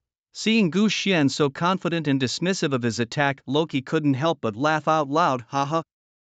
This is the flame of hell, capable of scorching your soul. It will make your soul burn painfully to death." However, before Loki could mock for long, his face froze. His expression turned as if he had seen a ghost. Although the so-called flame from hell was a fabrication, such flames could indeed penetrate human skin and burn their organs alive. But now, the scene before him was beyond his imagination. Hellfire, is that all? Gu Xian looked at Loki nonchalantly. The so-called flames couldn't even penetrate Gu Xian's energy barrier. They just burned around him, appearing like a new accessory, utterly unable to harm Gu Xian. How can this be? Even Loki, with his composure, couldn't help but be shocked. Logically, these flames should have already penetrated Gu Xian's body, causing him agony. But why did he look so relaxed? Unless this guy was much stronger than himself. Now Loki was really troubled. Reluctantly, Loki raised his arms and two daggers appeared in his hands. The next second he vanished from where he stood. Gu Xian's lips curled into a slight smile. Such tricks might work on Thor, but they were certainly unnecessary against him. Casually, Gu Xian extended a palm behind him and a scream ensued. It was Loki, whose sneak attack had failed miserably. Like swatting away trash, Gu Xian sent him flying with a single slap. Even the dagger in Loki's hand shattered under the force of Gu Xian's palm. By the time Loki hit the ground, again his eyes were filled with fear. In just a moment, Loki already regretted coming to Midgard. Why would such a monstrous person exist in such an insignificant place like Midgard? True, he and Thor were always at each other's throats, but there was an unspoken agreement to never go all out, always stopping just short of real harm. Yet even within those limits, Loki was well aware of the gap between himself and his brother Thor. Thor was indeed stronger than him, but not monstrously so like the man before him now. Loki estimated that if it were purely a matter of strength, this man might be worth 10 Thors. Moreover, from the casual remarks Gu Xian had made earlier, Loki could deduce that his damned brother had already encountered Gu Xian before him. The result was clear: Thor had been soundly thrashed. Otherwise, why would Thor be drowning his sorrows in drink when he arrived? Maybe if their father, the old trickster, took on this man, there might be a chance. But then, thinking of this, Loki opened his mouth as if desperate to speak, yet he shut it again, hesitating.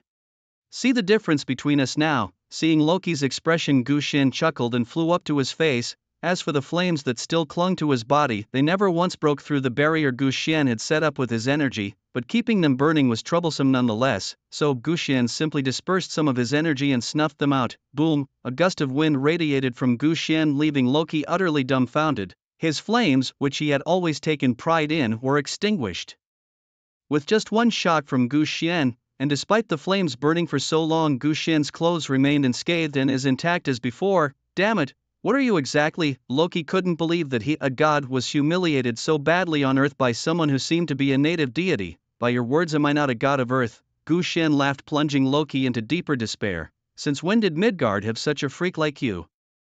Loki's face was ashen.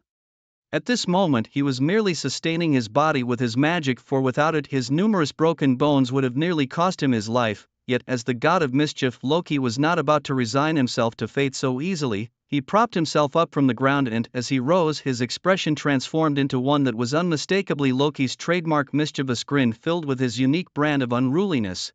Gu Xian wasn't startled by Loki's sudden change, instead he was curious to see what the trickster was up to. What a surprise this is, Loki said with a smirk, spreading his arms wide. I must admit, despite our few encounters, you have truly earned my respect, and now on behalf of Asgard I extend a sincere invitation to you. As he spoke, Loki approached Gu Xian, his right hand held in a gesture of offering. But what I don't understand, Loki continued, is how a mighty warrior such as yourself has not yet claimed dominion over this planet beneath your feet. It's truly regrettable. Had you unified this world sooner, much could have been prevented. Believe me, a true leader should act like one, not cling to temporary peace, especially with your formidable power. If you would just get to the point, Gu Xian interjected impatiently, uninterested in Loki's lengthy rhetoric. Very well, Loki responded, undeterred and with an even broader grin. So I propose an alliance on behalf of Asgard. Your reach should not be limited to this weak planet. There's a vast universe out there waiting for you to conquer. What do you say? Join us and we can make you the ruler of the universe, Loki said, now just inches away from Gu Xian, his face full of anticipation for a positive response. Forget it, I'm not interested. Gu Xian shook his head. If he didn't know Loki's character, he might have believed him. Unfortunately, the idea of conquering the universe didn't appeal to him at all. At this, Loki's expression darkened and he spoke ominously, that's not for you to decide. At that moment, the scepter that was being held at a nightclub far away began to tremble uncontrollably, and breaking free from the subordinate's grasp, it flew towards the town square. As it approached, Loki's hand, which had been open until now, thrust violently towards Gu Xian. Just as his hand was mere inches from Gu Xian, the scepter powered by the Mind Stone flew into Loki's hand and he stabbed forward with it. What nonsense about being a god of Midgard, in the end you're just another of Loki's dogs. Loki laughed maniacally as he anticipated the scepter piercing Gu Xian's body. The power of the Mind Stone and the scepter could bypass any defense. No matter how strong Gu Xian was, he would be penetrated. Back at the Stark Tower, both Nick Fury and Maria Hill were shocked. Although they were not on the scene, it didn't mean they were unaware of every move happening there. Even their level of concern was much higher than that of others. They might not know much about Loki, who popped out of nowhere, but they were aware of the sinisterly glowing scepter in his hand. After all, wasn't Steve standing dumbfounded in the nightclub a victim of that very scepter? Hence, they could guess that anyone touched by this scepter could be controlled. At this moment, their hearts tightened as they saw Loki in the video holding the scepter that suddenly flew towards him, aiming it at Guoxian. If it reached him, Loki would possess the most formidable power in all of Midgard. Submit to me, warriors of Midgard. Your journey should not end in this tiny Midgard, but extend to a much broader world waiting for you. And after I make you one of mine, our next target will be the 9 realms. I'll make that old fool Odin regret. I'll show that fool who truly deserves to inherit the throne. Loki laughed uncontrollably, even imagining Odin's regretful face, kneeling at his feet begging him to return and inherit the throne. And his brother, who only cared about drinking, crying and begging for his forgiveness. As for Frigga, well, she's quite fine on her own, so let's leave her be. Loki excitedly watched Guoxian, who showed no reaction at all. Surely he must have been terrified by the future king of Asgard. I now give you a chance to rectify your mistake. Kneel down. A sharp command came from Loki's mouth. In his mind scepter should have already successfully touched Guoxian and controlled him. Through the power of the Mind Stone, now he was the master of this god of Midgard. Whatever he said, Guoxian had to obey. However, when Loki noticed that Guoxian's pupils showed no change, he involuntarily swallowed. What followed was his astonishing discovery that the tip of his mind scepter, which should have stabbed into Guoxian's chest, felt blocked by a mysterious force in the last few millimeters, preventing any further penetration. It was as if there was a vortex made of energy concentrated at Guoxian's chest, protecting him from being pierced by the scepter. Damn it, I don't believe this. Loki's face was full of disbelief, and after one hand didn't work, he directly used both hands. Due to the excessive force, veins popped on Loki's forehead and his expression was especially fierce. But the result was the same. No matter how hard Loki jumped and pushed, he couldn't break through that vortex. After all, the scepter was designed to penetrate energy, but it couldn't penetrate what inherently belonged to Guoxian, because chi indeed isn't a kind of energy. Are you going to continue? I can wait a bit longer. Guoxian wore a mocking expression, looking at Loki's frustrated demeanor as if watching a fool. To be honest, he was also startled by Loki's trick just now, but as frightening as it was, such tricks were still useless against him. Therefore, at this moment, Guoxian didn't mind letting Loki perform like a clown until he finished. Damn it. How could this happen? Could it be that fool Thanos deceived me? Loki, finding his attempts futile, immediately panicked. He slowly raised his head, shifting his gaze from the scepter in his hand to Guoxian's face in front of him, and when their eyes met, Loki felt homesick. Why did he come to Midgard, a place that doesn't follow any rules? If he had honestly chosen another planet to conquer, none of this mess would have happened. Seeing that Loki knew it was pointless, Guoxian's smile deepened when he finally put down the scepter. What's the matter? Run. Out of tricks? Guoxian watched Loki with a smile, curious to see what other tactics he hadn't yet deployed. He had all night and didn't mind having a good chat with Loki. Is it still possible for me to go back now? Loki awkwardly scratched his head and asked tentatively, finding himself in an awkward situation. It seemed he couldn't strike effectively against Guoxian and couldn't outrun him either. Moreover, since the cosmic cube was still in Guoxian's possession, he couldn't go anywhere without it. What do you think? Guoxian looked at him with a half-smile. At that moment, Loki's face turned ashen. What did you just want me to do? Guoxian pretended to ponder. All right, kneel down, is that it? Without waiting for Loki to react, Guoxian swiftly grabbed the collar of his garment. With a flick of his wrist and a slight twist of his body, he rotated 45 degrees and forcefully slammed Loki into the ground. This time the force was even greater than before. Boom, as Loki's cheek once again intimately contacted the ground, the originally vast circular plaza disintegrated into nothingness. The ground cracked open inch by inch, and with a loud roar, it became utterly ruined. Fortunately, this was just a plaza, not a residential area nearby, so other than the sound being a bit loud, there were no other effects. It just caused some severe dust pollution spreading across hundreds of meters. Nonetheless, there were still quite a few bold onlookers who stopped to watch Guoxian's impressive display.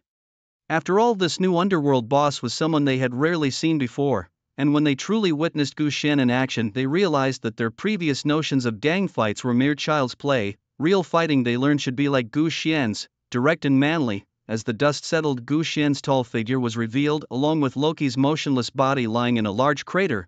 The latter looked at Gu Xian with terror as if seeing a childhood nightmare. Why so silent now, Gu?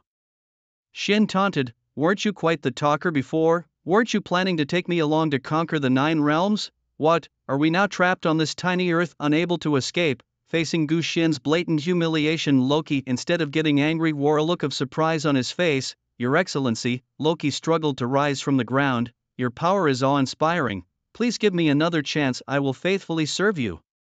Gu Xian raised his eyebrows slightly, not understanding what Loki was trying to pull this time. Since ancient times, only fools have failed to submit while the wise make their choices, and I am no different. Trust me, Your Excellency, I will become the strongest support under your command no matter what unpleasantness has occurred between us. I beseech you to be more forgiving. For now I, Loki, Prince of Asgard, in the name of my great father Odin, swear allegiance to you to work tirelessly like an ox and bear burdens for you. With that, Loki actually knelt before Gu Xian, his expression earnest and his attitude genuinely sincere, short of shedding a couple of tears to match his actions. However, apart from a look of astonishment, Gu Xian's face showed no other superfluous expressions. Do you think this was because Gu Xian believed Loki's words? No. It was because Gu Xian was shocked by Loki's performance. How could he shamelessly use his own family's name to utter such falsehoods? Oh well, it seems he never really cared about Odin, only occasionally using his name for swearing purposes. As Gu Xian thought this, he reached out into the air behind him and surprisingly seemed to grasp something. As Gu Xian clenched his hand, the Loki who had been kneeling before him began to fade away along with his scepter. Where Gu Xian's hand grasped, a creature with horns on its head gradually appeared. This trick might deceive Thor, but you're underestimating me, Gu Xian sneered, then tightened his grip on Loki's wrist. The pained Loki immediately released the dagger he had been clutching.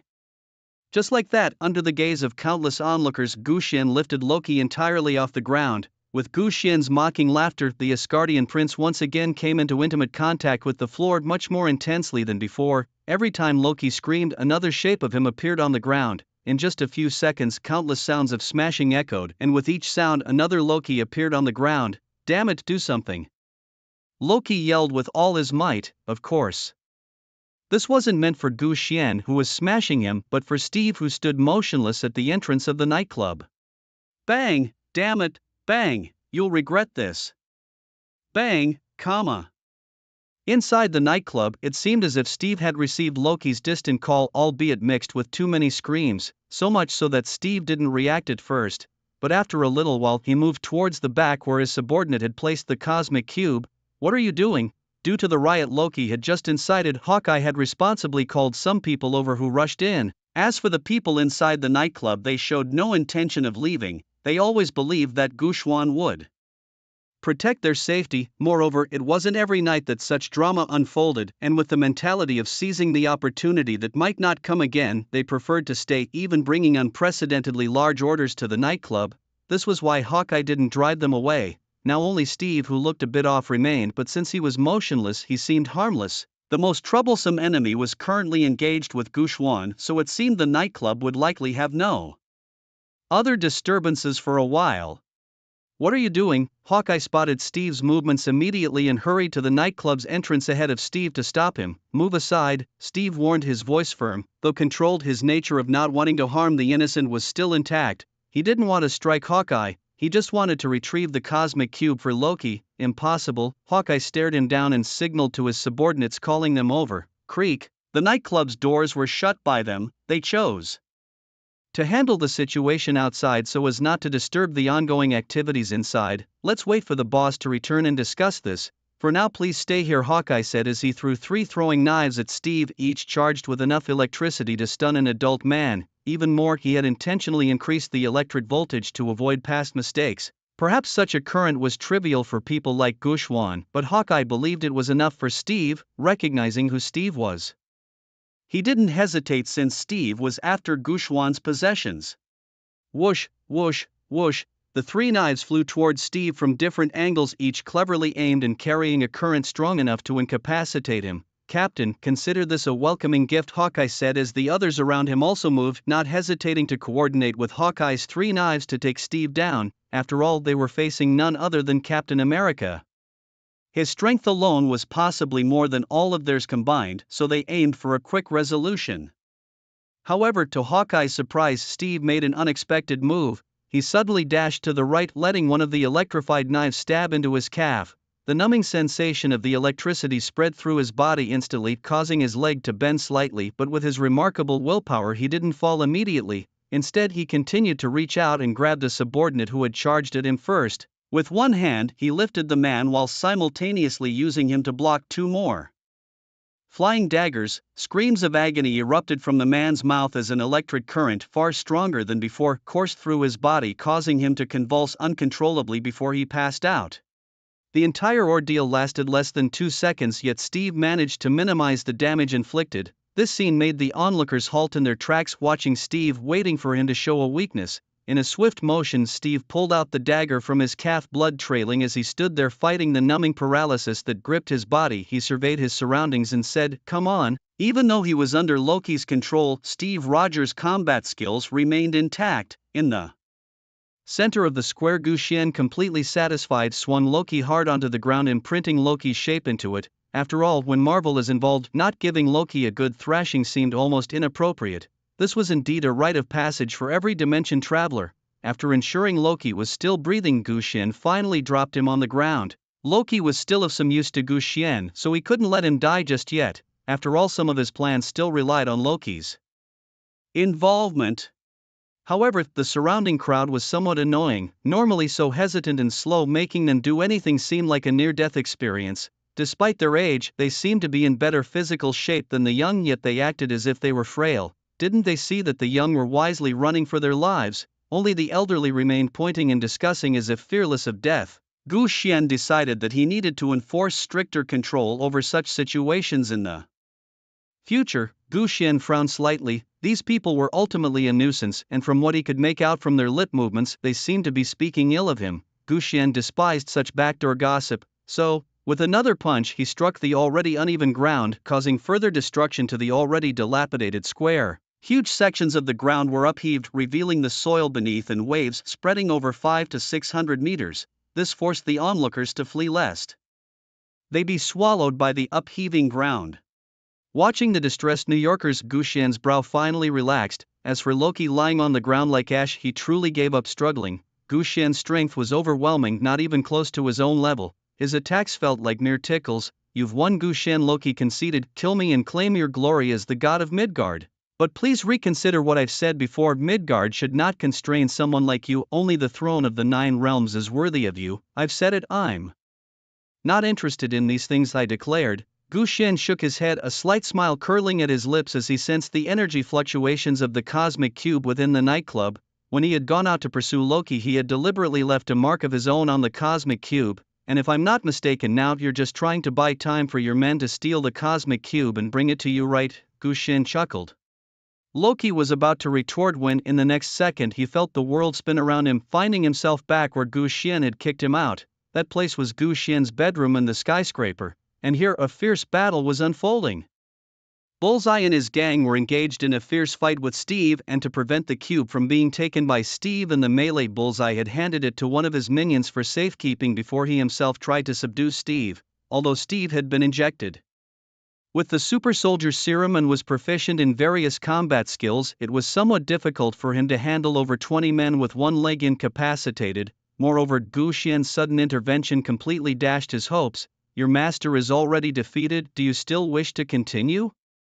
Gu Xian looked at Steve, his eyes slightly narrowed, and Steve, whose eyes had turned dark, was completely controlled by Loki, becoming his subordinate, only obeying Loki's commands. With a casual gesture, Gu Xian tossed Loki to the ground, but at this moment Loki was nearly at his last gasp, his bones almost completely broken and even his internal organs severely damaged. If not for Gu Xian intentionally holding back, Loki might have been killed by him. "Boss," Bullseye approached Gu Xian, trying to take credit since he had kept the cosmic cube safe and even given them a bit more time. They might have taken down Steve as well. But Gu Xian was not in the mood to consider these things at the moment. He was pondering how to deal with Loki to ensure the continuance of his own plans. "You all go out first, leave the gem behind," Gu Xian suddenly spoke. "Huh?"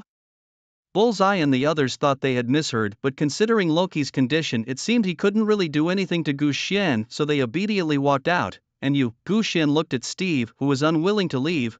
One of his legs was slightly bent, still losing blood, clearly a victim of Bullseye's electrically charged throwing knives. After all, such knives would have brought an ordinary person down long ago. Don't worry, I won't kill your master, and besides, do you have a choice?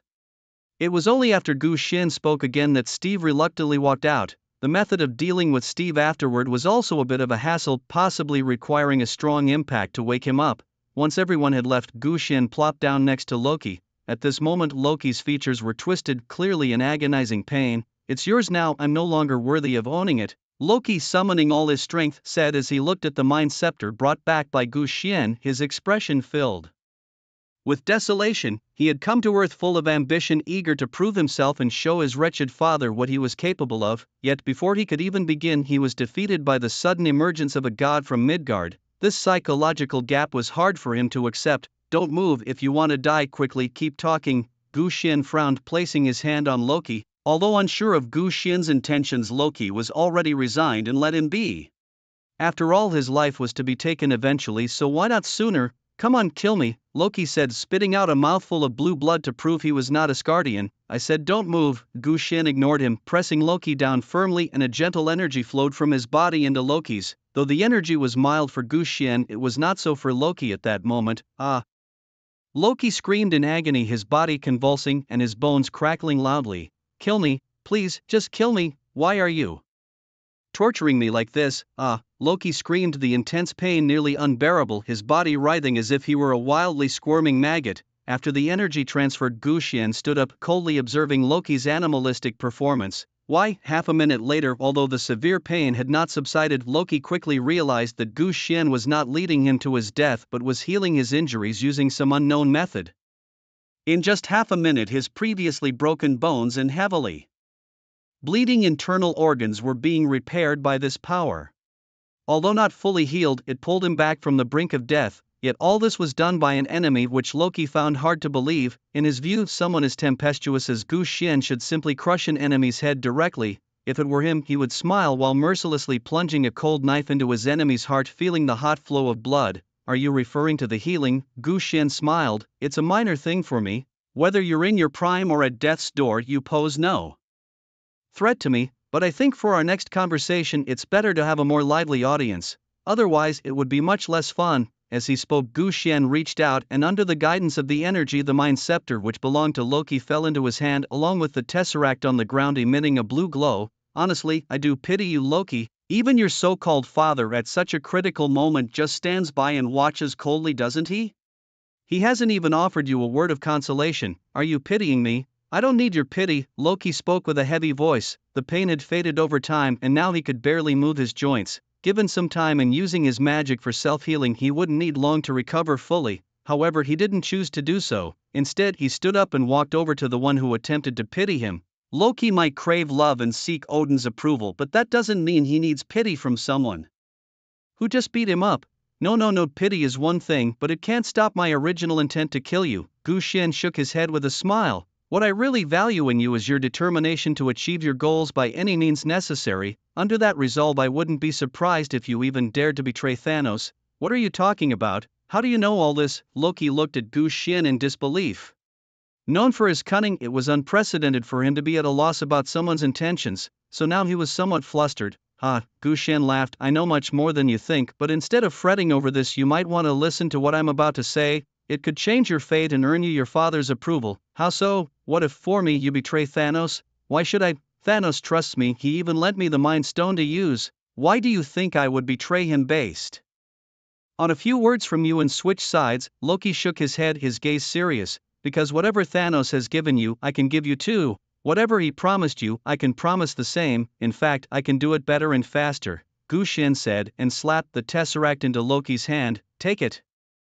Go back and report to your Thanos, then lead your army with your banner over this ancient planet and declare war on your father, on your once divine kingdom."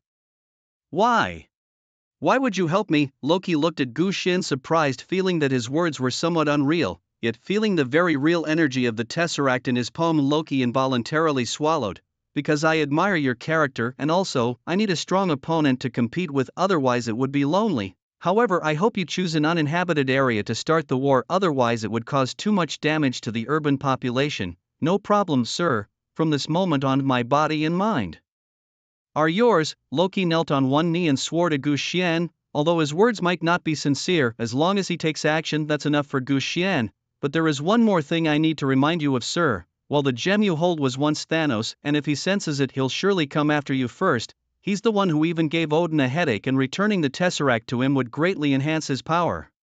But you can rest assured I have always been confident in my own strength, and even if your father were to join forces, they might not be able to handle me, Gu Xin said with a laugh. Loki, half doubtful, gave Gu Xin a bow, a gesture of the highest etiquette in Asgard now used on Gu Xian. But before that, there's one thing I want to be sure of, Loki said with a wry smile, standing up and holding the Tesseract with both hands. The restless energy within the Tesseract surged wildly, ready to engulf the room at any moment. Asgard was once my home, where I grew up and where my only kin still resides, so I want to make sure you're not simply out to harm Asgard. Rest assured, I have no interest in your homeland. My target has always been Thanos, especially since your father Odin has grown too old, so old that he might not even be able to hold a weapon anymore. Excellent, Loki was overjoyed.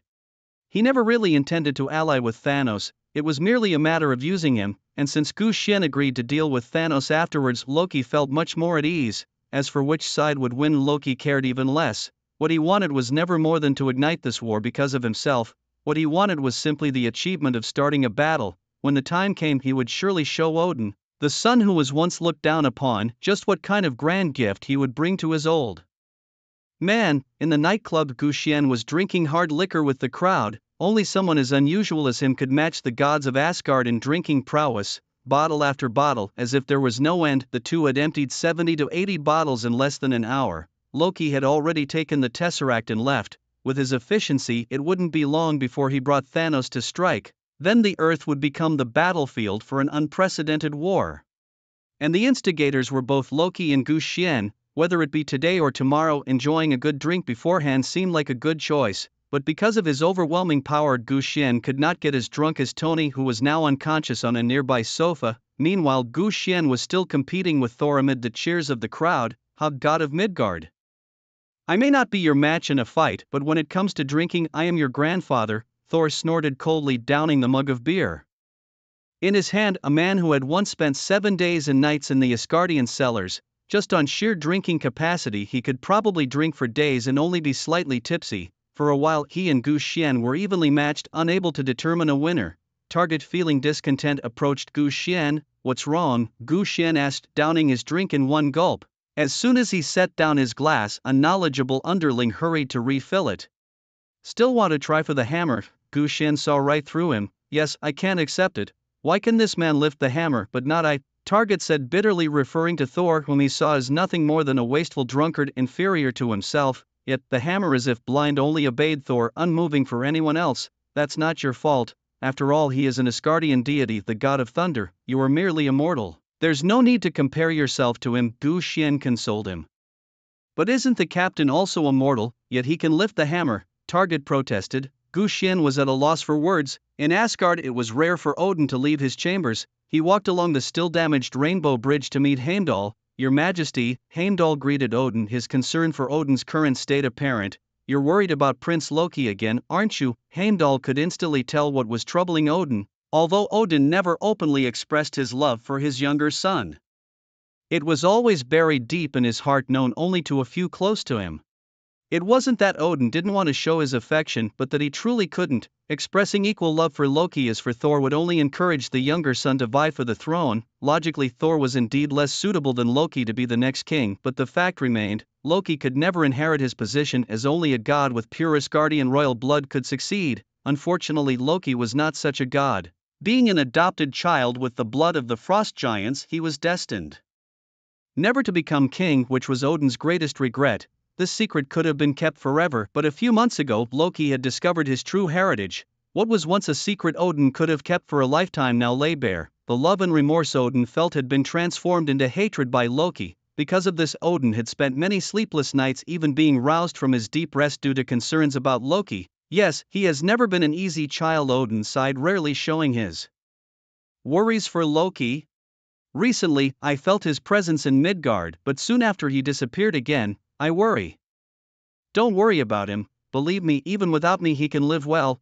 The burden I placed on him over the years has been too great, Odin said silently, always wishing to make amends with Loki but fearing that any reunion would be as conflict-ridden as before. I also believe in him, though he may seem detestable at times. But if we're just talking about the ability to adapt on the fly, 10 Thors might not even match up to one of him. Heimdall agreed. But it's not just that, Odin suddenly spoke in a deep voice, his face full of worry. Lately, in my dreams, ominous events keep occurring. I fear something might happen. The flagship vessel, the Sanctuary, Loki carrying the Tesseract as instructed by the Ancient One, scurried over. Faced with Thanos' indifferent expression and the invisible pressure in every move, Loki did not cower but instead boldly presented the Tesseract. Mighty Thanos, your majesty, Loki spoke as he performed the ceremonial gestures. As per your command, I have brought you the Tesseract. Alas, I am sorry to report that I was unable to initiate war as originally planned, and thus I lost the Mind Stone you bestowed upon me. Thanos spoke, his formidable aura sweeping over Loki like a storm, yet the trickster prince, though shaken, was not daunted. Your Majesty, on my way back I encountered Thor from Asgard. He attacked me on sight, and before I could deploy the troops he took the Mind Stone from me. However, the good news is I managed to secure the Space Stone, thankfully without any loss. Ebony Maw interjected with scorn. Foolish fool, still daring to say you haven't caused a loss to His Majesty, when you fail to complete a task that is the greatest loss to His Majesty. Wait, Ebony Maw, our prince seems to have more to say. Thanos interrupted Ebony Maw's mockery, signaling Loki to continue his speech. Loki didn't care what Ebony Maw thought. In his eyes, it wouldn't be long before this pointy-faced creature would become a cold corpse. But I did not come back empty-handed, Your Majesty. I at least left coordinates on Midgard. Now I just need a small amount of startup capital and I can reclaim the principal for Your Majesty while conquering all of Midgard. However, there is a formidable enemy on Midgard and I fear you might need to intervene to ensure the plan unfolds smoothly. Impudent Asgardian outcast, His Majesty kindly took you in and now you dare to reduce His Majesty to your enforcer. Are you insulting His Majesty, or do you believe that there is truly an opponent on Midgard worthy of His Majesty's intervention? Ebony Maw was displeased with Loki's words, but Loki simply ignored Ebony Maw, bowing as he continued speaking. Forgive my frankness, Your Majesty, this new god of Midgard, his power is the greatest I have encountered in all my years, second only to Odin, and of course still lesser compared to yours. But if I were to face him alone with the fleet, it could indeed be troublesome. Loki looked towards the throne where Thanos sat, his face shrouded in shadow, making it impossible for Loki to discern his expression. Although Ebony Maw was displeased with Loki's repeated defiance, he had to remain silent for now, seeing that Thanos was still considering. Moments later, Thanos' fingers, adorned with the Infinity Gauntlet, finally ceased their tapping on the armrest. He lifted his head and looked down at Loki. Proceed as you originally planned, retrieve the Mind Stone for me, and in return I will send my two most reliable assistants with you. Ebony Maw, go and inform General Corvus Glaive to accompany you to Midgard. And what about you, Your Majesty? Will you not come to Midgard with us? The enemies there are far stronger than we anticipated, and perhaps only you can stop them. Loki was alarmed, wondering how the plan had changed so dramatically, yet he dared not express his true thoughts and instead knelt on one knee, trying to sway Thanos' decision. That's final, my decision is clear. Thanos outright refused Loki's request. The journey to the solar system will inevitably face resistance from those Asgardians, and even Odin himself might join the battle, but he is old now. With the strongest destroyer in the Rainbow Bridge destroyed, how long can his power last? This time even Odin will not be able to stop me. I will lead my fleet and launch a direct assault on Asgard, letting him watch as his realm is utterly destroyed. But Your Majesty, Loki, are you now telling me you still hold affection for your former home? If that is indeed the case, I wouldn't mind burying your body alongside Odin. Thanos emerged from the shadows, allowing Loki to truly see his imposing stature. Unlike Odin, who had succumbed to the frailties of old age, Thanos was still in the prime of his life, his power at its peak. As for Loki, whether he believed or not did not matter. After living for so many years, he was no fool like his brother. Now, his target had shifted from Midgard to Asgard. He planned to attack Asgard directly while the Chitauri weakened Odin's forces, ensuring a decisive victory should he confront Odin. That old fool had lived far too long, any slight exertion might end his life. 1,000 years ago Thanos might have feared Odin, but now. Go now, Loki, follow the plan, Thanos said with a dismissive gesture. Yes, Your Majesty. Loki reluctantly withdrew, taken aback by the sudden change in Thanos' plan. Although it was not exactly what he had hoped for, it was still a favorable outcome for him. regardless of how the process changed, his goal was achieved. Loki would lead the Chitauri fleet and deliver a significant blow to his father. Meanwhile, in the nightclub, Gu Xian and Thor continued drinking into the next day. I'm not sure how many bottles of liquor they had consumed, but eventually both of their senses had numbed. However, one thing remained unchanged: they were still sober. Gu Xian really couldn't get drunk, and Saul was continually sinking into the sorrow of being tainted by love. Most of the guests had left, which brought an unusual quietness to the nightclub during the daytime. At that moment, the portal opened. Walking towards them was the Ancient One, whom Gu Xian had never met in this universe. The eye of Agamotto around her neck seemed to provide the answer to why she could find this place so precisely. If I'm not mistaken, you must be the Ancient One, Gu. Xian lost his interest in drinking as soon as the Ancient One appeared unexpectedly. He had restrained himself from looking for her earlier, but now she had taken the initiative to come to him. It seems I don't need to introduce myself. You already know who I am, the Ancient One said with a serene expression that seemed ever present. Who is this robed fellow? Saul asked rudely. The Ancient One just smiled faintly at him, not taking much notice. Mr. Gu Xian, I am here only to tell you something. Because you let Loki go back, it has escalated the war that was to descend upon New York into a global conflict. I am aware, madam, it was my choice, but surely with the time stone you can see how the future will peacefully unfold, right? Indeed, but my visit is upon Agamotto's bidding. He always tells me not to peer too far into the future because you never truly know what will happen. That's why I am here to inquire about your true intentions. After all, the original you isn't in the future, is he? Me? Well, let it be. But rest assured, I am not like some princes. I have no interest in ruling Earth. Gu Xian waved dismissively. No, sir, I'd rather hear what this lady has to say. A guest who had been pretending to sleep on the table suddenly woke up. Gu Xian had always known he was from Shield, but had not exposed him. Wizard lady, are you sure you're not joking? If it's convenient, could you tell us what this global war is about? It would help me to prepare everyone in advance. The man showed the distinctive insignia of Shield to prove his identity. Do you think the future is so easily revealed? Gu Xian interrupted him. Once spoken, can it still be called the future?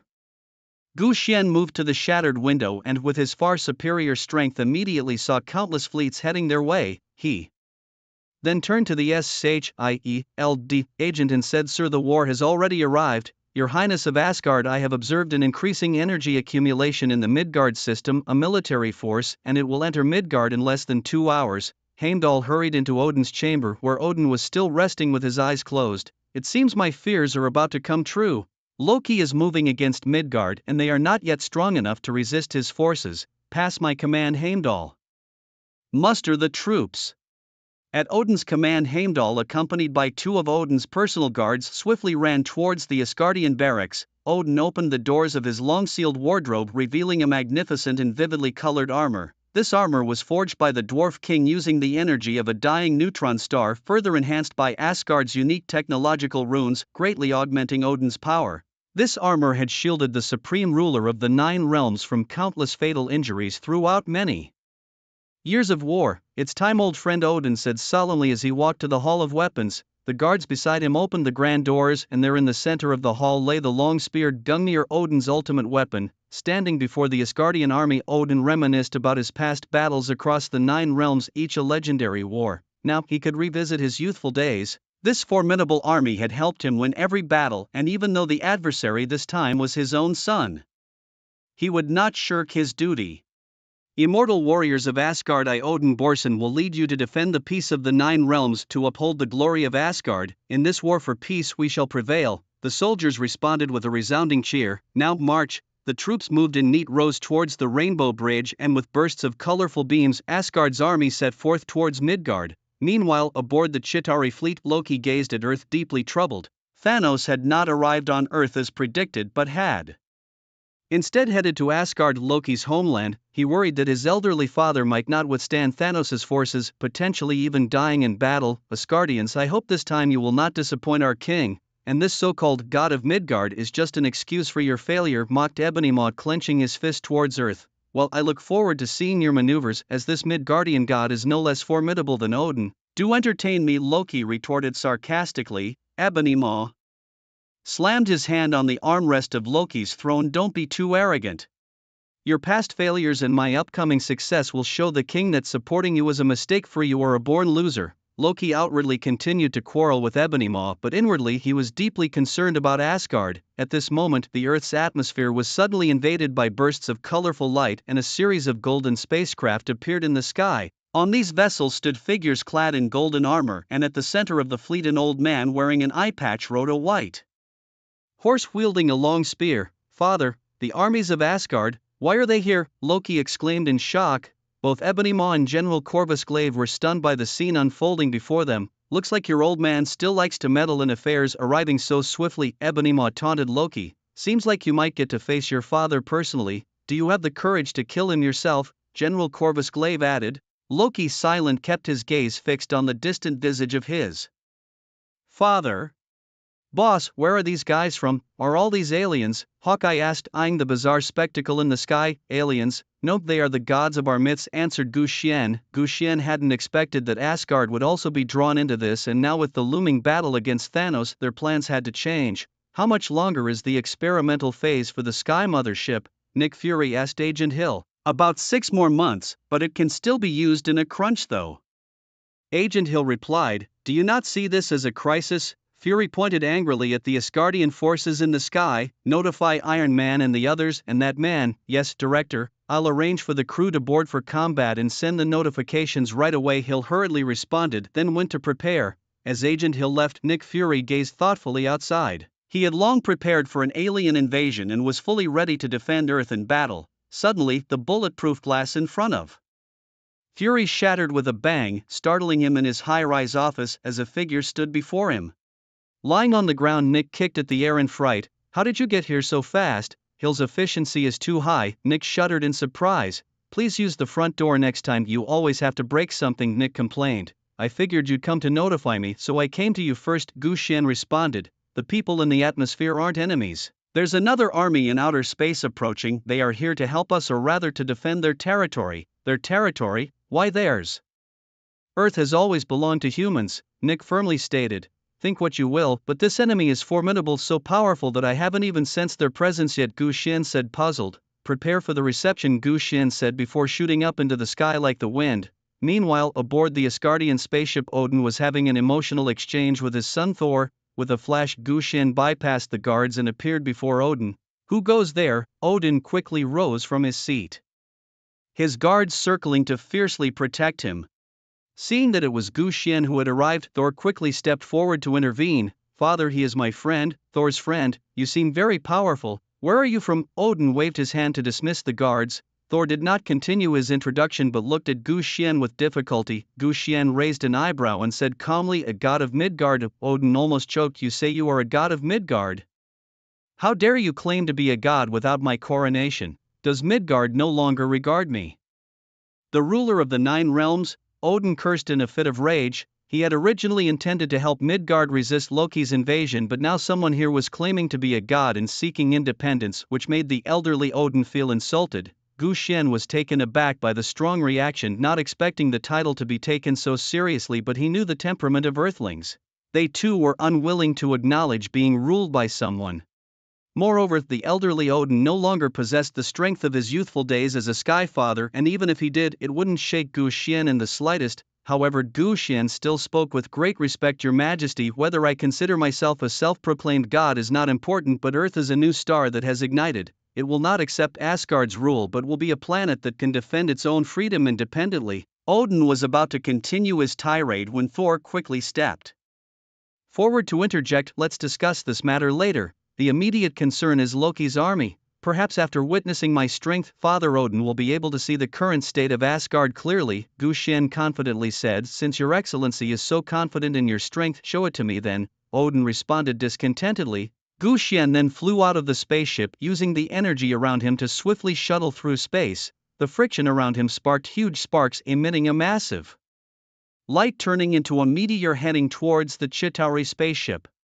Loki was startled by the sight and hurriedly ordered his forces to intercept the missile. Quick anti-missile lasers, a fierce red laser shot directly at Gu Xian. It's extremely high temperature, capable of melting any metal, but as the golden missile approached, the laser grew shorter and shorter. With a loud bang, Gu Xian smashed into the laser cannon, leaving a large crater on the spaceship. Just when Ebony Maw thought it was just a missile hit, the golden light burst from the floor of the spaceship. At this moment he had not activated Scion mode, but his own powerful combat power erupted in a golden aura, as the collective strength of everyone on this ship was not even 1/10,000th of his. In his hand he held a giant skull which was that of a Chitauri beast from the Avengers, now used by Gu Xian as a tool to break the ship. It's him! Loki exclaimed in his mind as Gu Xian looked at him on the throne, unable to sense Thanos' presence. With a rumble, Ebony Maw used the force to tear the metal of the spaceship apart. Large pieces of metal shards enclosing Gu Xian, he smoothed the edges of the floor shards, transforming them into a barrage of sharp needles shooting towards Gu Xian. Then General Wang Ren flashed out from the shadows, thrusting his spear with force towards Gu Xuan. Hu Muhaut's mouth curved into a smirk. Is that all? Suddenly, the iron ball burst open with a flash of golden light, sending metal shards flying in all directions. In the midst of this, one of Gina Wang's hands cleanly severed General Wang Ren's spear. What? Hu Muhaut was shocked to see Gu Xuan burst out from the light, grabbing Hu Muhaut by the collar and fiercely throwing him to the ground. Gu Xuan gathered a ball of light in his right hand and pressed it hard onto Hu Muhaut's right shoulder. The entire action took mere microseconds, and before Hu Muhaut could react, his right arm was blasted through by the light ball, scattering white bone and red flesh everywhere. Ah! Hu Muhaut screamed in pain. Someone kill him! As soon as he spoke, the doors of the control room burst open and a swarm of Chitauri soldiers rushed out, their gray-white bodies clad in dark golden armor, their sharp fangs bared, and each holding a purple energy gun. They approached Gu Xuan, aiming at his head. Meanwhile, in the darkness, General Wang Ren once again turned invisible and picked up a dagger from behind, preparing for another sneak attack. Loki was casting dark magic, preparing his offensive against Gu Xuan. Gu Xuan sighed in dissatisfaction at these unthreatening moves. Subsequently, a massive wave of energy exploded from him. This was the distinctive power release method of the Scions. The surrounding Chitauri soldiers were blasted meters away, and as their bodies were still mid-air, Gu Xuan burst forth with astonishing speed, pulling a sword from one soldier and slashing at each Chitauri soldier's head. The sound of flesh tearing was distinctly audible at that moment. Before all the Chitauri soldiers' bodies hit the ground, each one was already decapitated. Bloody, that was Loki's first reaction. He was grateful that Gu Xuan hadn't used such violent measures the first time he caught him. At that moment, a pair of eyes coldly stared at Loki, whereas Thanos, a pressuring aura emanated from Gu Xuan towards Loki, even more oppressive than Thanos' own aura. I don't know. Because Hu Muhaut and Wang Ren are here, I dare not speak, Loki responded with just a glance to Gu Xuan. Understanding the hint, Gu Xuan waved his hand lightly and the doors on both sides of the command room twisted severely. Some of the Chitauri soldiers even got half their bodies twisted and stuck in the doors. Gu Xuan slowly walked up to Hu Muhaut, lightly stepped on his head, and said coldly, "I'll ask only once, where is Thanos?" After experiencing Gu Xuan's formidable strength, Hu Muhaut dared not disrespect him, but due to his loyalty to Thanos, he couldn't divulge anything. He could only hope for a successful sneak attack from Wang Ren in hiding. Respectful Midgardian, your mighty power has overwhelmed us. We are merely following orders and we have no knowledge of Lord Thanos' itinerary. If you wish to inquire, you had better ask the Prince of Asgard. Hu Muhaut replied humbly. Enough, don't try to smooth-talk me, I care not for your lives. If you want to play tricks, you'd better look at the fate of those soldiers, Gu Xuan shouted furiously. In an instant, a surge of energy burst forth from the top of the ship, striking directly at Gu Xuan's head, with just a light tap of his index finger. Gu Xuan formed an invisible barrier at his fingertips, effortlessly deflecting the force. Inside the control room of the warship, a Zetauri warrior clad in armor, wielding a spear-like weapon and of a towering and robust stature, looked around at his severely wounded subordinates, his face turning immensely grim. He was none other than the leader of the Zetauri, the other. It was beyond his expectation that Earth possessed such formidable military power, rendering their legion almost unable to withstand the onslaught. The other's expression was solemn, a deep fear evident in his eyes, hard to conceal. The self-proclaimed god of Midgard, that young brat hadn't returned yet, proving unreliable. Thor, take the lead and command the troops to attack, Odin ordered. Despite the deep father-son bond, Odin was as decisive and ruthless in battle as in his youth, showing no hesitation and leaving no opportunity for Loki. However, what he did not know was that the fleet was commanded by Thanos' Black Order members, the General of Death and Ebony Maw. Thor, obeying his father's command, picked up MJ, Nur, and prepared to board the airship to lead the attack. Just as Thor raised his hand to signal the attack, a golden flash suddenly erupted among the Zitari troops, a strong golden light rising into the sky illuminating half of the fleet. That beam of golden light was Gushwan, and in his hand he held the other. Gushwan carried him up into space, where the cold and low pressure tortured his body, then with great speed Gushwan threw him into the spacecraft, pressing him from the outermost layer down to the protective layer at the bottom repeatedly more than 20 times. The Zitari soldiers inside the surrounding ships trembled at this sight. This was their invincible leader, who usually relied on stolen technology to commit crimes across the galaxy, always bullying others, until today when they saw a glowing super scion torturing their leader so mercilessly. Odin, sitting on the battleship, was stunned by the scene, shocked by the ferocity of the young generation. He recalled that in his youth he only barely managed to defeat opponents of this caliber, never to the extent of tormenting them to death, after more than 20 rounds of torment. Gushwan flew into the control room of the spacecraft and threw the Zitari leader in front of Ebony Maw.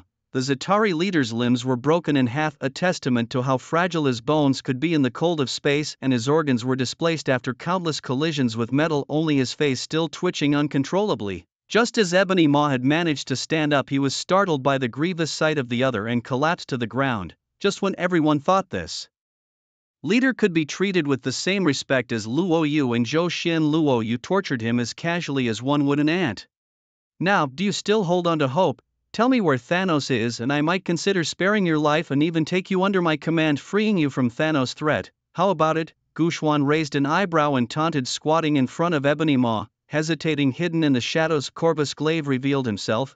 Thanos has already led his army towards Asgard, he declared. Gushwan glanced at Loki, who nodded slightly. After speaking, Corvus Glaive laid down his spear and knelt sincerely, saying, I wish to surrender to you as long as you spare my life. Corvus Glaive, you turncoat, His Majesty held you in such high regard. Ebony Maw roared in anger. If you don't want to die, then shut your foul mouth and kneel. Corvus Glaive glared at him angrily. With a flick of his hand, Gushwan unleashed a wave of chi that struck Ebony Maw, quickly engulfing him in golden flames. With a scream of agony, Ebony Maw was burned alive on the spot.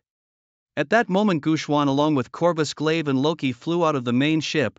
Gushwan used his chi to temporarily create a protective bubble in space for Corvus Glaive, while Loki, being a god, could survive in space on his own. A Chitauri beast roared at them. Corvus Glaive then realized that all the Chitauri ships had surrounded them with all their weapons aimed at them. Seeing this, the Asgardians wanted to attack and catch the Chitauri army off guard. However, Thor gestured not to attack, knowing the true power of Gushwan. This group of Chitauri could not harm him at all. Gushwan placed his hands at his waist, and the air around him began to twist slightly as the energy of space converged into his hands, with a tiny vortex appearing under the golden light. The energy, the size of a grain of rice, began to condense between Gushwan's palms. As he prepared this move, his aura also reached its peak. A golden wave surged forth, startling the surrounding Chitauri soldiers with his sudden increase in power.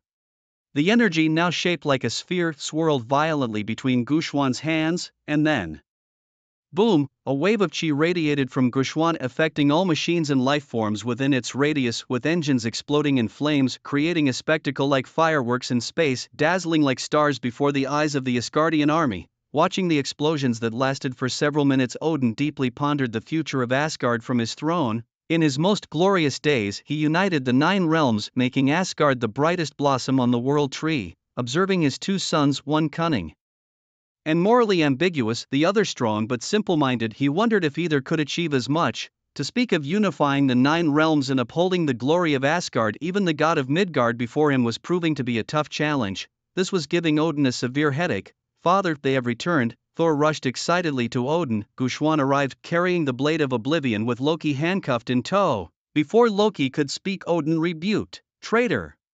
You dare to conspire with alien forces to attack your father's territory. You are a disgrace to your own identity, a disgrace to your own nation. Loki glared at him furiously, rage boiling in his heart.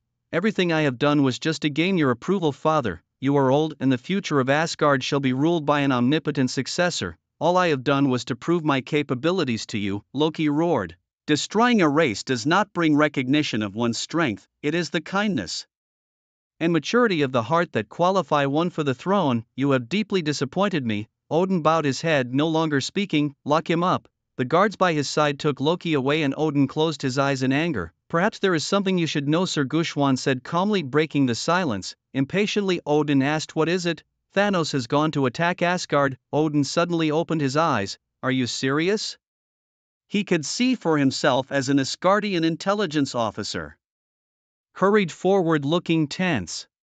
Leaning close, he whispered in Odin's ear, activate the Bifrost, defend Asgard. By now Asgard had become a fiery hell. The once glorious and hopeful land lay under Thanos' relentless invasion, transforming it into a divine purgatory. Palaces and temples collapsed, people died tragically by spikes and blades, dense forests turned into seas of fire, and the treasures of the palace were greedily loaded onto spaceships. All the looting and killing demonstrated Thanos' dominion over this world. He still imposed his ruthless rule of allowing only half the population to survive, countless souls perishing under his tyrannical blade. With Odin's forces drawn away, Thanos' army had easily penetrated Asgard, wreaking havoc. Perhaps you should consider pledging allegiance to me. Maybe you could be my spokesperson in Asgard, Thanos said coldly, stepping on Heimdall's chest in front of him. I serve only my sovereign, and everything I do is for the people of Asgard, Heimdall glared back. Angrily, blood dripped from the corner of his dark face. His right hand was broken, but his left still gripped his long sword.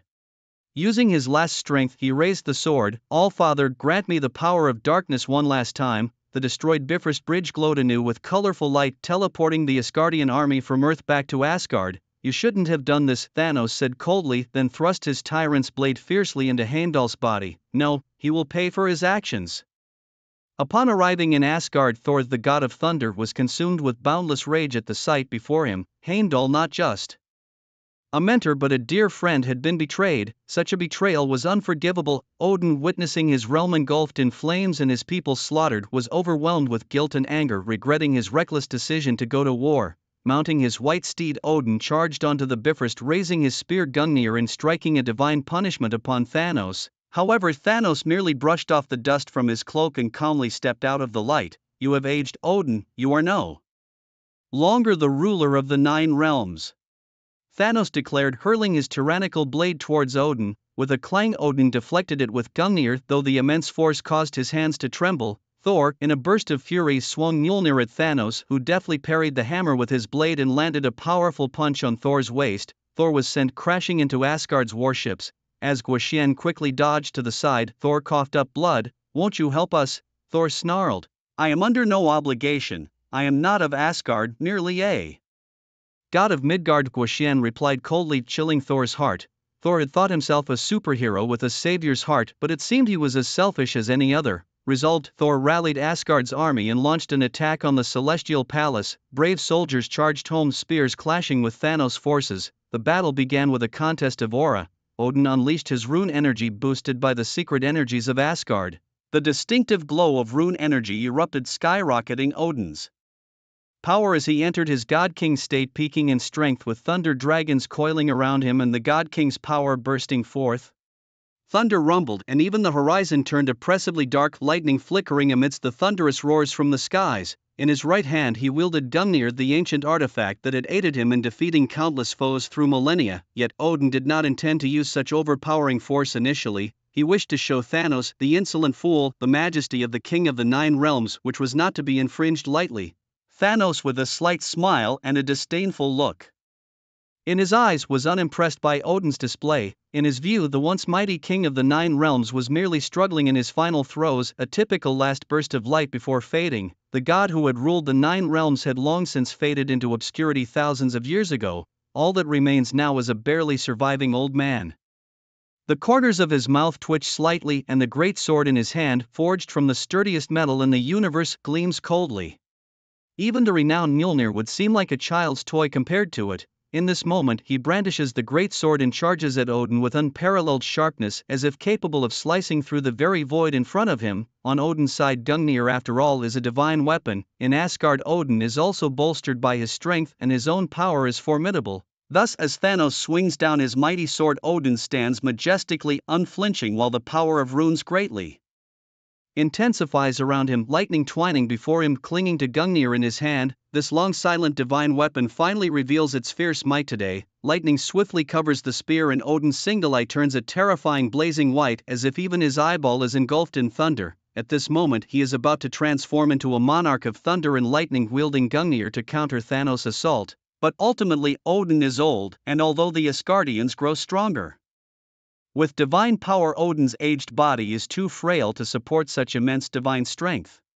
This enviable divine power could very well claim his life at any moment. After all, despite his divine power, Odin's body cannot withstand it. During the battle he must also divert his attention to control his own strength, unable to fully unleash it. Therefore, facing the vigorous assault of Thanos in his prime, even with the power of runes activated, he can only barely defend himself. The Titan's strength is simply too overwhelming, and the tyrannical blade leaves mark after mark on the eternal spear of Gungnir. Taking advantage of his overpowering strength, Thanos lands a punch on Odin's stomach. Although his divine armor protects him from most of the damage, he is still sent flying by the punch. Odin flies dozens of meters away, using the eternal spear to stab into the ground, barely supporting his body. His hands tremble non-stop, obviously due to the excessive resistance against Thanos' brute force just now. Sweat drips down his forehead and his legs tremble slightly, while he barely holds himself up, trying not to appear too disheveled.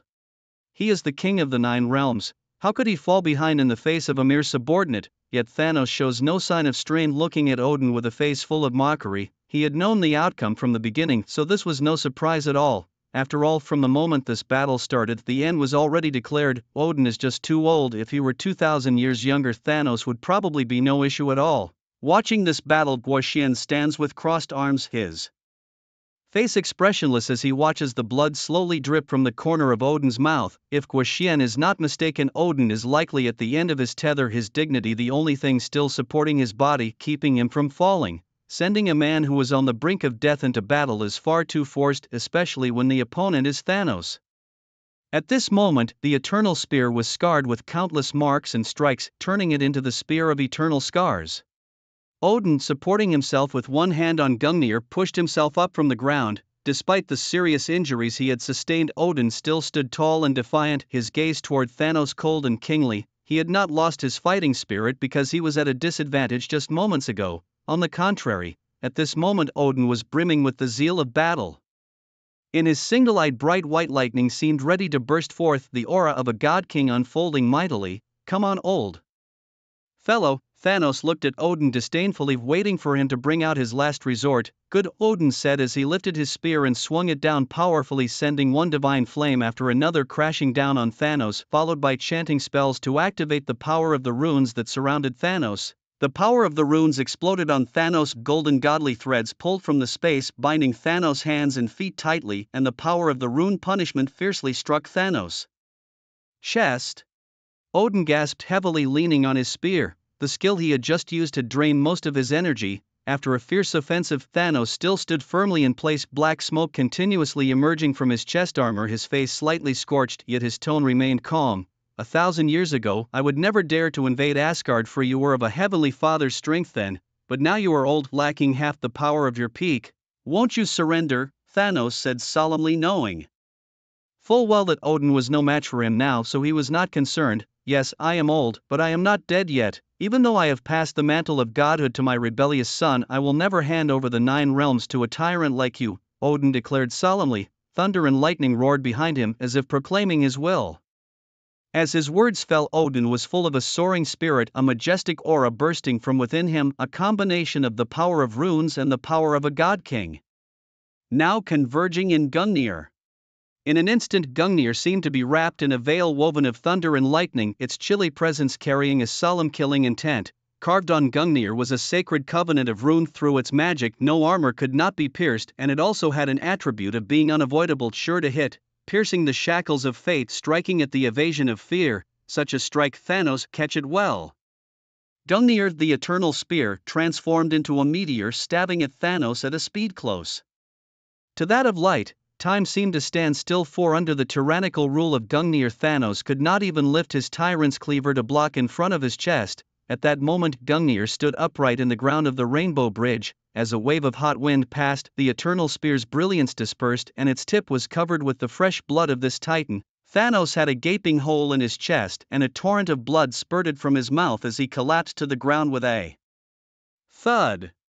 Indeed, the spear of eternity and the dominion over the 9 realms were not to be underestimated. Even in his twilight years, he could unleash such formidable power. This elicited a sigh from Gu Xian nearby, who thought to himself that even in his Super Saiyan 2 form he might have struggled to withstand such a blow. Indeed, a godly king, still so powerful at the brink of death, Thanos murmured weakly. By then Odin's body had ceased glowing, the power of the runes gradually fading, and the blessings of the Asgardian gods dissipating into smoke. This final burst of strength had preserved the honor of the ruler of the 9 realms, but at the cost of his dwindling life force, sacrificing at least a decade of his life. Yet for Odin, who was in his later years, living longer held little significance as long as Asgard could survive this calamity. Odin coughed violently, his legs trembling as he approached the fallen Thanos. Just as he was about to reach out to check on Thanos, Thanos suddenly grasped his arm firmly.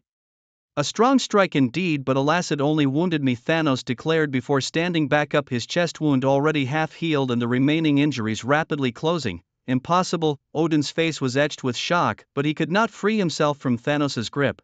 Thanos then swung his tyrant's cleaver fiercely at Odin. The blade struck Odin's armor perfectly, leaving a deep mark thanks to the armor's formidable defense, and Odin was sent flying tens of meters away. He lay powerless on the rainbow bridge, bleeding from his chest and mouth, unable to turn the tide this time. Inside the palace, Thor led the Asgardian army in fierce battle against Black Dwarf and his forces. Thor's thunderous power electrified Thanos' soldiers, sending them flying meters away, while his hammer smashed the ground, creating black, scorched pits. The Asgardian soldiers, valiant and bolstered by the strength of Asgard, fought tenaciously against the beast-like enemies, managing to hold their ground against overwhelming odds. Yet, facing a tide of ferocious beasts, many Asgardians were bitten to death. Seeing his warriors fall one by one, Thor put down the foes before him and used his hammer to grant them a swift end. In a moment of distraction, Black Dwarf seized the opportunity to throw a massive alien axe at Thor, sending him crashing through the city walls and onto the rainbow bridge outside. Coughing violently, Thor struggled to open his eyes and saw Thanos approaching Odin with the tyrant's cleaver in hand. No, Thor exclaimed in disbelief. He could not fathom that Thanos had defeated his father, whom he had once served as a subordinate a millennium ago. With a stretch of his right hand, Thor's hammer flew from afar, tightly gripped in his grasp. He then took a running start, spinning the hammer with great force. Using nearly dislocating strength, he hurled the hammer towards Thanos. Buzzing through the air, the hammer rapidly closed in on him. Thanos immediately sensed the anomaly from behind and swung his tyrannical blade to deflect Thor's hammer. As Thanos dealt with the hammer, Thor had already carried Odin away from the Bifrost, escaping to the airship.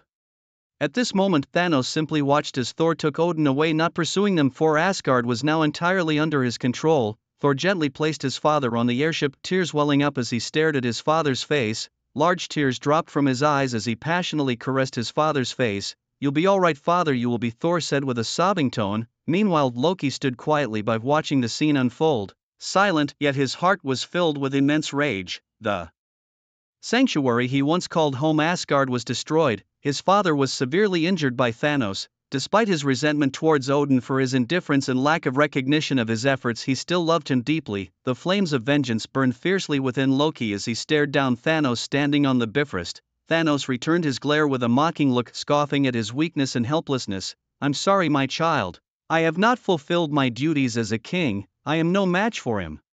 Take the survivors and leave Asgard," Odin said weakly, coughing up blood. Shaken, Loki forcefully broke free from his handcuffs. He dashed past Thor and lunged at Thanos, revealing a dagger from behind and stabbing at him. Indeed, the strongest sorcerer of the 9 realms chose close combat, but this light attack was easily blocked by Thanos, and Loki used the force to leap into the air, his green and purple robe transforming. At this moment, he recited a spell creating countless duplicates of himself. He finally realized he still possessed his magical powers. "Thor, go help Loki, don't throw your life away," Odin urged desperately. Now was the time to retreat, but the calmest person made the most impulsive decision. Although Odin was relieved, he was also terribly anxious. Any delay increased the danger. Wiping away his tears, Thor leapt up. He raised his hammer skyward, summoning a gathering of dark clouds. Lightning churned within them and Thor's eyes began to emit blue light. His armor resonated with his muscles and a fierce thunderstorm erupted around him. His aura grew exponentially, a majestic and solemn pressure spreading outward, and a face emblazoned with thunder appeared behind him. the immense power of the thunder condensed at the tip of his hammer, absorbing the vibrating thunder particles from the surroundings. Soon a massive thunderball rapidly grew at the tip of the hammer, refining into a lightning spiral. Thor raised his hammer, thrusting his arm forward as he charged ahead. Mjolnir gathered a massive amount of thunder and lightning in the sky before striking down fiercely towards Thanos. The Rune King Thor was actually using the power of the Rune King. Odin, standing by, muttered to himself in astonishment. At this moment, Thor had activated his Rune King state, multiplying his strength many times over. In midair, the cunning Loki began to manipulate all his duplicates to use a forbidden technique. Chanting ancient cursed incantations, a faint purple-black light emanated from Loki, his eyes filled with a reddish-brown color and a sinister and terrifying dark aura spread around him. This was certainly not an Asgardian spell. His staff began to condense a small black sphere. The space around the black sphere distorted, absorbing the fundamental essence of Asgard. This wicked pact, which required the energy of the essence as a price, amplified the power of the sphere, but the great cost also brought about an immense effect. This was the power Loki begged from the dark ancient gods at the cost of his vitality, all to severely wound Thanos in this desperate situation. All duplicates at that moment completed the formation of the sphere, and together with Thor, who was in mid-air, they launched an attack on Thanos below. Both released their hands, and a fierce storm of thunder and dark energy spheres burst forth. Blue lightning and dark gravity rolled over Thanos' position, merging and finally resulting in a violent explosion. The immense force stirred the seas of Asgard, sending columns of water shooting into the sky. Inside the black sphere, the situation was unclear. At this time, Loki dissolved his duplicates and floated mid-air with his brother Thor watching the scene below. The combined attack technique exploded for 2 full minutes, causing half of the Rainbow Bridge to collapse. As time passed, the darkness gradually dissipated, and a huge flying blade attacked Loki and Thor. Exhausted from releasing such tremendous energy, they were unable to dodge and had to endure the strike with their bodies. Both were hit directly in the chest and fell into the water. At this moment, Thanos emerged from the darkness, shedding his battered armor, gasping for air as he looked at Odin. He had withstood it. The powerful combined attack only shattered his armor, and its impact on his body was negligible. Odin watched everything in despair. In the infinite cosmos, one meteor after another streaked across the sky. In the 9 realms, it was peaceful as before under Odin's rule, with all realms maintaining peaceful relations except for the people of Jotunheim, who despised Odin's rule. The people from other realms enjoyed the peace of the Odin era. Underneath this tranquility, a sense of panic began to rise in the hearts of the people from Vanaheim, Midgard, Helheim, Nibelheim, Muspelheim, Jotunheim, Alfheim, and Vadheim. Simultaneously, they all looked to the sky, feeling the anomaly from distant Asgard. They all realized that a tremendous upheaval was occurring in Asgard at that moment, and all they could do was clench their fists in front of their foreheads and pray for Asgard to survive the current disaster. Once Asgard was like paradise, eternally spring-like, its people reaching the pinnacle of the 9 realms under Odin's leadership.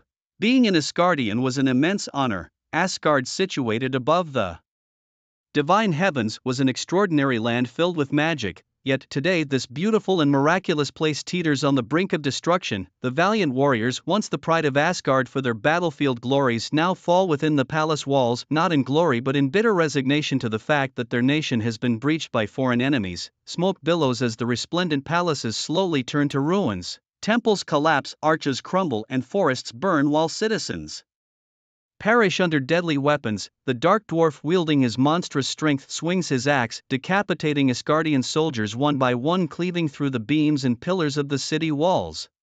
Another watchtower crumbles with a thunderous crash, burying 2 soldiers who had been operating weapons within its bricks. Alien beasts relentlessly tear at the flesh and bones of the civilian corpses. Countless treasures, passed down through generations in the celestial treasury, are now being greedily plundered by invading soldiers. Such apocalyptic scenes rend the heart of anyone who dearly loves this nation. A thick tear rolls down Odin's cheek. The ruler of the 9 realms, the king of Asgard, lays powerless on the ground, engulfed in his sorrow. Even Gu Xian, a man from Earth who has traveled through time, finds himself deeply moved by the sight of a nation shattered, a feeling all too painful to bear. Yet, as an earthling and a time traveler, he should not interfere, for doing so would mean altering history. Gu Xian numbs himself, trying not to look into Odin's face or eyes. But standing next to Gu Xian, General Hela, who had previously joined Thanos in conquering countless planets and destroying countless nations, feels no great turmoil, yet gradually comes to understand the agony of a homeland lost.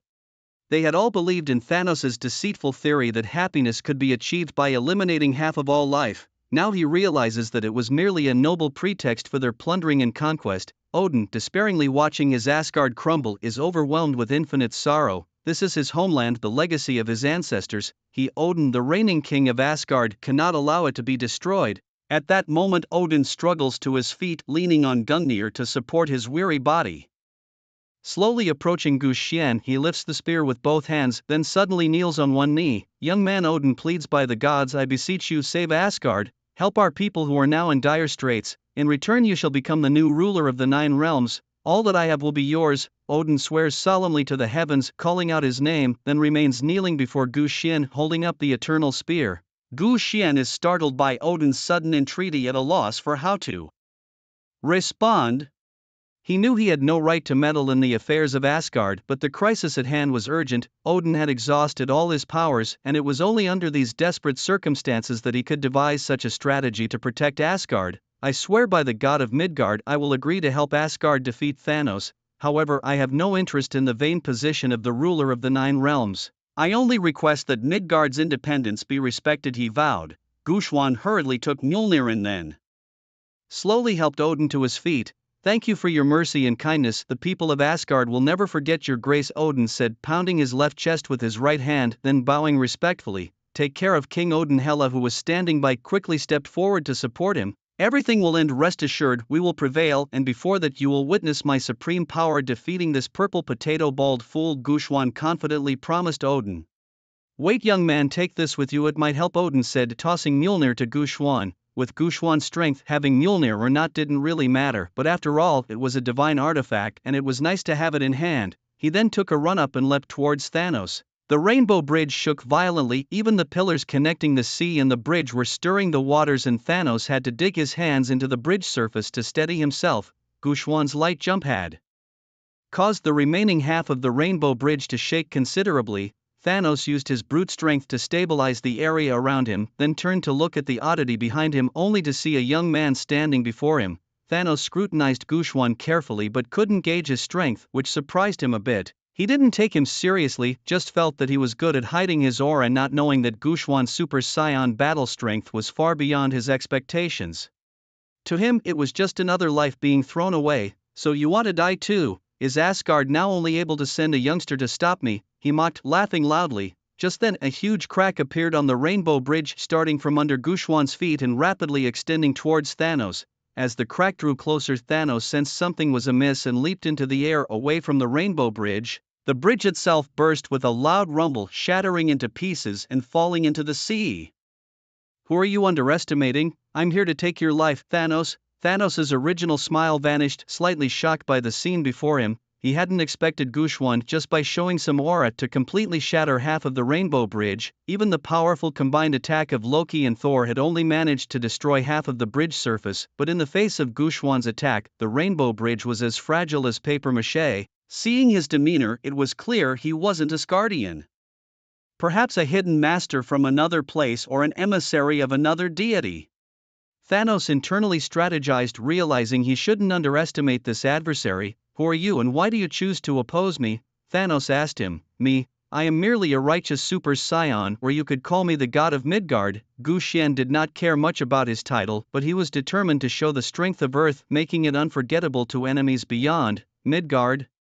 So, it was you who killed Ebony Maw and the Chitauri army, Thanos deduced. Since the beginning of the attack, the signal with Ebony Maw had been lost and he had suspected some resistance, but seeing Odin's army return so swiftly and unscathed, he realized it wasn't just a defeat but a total rout. Something unexpected had caused Ebony Maw's downfall. At the same time, he noticed General Corvus Glaive on the airship, understanding that although Corvus was not entirely loyal, he wouldn't dare betray him under his menacing presence unless he faced someone even he couldn't handle. Oh, you mean that overly proud alien reptile? He isn't your subordinate then. It seems what the dog is, so is the master. Guxian mocked mercilessly. Thanos considered that it must have been him who single-handedly crushed the entire Chitauri army. Fighting is uninteresting.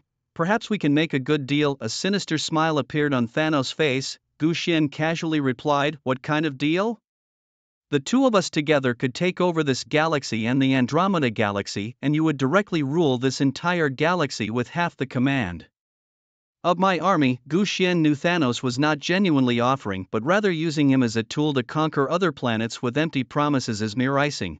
"Oh, sounds tempting, but did you know I could destroy the entire galaxy with just a breath?" Gu Xian responded disdainfully. At that moment Gu Xian wasn't boasting. With enough time to gather his Kamehameha and in his Super Saiyan 4 form he could indeed obliterate the galaxy, for his power level was in the trillions. Seeing that this so-called god of Midgard was unaware of the opportunity, Thanos decided to strike first.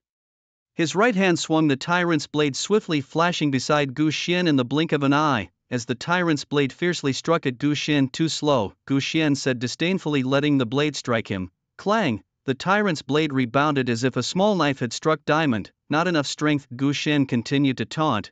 Thanos could hardly believe his eyes, but he decided to keep swinging. Thanos roared, unleashing tremendous power from his arm, furiously slashing at Gu Xian, who stood unflinchingly. Thanos, undeterred, switched his slashing techniques: vertical strikes, horizontal cuts, dodging back to gather strength for a powerful blow. After a series of continuous attacks, Gu Xian hovered in midair as if nothing had happened, while Thanos only felt pain in the base of his thumb, his knuckles cracking. You should know, in Avengers Endgame, the tyrant Thanos effortlessly chopped Captain America's vibranium shield in half with his blade, but in front of Gu Xian it was like slicing through mud as if it were iron. "Impossible, absolutely impossible," Thanos comforted himself internally. "How could this not be possible? It's clearly because you're too weak." Gu Xian, as if reading his mind, continued to mock him. In his eyes this titan was like a weak ant and he could obliterate him with just a flick of his finger. Even Thanos found it unbelievable. Over the millennia he had battled various creatures and never lost in terms of strength, always having the upper hand, from arm wrestling gods to knocking out the Hulk with military boxing techniques. Though that hadn't happened yet, Gu Xian, seeing the bewildered look on Thanos' face, was exhilarated. He knew his physical strength must have reached a very high level, but even he didn't expect it to be this outrageously high. "Since you're done, take a good look at me."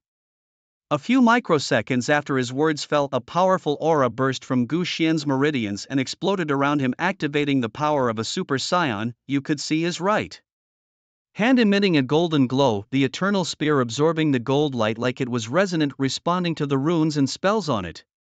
Thus, the previous chop marks began to finally restore, the eternal spear being infused with the power of a scion. Gu Xian intuitively understood, feeling the cheer of the eternal spear as if it had a life of its own. The power of the runes fed back into Gu Xian, letting him feel a power beyond that of a super scion, worthy of Asgard's rune secrets, filled with sanctity and majesty. With a mighty swing, Gu Xian struck Thanos' chest hard with the tail of Gungnir.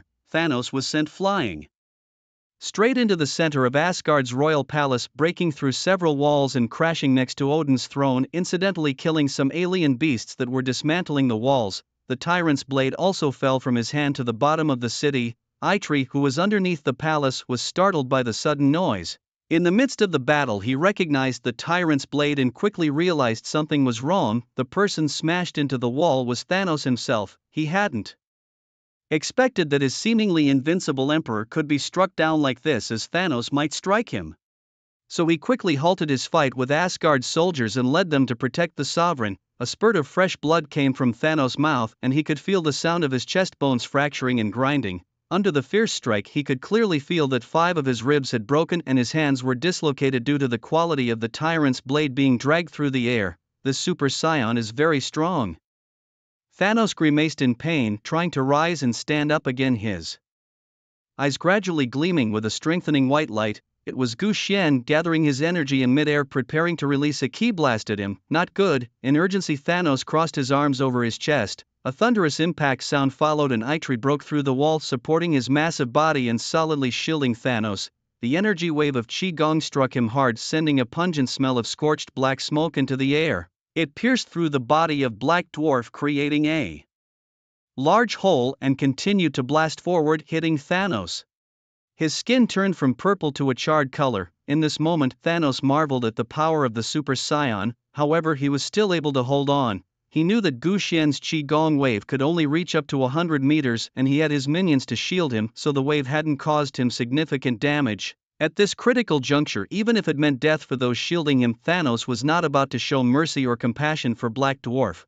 Gu Xian, without a moment's pause, knew he had to finish this quickly, or else it would be troublesome if Thanos recovered and escaped, especially since Black Dwarf had blocked most of his initial attack. Continue, let's see how long you can last, Gu Xian said coldly. After speaking, he flashed into the palace, throwing another punch directly at Thanos' head. Thanos hurriedly raised his hands to defend, but his energy seemed fragile against the might of the Super Saiyan. With a heavy thud, Thanos was smashed into the floor, but Gu Xian did not stop. He kicked Thanos with even greater speed than before, and before Thanos could react, he was kicked deep into the ground, buried by the shattered floor tiles. Thanos, it all ends here, Gu Xian shouted coldly. Seeing Thanos' twisted face emerge from the rubble, Gu Xian knew he must be in agony, yet he felt no pleasure, for he knew Thanos would soon struggle free. However, in his view, even if Thanos managed to free himself, he was still no match for him, so Gu Xian kicked him again hard. A crunching noise followed as Thanos' bones shattered under Gu Xian's foot, making him feel like a robot disassembled into parts. Yet he did not die immediately. With a body blessed by the goddess of death, Thanos continued to endure the damage, or perhaps it was that Gu Xian was too fast for him to dodge. At this moment, Thanos, enduring severe pain, continuously controlled his body with his mind. His arms wriggled as if trying to break free from some restraint or adjust his state, and his head kept pressing down. He was making a concerted effort to lower his body. Thinking of using your head to strike at me, Gu Xian noticed this, a smirk appearing at the corner of his mouth. A terrifying aura emanated from his body, spreading in all directions, and this fearsome aura also fell upon Thanos' head, causing him to involuntarily close his eyes. Thanos regretted why he had provoked him in the first place, or rather why he had actively helped Odin oppose him. Yet facing this merciless power, Thanos couldn't help but reflect on all that he had done before. As a tyrant, he had carved out a realm for himself in the vast universe, reigning supreme, and for his ideals he had tirelessly worked to bring his vision of balancing the population to fruition. Just as Thanos was ready to accept it all, a spear blocked a deadly blow aimed at his head by Gu Xian. It was the Proxima Midnight shielding Thanos at this critical moment. A device on her waist shimmered with a fiery red blaze. It was the Eternal Flame, containing the power of the fire giant Surtur. She had stolen it from the vaults of Asgard, hoping to earn favor with her sovereign, but now she saw the man in front of her about to end Thanos. With a forceful kick, she knocked Gu Xian back. "My king!" Proxima Midnight shouted anxiously. She dragged Thanos from the rubble to the ground behind, then with her spear, she blasted through a wall and leaped down. Thanos weakly opened his eyes to see Proxima Midnight placing him atop a pile of ruins. Here, the Asgardian army had been completely annihilated by Thanos' forces under the leadership of the Black Dwarf following Thor's departure. At this moment, many soldiers surrounded Thanos. The soldiers looked at each other, unsure of what to do. "Protect the king," Proxima Midnight yelled, for she saw a man emitting golden light burst through the broken wall and hover in mid-air. The surrounding soldiers took out their alien technology guns and fired at Gu Xian, and she fired a missile herself, but it was blocked by a golden flame surrounding Gu Xian. This golden flame burned fiercely, its temperature extremely high, scorching even the air around, and its heat made the nearby soldiers very uncomfortable. In the golden sea of fire, Gu Xian seemed like a deity, and the tremendous power he wielded was chilling. In the flames, Proxima Midnight was shocked to see that Gu Xian could easily withstand the bullets she fired. "Who are you?" Proxima Midnight demanded sternly. A cruel smile appeared on Gu Xian's lips. "You don't need to know who I am, just know that tonight you will die here." As he spoke, Gu Xian fired another beam of golden light, and a golden barrier enveloped both Proxima Midnight and Thanos. The soldiers outside were baffled. "What is happening?" Proxima Midnight was utterly confused. "Proxima Midnight, give me the Eternal Flame," Thanos weakly pleaded as he got up. He took the container, opened it, and placed the Eternal Flame in his palm, but what Thanos did next completely caught Proxima Midnight off guard. The blazing Eternal Flame was swallowed alive by Thanos.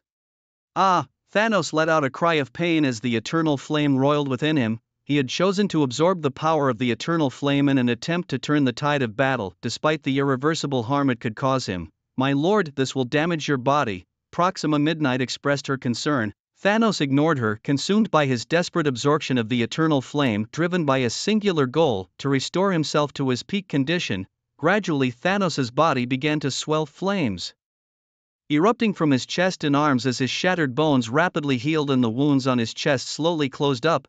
At that moment his powers ascended to a godlike level, reaching the pinnacle of celestial might. With a mighty gesture Thanos dispersed the golden light that had trapped them. He had now completely absorbed the power of the eternal flame, his chest adorned with a molten lava armor, his wrists lined with red patterns, and his face slowly showing red-purple flesh, bolstered by the eternal flame. He now possessed the strength of the fire giant Surtur. Before Thanos could make a move, Gushwan shouted loudly, calling down lightning from the sky to strike at Thanos, followed by throwing the eternal spear and then stabbing it towards Thanos with his right hand. However, Thanos, now empowered by the eternal flame and at a celestial level, was unaffected by the lightning thanks to his molten lava armor. Although Luoyu's Super Saiyan mode was significantly stronger than Thanos, the tyrant raised his sword to directly block Gushwan's spear. Any other superhero might have fainted, but Thanos, being Thanos, only stepped back slightly, his fiery body withstanding the blow. "You've grown much stronger," Gushwan thought to himself. Thanos roared and swung his tyrannical sword at Luoyu while Gushwan raised Mjolnir to block, his right hand bursting forth to block Thanos' punch. But this was not enough. "My power comes from Super Saiyan," Gushwan roared inwardly. He manipulated his energy to spin Mjolnir around the rune power, retaliating and coordinating with the divine weapon to firmly suppress Thanos, who was forced to hurriedly defend with his tyrannical sword. Even Proxima Midnight couldn't help but admire Gushwan's skillful use of his magical weapon. Suddenly a golden sphere appeared behind Thanos, the rune energy within it seemingly on the verge of explosion. This caught Thanos off guard. He hadn't expected Gushwan to launch a key energy bomb at him at such a critical moment, so he swiftly moved to shatter the energy sphere. But this was exactly Gushwan's trap. The sphere was merely a harmless ball formed by the Super Saiyan power absorbing key energy from the surrounding space. It wasn't meant to injure Thanos but to distract him. As Thanos spat out a mouthful of blood, this was the moment Gushwan ceased to strike Thanos' chest with the eternal spear, the rune power within it assaulting Thanos' body like a normal person, taking 1,000,000 times the power of a pacemaker. Thanos was directly harmed in his internal organs by the force of the runes, and he was sent flying straight into the distant city walls. Nearby, the dark neighbor star quickly muttered a spell and then hurled a spear towards Gu Xian. Unfortunately for them, they were facing Gu Xian, a Super Saiyan Stage 2 transformation. A golden aura suddenly appeared, enveloping Gu Xian within it. An overwhelming momentum that reached for the skies swept through, escalating rapidly and deflecting the dark neighbor star's witchcraft and spear. Golden aura, golden eyebrows, golden and spiky hair. Everything turned golden. If it weren't for Gu Xian's recent desire to relive the philosophical essence of Thanos from the movies, as well as to experience the thrill of combat with him, he would have already activated his Super Saiyan Stage 2 mode and destroyed the army before him with a blast of his energy wave. "Quick, order the troops to attack," Thanos cried out in agony. The soldiers set up their guns and fired bullets without pause. Beasts on the ground bent their legs, gathering strength, and some even climbed the walls to get closer to Gu Xian. This army of war machines madly pounced towards Gu Xian as if intending to tear him to shreds. "Come on, now I can use the power of this Saiyan mode without any reservations." Gu Xian excitedly controlled his powerful body. With a key energy disc, Gu Xian concentrated his formidable energy in his arm, forming a disc-shaped energy projectile with cutting effects, and with a fierce swing he launched a powerful energy slash that struck the ground troops. The beast screamed in agony, and where the key energy disc passed, flesh and blood flew, sweeping the battlefield clean. Even the Chitauri soldiers who had just been transported down from the second temple turned to dust under the attack of the key energy disc. Watching the war beasts on the ground that stood no chance of fighting back, Gu Xian's interest waned, and he turned his gaze towards the second temple hovering in the sky. "Come, the demon-piercing light-killing cannon." An incredibly strong energy gathered in his hands, this strike capable of penetrating the strongest armor. Even a giant cosmic spaceship like the second temple would likely not withstand this charged attack. At this moment, Thanos panicked, already distressed at seeing his army defeated, his expression already grim, and now he was about to see his cosmic spaceship being shot down. How could he agree to that? He hurriedly ordered the dark neighbor star to fire all the weapons on the spaceship at Luoyu. Boom boom boom, countless shells and lasers attacked Luoyu, and just at the moment before impact, Luoyu completed charging his demon-piercing light-killing cannon.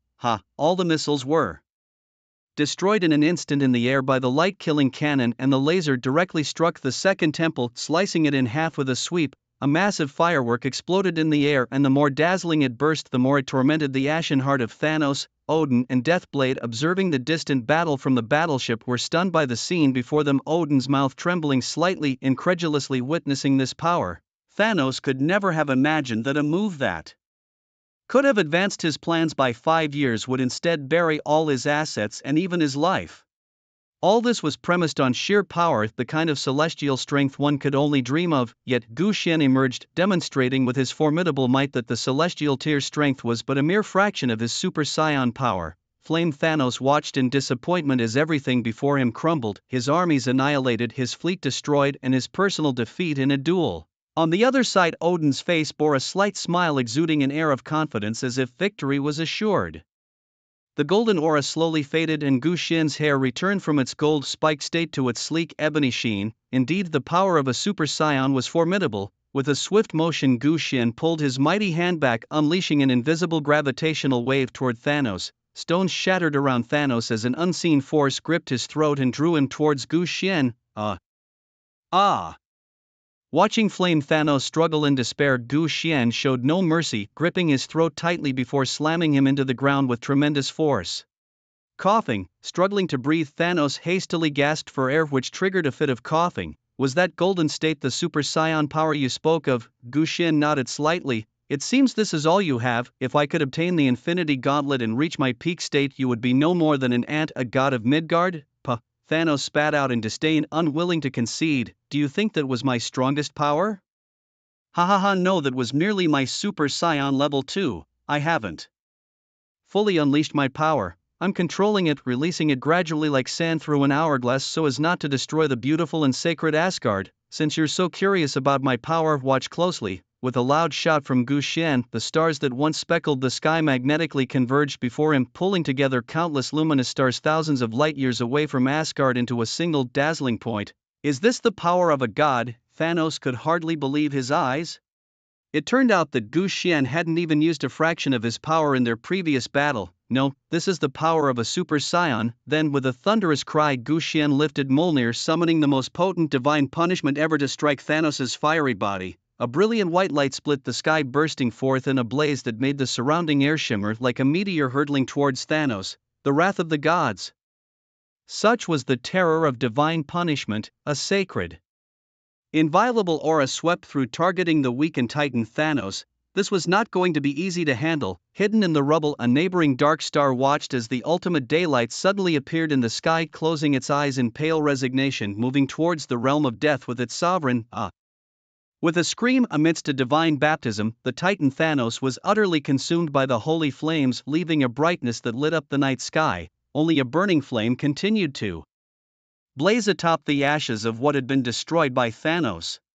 True to its name as the eternal flame, it could not be extinguished. Gu Xian dusted off his clothes and gazed at the silvery glow emanating from Gungnir, its brilliance pulsating like the cheers of victory. Indeed, a divine artifact that understands human nature, Gu Xian marveled. He then soared into the sky, heading towards Odin's airship. At that moment, with the help of General Hela, Odin had managed to rescue Thor and Loki from the sea. They were not unconscious due to drowning but were in a period of divine power vacuum after depleting their godly strength. Wrinkles formed at the corners of Loki's eyes and even the back of his hands showed noticeable veins. The deal with the dark ancient god had drained some of his vitality, costing him nearly 1,000 years of his lifespan, leaving him with less than a quarter of Thor's resilience. But after all, he did this for his father, for the survival of Asgard, and for the safety of all the 9 realms. Seeing this child, who had caused him countless worries, brought a trace of relief to Odin's face. Memories of Loki growing from a child to a teenager flooded his heart, bringing tears to Odin's eyes. He silently vowed to spend the remaining days of his life letting this rebellious son truly feel his father's love. At that moment, Gu Xian gently landed on the deck of the airship, interrupting Odin's reverie. Odin stood up, having regained some strength after the earlier rest. Gu Xian, god of Midgard, thank you for your assistance. The people of Asgard will never forget you. Thank you. After his final words of gratitude, Odin, standing tall, suddenly knelt down with a thud. Gu Xian hurried over to help him up, understanding the emotions overwhelming Odin. He didn't care about his own life, but seeing his people pulled back from hell and Asgard still firmly standing among the 9 realms filled him with joy akin to his first conquest of the realms. No, it was but a small effort. The principle of mutual dependence is well understood by me. I hope for an alliance with Asgard, wishing for our realms to coexist peacefully, Gu Xian modestly said. Odin could clearly perceive the implications. He knew Gu Xian could have easily ignored Asgard's plight. With his power, even if Thanos attacked Midgard, Gu Xian could effortlessly defeat them. The task of rebuilding is still daunting, and I need to aid our wounded people. If you require tributes from other realms, I am afraid I cannot spare the time to notify them now, Odin said apologetically. No, I do not seek their tributes. You remain the sovereign of the 9 realms, a position I cannot replace. After all, rebuilding is the priority now. I think it's not too late to announce Midgard's independence from the external world once Asgard has recovered. I trust your judgment, Gu Xian responded. Thank you for your understanding. Odin respectfully bowed his head. After bidding farewell to Odin, Gu Xian returned to Earth alone. In the dark void of the universe, another planet had been saved by Gu Xian. Such is the power of strength, which can change everything unpredictably, and he himself was the god who ruled over it all. You mean the fleet outside Earth was wiped out just like that? Nick Fury could hardly believe the information Hill was giving him. Yes sir, it was Gu Xian who blasted a beam of light in space that annihilated the enemy completely, and it seems that the Asgardian army that came to our aid also left right after the battle. Hill explained the events that occurred in space. You're telling me that after I blew up the phones of the President and the Secretary of Defense to agree to amass countless nuclear warheads on the aircraft carrier and gathered countless fighters to prepare for the enemy, you're telling me that the enemy was already gone? Nick cursed at Hill over the phone, just as he had made all the preparations and then they were suddenly unnecessary. It felt to him like he had just found a key to unlock a door only to discover that someone had changed the lock.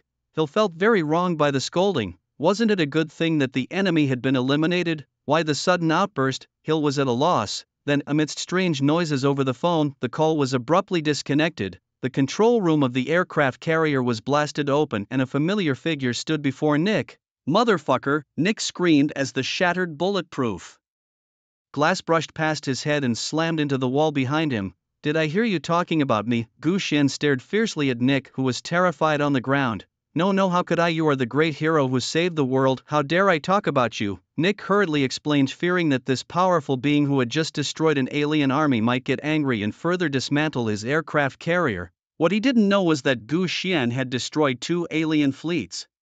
You're really behind with your information. I had already saved Asgard and you were just finding out that the fleets outside Earth were destroyed by me, Gu Xian said irritably. Asgard, the place of the god of the hammer? Nick asked him. Yes, I can't be bothered to explain further. You just need to know that Earth no longer belongs to Asgard. Now Earth or Midgard is an independent realm. It doesn't belong to any country or force. It is the Earth of the Earthlings, having delivered his message. Gu Xian roared, then burst through another huge hole in the control room and flew away. Fuck, Nick cursed. Although he was accustomed to Gu Xian's dramatic entrances and exits, he still felt the pain of seeing his aircraft carrier damaged twice. The repair costs alone were enormous.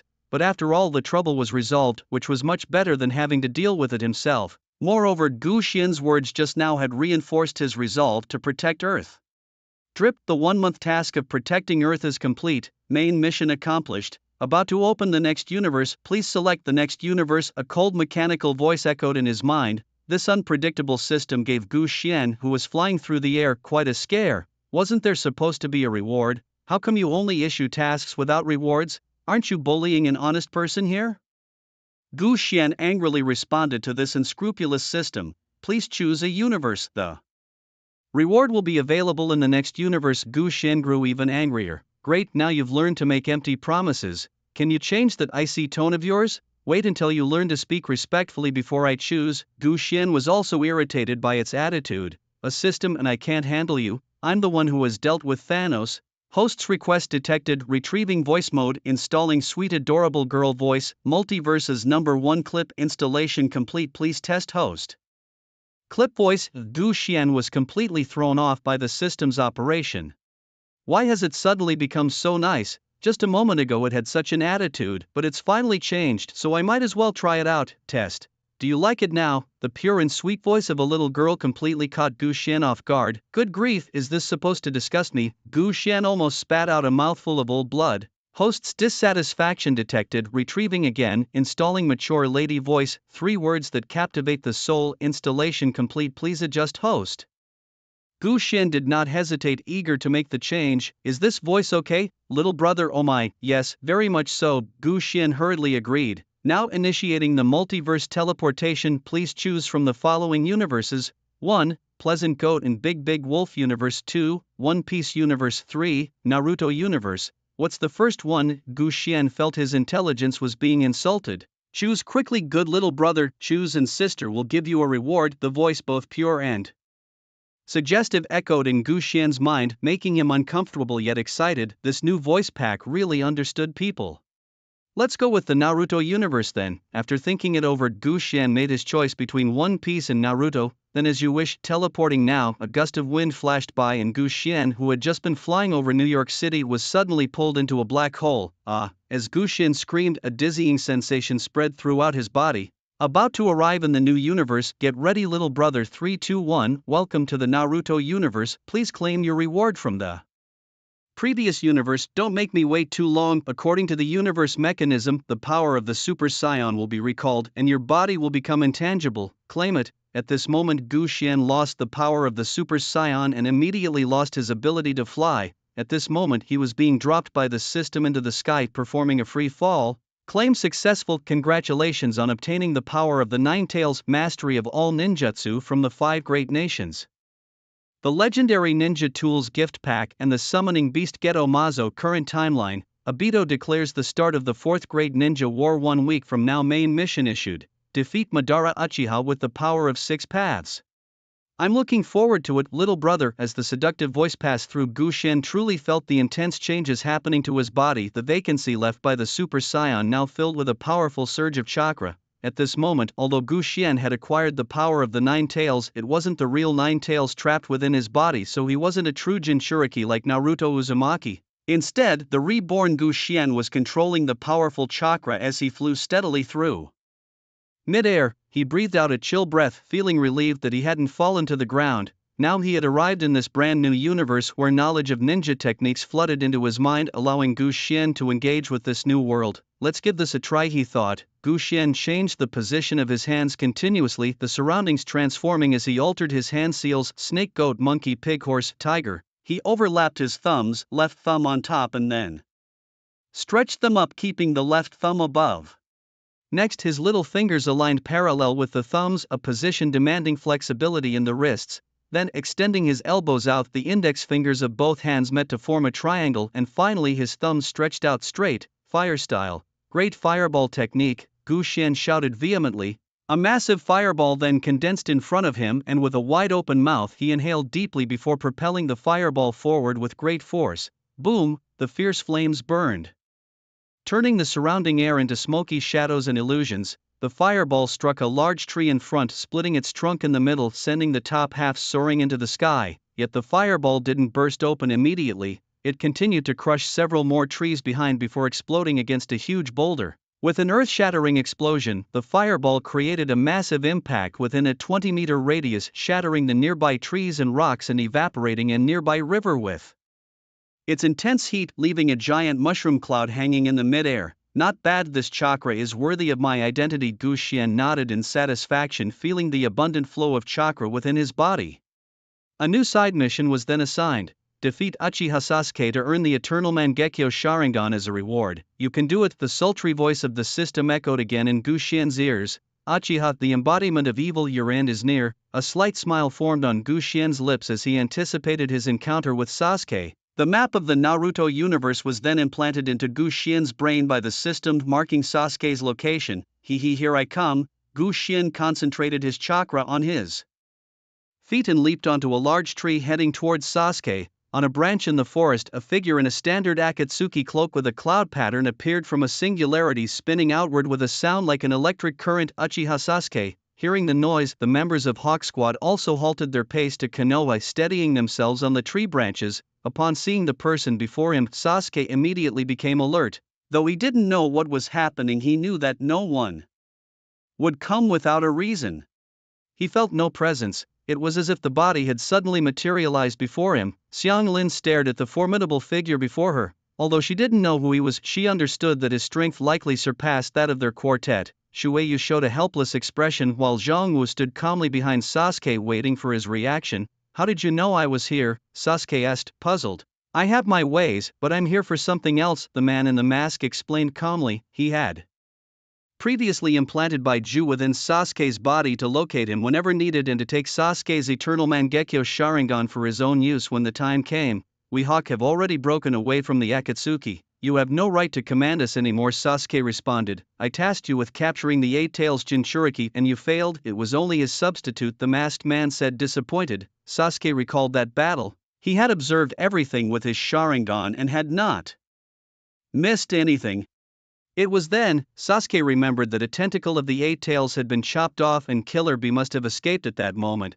But I'm not here about that. I know you want to take revenge on Konoha, but it has already been destroyed. The new Hokage of Konoha, Danzo, has gone to the Land of Iron for the 5 Kage Summit. I believe you wouldn't refuse this chance to kill him, the masked man said, enticingly revealing his right eye's 3-tomo Sharingan while looking at Sasuke. What?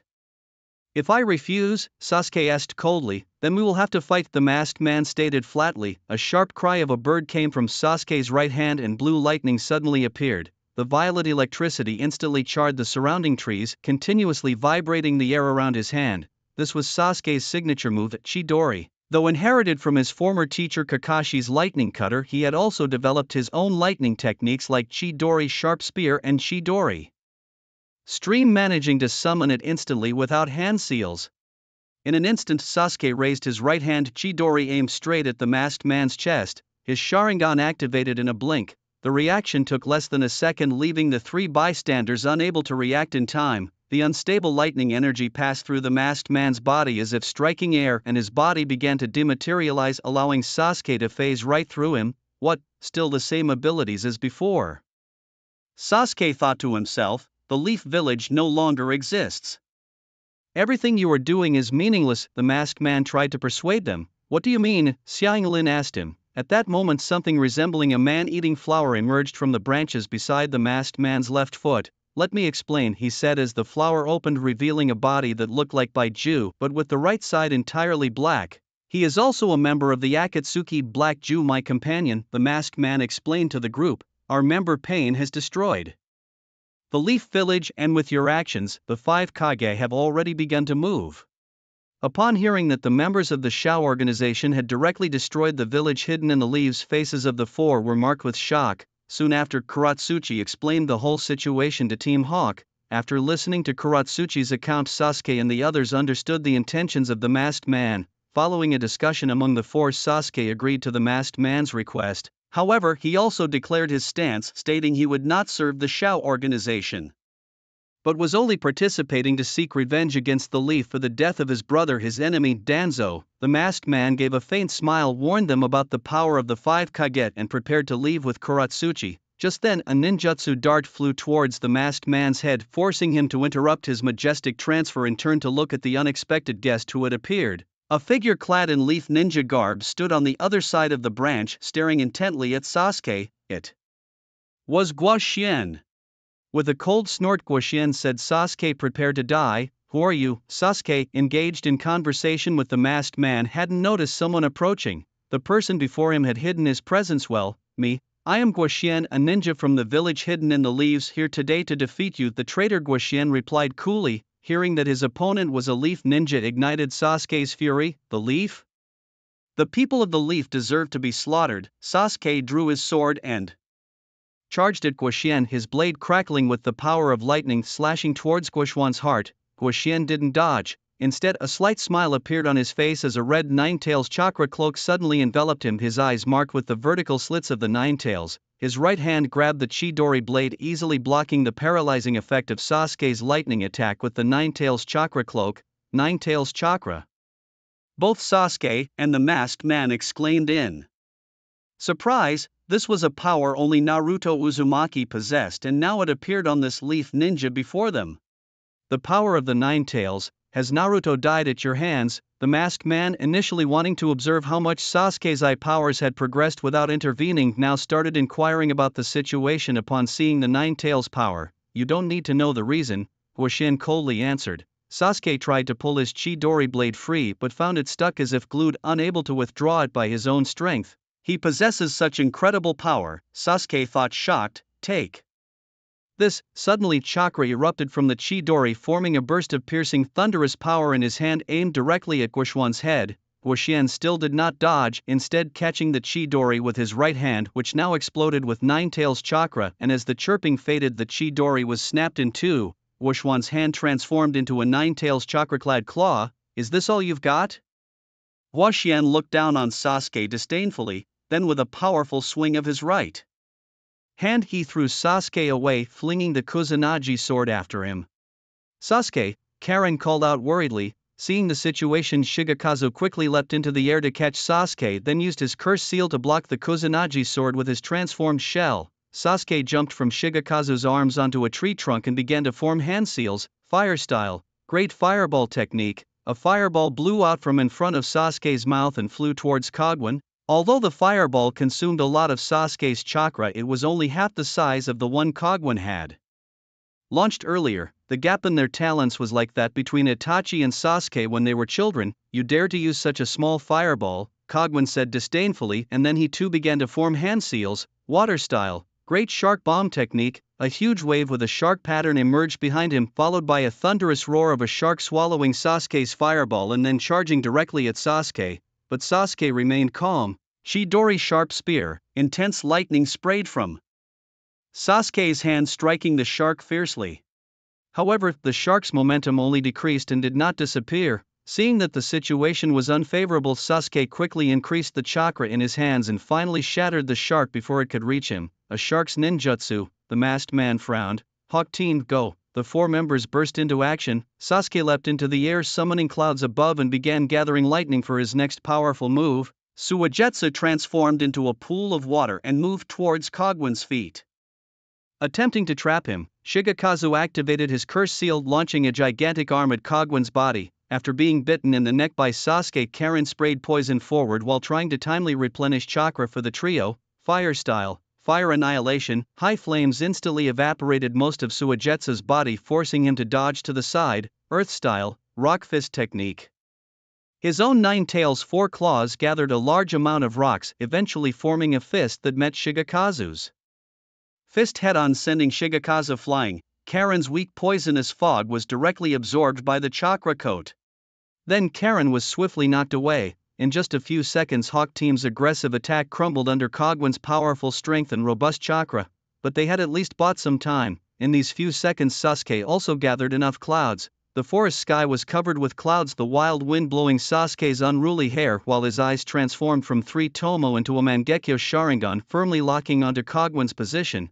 Karen, knocked away, watched Sasuke with admiration as if he were a celestial deity descended to earth, continuously mumbling, "So cool, Sasuke." Lightning energy began to gather in Sasuke's right hand, with powerful Raiton condensing in his hand, and Akiran's head gradually emerged in the sky, its mighty roar echoing through the heavens. This was the same technique he had used against his brother before, but it had been blocked by Susanoo. However, now that he had activated his Mangekyo Sharingan, his power was no longer what it once was. This time the Kirin was bigger and stronger. Kogwan looked at the thunderous Kirin forming in the sky, his face showing no emotion.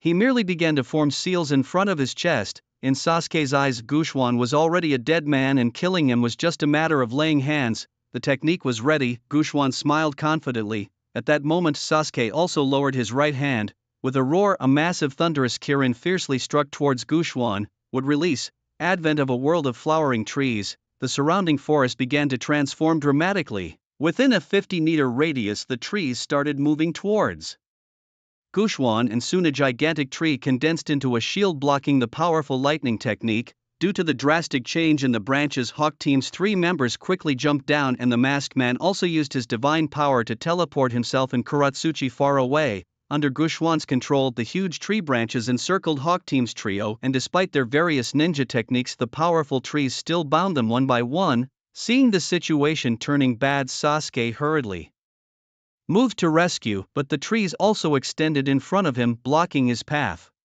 Capture the king first. Sasuke rotated his Sharingan to meet Guoxuan's gaze, launching the Uchiha clan's powerful illusion technique in an attempt to take direct control over Guoxuan. But at the moment of eye contact, Sasuke's body seemed to lose its balance and crashed heavily to the ground. An illusion, merely my toy. Guoxuan waved his hand. Among the ninja techniques he learned from the system were the Uchiha clan's illusions, and at this moment his illusions had surpassed Sasuke's. The power of his eyes was activated, and after Sasuke fainted he continued to apply continuous illusions on the other three members of Hawk Team. Kurenai and Suigetsu, caught in this powerful illusion, were bound to the trees and fainted, whereas Chojuro, due to activating his Sage Mode-like curse mark, somewhat reduced the pressure of the illusion. Sasuke's fainting was caused by the backlash of the illusion. Intense blue steam erupted from behind Chojuro, and his eyes turned red. With a beast-like roar, the blue steam exploded out, shattering the trees bound around him. His arm grew a curved shell, and with the enhancement of the curse mark, Chojuro's speed significantly increased, squeezing through tiny gaps, dodging one entangling tree after another. Seconds later, Chojuro's large hand was already near Guxuan's head with the arm's curved shell close to his forehead. A hint of joy spilled from Chojuro's crazed consciousness. The curse-marked arm heavily shattered the Nine-Tails chakra shell, then pierced into Guxuan's throat, but a puff of smoke suddenly burst from Guxuan's body, and the curved hook seemed to have pierced a balloon. Guxuan's body disappearing, leaving only a wooden log that Chojuro broke. "You don't seem very smart." At that moment, Guxuan suddenly appeared behind Chojuro, lifting his right hand, beginning to gather chakra in his hand. The surrounding wind began to converge towards his right hand, and a small blue sphere started to appear. Wind release, Rasengan. With a shout from Guxuan, the bean-sized Rasengan suddenly enlarged, growing as big as Chojuro's head. Guxuan slapped down with his right hand, and Chojuro turned around to hurriedly respond, but it was too late. The blue Rasengan fiercely struck Chojuro's back. Crack! The Rasengan exploded midair, creating a massive cloud of smoke and accompanied by the agonized screams of Shigwo. His curse seal incarnation was shattered, and the transformation began to reverse, his enormous body shrinking back to its normal size. Guxian hovered midair, silently watching him fall onto the forest below. But just like he had supported Sasuke earlier, he extended his hand, manipulating the branches to catch Shigwo and gently lower him to the ground. A mechanical whirl of sound emerged, and a living person was transported from the singularity in the sky. An orange mask covered his face, revealing only one Sharingan, which was now spinning into the shape of a kaleidoscope. "Who are you? I know you are not a ninja from Konoha. The variety of ninjutsu you wield is impressive. You have even mastered the techniques of the first Hokage, Hashirama Senju." The masked man had already sent Korezetsu ahead to find Kabuto Yukushi, leaving himself to deal with this self-proclaimed ninja from Konoha. Observing his uniqueness, the masked man was cautious. His fire style, water style, earth style, wind style, wood style. To possess so many different chakra natures in one ninja was something I last saw long ago. He recalled a battle with a certain ninja with the surname Ka. "Others see your clothes and know you are from the Akatsuki, just like you deceived your comrade Deidara for so long. But I know your true identity, Uchiha Obito." As his name was pronounced clearly one after the other, Obito's face beneath the mask contorted into an expression of unexpected shock. How could he know? Everyone thought I was dead, even Kakashi didn't recognize me. Could it be that the intelligence of other countries' Umbu has reached this extent? Obito's mind raced, his past actions flashing through his mind, bewildered by how he had previously given himself away. "Don't worry about that, but you were right about one thing. I am indeed not a ninja from Konoha, but I understand everything about you. Everything you've done you did for Rin, to create a world only where Rin exists. Such twisted love." Gu Xian spoke calmly. At the mention of Rin, Obito's nerves twitched, but the man before him insultingly dismissed Rin, filling Obito's heart with murderous intent. No witnesses must remain. Obito's Mangekyo Sharingan began to spin, the space around him, centered on Obito, began to distort. His intention was to pull Gu Xian into his own Kamui dimension and kill him there, giving him no chance to escape. "Kamui," Obito shouted, as all physical matter in the vicinity, including Gu Xian, was absorbed by his eyes. Interesting." At this moment Obito had not yet realized that he had fallen into Gu Xian's trap. Gu Xian knew well that Obito would come to stop him, and with his own Mangekyo Sharingan's phasing ability, it was indeed difficult to truly harm Obito. Moreover, if Obito decided to flee, he would truly be powerless to stop him. So he revealed his name and secrets, forcing Obito to take him into the Kamui dimension. In this space Obito couldn't escape because his phasing powers were neutralized. "I didn't want to kill you, and had even considered recruiting you into the Akatsuki, but you know too much, and you should never have threatened me with Rin's matter," Obito roared angrily. Chakra had already gathered at his feet, exploding suddenly, and he charged forward, his large hand reaching for Gu Xian's head. Gu Xian reacted quickly, dodging the attack by moving sideways, then clenched his right fist. With a punch charged with chakra, Gu Xian shattered the air, sending Obito flying several meters away, crashing into the ground and creating a crack. Obito was surprised by his strength, but he quickly counterattacked Gu Xian's moves. The two clashed again, their fists collided once more, both surprised by the other's skills, but as experts, they weren't deceived by appearances. During the fight, Gu Xian realized that Obito's strength was formidable and his illusion techniques had no effect on him. Thinking you can disturb me with illusions is a fantasy. The Uchiha's visual prowess isn't something you can break, Obito taunted Gu Xian's naivety. Yeah, that's all, the Uchiha clan has illusions, Gu Xian retorted sarcastically, angering Obito further. Obito then started gathering chakra in his chest, his fingers moving through different hand seals. A massive fireball formed in front of him, as large as the first one Gu Xian had defended against. Fire release, great fireball technique. The intensely hot fireball flew towards Gu Xian, who could feel the heat on his face even from a distance. Realizing the danger, Gu Xian quickly formed hand seals, earth release, earth-style wall. After making the seals, he slammed his hands on the ground and a stone wall 5 meters high erupted from the earth, protecting Gu Xian firmly behind it. Unlike Kakashi's doghead earth wall, his was decorated with the fierce head of an outer path demon. The fireball hit the earth wall, exploding violently and spreading flames around the sides of the wall. Boom, the wall trembled intensely. The back middle blocks were visibly red, while the front, exposed to the fire, began to crumble with smoke from the heated blocks dispersing. Gu Xian was preparing to cast another ninjutsu when suddenly the earth wall burst open and a pair of black hands reached through, grabbing at Gu Xian's neck. No good, Gu Xian quickly reacted, manipulating chakra to release earth release, rock fist, gathering the fallen rocks into a stone fist.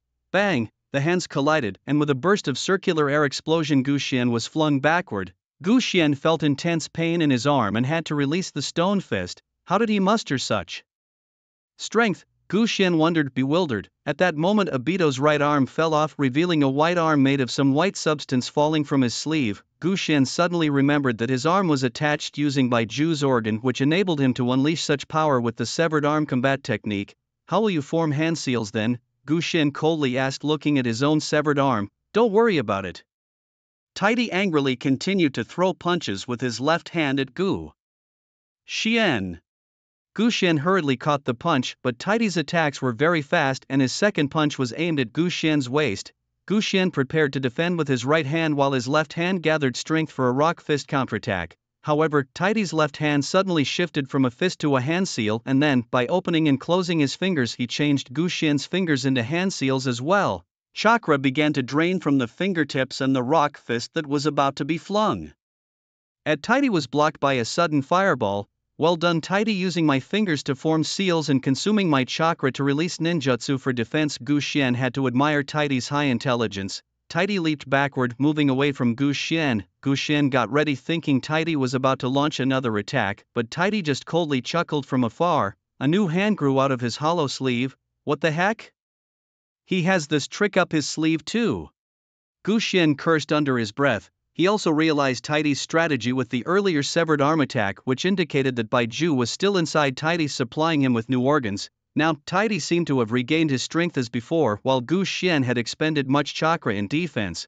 I didn't expect Tidy to play dirty, not daring to confront me head-on. Gu Xian saw through Tidy's strategy to wear him down, but Tidy was still too young. He didn't understand how vast the chakra inside Gu Xian really was. Considering the power of the Nine-Tails chakra and the battle with the Hawk Squad earlier, this guy shouldn't have much chakra left, just a bit more testing. Tidy thought about his strategy and continued to form seals to launch ninjutsu, but this time the attack was different. Fire release, Phoenix Sage fire technique. Dozens of fireballs were blown out, but mixed in the middle were ninjutsu shurikens. This was the fire release technique characteristic of the Uchiha clan. Gu Xian had only seen this technique on Itachi after the reanimation jutsu, and he hadn't expected Tidy to also know it. The fireball ninjutsu shurikens came at Gu Xian from all directions. Gu Xian then activated earth release to block them, as the defensive power of the stone walls was very strong. Earth release, earth prison technique. The ground on either side of Gu Xian began to vibrate, forming two huge white oval barriers that securely protected him inside. The Phoenix Sage fire shurikens were as harmless as raindrops falling on steel. Taiti was still very proud of his harassment tactics. The move looked powerful but had reduced his chakra consumption significantly. Meanwhile, Gu Xian had wasted so much chakra just defending this one attack. Then Taiti waited for the earth prison to disappear before continuing to release small-scale ninjutsu to harass Gu Xian constantly. Fire release. Majestic dragon fire technique. Wood release, piercing technique, fire release. Blazing bomb technique, fire release, flame burst technique. One after another, Taiti's ninjutsu attacks targeted Gu Xian. Gu Xian always used those large defensive ninjutsu techniques to protect himself. After nearly 10 minutes of ninjutsu offensive and defensive maneuvers, Obito bent over, gasping heavily under his mask as he stared at the unwearied Gu Xian in front of him. Is he a devil? Why hasn't his chakra depleted? If it doesn't run out soon, I'll be completely drained. Obito looked at Gu Xian with a sense of despair. At that moment, the water barrier in the distance was slowly lowered by Gu Xian, who raised an eyebrow at Obito as if anticipating his next attack. So, is your turn over? He said disdainfully. If it is, then it's my turn now. With that, Gu Xian began forming hand seals for the multi-shadow clone technique. Hundreds of clones appeared simultaneously. Obito couldn't believe his eyes as he saw around 100 Gu Xians manifest. Knowing the more chakra one has, the more clones can be created, he was astonished that Gu Xian could conjure so many after such a fierce battle. Then Gu Xian's fingers overlapped with thumbs on top, left hand vertically above and right hand horizontal, followed by both thumbs stretching out. All fingers of the right hand except for the pinky extended, the rest forming a gentle fist. Once again, the thumbs overlapped, left thumb on top, and finally, both elbows extended with both index fingers meeting to form a triangle, followed by a loud shout. Wood release, wood dragon technique. Over 100 wooden dragons soared into the sky, filling half of the godly space. Nani, Obito stared in disbelief at this ninja miracle in front of him, thinking that if the first Hokage knew about this, he might just leap out of his coffin. Roars of dragons echoed throughout the entire godly space. Soar. At Gu Xian's command, all the wooden dragons opened their massive jaws and took flight. Kill, a cold voice commanded the wooden dragons. After roaring at Obito, all the wooden dragons fiercely charged towards his location, the stone pillars of the godly space were massively shattered by the impact, and beads of sweat the size of beans streamed down his forehead. The scene in front of him was indescribable. Although the wooden dragons were only a fifth as powerful as the first Hokages, their sheer number was overwhelming. At this moment he was terrified, feeling fear for the first time since wearing his mask, with no courage to resist, only managing to dodge continuously while using various ninjutsu to defend himself. But the wooden dragon's attacks were too fierce, leaving no possibility of defense. Under the immense pressure of the massive wooden dragons, Obito lost even the chance to stand up, forced to lie on the ground with no room to resist. The wooden dragons flew around him, turning every pillar they passed into powder that dissipated into the space. Obito screamed. The sharp claws of the wooden dragons pierced his skin and their tails flung him around. Boom, boom, boom. Two huge wooden dragons charged directly at Obito, who in horror realized he had lost even the ability to flee. The wood dragon technique was a locked ninjutsu, and at that moment he had no way to retreat outside the godly space. He wanted to die but couldn't, and he was truly about to break down because Gu Xian had no intention of killing him immediately. His body had been pushed to its limits by immense force. It was his final struggle, his last-ditch effort to snatch a sliver of life. If he could survive this ordeal, he swore never to provoke Gu Xian again to avoid such a dire situation. But things did not go as he hoped. The ninjutsu released by Dato in the end could not alter the outcome, for everything was within his calculations. Izanagi, Dato's body, originally torn apart, vanished and his intact form reappeared at the spot where he had previously stood. This was the Uchiha clan's ninjutsu that changed reality at the cost of losing an eye, but Gu Xian had anticipated this very move. After this, Dato would be left with no means to defend himself. Boom! The wooden dragon crashed down on Dato, smashing him harshly to the ground, and was also knocked away, hitting the ground with a deafening noise. Dato lay there feeling as though the ribs in his chest might have broken. Fortunately, after a few minutes of tugging, the wooden dragon released by Gu Xian disappeared along with the shadow clone. Dato was paralyzed, only able to stare at Gu Xian through his mask. Side quest exceeded expectations, bonus rewards added. Well done. The system's cool yet enticing voice suddenly echoed by Gu Xian's ear, interrupting his next move. Claim success in claiming rewards. The Eternal Mangekyo. Sharingan Uchiha Dato's space-time abilities. Upon comprehension, the next side quest will be issued. Gu Xian could clearly feel intense pain in his eyes. He closed his eyes, enduring it as a line of red blood flowed from his right eye, looking somewhat fierce and terrifying externally. Suddenly Gu Xian opened his eyes wide. The blood-red pupils with black patterns resembling a hexagram extended straight diamond shapes from the sides, connecting the surroundings with long solid lines. The straight bar Sharingan. The straight bar Sharingan and the curved bar Sharingan are two types of Sharingan in the world of ninjas, corresponding to each other, both strengthening directions of the Mangekyo.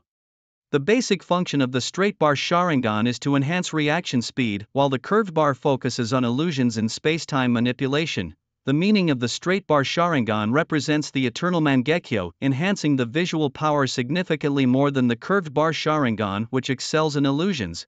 The curved bar is more functional, while the straight bar is more attack-oriented, or rather look at the connecting lines in the three tomo. If one sees dotted lines, it is curved bar. If solid, then it is straight bar. Gu Xian could clearly feel his visual powers growing exponentially. Indeed, external learning of illusions is no match for the direct impact of the Uchiha clan's eyes. Sharingan. Dato stared at Kushwan's face in disbelief.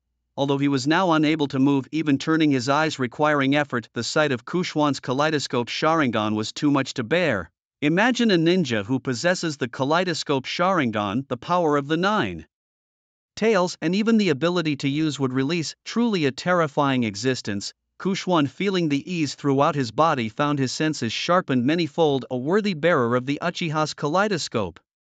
He noticed Dato observing him from within the ruins. Thud, Kushwan gently landed in front of Dato and activated his kaleidoscope, staring into his eyes. Tsukuyami, the blood-red eyes began to spin the kaleidoscope in them, enlarging until it filled the entire space. Suddenly a maze appeared before Dato, his paralysis gone. With his hands now free, he quietly pushed open the first door, and then endless corridors lined with doors unfolded before him, each leading in a different direction. Pushing door after door, he carefully sensed the chakra fluctuations around him. Dato, let's play hide and seek. You come find me, a girl's voice echoed from behind a door. Rin, where are you? Dato cried out desperately, advancing forward. As he pushed through one door after another, the laughter seemed to grow further away. All right, let him rest well now, Kushwan said with ease. He did not intend to kill anyone. He merely aimed to defeat them to complete his mission, and since Dato had guessed his identity early on, he used Tsukuyami to allow him a dream. As for the duration of the dream, Kushwan would decide. Shinra Tensei, Kushwan firmly called out. Then his body began to dematerialize, spinning as he was sucked into the space and departed. Kushwan had now teleported back to his original position on the tree. The tree he had created, the tree world, still bound the 4 members of Team Hawk. He began to release one seal after another, retracting the jutsu. Bang, bang, bang. All the trees slowly shrank, the trunks that were 10 meters in diameter now reduced to a radius of 1 meter, matching the size of the surrounding forest. The site of the recent battle was now drizzled with rain. As Kushwan pondered his next steps, cause chaos among the 5 Kage, rescue Sasuke's brother, or perhaps. At that moment a sly smile crossed Kushwan's face, a cunning idea forming in his mind. In the Shinra Tensei space, Dato lay completely stripped to his underwear, lying bare on a square stone pillar. Nearby, Kushwan began to undress, removing his Konoha gear.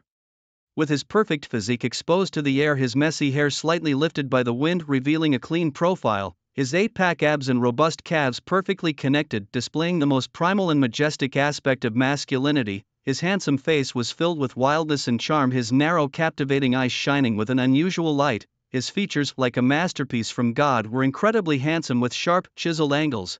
His thick eyebrows rebelliously arched slightly upwards, and under his long curled lashes were a pair of clear, amorous eyes, a high nose bridge, and beautiful lips now curved in an unusual smile. If someone were to witness the scene, they might suspect that Gu Xian and Dai Tu were involved in some intensely dramatic story. Clad in a black and red Akatsuki cloak, Gu Xian's slender hands extended from the long sleeves. On the index finger of his left hand, he wore the ring of the Akatsuki organization, engraved with the word Jade, a symbol of each member's identity.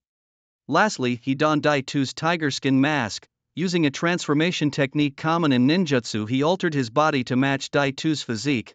To test the standard body proportions of Dai Tu, Gu Xian had also placed his hands on Dai Tu's waist and shoulders, acquiring perfect measurements, not at all because he wanted to feel Dai Tu's abs, reminiscent of those belonging to a Greek deity. definitely not, let's try it. I am Uchiha Madara, this is my world, Gu Xian said, mimicking Dai Tu's voice.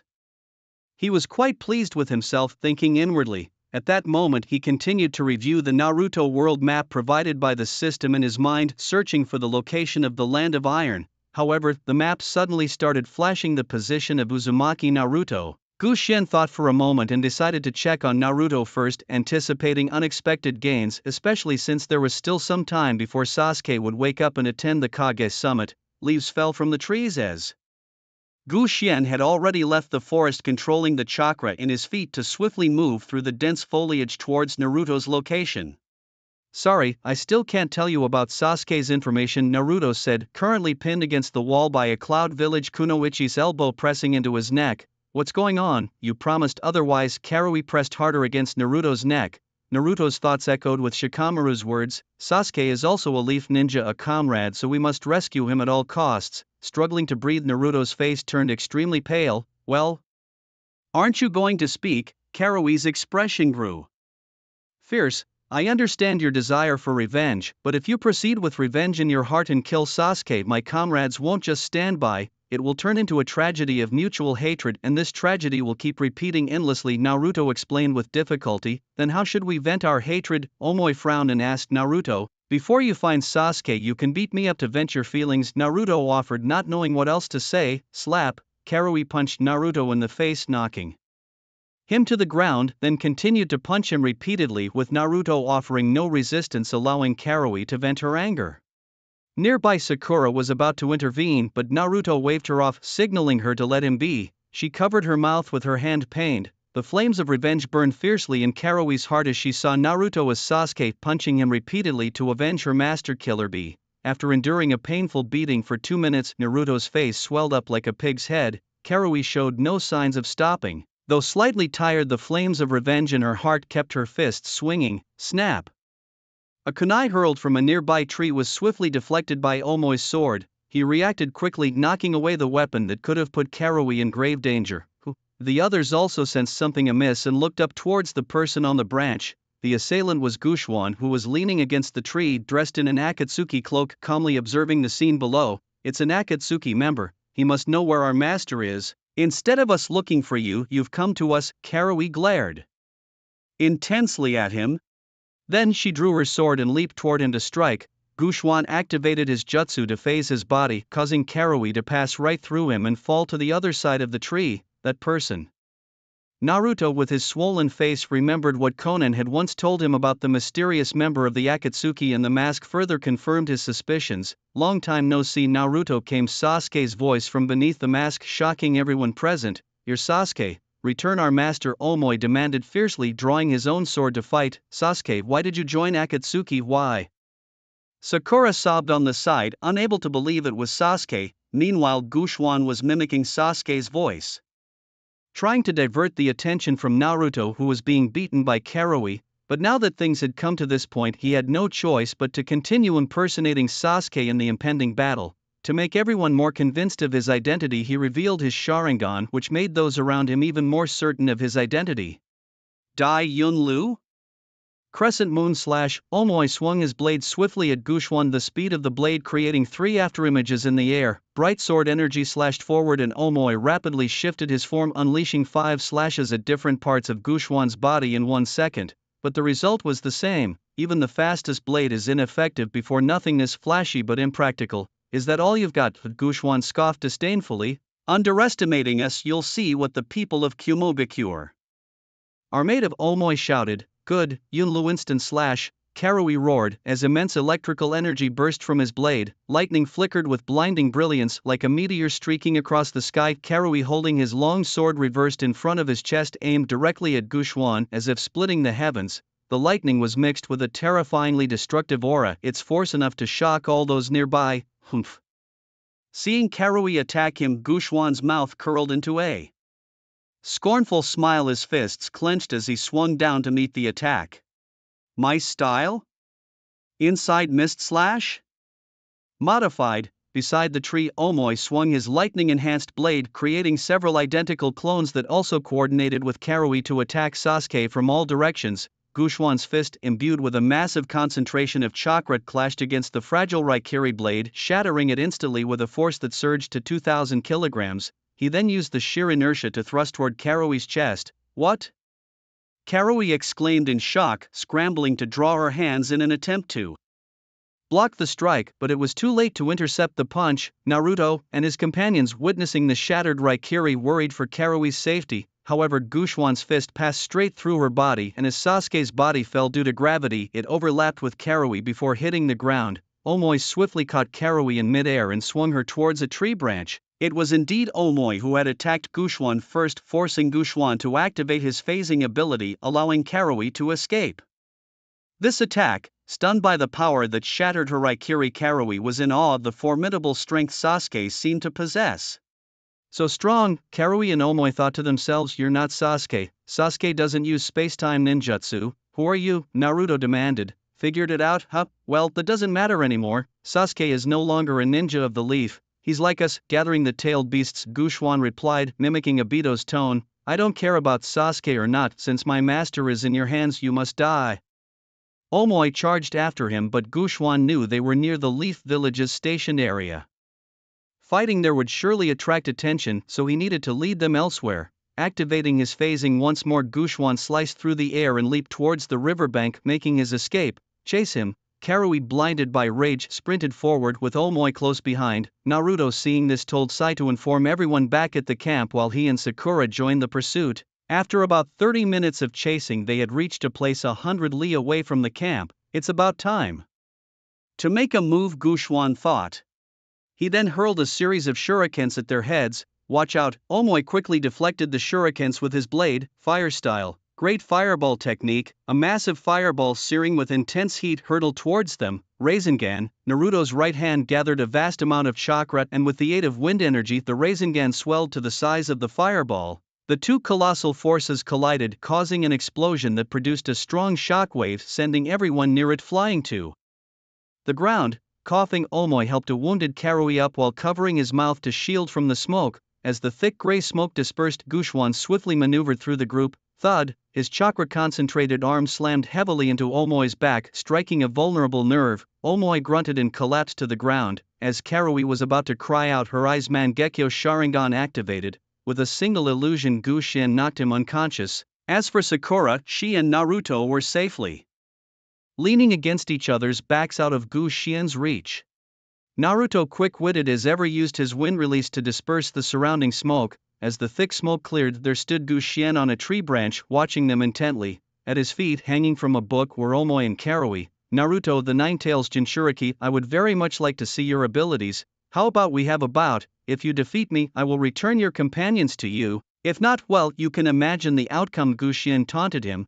For the sake of my friends, I will defeat you, Naruto declared firmly. Closing his eyes briefly, when he reopened them, a new horizontal line was visible across his eyes. Sage mode. Gushuan recognized the technique immediately. It was this very move that Naruto had used to defeat several of Pain's 6 paths during the invasion of Konoha. Although he had ultimately gone berserk when facing Tendo Pain and defeated him, it was enough to show the strength of Sage mode, especially his Senjutsu, Rasen Shuriken. Come on, little scion of the Uzumaki clan, Gushuan jeered, spreading his arms and launching a barrage of fireballs at him. Shadow clone technique. Hundreds of clones appeared instantaneously throughout the forest surrounding Gushuan, completely a spectacular sight to behold. Rasengan. Hundreds of Narutos gathered their wind-release ninjutsu, and a tremendous force assaulted Gushuan. Naruto knew about his opponent's phasing ability, and at this moment he needed to create enough Rasengan with sufficient explosive impact to truly harm him. No matter how much chakra this move uses, hundreds of Rasengan hurled towards Gushuan, who habitually activated his void technique to dodge, allowing the clones and Rasengan to pass through his body. However, he soon realized that Naruto's attack wasn't ceasing. The void's duration was ultimately limited and couldn't withstand such a prolonged assault. Let's test the waters with that technique, Gushuan muttered to himself. Activate. His Mangekyo Sharingan began to spin ceaselessly, transforming a massive amount of chakra spread outside his body, and soon a blue skeletal energy frame solidly appeared around him. The numerous Rasengan struck it, exploding one after another, yet the energy skeleton remained unscathed.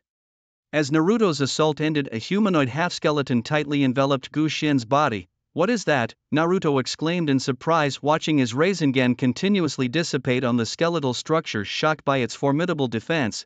"This is Susanoo, the third power," Gu Xian murmured. "Susanoo," Naruto said in astonishment, knowing it to be a power unique to the Mangekyo Sharingan. Peering through the blue Susanoo skeleton into his eyes, Naruto saw a pair of red Sharingan marked with straight Tomo flashing beneath the mask. "Take this." The Susanoo skeleton extended enormous palms towards all the Narutos, sweeping them away as rows of shadow clones instantly dispersed into the air as mere vapor. "Not good." Naruto quickly dodged the attack, leaping away from the mighty palm strike. After the attack, the surrounding trees were completely flattened, with branches scattered haphazardly across the ground.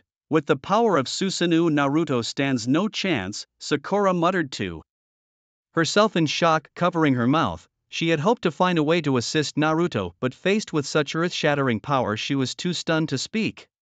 This level of combat was beyond her reach. Even though she had learned numerous jutsu from Tsunade, her greatest strength lay in using medical jutsu to save Naruto in critical moments. Naruto, recognizing the formidable strength of Susanoo, knew he had no chance alone. "Let's try this." Summoning jutsu, he shouted to, slamming his palm onto the ground. From him as the epicenter, a circle of ninja script spread out, and with a muffled thud of air, 3 massive toads were summoned. "Naruto, why have you called us out again?" grumbled the leader Toad Gamatsu, dangling a cigarette, visibly annoyed. After the intense battle with pain, his strength had not fully recovered, yet here he was summoned again to assist. "The situation is urgent, we need your help." "Look over there," Naruto pleaded. Gamatsu, Gamaken and Gamahiro turned their heads, their massive toad rears knocking over several trees. A humanoid Susanoo taller than them appeared before them. "Boss, this one's tough," Gamaken said, holding his fork worriedly. "True, but we've defeated Pain's summons before. We are not weak, let's charge,"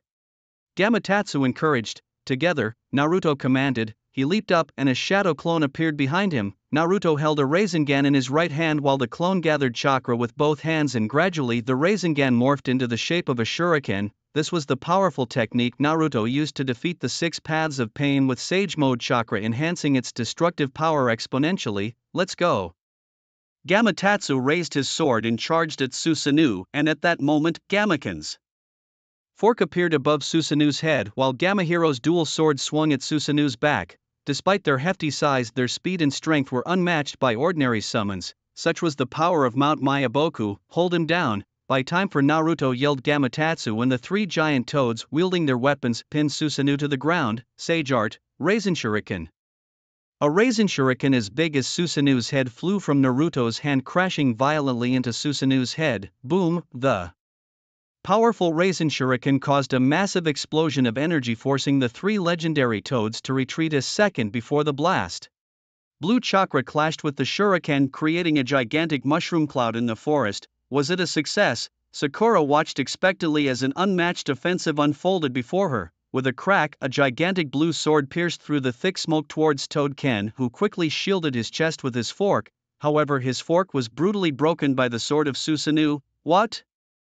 Before Toad Ken could even register surprise, another blue sword stabbed him from the same direction, sinking deeply into his right side as blood slowly seeped from the wound. Toad Ken, Toad Wantai, Toad Hiroshi and Naruto cried out in shock, their eyes fixed in sorrow on Toad Ken's wound. As a gust of air emerged, the summoning was undone and Toad Ken was returned to Mount Mayaboku, unforgivable.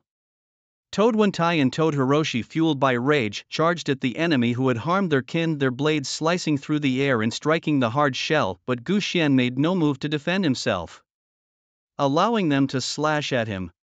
After a minute of continuous assault, they exhaustedly lowered their swords. Panting heavily, the 2 great toads had swung nearly 1,000 strikes, yet the front of Susanoo remained unscathed. Such formidable defense left them helpless. Why is this happening? Toad Wantai sadly lowered his head, looking at Gu Xian inside Susanoo. "Are you done? Then it's my turn." Gu Xian waved his hand as immense chakra waves gathered in Susanoo's forehands, forming a chakra shuriken similar to Uchiha Itachi Susanoo's Yasaka Magatama, yet distinctly different. For directions 9-hook shuriken, Gu Xian roared, and the powerful chakra blasts hurtled towards the exhausted toads. Desperate, they closed their eyes tightly, hoping the impact wouldn't be too painful. Boom! Naruto slammed his hands on the ground, dispelling the summoning technique, and Toad Wantai and Toad Ken were transported back to Mount Mayaboku. As their giant forms vanished, Susanu's attack smashed into a distant mountain. Bang! The mountain, nearly 100 meters tall, was leveled by the powerful strike. A massive explosion tore through the air, scattering black smoking rocks across the sky, and a tremendous shockwave surged upwards. This, Naruto watched in shock at the unbelievable scene before him, hardly believing that Toad Wantai and Toad Hiroshi could have survived if he hadn't dispelled the summoning technique just in time. Impressive Susanoo, very effective, Gu Xian praised from within. Susanoo, delighted with the powerful chakra that had converged from three sources for this attack: the Nine Tails chakra, the Mangekyo Sharingan's power, and Susanoo's own strength. Sakura felt a twinge of despair. After Konoha was destroyed, she had once believed that Naruto could lead the village to defeat the Akatsuki. Now, it seemed the Akatsuki's strength far surpassed that of Konoha, even that of the five great nations. Not giving up, are you? Gu Xian asked with a sneer. I know you're powerful. Your Akatsuki destroyed our village, took my friends, and killed countless innocents, so I cannot afford to give up. I must uphold my ninja way. With a steadfast gaze fixed on the formidable Susanoo before him, Naruto's eyes, reminiscent of the fierce battle against Pain in the ruins of Konoha, flared with determination once again. You've kidnapped the Jinchuriki of the Hidden Cloud Village, bringing disaster to every ninja and aiming to control the entire world. As long as I, Uzumaki Naruto, have breath in my body, I will never give up. No matter how powerful you are, I will defeat you. Naruto spoke with fervent passion. Kushuan, taken aback by Naruto's unwavering conviction, momentarily faltered, almost feeling as if he himself had committed those misdeeds. Regaining his stance, Kushuan remembered his main mission was to defeat Uchiha Madara, the Six-Paths Sage. Though not necessarily Naruto's friend, he was definitely not his enemy. His earlier attack was meant to test the power of Susanoo but ended up provoking Naruto instead. Kushuan had only approached Naruto initially to defuse the situation, now to wait for another opportunity. Kushuan muttered to himself after some thought. Sage art, massive Rasengan. Naruto bellowed as he performed the jutsu. To his right, two clones were busy forming Rasengan, while another clone harassed Susanoo with a continuous stream of small wind release techniques, preparing for the massive Rasengan's deployment. The tremendous wind energy gathered increasingly, and as the Rasengan grew larger, Naruto infused it with the Sage Chakra from within him. The aura around Naruto intensified with the growth of the Rasengan, exuding a powerful force. This time it's different, Kushuan noted, observing the changes in Naruto, who now emitted a red chakra energy, hastening the formation of the massive Rasengan. Ha! With a swift movement, Naruto switched places with one of his clones, bringing the massive Rasengan directly in front of Susanoo and hurling it with great force. So fast, he knows the Flying Thunder God technique, Kushuan exclaimed in shock. The explosion roared at Susanoo's head, the instantaneous switch leaving Kushuan no time to defend with his hands. The massive Rasengan drilled into Susanoo like a relentless machine. The vibrations caused the skeletal figure before him to shake violently. This is bad, Kushuan thought, alarmed. Shatter! Naruto pressed down the massive Rasengan, forcefully causing a fierce explosion in front of Susanoo, and he too was blown back by the blast. The colossal skeletal structure shattered under the force of the massive Rasengan, scattering on the ground around and dissolving into chakra that fused back into Kushuan's body. Powerful, that strike had the energy of the Nine Tails, Kushuan realized, and the technique used was not the Flying Thunder God technique but a substitution jutsu akin to the body replacement technique. Sakura cheered as she saw Naruto successfully shatter Susanoo and ran towards him, checking for any injuries. Naruto, did you succeed? Are you hurt? Naruto wiped his face and smiled back at Sakura, signaling that he was unharmed. I'll help you recover. Sakura placed her hand on Naruto's back, transferring her chakra to him to aid his recovery. The blast momentarily obscured the state of Susanoo, but they knew that the great spiraling orb must have shattered Susanoo's skeletal frame. The strike was indeed powerful, strong enough to break my primary form of Susanoo. Truly, it's the power of Sage Jutsu from Mount Mayaboku. Emerging from the blast, Gu Xian spoke calmly to the two, praising Naruto's recent attack. It's impressive that you dared to challenge me, but that's all I can commend you for, said Gu Xian with disdain. What? He's completely unharmed? Sakura couldn't believe her eyes as she stared at the masked man before her. Is he even human? Is this the strength of the Uchiha clan? Naruto kept questioning his own power. Susanoo is indeed powerful, and as you heard, this is just its primary form. A familiar voice sounded beside Naruto's ear. In an instant his consciousness had entered his body where the immense figure of the Nine Tails stood before him, separated by the seal left by Minato Namikaze. Without my power you cannot defeat him, the Nine Tails tempted him. I won't use your power again, this time I'll keep my wits about me, unlike that time in Konoha. Don't think you can deceive me. Naruto saw through its trick and firmly refused. That's not up to you. Without the enhancement of my power, just relying on Sage Jutsu, your so-called strength is nothing against Susanoo. The Nine Tails continued mocking Naruto's stubbornness. So what? I will never give up. Letting you take over my body would only bring disaster to my comrades. Naruto waved his hand and his consciousness returned to the present, facing Gushien. But now the warm-up is over, I'm going to get serious. His Gushien spun his Manjikyu Sharingan, re-releasing Susanoo. This time Susanoo was not the previous skeletal type.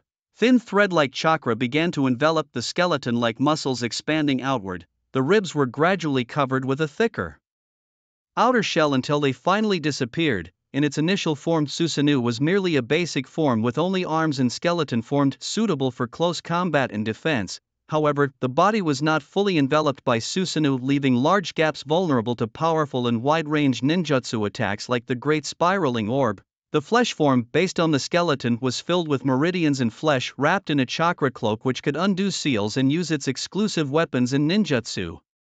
Overall, the flesh form was optimal, offering balanced attack and defense capabilities. But the evolution of Susanoo into the flesh form did not stop there. Gushien began to ascend into the air and Susanoo climbed upward with his rising, initiating the final human-like form. The human-like form built upon the flesh form was closer to a human size and structure and evolved its unique weapons exclusive to Gushien's Susanoo. Before them stood the humanoid form of Susanoo clutching a long sword. Yet the evolution did not cease. An armor began to envelop this form, the armored. Susanoo not only developed sinews and flesh but also donned the dark armor of a Tengu, significantly enhancing its defensive capabilities. It could wield various weapons like the Totsuka blade and the Kunitsukami sword. This form of Susanoo was immensely powerful, but it also consumed a tremendous amount of chakra and was highly unstable. Normally, the regular Sharingan could not maintain this armored form for long, but Gushien possessed the eternal Mangekyo Sharingan, supported by a vast reservoir of chakra within him. Enhanced by the armor, the previously bare long sword now bore its own intricate patterns, with blue Susanoo chakra energy converging upon it.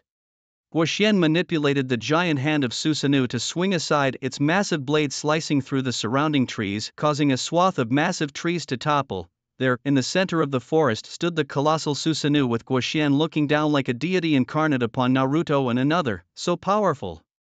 Is this the power of a god? What a joke! Beads of sweat the size of beans dripped from Naruto's cheeks onto the ground as he was at a loss on how to face this situation. Sakura, on the other hand, sat on the ground, her legs too weak to even think of fleeing. Susanoo, the mightiest power of the Uchiha clan, truly the strongest armor.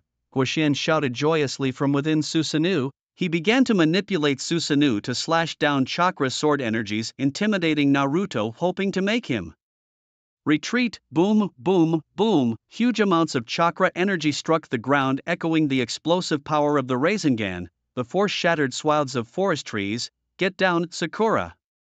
Naruto yelled and then threw himself over her as a massive tree branch harshly fell onto his back. Cough, a mouthful of blood spat out onto the ground from Naruto's mouth. Naruto, Sakura screamed hysterically. With her hands she clawed at the earth, her fingers sinking deeply into the soil, struggling to gather strength to crawl towards Naruto to heal him. Don't come over, it's dangerous, Naruto warned her. Won't you surrender? Use my power. The Nine Tails chided from within its cage, coldly observing everything. Although it longed for freedom given the scene before it, even the Nine Tails wasn't entirely sure it could defeat this adversary. I won't give up. A powerful burst of energy exploded from Naruto's waist, blasting the tree on his back into the air. He then rose to his feet, chakra gathering under his soles, propelling him skyward. White steam erupted from his fists, the remaining sage chakra condensing in his hands, ready to deliver a final, unhesitating strike towards Susanoo. Has he gone mad? The Nine Tails wondered internally, astonished that Naruto would dare to strike such a formidable foe head-on. Unwilling to flee even if it meant defeat, he was truly reminiscent of the Sage of the Six Paths in his youth. Kurama reminisced about his earliest memories, seeing in Naruto the pinnacle of ninjutsu once represented by the Sage of Six Paths. As expected, Naruto's final punch, fueled by all his remaining strength, did no damage to the Susanoo, and his body rebounded, falling freely towards the ground. Why continue this futile resistance? Gu Xian too was frustrated by Naruto's relentless determination, deeming it meaningless. If it were the real Obito, such an act would only lead to being captured and used as a sacrifice for the Ten Tails. Sakura watched in despair as Naruto seemed doomed to shatter upon the ground, her throat hoarse from shouting, mouthing silent words before fainting. Roar! Suddenly Naruto's body was enveloped in red chakra, transforming into a solid red sphere that crashed into the earth, creating a huge crater. Oh, the power of the Nine Tails! Gu Xian wondered which was stronger, this power or his own, as he noticed the anomaly and jokingly remarked, inside the red sphere Naruto was slowly regaining his strength, nourished by the Nine Tails chakra. From the rear of the sphere, four red tails emerged, followed by red paws and limbs, and a fox's head with stark white eyes appeared. A red tornado burst forth, revealing a four-tailed beast. It clutched the ground fiercely with its claws, then opened its mouth, now full of red chakra, to absorb the natural chakra from its surroundings. Blue and red unstable elements chaotically danced in the air, gathering towards its mouth, where a black energy sphere formed, a tailed beast bomb. Gu Xian recognized the situation and sensed the ominous energy fluctuations. As the chakra continued to amass, the black-tailed beast bomb grew larger, containing energy comparable to 3 sword strikes previously unleashed by Susanoo's great sword. The ground around the beast trembled and the air vibrated violently. With a piercing beastly shriek and a loud roar, the tailed beast bomb, charged with the natural chakra from a 100-meter radius, was launched skyward towards Susanoo. Boom, bang, crash! The powerful energy tore through the air, heading straight for Susanoo's armor. Gu Xian watched coldly, making no move to defend, allowing the tailed beast bomb to hit the armor directly. The spherical front of the bomb exploded on contact, turning into a funnel-like blast that engulfed Susanoo. The black and red energy ferociously struck at Susanoo's armored body, sending a red shockwave outward, unleashing immeasurable energy. Coughing, Susanoo was enveloped by the force of the tailed beast bomb for about 10 seconds, and importantly, the power of the bomb caused suffocating air pressure around it. Despite the tremendous air pressure, Susanoo's impressive defenses prevented any substantial damage, though Gu Xian was left coughing amidst the chaos. The power of the Nine Tails is indeed formidable, Gu Xian exclaimed with amazement, but that is all there is to it. Unbeknownst to him, at that very moment, Naruto, the Jinchuriki of the red four-tailed beast, began to be cloaked in a golden chakra coat. Still unwilling to accept the reality, the Nine Tails said, staring at Naruto's face. It then lay down and slowly crawled towards Naruto, stopping in front of the cell door. I don't know. I really can't defeat him, Naruto said dejectedly, his head hanging low. Humph, that doesn't sound like you, Naruto. Remember how you faced pain fearlessly and overcame him? But you've seen it yourself this time. Our opponent is different, stronger. Akatsuki wants the tailed beasts, and perhaps even my tailed beast bomb couldn't break his Susanoo armor. It shows he truly is powerful. If you're wise, you'll let me out and let me unleash my full power to defeat him, the Nine Tails said earnestly. This time it genuinely did not plan to make Naruto rampage and take control of his body. It realized that this member of the Akatsuki was truly intent on capturing it, to rob it of its freedom. No, we can't defeat him. I'll release the Reaper Death Seal and then you must escape on your own. I'll hold him off. We can't let them capture you, Naruto declared firmly. The Nine Tails was taken aback by Naruto's words. After so many instances of causing him to rampage, hurting many of his friends, and because he was a Jinchuriki, Naruto had faced discrimination from other village children from a young age. For all these reasons, the Nine Tails couldn't understand why Naruto wouldn't just use it as a shield now. Would you really do that? The Nine Tails asked, surprised. I know you're powerful, but always confined within me. If I let you out, although we may not be able to defeat him, you could certainly escape before his Susanoo captures you. Plus, with me holding him back, Akatsuki's goal will definitely not be realized. Besides, you've been in my body for so many years, and like me, you've faced discrimination for many years. You're my partner too. I don't want my partner and me to die together. Naruto finished his heartfelt speech and quietly walked towards the gate of the Nine Tails cell. The Nine Tails just silently watched him, observing as this human walked step by step towards the prison door that had confined it for many years. Then it turned its face away. Inside the Four Tails, Naruto was unconscious, but his right hand's fingers began to gather chakra, slowly moving towards the stomach seal of the Reaper Death Seal. The Nine Tails in silence just quietly watched him. For the first time, it felt the power of a companion, the first time someone didn't see it as a monster, the first time someone was willing to sacrifice themselves for it, the first time someone actively freed it. Just as Naruto was about to touch the Reaper Death Seal with his fingers, the Ninetales spoke up. No need. Releasing the Reaper Death Seal will cost you half your life, and even if you don't die, you'll be left without the strength to fight. What difference would it make between this and letting me out to face him directly? I'm not going anywhere, rather let me lend you my power and together let's see if we can defeat him. The Ninetales turned its face away, speaking with its tsundere tone. Naruto was momentarily stunned, but a joyful smile slowly spread across his face. He understood that at this moment the Ninetales had acknowledged him and had formed a bond with him. I'm doing this for myself, I don't want to be captured by them. It's better to be inside you than with them, the Ninetales continued to explain, worried that Naruto might think its previous friendly gestures were purely for his benefit. Alright, I understand, Naruto said with a smile. He then spread his arms wide and the prison gate in front of the Ninetales vanished, the powerful and unrestrained force bursting forth from within. Now he had opened the gate, but the Reaper Death Seal had not disappeared. However, the Ninetales could feel that its power was no longer bound by the seal. What's going on? The Ninetales wondered, but sensed that it could break free from Naruto's body if it so desired. Since we are partners, we should fully trust each other. Come on, Naruto said, extending a fist trustingly forward. Understanding his intent, the Ninetales with a wry smile also extended its large fist and bumped Naruto's. A golden chakra cloak gradually enveloped Naruto's entire body, with two bands floating around his head fluttering in the wind. He could clearly feel his power growing exponentially, amplified massively by the Ninetales chakra, which also refined his muscles and body. The color of the Ninetales chakra turned from red to gold, signifying that it truly lent its power to Naruto. The marks of the Six Paths Sage appeared on his back and chest, and his face showed patterns of the Ninetales. The chakra cloak turned his body golden. His speed and strength within a specific range increased tremendously, and he could produce many golden chakra hands. Rasengan, Ninetales. Naruto clapped his hands together in front of his chest, his eyes determinedly fixed on the blue Susanoo outside. Go Naruto! The Ninetales, mimicking Naruto's gesture, also prepared itself. Outside the spiritual world in the forest ruins, the red four-tailed beast gradually shrank from its berserk state back into a red sphere. The Ninetales chakra mode Naruto emerged from the red sphere like a phoenix reborn. This is getting interesting. Have you gained the Ninetales' approval? Gu Xian, observing Naruto in Ninetales chakra mode, had an intriguing expression on his face. Upgrade complete, brother. With Naruto's evolution in the Ninetales chakra ability, your Ninetales chakra can also help you unlock the Golden Hope mode. A playful voice suddenly rang in his ears, startling Gu Xian slightly. It even upgrades, how thoughtful. Indeed, what the protagonist has I have too, Gu Xian muttered. Doesn't that mean I can eventually handle a Susanoo wrapped with Ninetales by myself? Wait, I can also use wood release, so why not a Susanoo wrapped with a giant Buddha? Excited by the possibilities, Gu Xian was eager for Naruto to grow, knowing he would also benefit from it.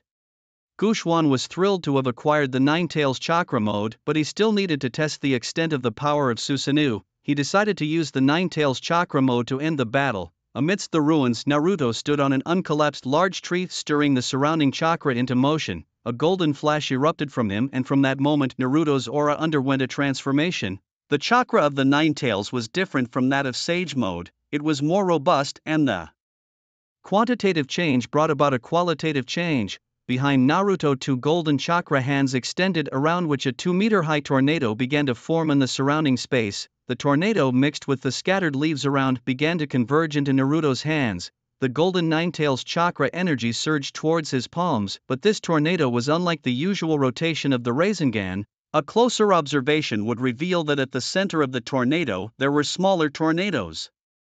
These originally chaotic chakras and this incredible phenomenon were actually happening in Naruto's hands. Two giant Rasengans condensed in his hands, and following the rotation of the small tornadoes, 3 smaller Rasengans appeared at the center of the large Rasengan, forming a total of 8 Rasengans, large and small. The planetary Rasengan, Naruto roared. Around him, the natural chakra of the earth and sky began to rotate and distort. However, since he had not yet absorbed the power of the 6 paths, Naruto could not invoke it, but the huge suction force generated by the tornado greatly distorted the surroundings. Subsequently, the giant chakra arms thrust the Rasengan fiercely towards the armor of Susanoo. Guxuan watched intently. Now, with the enhancement of 100% Nine-Tails chakra, the power of the Rasengan had become incomparable to before, and with the massive suction of the wind release ninjutsu, Guxuan had to block it before it struck. Jagged chakra greatsword.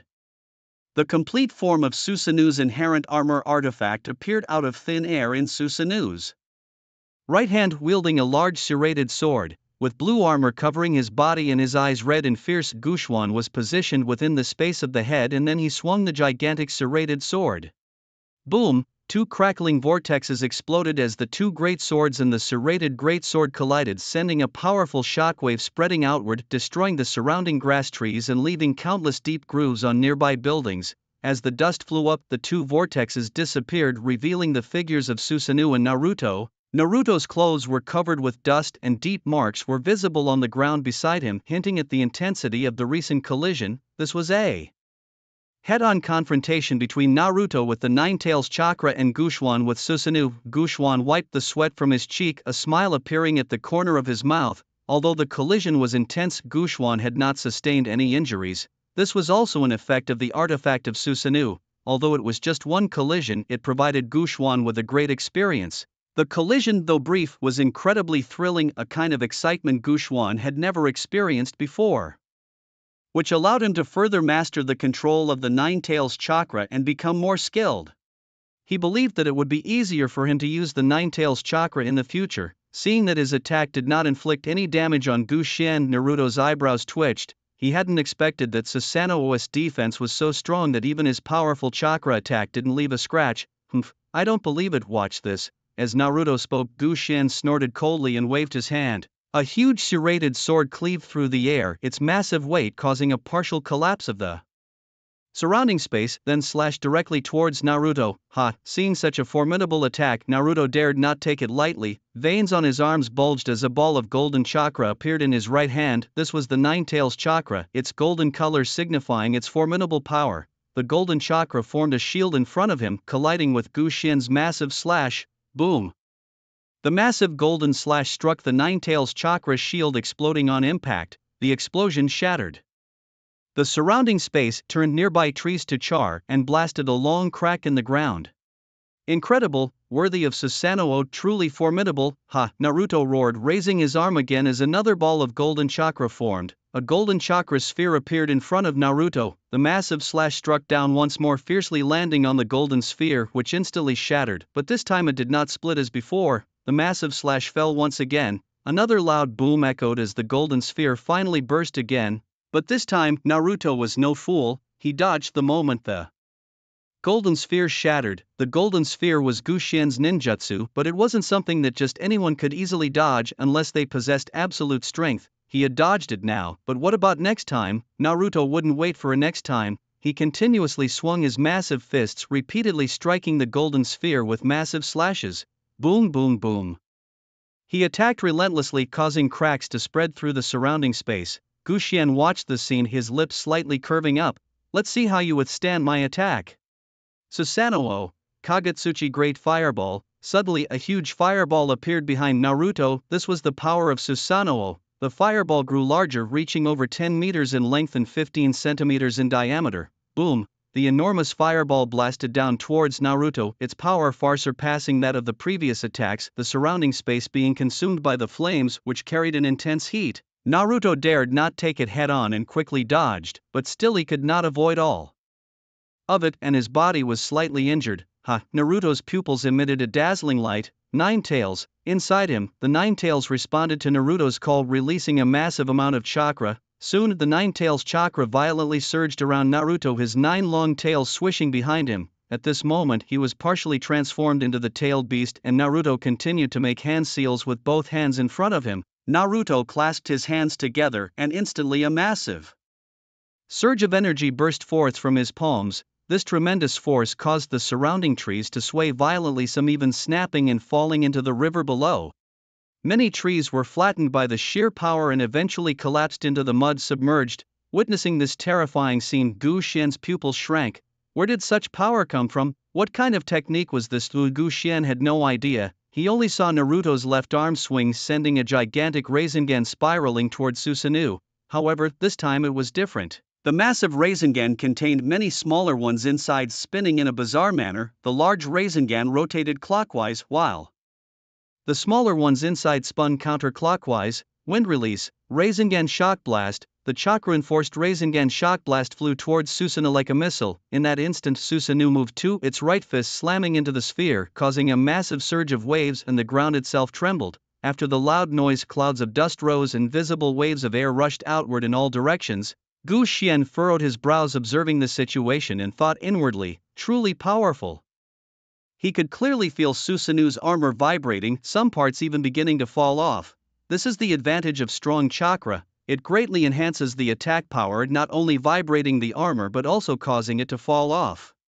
In Gu Xian's astonished gaze, the shattered parts of Susanoo's armor slowly fell off and then disappeared into the air, revealing the blue torso underneath that penetrated the armor. Seeing this, Gu Xian's pupils dilated slightly. Although he had always known about Naruto's abilities to affect his own, he hadn't imagined they would be so formidable, and from the looks of it, Naruto seemed unharmed. His power was simply terrifying.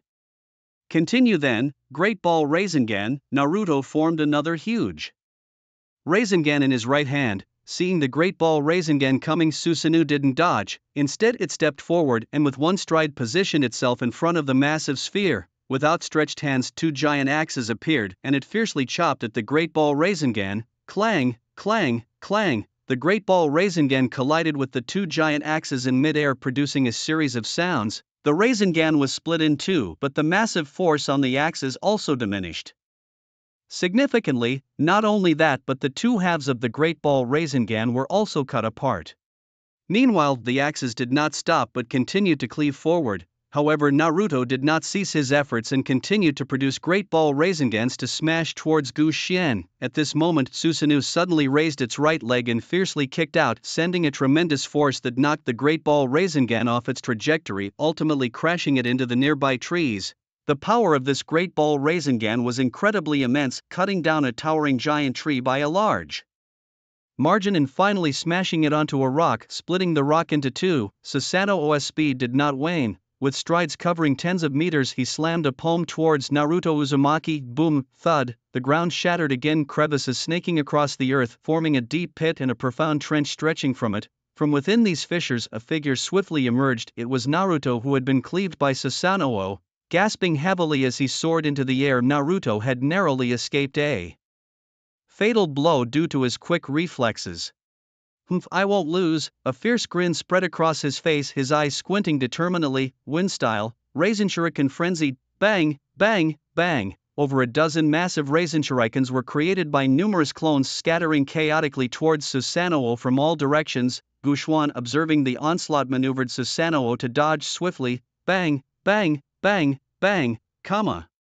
The Rasen Shurikens exploded mid-air, the shockwave stirring up dust on the ground, pushing Susanoo back continuously. Gu Xian's smile grew wider, pleased with the Rasen Shuriken's performance, feeling the power of the Nine Tails chakra. However, he still believed that the Rasen Shuriken couldn't breach Susanoo's defenses. Try this then.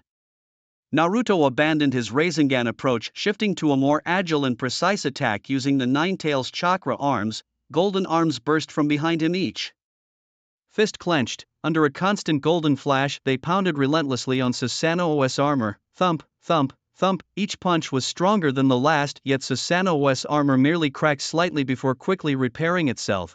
Despite this, Naruto's taijutsu was not for naught, continually striking Susanoo and creating more cracks in the armor. However, Susanoo's combat strength was formidable. Despite the severe damage, it quickly recovered. Moreover, as Naruto kept up his assault, the chakra within Susanoo was being drained. Naruto hoped to exhaust Gu Xian's chakra reserves by leveraging his taijutsu prowess to sustain the massive Susanoo, which itself was a significant drain on chakra. Roar!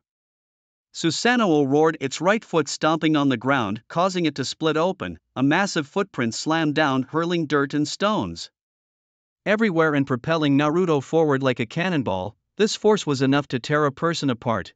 Thinking these tricks can defeat me? Impossible. Gu Xian looked disdainfully at Naruto, then swung a massive serrated chakra sword at high speed. At this moment, Naruto, caught in a ninjutsu void after his continuous maneuvers, couldn't dodge. He released a massive golden chakra shield to block the attack but was still blasted away by the immense force. Naruto's body was sent flying across the distant land, showing signs of wear and tear from the impact. In an instant, the massive blade of Susanoo viciously swept across the ground towards Naruto, who had barely regained his footing.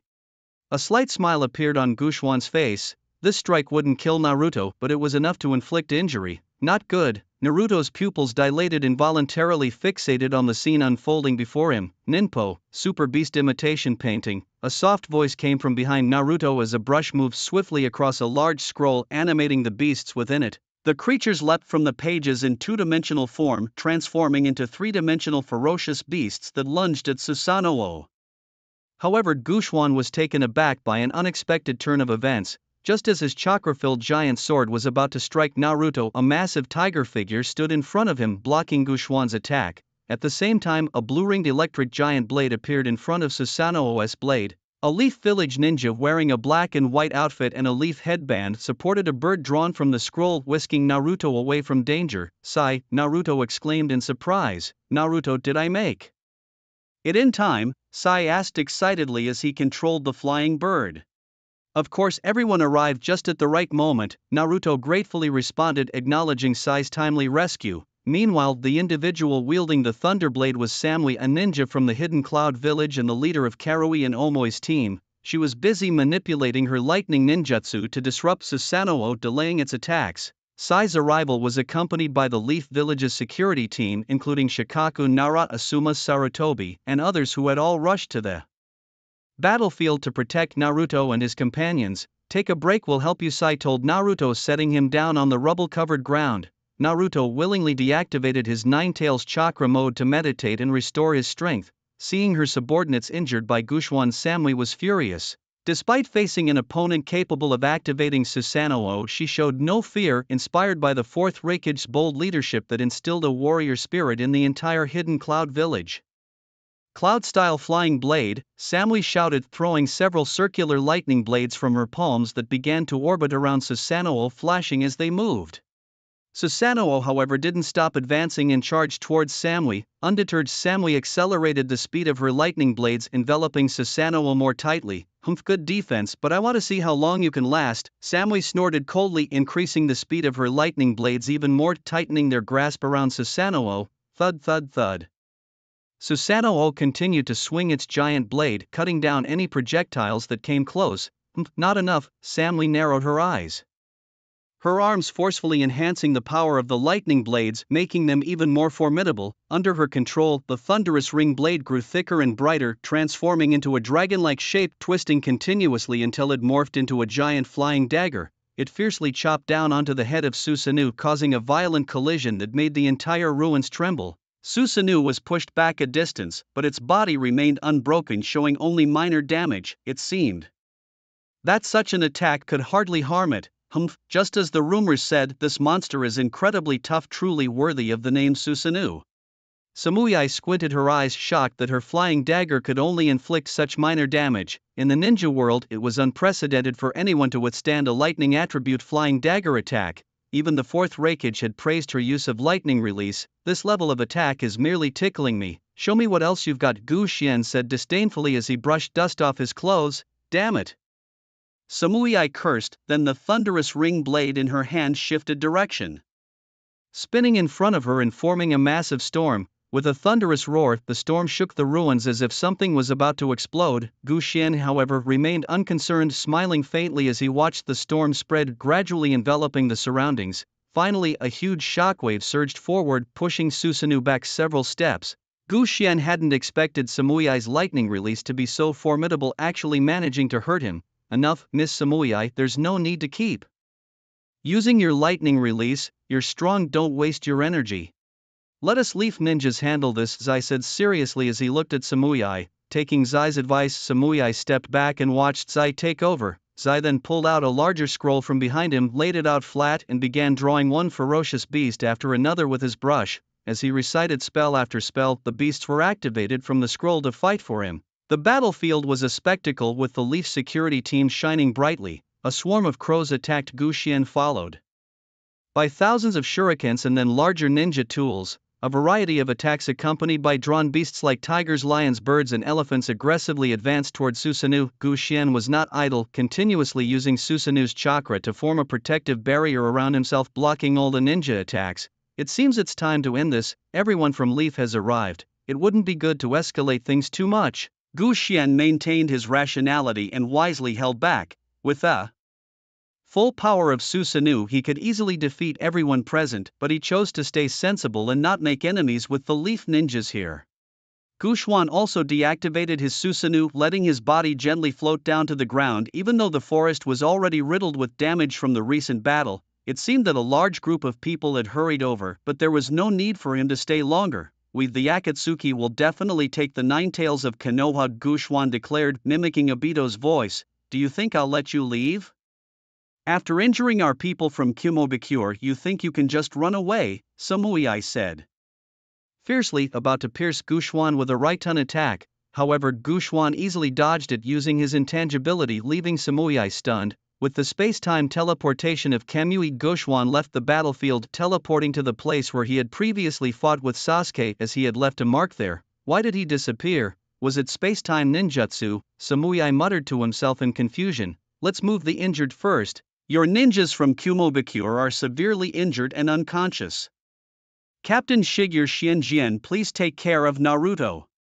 I will take Sakura back first to treat our injuries, Zojin told them, then manipulated his chakra to create a giant bird and transported the four away. Who was that from the Akatsuki just now? His strength is truly formidable, Shigeru Shinjian exclaimed, shocked to encounter such a powerful Susanoo for the first time in Konoha. That man, I don't know, a man in a mask, but his strength is immense, perhaps even greater than Pain who destroyed Konoha, Naruto said, frowning. To think such power exists in the world of shinobi. Shigeru Shinjian felt overwhelmed, the mere sight of that gigantic form exerting immense pressure. Let's go, okay. In the land of iron, snowflakes fluttered about the pristine white snow covering the mountain peak, making it seem sculpted from ice, devoid of any vegetation or even insects, creating an atmosphere of extreme solitude and desolation, as if no human had ever set foot there. The peak resembled the mountain of death, an endless vista under a heavy, oppressive atmosphere that instilled fear. A gust of wind blew, scattering the snowflakes that touched the ground and instantly melted without a trace, as if they had never existed, silent and unmarked. The fluttering snow brought a chilling despair, making one shudder and fostering a desperate urge to flee, but the cold was fleeting, disappearing in a second. A fierce wind whipped up the heavy snow, now sharp as blades, slicing through the earth and spreading far and wide. The local snow 10 times thicker than elsewhere, layered upon itself so densely that not even a chopstick could break through it, yet these snow blades easily sliced through the thick snow. The sheer weight of the snow was unimaginable, and its speed was incredibly fast, covering a vast distance in seconds, engulfing everything around like a dragon devouring life. This speed was so formidable that it could flatten the area in a mere moment, such was their fearsome nature. This is the extreme cold of winter in the land of iron, and amidst the shadows, figures clad in black hats and coats bearing the insignia of the Akatsuki move swiftly.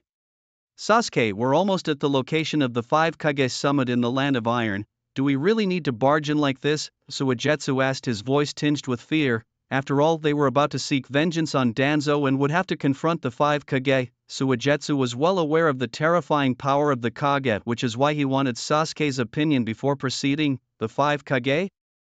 If they try to stop me, then they will feel my wrath, Sasuke declared, his eyes fixed on the massive fortress that loomed ahead. The fortress was enormous, surrounded by sophisticated defensive structures and heavily guarded. The guards were samurai. This nation's people did not use ninjutsu or genjutsu, relying instead on their formidable swordsmanship. The land of iron was similar to the lands of fire and lightning, positioned among the 5 great nations, making it vulnerable to attacks from other countries. Yet it had survived independently and had never been truly conquered. The land of iron was a true neutral nation, not aligning with or invading any other country. Its leader Mifune was an aged man who maintained the heart of a samurai. He led the people of his nation, securing a respected position for the land of iron. This was why the 4th Raikage had invited the other Kage to hold the 5 Kage summit there. Each samurai wore silver-layered armor and carried more than 2 swords, focusing their chakra into their blades.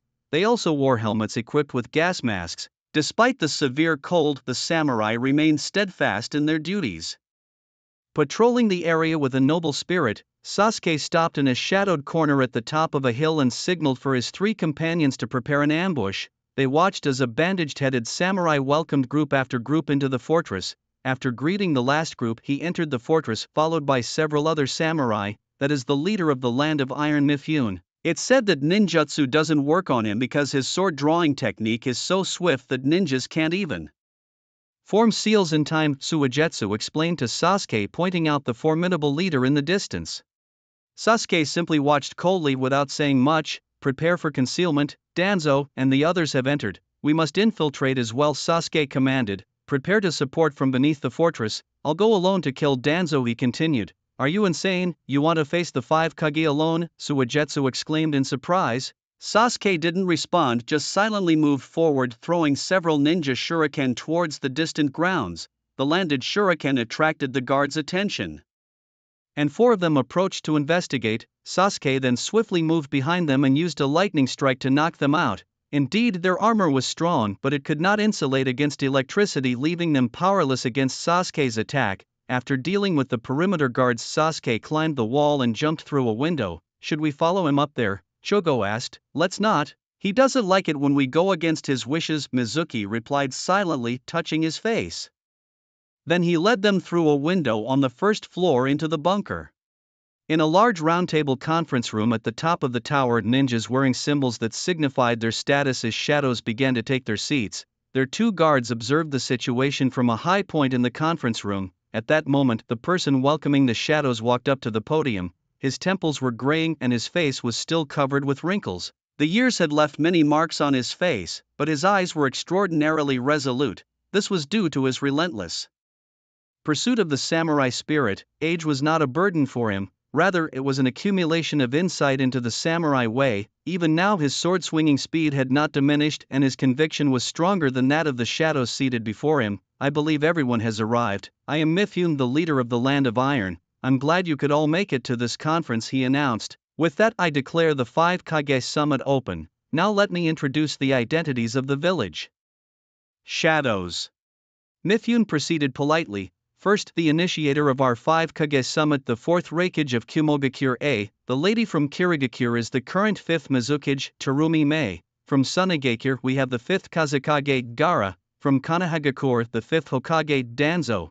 And from Iwagakure the 3rd Tsuchikage, Anoki. Everyone please remove your hats and begin. Mifune gestured invitingly. I'll start. Listen to me, Gaara said, clenching his fists in front of his chest. The Kages have really changed, haven't they? So young to hold such positions, truly formidable, Anoki interjected. It seems your father taught you well. Too bad he didn't teach you manners, he said sarcastically, looking at Gaara. That's why I'm sitting here as a Kage, Gaara responded to his taunt. Haha, quite the arrogant fellow, Anoki laughed disdainfully. Lord Tsuchikage, please no interruptions. Lord Kazekage, please continue, Terumi Mei intervened. I was once a Jinchuriki and was held captive by Akatsuki, so I think their existence is very dangerous. I've invited the Kages many times, but it was always ignored except by the former Hokage. By the time the Jinchuriki from all nations were taken, it was already too late to join forces. Gaara adjusted his expression, then spoke seriously. After the Jinchuriki were taken from the 5 great ninja villages, it was a disgrace not to be able to set an example for other nations. Normally, they should be reclaimed quietly. Being taken is no excuse to seek help from other nations, Anoki explained Gaara's reasoning. Dignity, prestige, utterly old-fashioned and boring ideas, Gaara retorted, rolling his eyes. Regardless of whether it's old-fashioned as the Mizukage, I must admit we've been too passive. But even if the tailed beasts are taken, it doesn't immediately constitute a threat. Controlling a tailed beast requires skill, knowledge and time. The Mizukage explained to him that the true controllers of the tailed beasts were only a few, including the 1st Hokage Uchiha Madara, the 4th Mizukage Yagura, and the Raikage brother Killer Bee. At this moment, Danzo interjected. This is bad, we must protect our leader.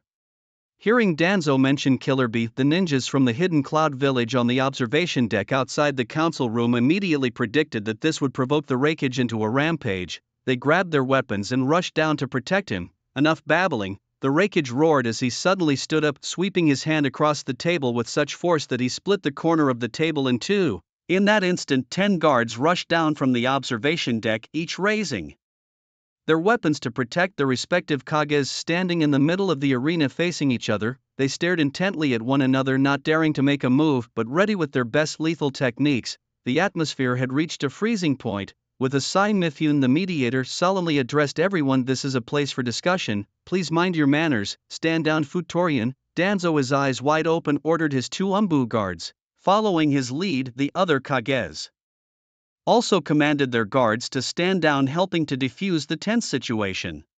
The Raikage withdrew his hand from the table and, with a furious gesture, crossed his arms and said, I do not trust the people from the other 4 villages. You all have had extensive contact with Akatsuki, and some have even harbored members of the organization. That's why I have come here to hold your countries accountable. What do you mean? Gara asked, puzzled. Haven't you been informed? Go ask the old folks in your village. The 4th Kazekage hired Orochimaru from Akatsuki to destroy the Leaf Village, which indirectly led to the death of the 3rd Hokage, and you Mizukage, your village has also harbored Akatsuki members, which is where they originated from. After the Raikage's accusations, the Kages began to speak their truths. Sachikage Inoki explained his reasons for hiring mercenaries due to arms reduction, which was why they turned to Akatsuki, while the Raikage's continual militarization was a reason for their actions. The Mizukage also admitted that Akatsuki might have controlled the 4th Mizukage during that time.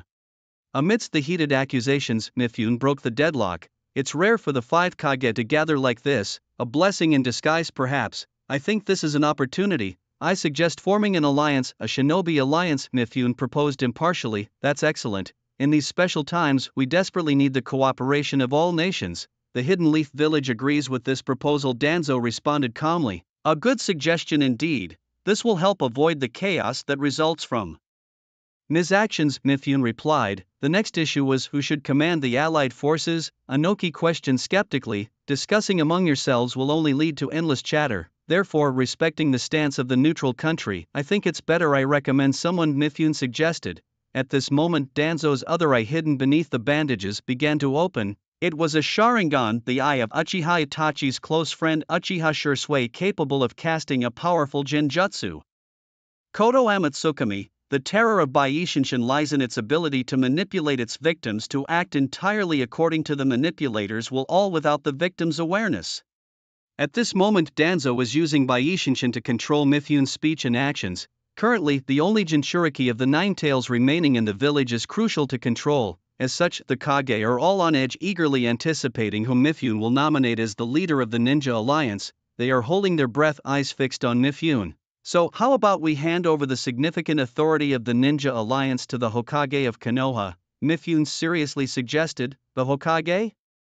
Raikage suddenly burst out, pointing at Danzo and questioning Mifune. Why him? He is a despicable man. Having such a person command the Ninja Alliance will only lead to failure. Angrily protested, unable to comprehend Mifune's decision. He had considered many outcomes, but this was the one he could not accept. The other Kage also felt dissatisfied, but they understood Mifune's intentions, and since Raikage was pressing, they did not say much more. However, a satisfied smile appeared on Danzo's face. It seems Tsunade's era has ended. Now it's the era of Danzo.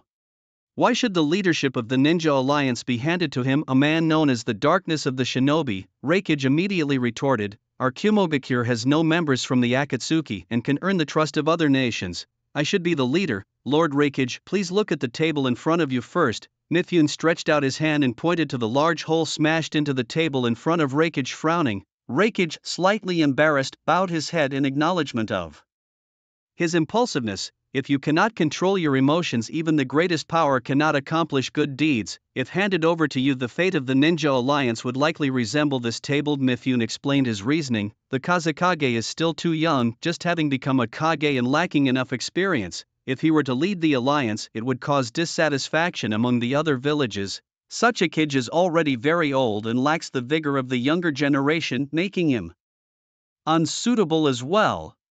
The village of Kirigakure, led by the Mizukage, is the birthplace of the Akatsuki, and having him in charge could risk intelligence leaks. And considering the last remaining Jinchuriki of the 9 tails is still in Konohagakure, although we do not know the Akatsuki's purpose in collecting the tailed beasts, we cannot simply hand over the last one. Therefore, I believe the Hokage is the best choice. This was his most objective assessment as a neutral party, and indeed the reality was as such.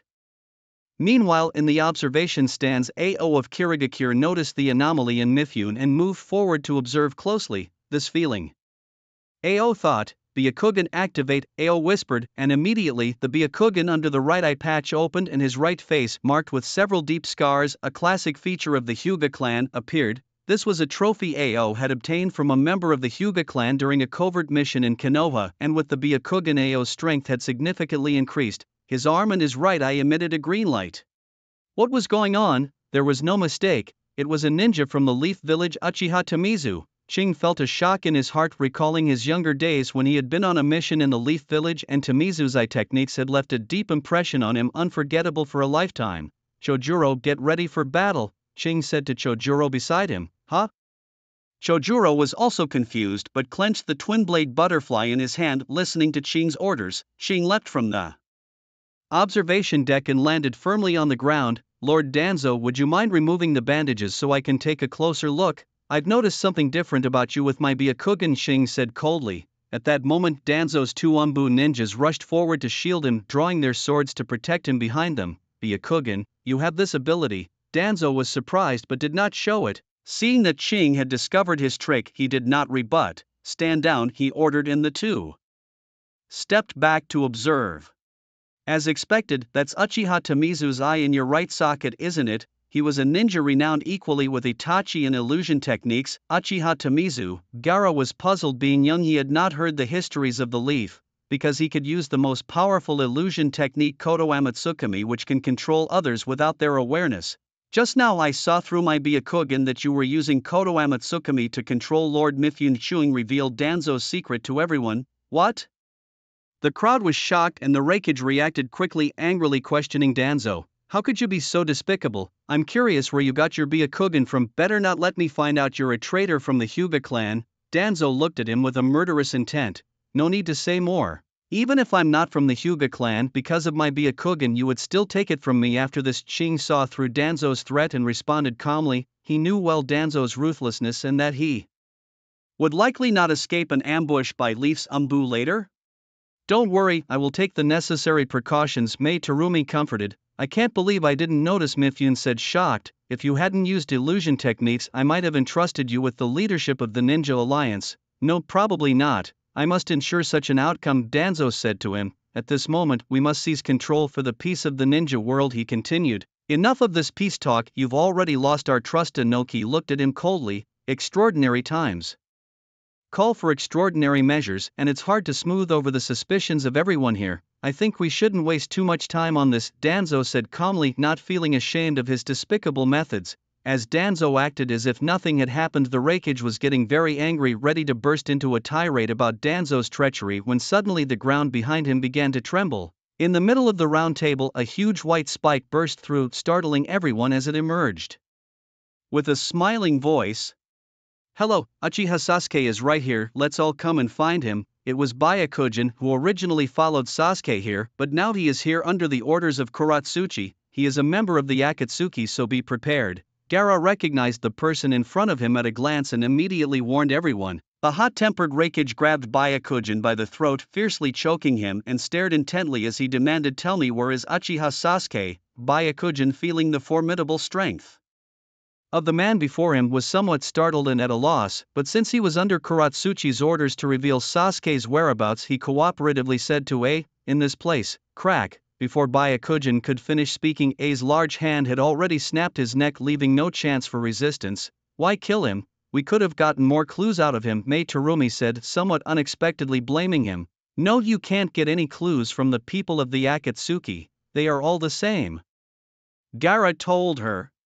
"Let's go, find Sasuke," the Raikage commanded his guards with a wave of his hand. Boom. He then broke through the wall and walked out. "I'm sorry for breaking the table and the wall, please forgive me." Darui apologized to everyone and then followed his companions, chasing after the fourth Raikage.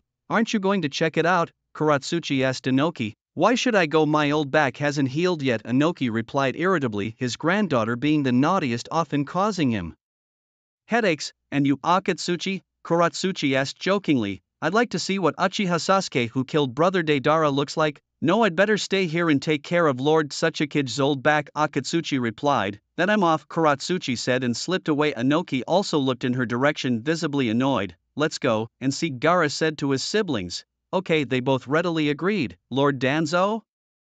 Shizen asked him, looking into his eyes for instructions. Don't even think about running off. Ao told Danzo, we won't get involved in those matters anymore. Sasuke has joined the Akatsuki and is no longer one of us from Konoha, Danzo assured Ao. The attendant behind Mifune used a communication device to start searching for Sasuke's whereabouts from the fortress below. The cold wind howled through the air, and on the endless expanse of white snow a body half black and half white emerged from the ground. It was Kuratsuchi. As the cold wind passed, another member of the Akatsuki in a cloud robe arrived next to Kuratsuchi through a void singularity using Shinra Tensei. You're a bit late, what were you doing? Kuratsuchi asked suspiciously. Nothing much, just took care of some minor issues. Guro, mimicking Obito's voice, explained to Kuratsuchi. Has Sasuke gone in? Yes. Humph, the show is about to start. Guro's Sharingan eyed the fortress fiercely. Where's Byakujin? Inside the fortress. That Akatsuki guy is gone. Suigetsu looked on with uncertainty. What's going on up ahead? He asked as the disciplined samurai began their inspection. Pointing to the warriors who were now patrolling briskly, Karen responded, it seems that Baiju has exposed our location. Sasuke quickly figured out what was happening. Rows of samurai emerged from the rooms and entered the hall, searching for Sasuke and his companions. Sasuke and his team concentrated their chakra on the soles of their feet and walked on the ceiling to avoid the samurai's pursuit. What should we do, Sasuke? Suigetsu asked. Ignoring his questions, Sasuke leaped down from the ceiling in a flash, plunging his lightning blade into the back of a samurai, alerting the others to his presence with the sudden noise. This guy, he's too impulsive. They have so many people, how can we possibly fight them? Suigetsu criticized, but then Karen also jumped down to support Sasuke. In her heart, Sasuke was her everything and she wouldn't allow anything to happen to him, no matter how many enemies he faced. Hey, why are you going down too? Suigetsu had just finished speaking when Choji also charged down. Ugh, it's always like this, Suigetsu muttered in annoyance, though he was used to their behavior. Are you Uchiha? Sasuke, the leading samurai, called out to him. If you intend to stand in my way, I'll take you all down, Sasuke threatened as he swung his lightning blade and walked towards them. The samurai, sensing the hostility, swiftly concentrated their power into their swords and unleashed sword energies. After a dozen samurai charged their attacks, a dozen sword energies flew straight at Sasuke. Is this all? Sasuke scoffed, and with a slash of his lightning blade he cut the sword energies in mid-air. Then, in a blink, he dashed into their ranks. Before one could react, Sasuke had already stabbed him in the heart. On the other side, Sasuke held the tip of his blade against the nearest man's neck, who felt the blade piercing his throat and turned pale but still shouted, kill him, kill him. The others rushed in, but Sasuke effortlessly swung his blade, and with a slight vibration of the sword, the samurai were knocked back, blood spewing heavily, hitting the ground and unable to get up. Sasuke then leaped, landing on one man's head with a kick that sent him flying before landing back on the ground to continue the fight. As more samurai surrounded him, Sasuke fearlessly met the challenge. His lightning blade danced, its blade sparkling with a silver glow, creating a mesmerizing sight of overlapping shadows. Sasuke turned into a silver light, stunning them as they didn't know how to attack him. His speed was so fast that they couldn't track his movements. They couldn't even locate him, just helplessly watching as Sasuke rampaged in front of them, unstoppable. Suddenly Sasuke spun around, sweeping his lightning blade, and instantly a swath of samurai fell to the ground. They lay on the ground, clutching their necks, too terrified to move for fear that their throats would be slashed. But suddenly from the right, a group of warriors wielding long swords charged to their rescue. Sasuke swung his fist, striking the blade of a long sword, snapping it into two. With momentum on his side, Sasuke hurled another punch, sending a warrior armed with a samurai sword flying. He too fell to the ground, still with some fight left in him, but as he struggled to rise, Sasuke swiftly chopped off his arm. Blood sprayed, staining Sasuke's clothes red. Without a glance, Sasuke continued his rampage with his lightning blade sweeping through the warriors on the ground. They fell one by one, but Sasuke was not done. He severed their legs, rendering them completely unable to fight. Only then did Sasuke stop the massacre. Standing tall, still clutching the lightning blade, he turned to the few remaining warriors. They had thought to flee but froze in terror as Sasuke leaped and landed in front of them. Paralyzed with fear, they could only stare at their foe, despair written clearly in their eyes, never imagining they would be driven to such dire straits. Utterly devoid of the courage to retaliate, now devoid of any combat strength, they could only await death. But even in the face of death, they refused to submit. The few warriors raised their last swords and struck at Sasuke, fire style, great fireball technique. A massive fireball roared from Sasuke's front, blasting the last group of warriors away, robbing them of their ability to fight.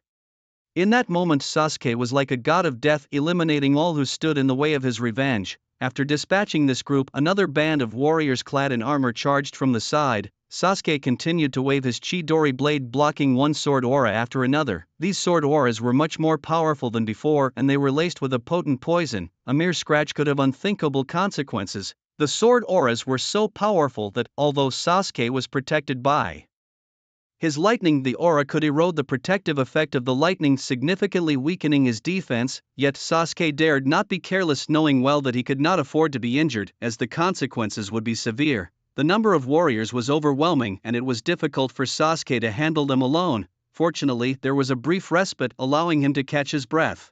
Otherwise, he would not have been able to hold on. With a roar, Sasuke retreated explosively, dodging the incoming sword auras. The warriors, as if anticipating his retreat, chased after him the moment he moved back. Their swords swung through the air, raining down a dense barrage of sword rain, looking incredibly fierce. Yet Sasuke remained unflustered, dodging left and right. Some of the sword auras grazed his cheeks, causing a stinging pain, but he remained unchanged in expression. This level of injury was nothing to him. He didn't even need to use chakra to heal. The lightning protection alone was enough for him to recover easily. A sword aura whizzed past Sasuke's ear, and although he managed to protect himself with his lightning shield in time, he still suffered a scrape. This strike weighed heavy on Sasuke's heart. He knew he had to deal with this group swiftly to break free from their entanglement. Sasuke charged again into the storm of swords, his speed incredible, leaving only deep, bone-visible marks where the sword auras slashed. Although these sword auras were powerful, they couldn't truly harm Sasuke thanks to his robust lightning defense. His speed was fast, yet these warriors were faster, continuously sending sword auras his way. Sasuke had to block each one and then counterattack, though it was becoming strenuous. The warrior's speed was uncomfortably fast, far surpassing that of ordinary ninjas. Despite this, Sasuke did not give up. Instead, he fought more fiercely. He felt he was reaching his limit and needed to hasten his pace. Otherwise, these warriors would deplete his chakra reserves. The warriors seemed to realize this too, and started targeting Sasuke's abdomen, aiming to tear it open. However, even so, they couldn't get the better of Sasuke. His lightning shield still protected him, making it impossible for the warriors to breach it. But just as Sasuke's lightning shield was about to be penetrated, a blue-white arc of electricity suddenly shone from his right hand, striking his sword and shattering it into pieces with a scream. He managed to block the other sword auras, this move proving to be immensely powerful, effectively slaughtering all the warriors.